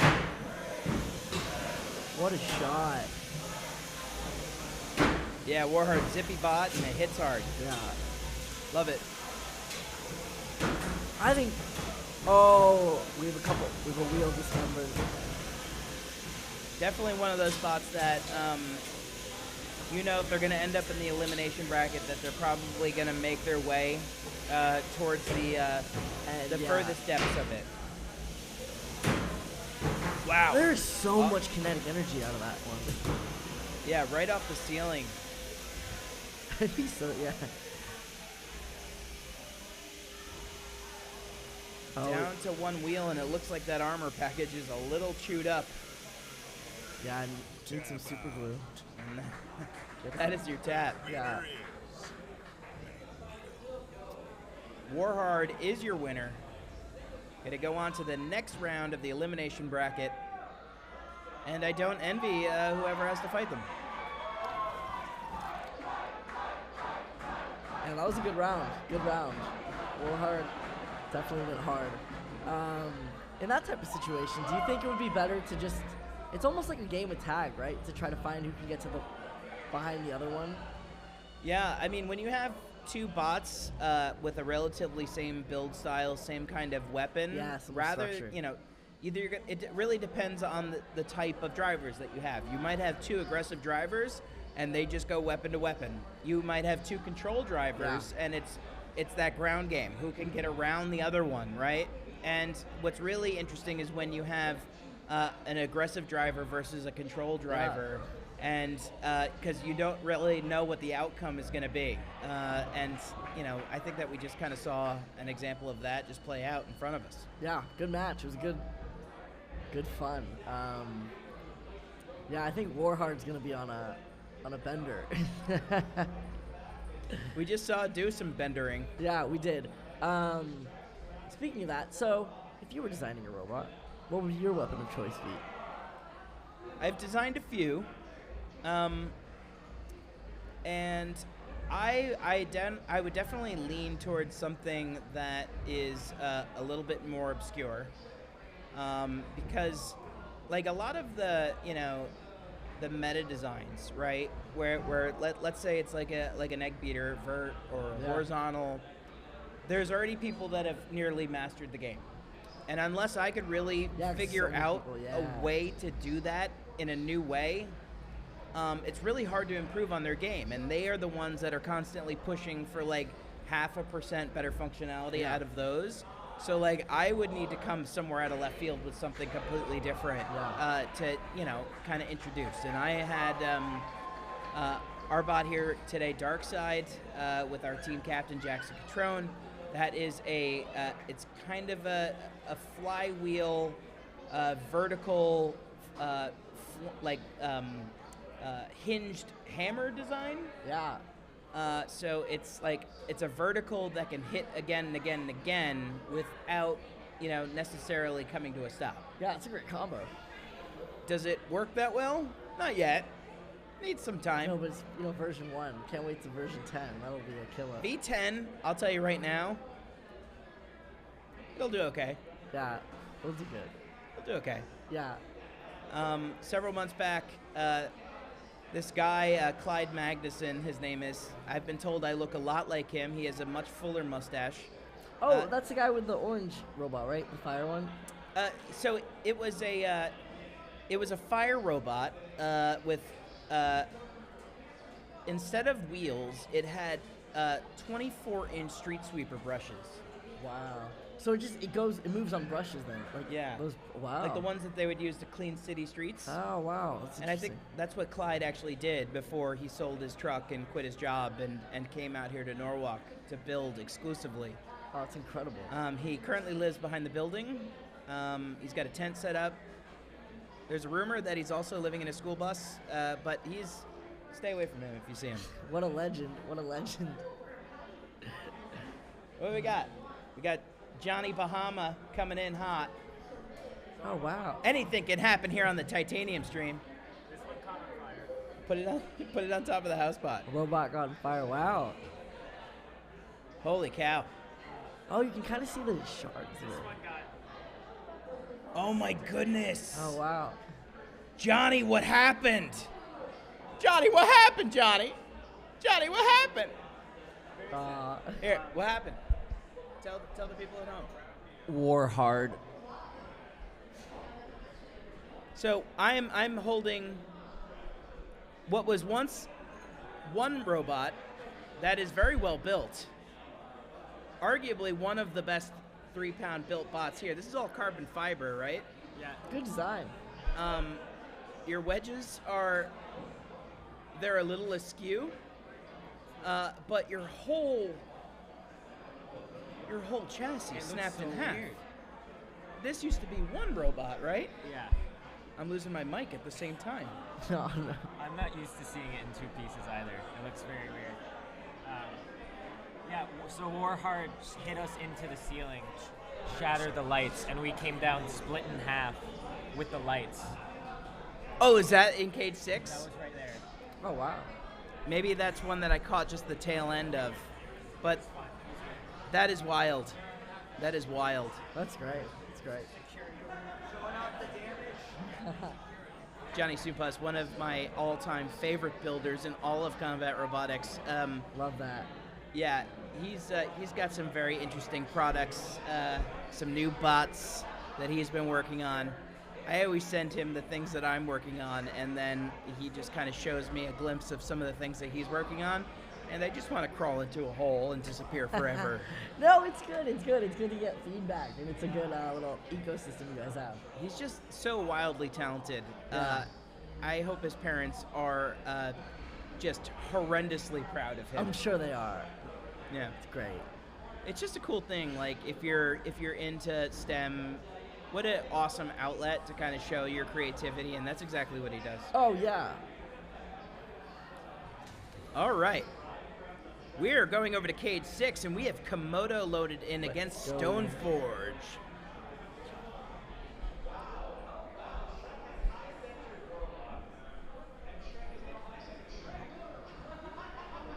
All right, the box is locked and loaded in. You see Komodo there in the pink corner. It's got 2 little hooks on the front. Now Komodo, I believe he comes up from... Oh, wow. I think he comes up from maybe... oh my god, Komodo just flew. Well, it is a Komodo dragon. True. It's in its DNA. So is Komodo's weapon on the back? Yeah, so this is one of those kind of elongated designs where you have a horizontal spinner, but you're able to, like, with that 2-wheel design, bring that back horizontal around to the front and hit different parts of a bot that you wouldn't normally be able to. Look at that horizontal literally sunk into that plywood Oh my wow. goodness. Wow. It is like, it is deep. I love that angle of the camera. Wow. Yeah, the Bart cam. If Komodo's got wings, it needs it now. Yeah, he needs to get out of that corner. That is not where you want to be. It's quite interesting. All these bots that have such a low vertical, area space, they can have so much power. Yeah, I mean, especially with verts, right? Yeah. When a vertical, normally a vertical is spinning up, right? Because think about it, if it was spinning down and you hit the top of a bot, the energy displaced is going to go into that other bot, but a lot of it is going to blow back into your bot because the other bot can't go anywhere, so you would kind of shoot up. So a lot of verts, they want to have a low game, and they want to pop and get under you so that they can hit you up, because then you're the one grounded. Yeah. No, absolutely. Komodo's still got life in it, though. Komodo's just a really well-built bot. I love it. Definitely one of my favorite bots here in this weight class. I gotta say that I think the gyros are just so effective. Yeah, it's cool, right? So some bots kind of, they not only, try to capitalize on having a weapon that has a ton of that, that energy stored up in it, but then they use that energy to help their maneuverability. They actually use the gyro from their weapon to turn on a dime, or sometimes you see a lot of egg beaters and drums especially that have all of that stored up kinetic energy, and they're able to kind of wield that around, and they can do really interesting maneuverability, which makes it really difficult for your opponents to plan an effective strategy against you. We have a few seconds left in this match. A lot of sparks coming out, head-to-head collisions. I think both are looking for their shot. Little tango.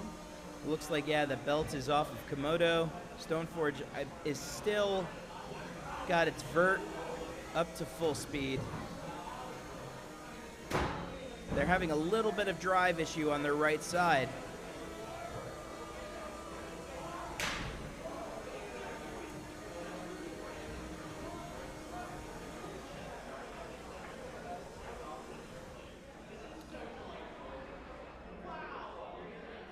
All right, and we're gonna go to the judges for this one while they deliberate.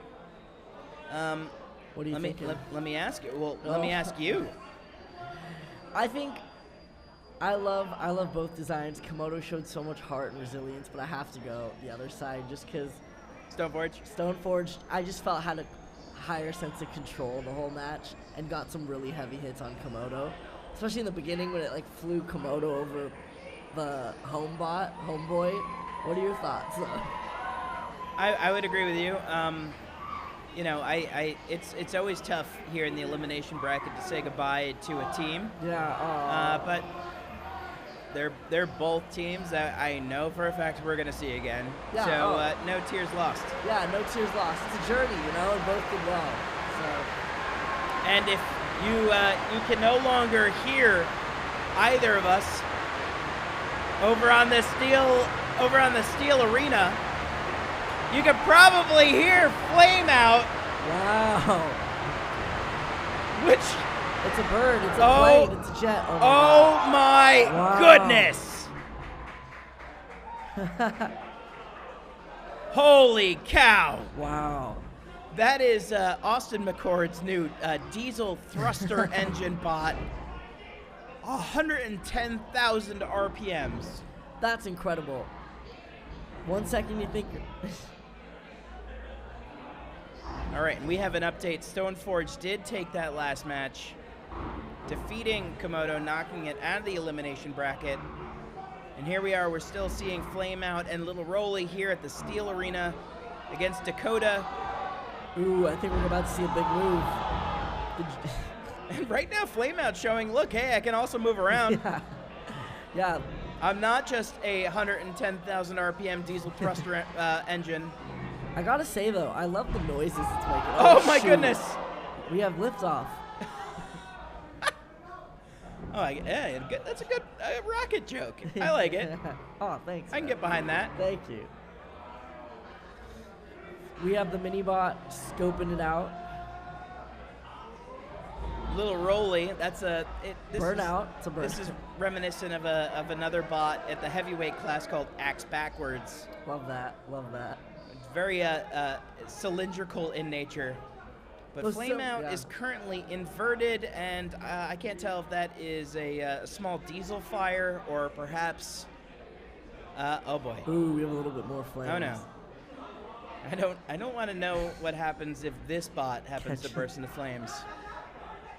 I hope it can invert itself so it can get back in it. I don't believe Flameout has a self-righter. I know.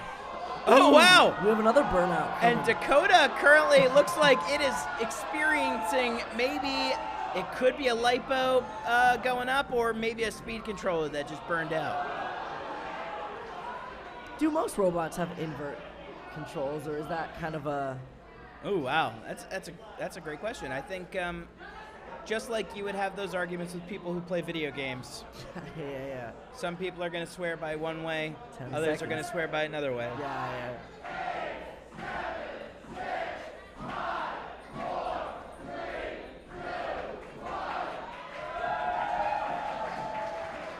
Here we see Austin McCord and Sam, the two brainchilds behind Flameout and Lil Rolly. I love that. That was incredible to watch.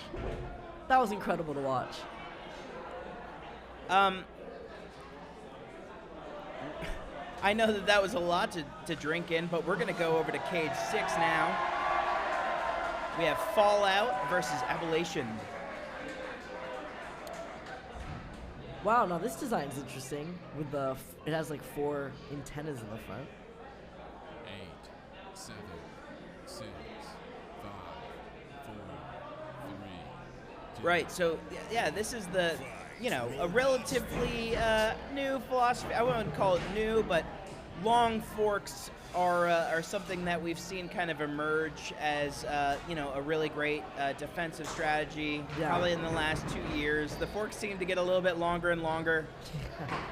Whoever wins the ground game in combat robotics really has the advantage to win, the match. And so, the longer the fork, the shallower the pitch. Yeah. And the shallower the pitch, the better chance that you have of getting under the other bot. I will say another advantage both these robots have is because they're so light. I feel like they can, if they're inverted, it's easy to recover or just do their thing. Yeah, the heavier the classes go up, the more potential damage that you can do to yourself trying to self-right. Yeah, that's so true. with some verticals, what you'll see that they'll do when they get inverted like this is they'll crash into the side of the box, and hopefully their weapon can knock them through the air and back onto their feet. Yeah. But if you're in the 250-pound weight class, you're talking a lot of energy. Yeah. No, and that could rear its ugly head in many different ways. Yeah. Ooh. Nice pin there. With most of these forks, do they have lifting capabilities, or is it usually just... So some will just be literally attached there on a hinge, designed to, kind of get under those other bots, but some are actually part of a lifting mechanism. Yeah. So those forks will hopefully get under you, and then will lift you. First drink of the day, Tom Farkas's bot, is one that has long forks, one that's designed to kind of fight those vertical spinning weapons, and will try to lift and flip you. That's incredible. Honestly, this still looks like anyone's match.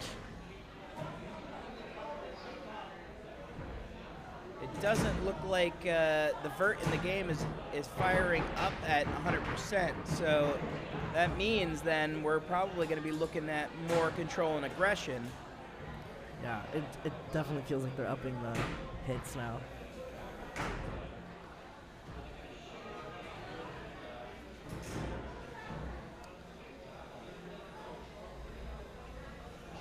Ooh, good maneuver.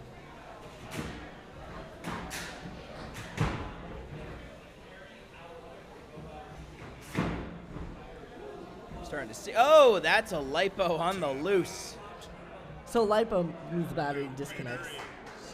That's your. No, there it is. Yeah, okay, there it is. What? So in that case, does it go to a judge then when that happens? Most often, when you see a battery that gets ripped out of another bot, you'll see someone tap out. And who is that again? Ablation took the match. Makes sense. By tap out. So the lipo, most of the time when a lipo comes out. When a lipo comes out, you'll see someone tapping out because they don't want to necessarily lose the battery, and if that battery gets hit, they're going to end up potentially delaying part of the tournament because once a lipo gets punctured, do you know what happens? My guess is like kaboom. Right. So that the medium inside of a lipo battery, when it's exposed to oxygen, there's a tendency for it to burst into flames, and the smoke that comes out of it, not the kindest black smoke. Smoke. So it does take a while. We have a huge air filtration negative air system here that is sucking. If it feels windy in here, it's because so much oxygen air is being sucked out of this building and spit out, and then new air is coming in. Yeah. And one of the reasons why is because if anything, like a lipo battery, something goes up, we want all that air up and out of here as quick as possible. Also, each of the boxes are fitted. You see the ductwork on top of them. That is designed to suck the air out of the box as quickly as possible. Oh, fantastic. And it helps, clear out any of the very fine particulate debris that comes, shearing off of bots, but as well the smoke from motors or speed controllers or even lipo batteries that get damaged or explode. Yeah, in many ways, I guess the battery is the most important thing to protect them. Yeah, definitely. Safe in the thing, yeah.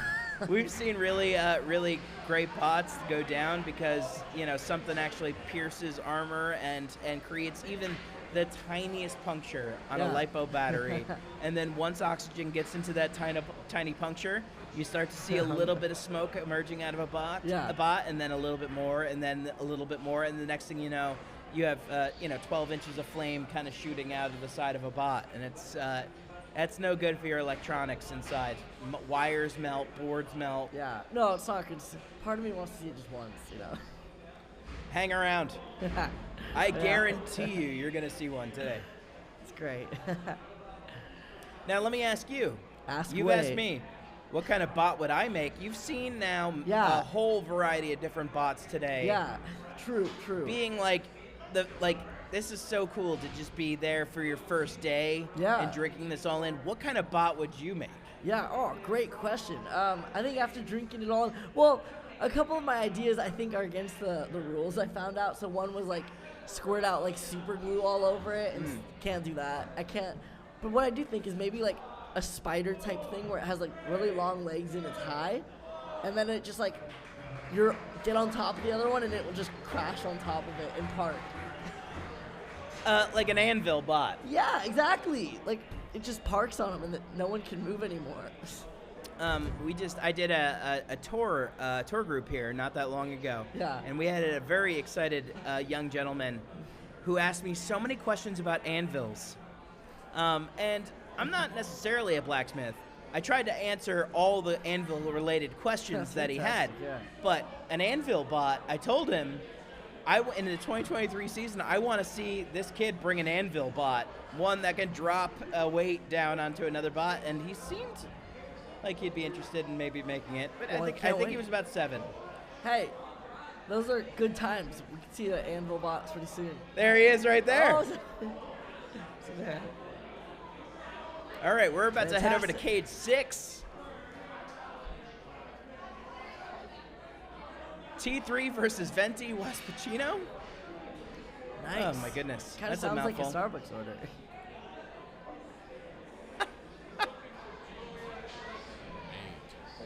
Yeah, soy foam, please. Ooh, so we got 2v2.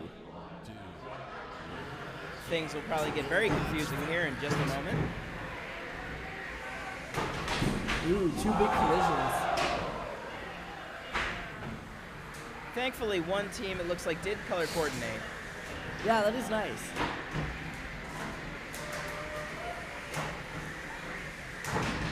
Wow. A lot of collisions. Good match. Everyone's going for the shots.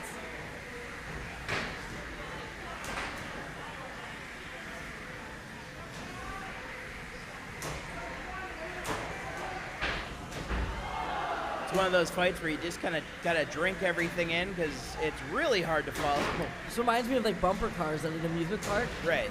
Yeah. Someone is definitely going to leave here with probably a bruised ego and probably a bruised hip. Yeah. Ooh, Mini Purple, I think is... Ooh, Purple just took a huge hit to the wall.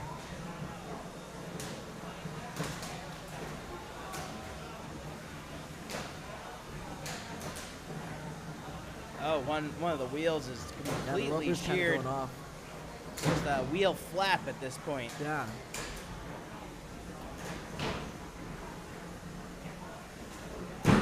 Ooh, I big think hit. We might have just lost the light.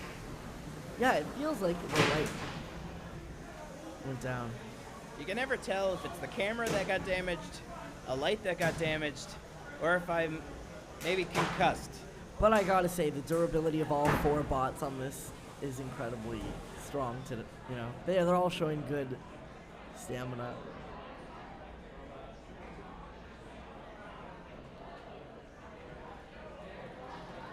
Oh, there's something just painful to watch about a bot that is down to 2 half wheels. Yeah, but they're still going, which is great. Right. It's the spirit is willing, but the bot is tired and maimed. Match is coming to an end pretty soon.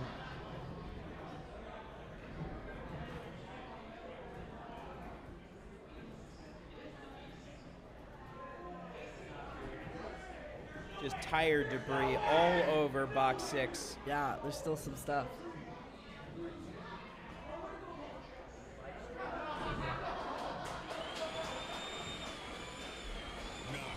We have an emergency titanium stream cleanup happening right here.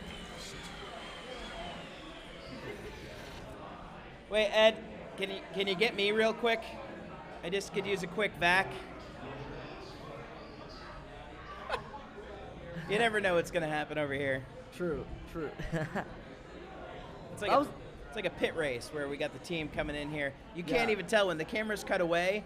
We have people applying makeup, vacuuming. It's intense. Yeah, no, absolutely.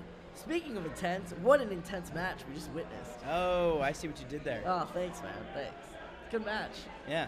Did you hear about the guy that went into the doctor's office and he said, "Hey, doc, help me. I'm a teepee. I'm a wigwam. I'm a teepee. I'm a wigwam." No, I never heard that one. Oh, and the doctor's like, "Hey, relax, man. You're too tense." Yeah. Oh, that was good. That was good. I love that. Love it. That's my tense joke. I only have one. No, it's good. It's good. I might use it. Once, Yeah. Twice.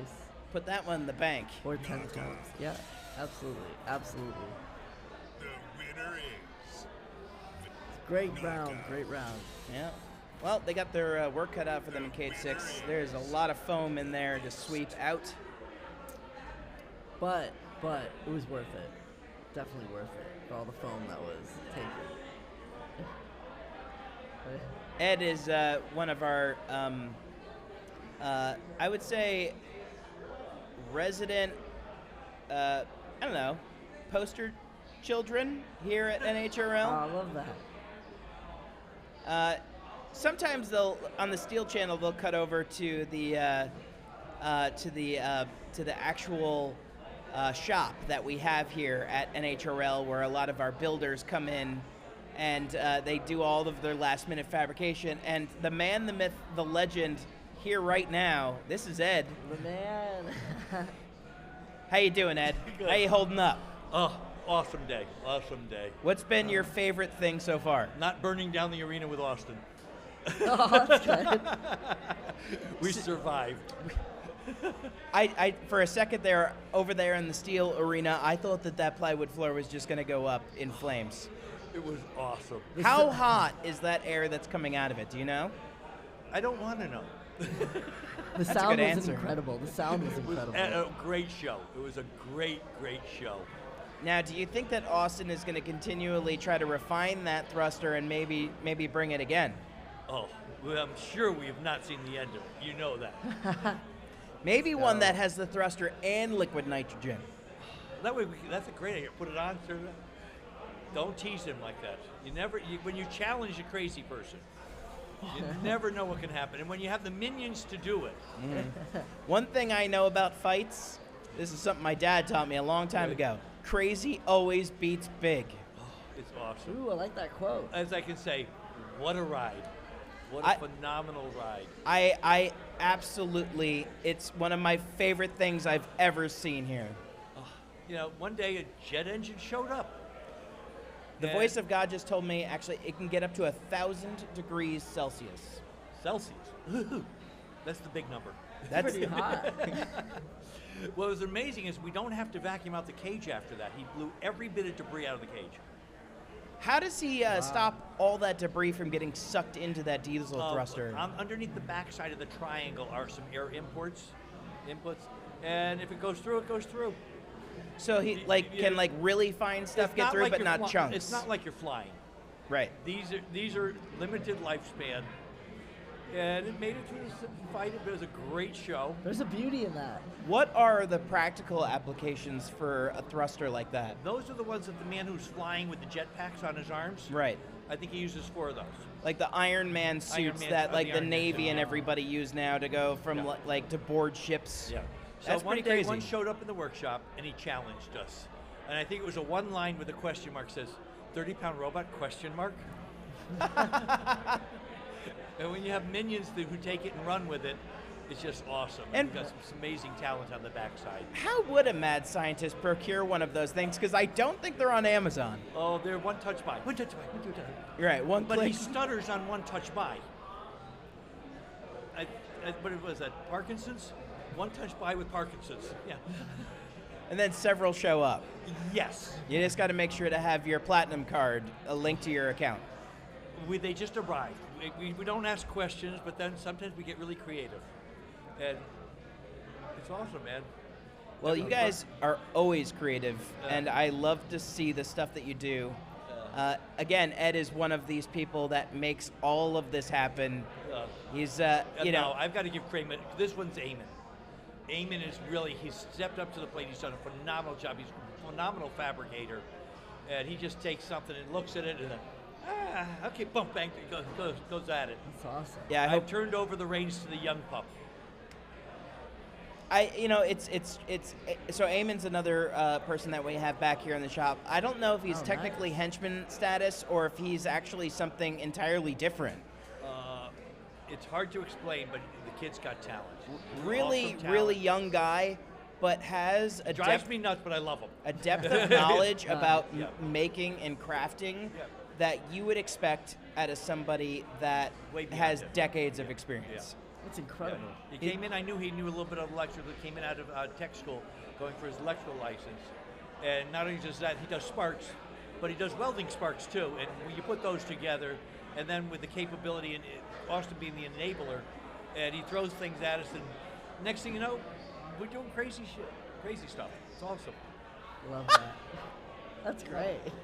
You could say whatever you want here on the Titanium stream, Ed. Titanium, I can say crazy shit. Okay. Doesn't get any better than this. Yeah. Thank you. Have a great team. Thank you for stopping by, and thank you for the quick vacuum in between takes here. It was so incredible. That thing was so incredible. That's Thank awesome, you, Ed. Yeah, of course. That was incredible. So Ed just said that Eamon is an enabler. Ed is the OG enabler. I love that. Built the very first box, I think, here in Norwalk. Awesome. Has a lifetime of fabrication experience under his belt. Wow. And, one thing that he takes absolutely dead serious is safety. And he's the one that makes sure that these 3-pound boxes originally contained the explosive action that you can see. Yeah, that's amazing. So, I think it was not too long ago, we had a bot here called Depth Charge, You might have seen the I footage. saw it online, actually. I saw that bot online, yeah. That was the explosive, kind of gyro walker that shattered one of the panels on the box. Is that the one with the tall crane? Or depth first, or? It looks like a horizontal spinner, except it's got 2 horizontal blades. It's actually, I think, 45 pounds instead of 30 because they have the gyro walking bonus, so it doesn't have wheels. Oh, it's sick. It was just that that spin up gyroscopic force that would actually push the bot on barbecue brush bristles. Wow. But the weapon hit so hard it shattered the Lexan wall on the box. But because of people like Ed and Eamon, these boxes are built in a way where you have Lexan on the inside, you have an air gap, and then you have Lexan on the outside. So that inner panel shattered, but the second panel was completely unscathed because of the design that they had kind of come up with. And when I said that Ed's the OG enabler, it was that kind of thought process that keeps us all safe and keeps the sport going here in Norwalk. I love that. Oh, that's amazing. Great guy. Wow. You meet very interesting people here. Yeah. No, and that's the beauty of it. You meet such cool people from cool different areas and walks of life. So it's sick. Yeah. One of the things that I love the most about combat robotics is the skill and background diversity that comes with the different teams. Yeah. It's the sport itself is kind of the great equalizer where you can have a team that is quite literally rocket scientists, and you have another team where you have maybe someone who is a blacksmith or has a welding shop. Yeah. And you know what? Maybe what they do is really, really great, and what the rocket scientists know is really, really great, but, it comes down to that equation of, how dialed in you are, what materials, how creative, how well you pilot your bot, and that's the equalizer. The sport is the equalizer, but it brings all these really interesting people together. Oh, it's so cool. Yeah. You're right. It is the equalizer of all sorts. You don't really get that in any other sport. No, I don't think so. You can't just drop an F1 car into NASCAR and then it's going to be like the same kind of race. Yeah, I can't bring my old Ford Focus there. Definitely won't work. You could. Well, I got totaled anyway, so I can't. But, what happened? Oh, just a little side swipe. It wasn't that bad, but when it happens. It does happen. Speaking of happening, I think we got some good matches on the horizon. The elimination bracket has a long way to go. Eventually, at a certain point, I believe that they'll move the elimination bracket, into both the steel and titanium arena, because the time in between fights at a certain point in the night starts to get a little bit longer and longer because,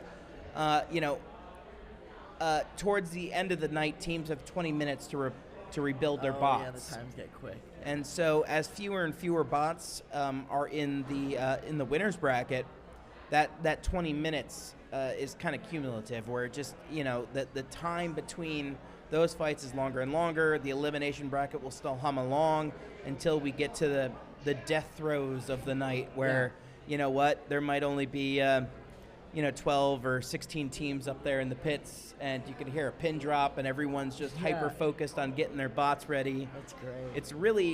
That's where things start getting a little weird for us at the broadcast desk, because we got to figure out how to fill that time in. We've seen a lot of weird stuff over the last couple of years: thumb wrestling matches, hot sauce eating competitions. Ooh, that's fun. Yeah.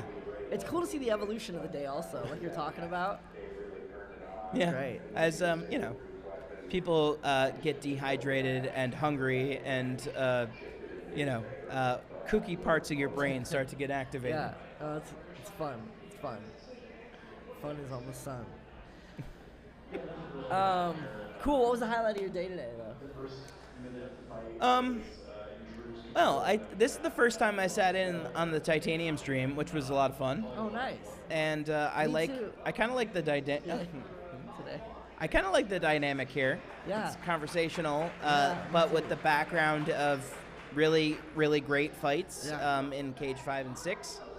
I really enjoy doing the tour experience here at NHRL. So I had a group of like maybe 20 or so people, show them the whole place. You know, out there, if you ever are in the Northeast and want to come to an NHRL, you can get the whole VIP experience. There's a whole lounge, spectator area for you. You get to sit alongside us here at the Titanium stage, but then you also get a really in-depth and close look at what it's like in the pits. You get to come up there with one of us announcers, and we kind of will show you around. We'll introduce you to people. We'll answer all your questions, and you know, you actually get to get into the pits.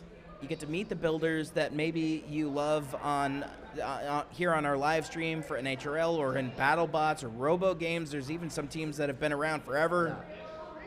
And, you know, you get to see up close what it's like in these pit stations where some teams are frantically putting bots back together and some teams just have a really resilient, reliable bot, and they're just there having a soda and eating some Cheetos, and they'll talk your ear off. What a combo! You know? What a combo! Yeah. And you get to bounce your questions off of you know, anybody. Yeah. No, that's such a great opportunity and experience for sure. Yeah, I would say that was probably my highlight, was taking that group through. There was some really excited kids, had really great questions, and some excited adults that had really great questions, and I loved it. Yeah, and that's what's sick. I was up in the building room, and I was talking to builders. I met this kid. He's like Northeastern student, and then I met this guy who retired also. So it's so cool to see like the age variety. I know when Northeastern first showed up here, Lindsay was super excited because she's a Northeastern alum. Yeah, nice. And she's just like, finally, someone from my school. Yeah, aw. But we have a huge college presence here now. I feel like every single NHR event, there's like one or two new colleges that pop up here. Yeah, nice. And with the announcement of some of these huge giveaways that we're doing, it's 100 universities are going to get that $10,000 bump to help develop, you know, that combat robotics program. That's $1 million to help develop the sport. That's the coolest thing I've ever heard. Yeah, it's an incredible initiative, and Yeah. I think it'll be so good for so many people and for the league and the sport as a whole. So it's very exciting. Yeah, I think like the college, you know, the college experience here, it's awesome because like you have these students, this is their bread and butter, kind of absolutely. As part of their curriculum, but like they get to take that and apply it in a creative fun outlet, which you really, you know, there's not a lot of opportunities to do that in STEM, and this is like the Super Bowl of fun, creative STEM like activity. Yeah. No, Yeah. it is. It feels like that. I in 2030, I hope every major engineering school has a combat robotics program. Yeah, I think honestly I could see that. Hey, speaking about updates, what did you think about the autonomous robot that was featured today? I think that by 2030, maybe half of these robots are not, maybe more, know how to throw a punch themselves without necessarily needing that driver. There's always going to be a place for a human being at the sticks. Yeah. But I'd love to see more teams capitalizing on that technology. I would love to see, like, it was so cool to see the autonomous bot, but see one versus one, two AIs versus each other. But great, I think we have It'll a match happen on the before rise. you know it. Yeah. We're gonna hop in here to cage 6. Ablation Retro versus Silk. Cool. Looks like Silk has been put back together. I got a quick look at it up in the pits. It was a lot to repair on it.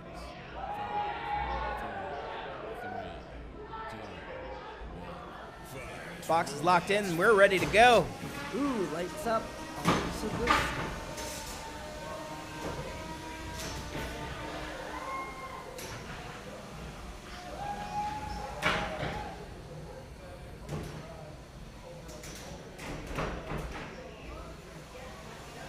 Oh, that's so sick how it goes on one edge.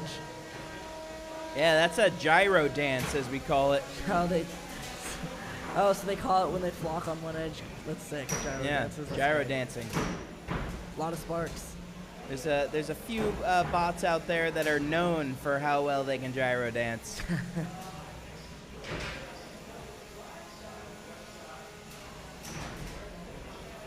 That's Silk that just came up and almost face planted on the camera. Yeah. It's a really interesting bot to watch drive. There's something so anti-organic about the way that it drives that it's almost unnerving. It moves like an arachnid, like around the box. It's really cool. Like a hunter. Yeah. Both of these bots just are so small yet so powerful. But we're seeing, some of them are starting to shred. Yeah, that custom printed chassis for Silk, it's slowly getting peeled away by Ablation Retro. That's just a bigger Vert, able to have a little bit more of that throw distance. Yeah. And it's using that to its advantage right now. If it had some kindling, there might be a fire with all these sparks. Don't hold your breath. I mean, that might happen. Yeah. A lot of mobility by Silk, though. Oop. And it's now currently up on the guardrail. It's going to get its one free unstick from the house bot. So each round, each person gets one. Everyone gets guardrail. one. Okay. Now, how aggressively the house bot will unstick you, that depends on how the house bot operator is feeling at that given moment. So if you get a second one, you lose. If you get high centered a second time and you're unable to get back on your feet, you'll get counted out, or you could tap out. But that's it. That's all she wrote. Yeah, I hear you.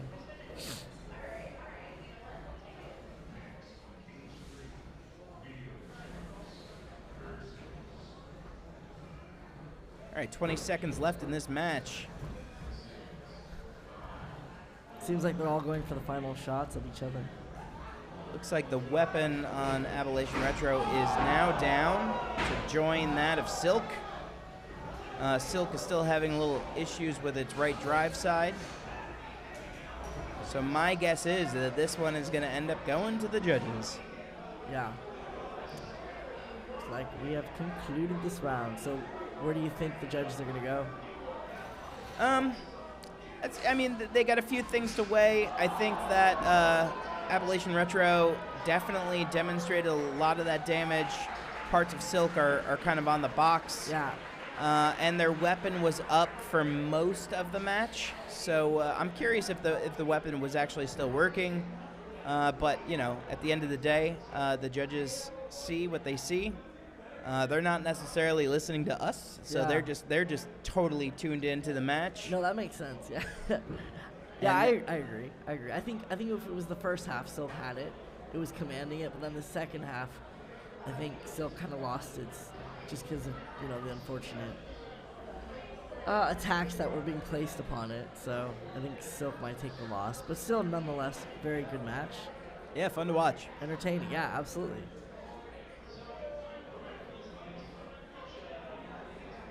All right, sounds like our judges are almost done deliberating. All right, Ablation Retro takes it. Great. Good rounds. Good rounds. Way to go. Yeah, absolutely. Live to fight another round.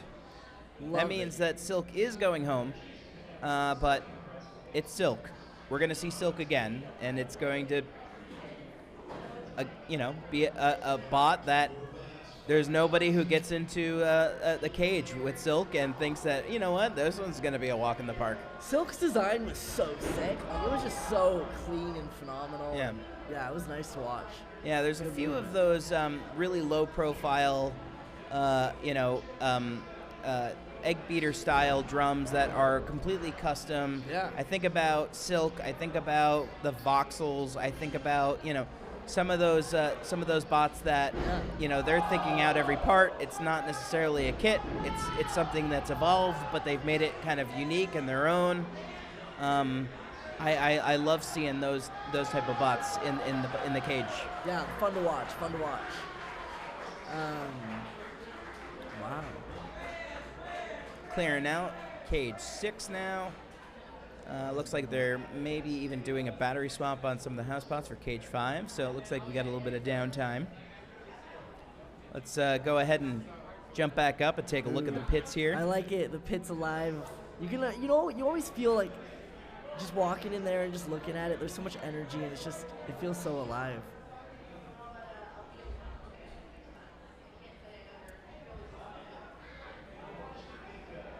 There is my my cousin Johnny sitting there in front of Darkside. Oh, right to the blue? Do you see that one robot, that tall one that looks kind of like painter scaffolding with the gentleman in the red hat who's leaning over? Oh, your cousin's the right one. Yeah, so that's my cousin nice. Dave there on the left, my cousin Johnny on the right. Oh, wow, family affair. That's fantastic. And somewhere up, you see him there poking out now. That's the team captain, Jackson Catrone, Kingston High School. Oh, nice. Go Tigers. Go Tigers. And they are working on getting Darkside ready for its next elimination round fight. Yeah, that's sick. Sick. Godspeed, boys. Yeah. Godspeed. Well, we hope everyone in the pit is doing well, and we wish you all the best in all your rounds to come tonight. Feel free to have some a can of soda and some chips. Yeah, I know I will later. You got to refuel.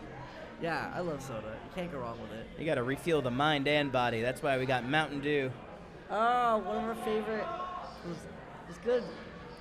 You can't really see off camera here at the Titanium stage. Like, there's people that are just constantly moving back and forth. It was the builders to the beetle design.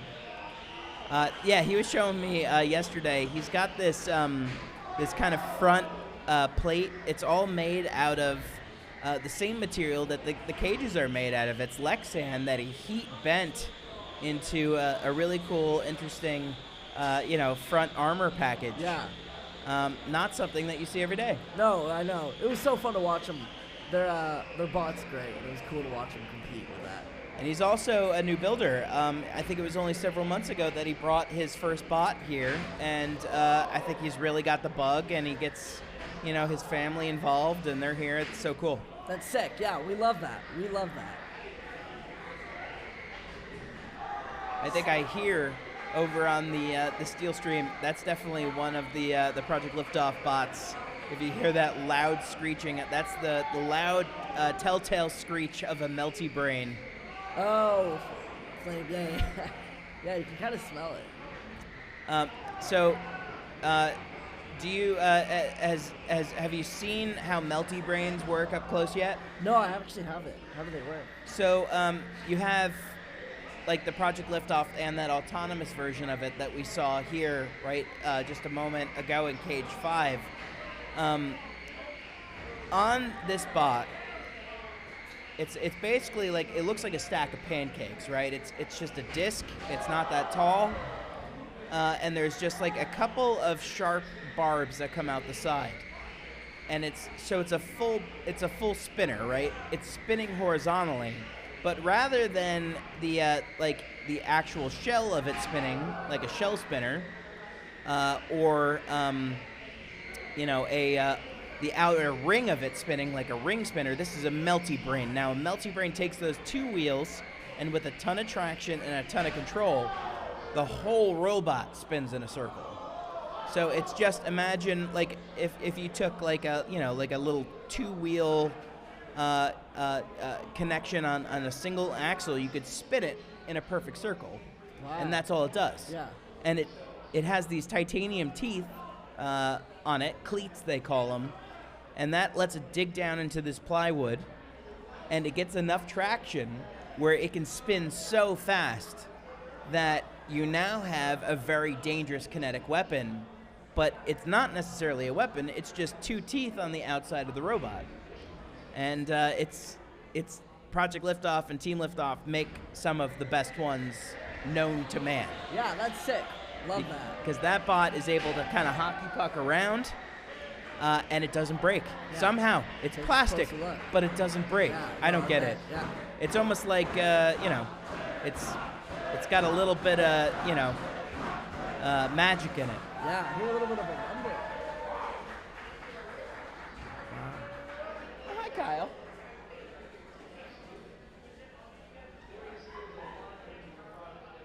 Another visual of the pit. Definitely a lot less people now. Some have probably made their way down here and are now arena side watching some of these great fights. Yeah. Some people, They take their licks and then they pack up their stuff. They go home to go work on the bot because you know what?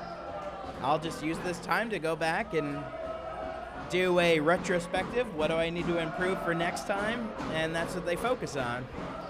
And I do think, especially in this sport, obviously, I don't know like everything, but I would say like nowadays, like when you compete, right, you build these bots and you bring them. You learn so much from like just being here and competing. So you take those learnings and then you're chilling. You know, this is one of the interesting conversations that we were having on the tour experience that I had here earlier. So a gentleman asked me, he's like, so what if I want to build a bot and I want to get involved in the sport? Do I have to like register and become like part of a club? Do I like have to pay some kind of subscription or like what do I have to do to be part of this? And you know, I told him, you build a robot and you sign up. It's like I don't know, I think it's like a $20 or $25 fee to enter the tournament. And what you actually get out of this is you get your pit space, you bring your bot, you bring your tools, you come, you fight, and most importantly, you learn. And for that $25 entrance fee, you're sitting alongside of teams that have been in the sport forever, or they're new and they're just creative, and you get to sit alongside these people that will bend over backwards to help you become a better bot builder. Yeah, that's fantastic. And that comes at a $25 price tag, and it's priceless. No, it really is. The experience, the people you meet, the opportunity, and the enjoyment. It's all sick. It's so cool because, you know, this is the third time I've had a robot here, and every single time the community has stepped up to help solve a problem. Oh, wow. It sounds like something crazy is happening over on the steel. Feel the vibrations.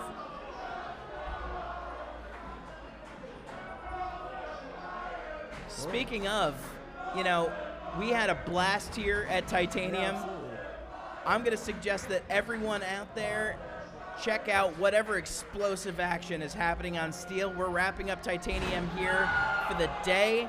Shubham, it's been so great sitting here with you. Oh, likewise. I love your positivity, and your smile is infectious. You're too nice. It was great meeting you, and hey, it's a pleasure to meet you all. We're wishing you the best. Go to Steel, and yeah, thank you guys all for having me. I hope you guys are all doing well. Yeah, check it out. Check out the Steel channel. We'll see you over there. Bon voyage.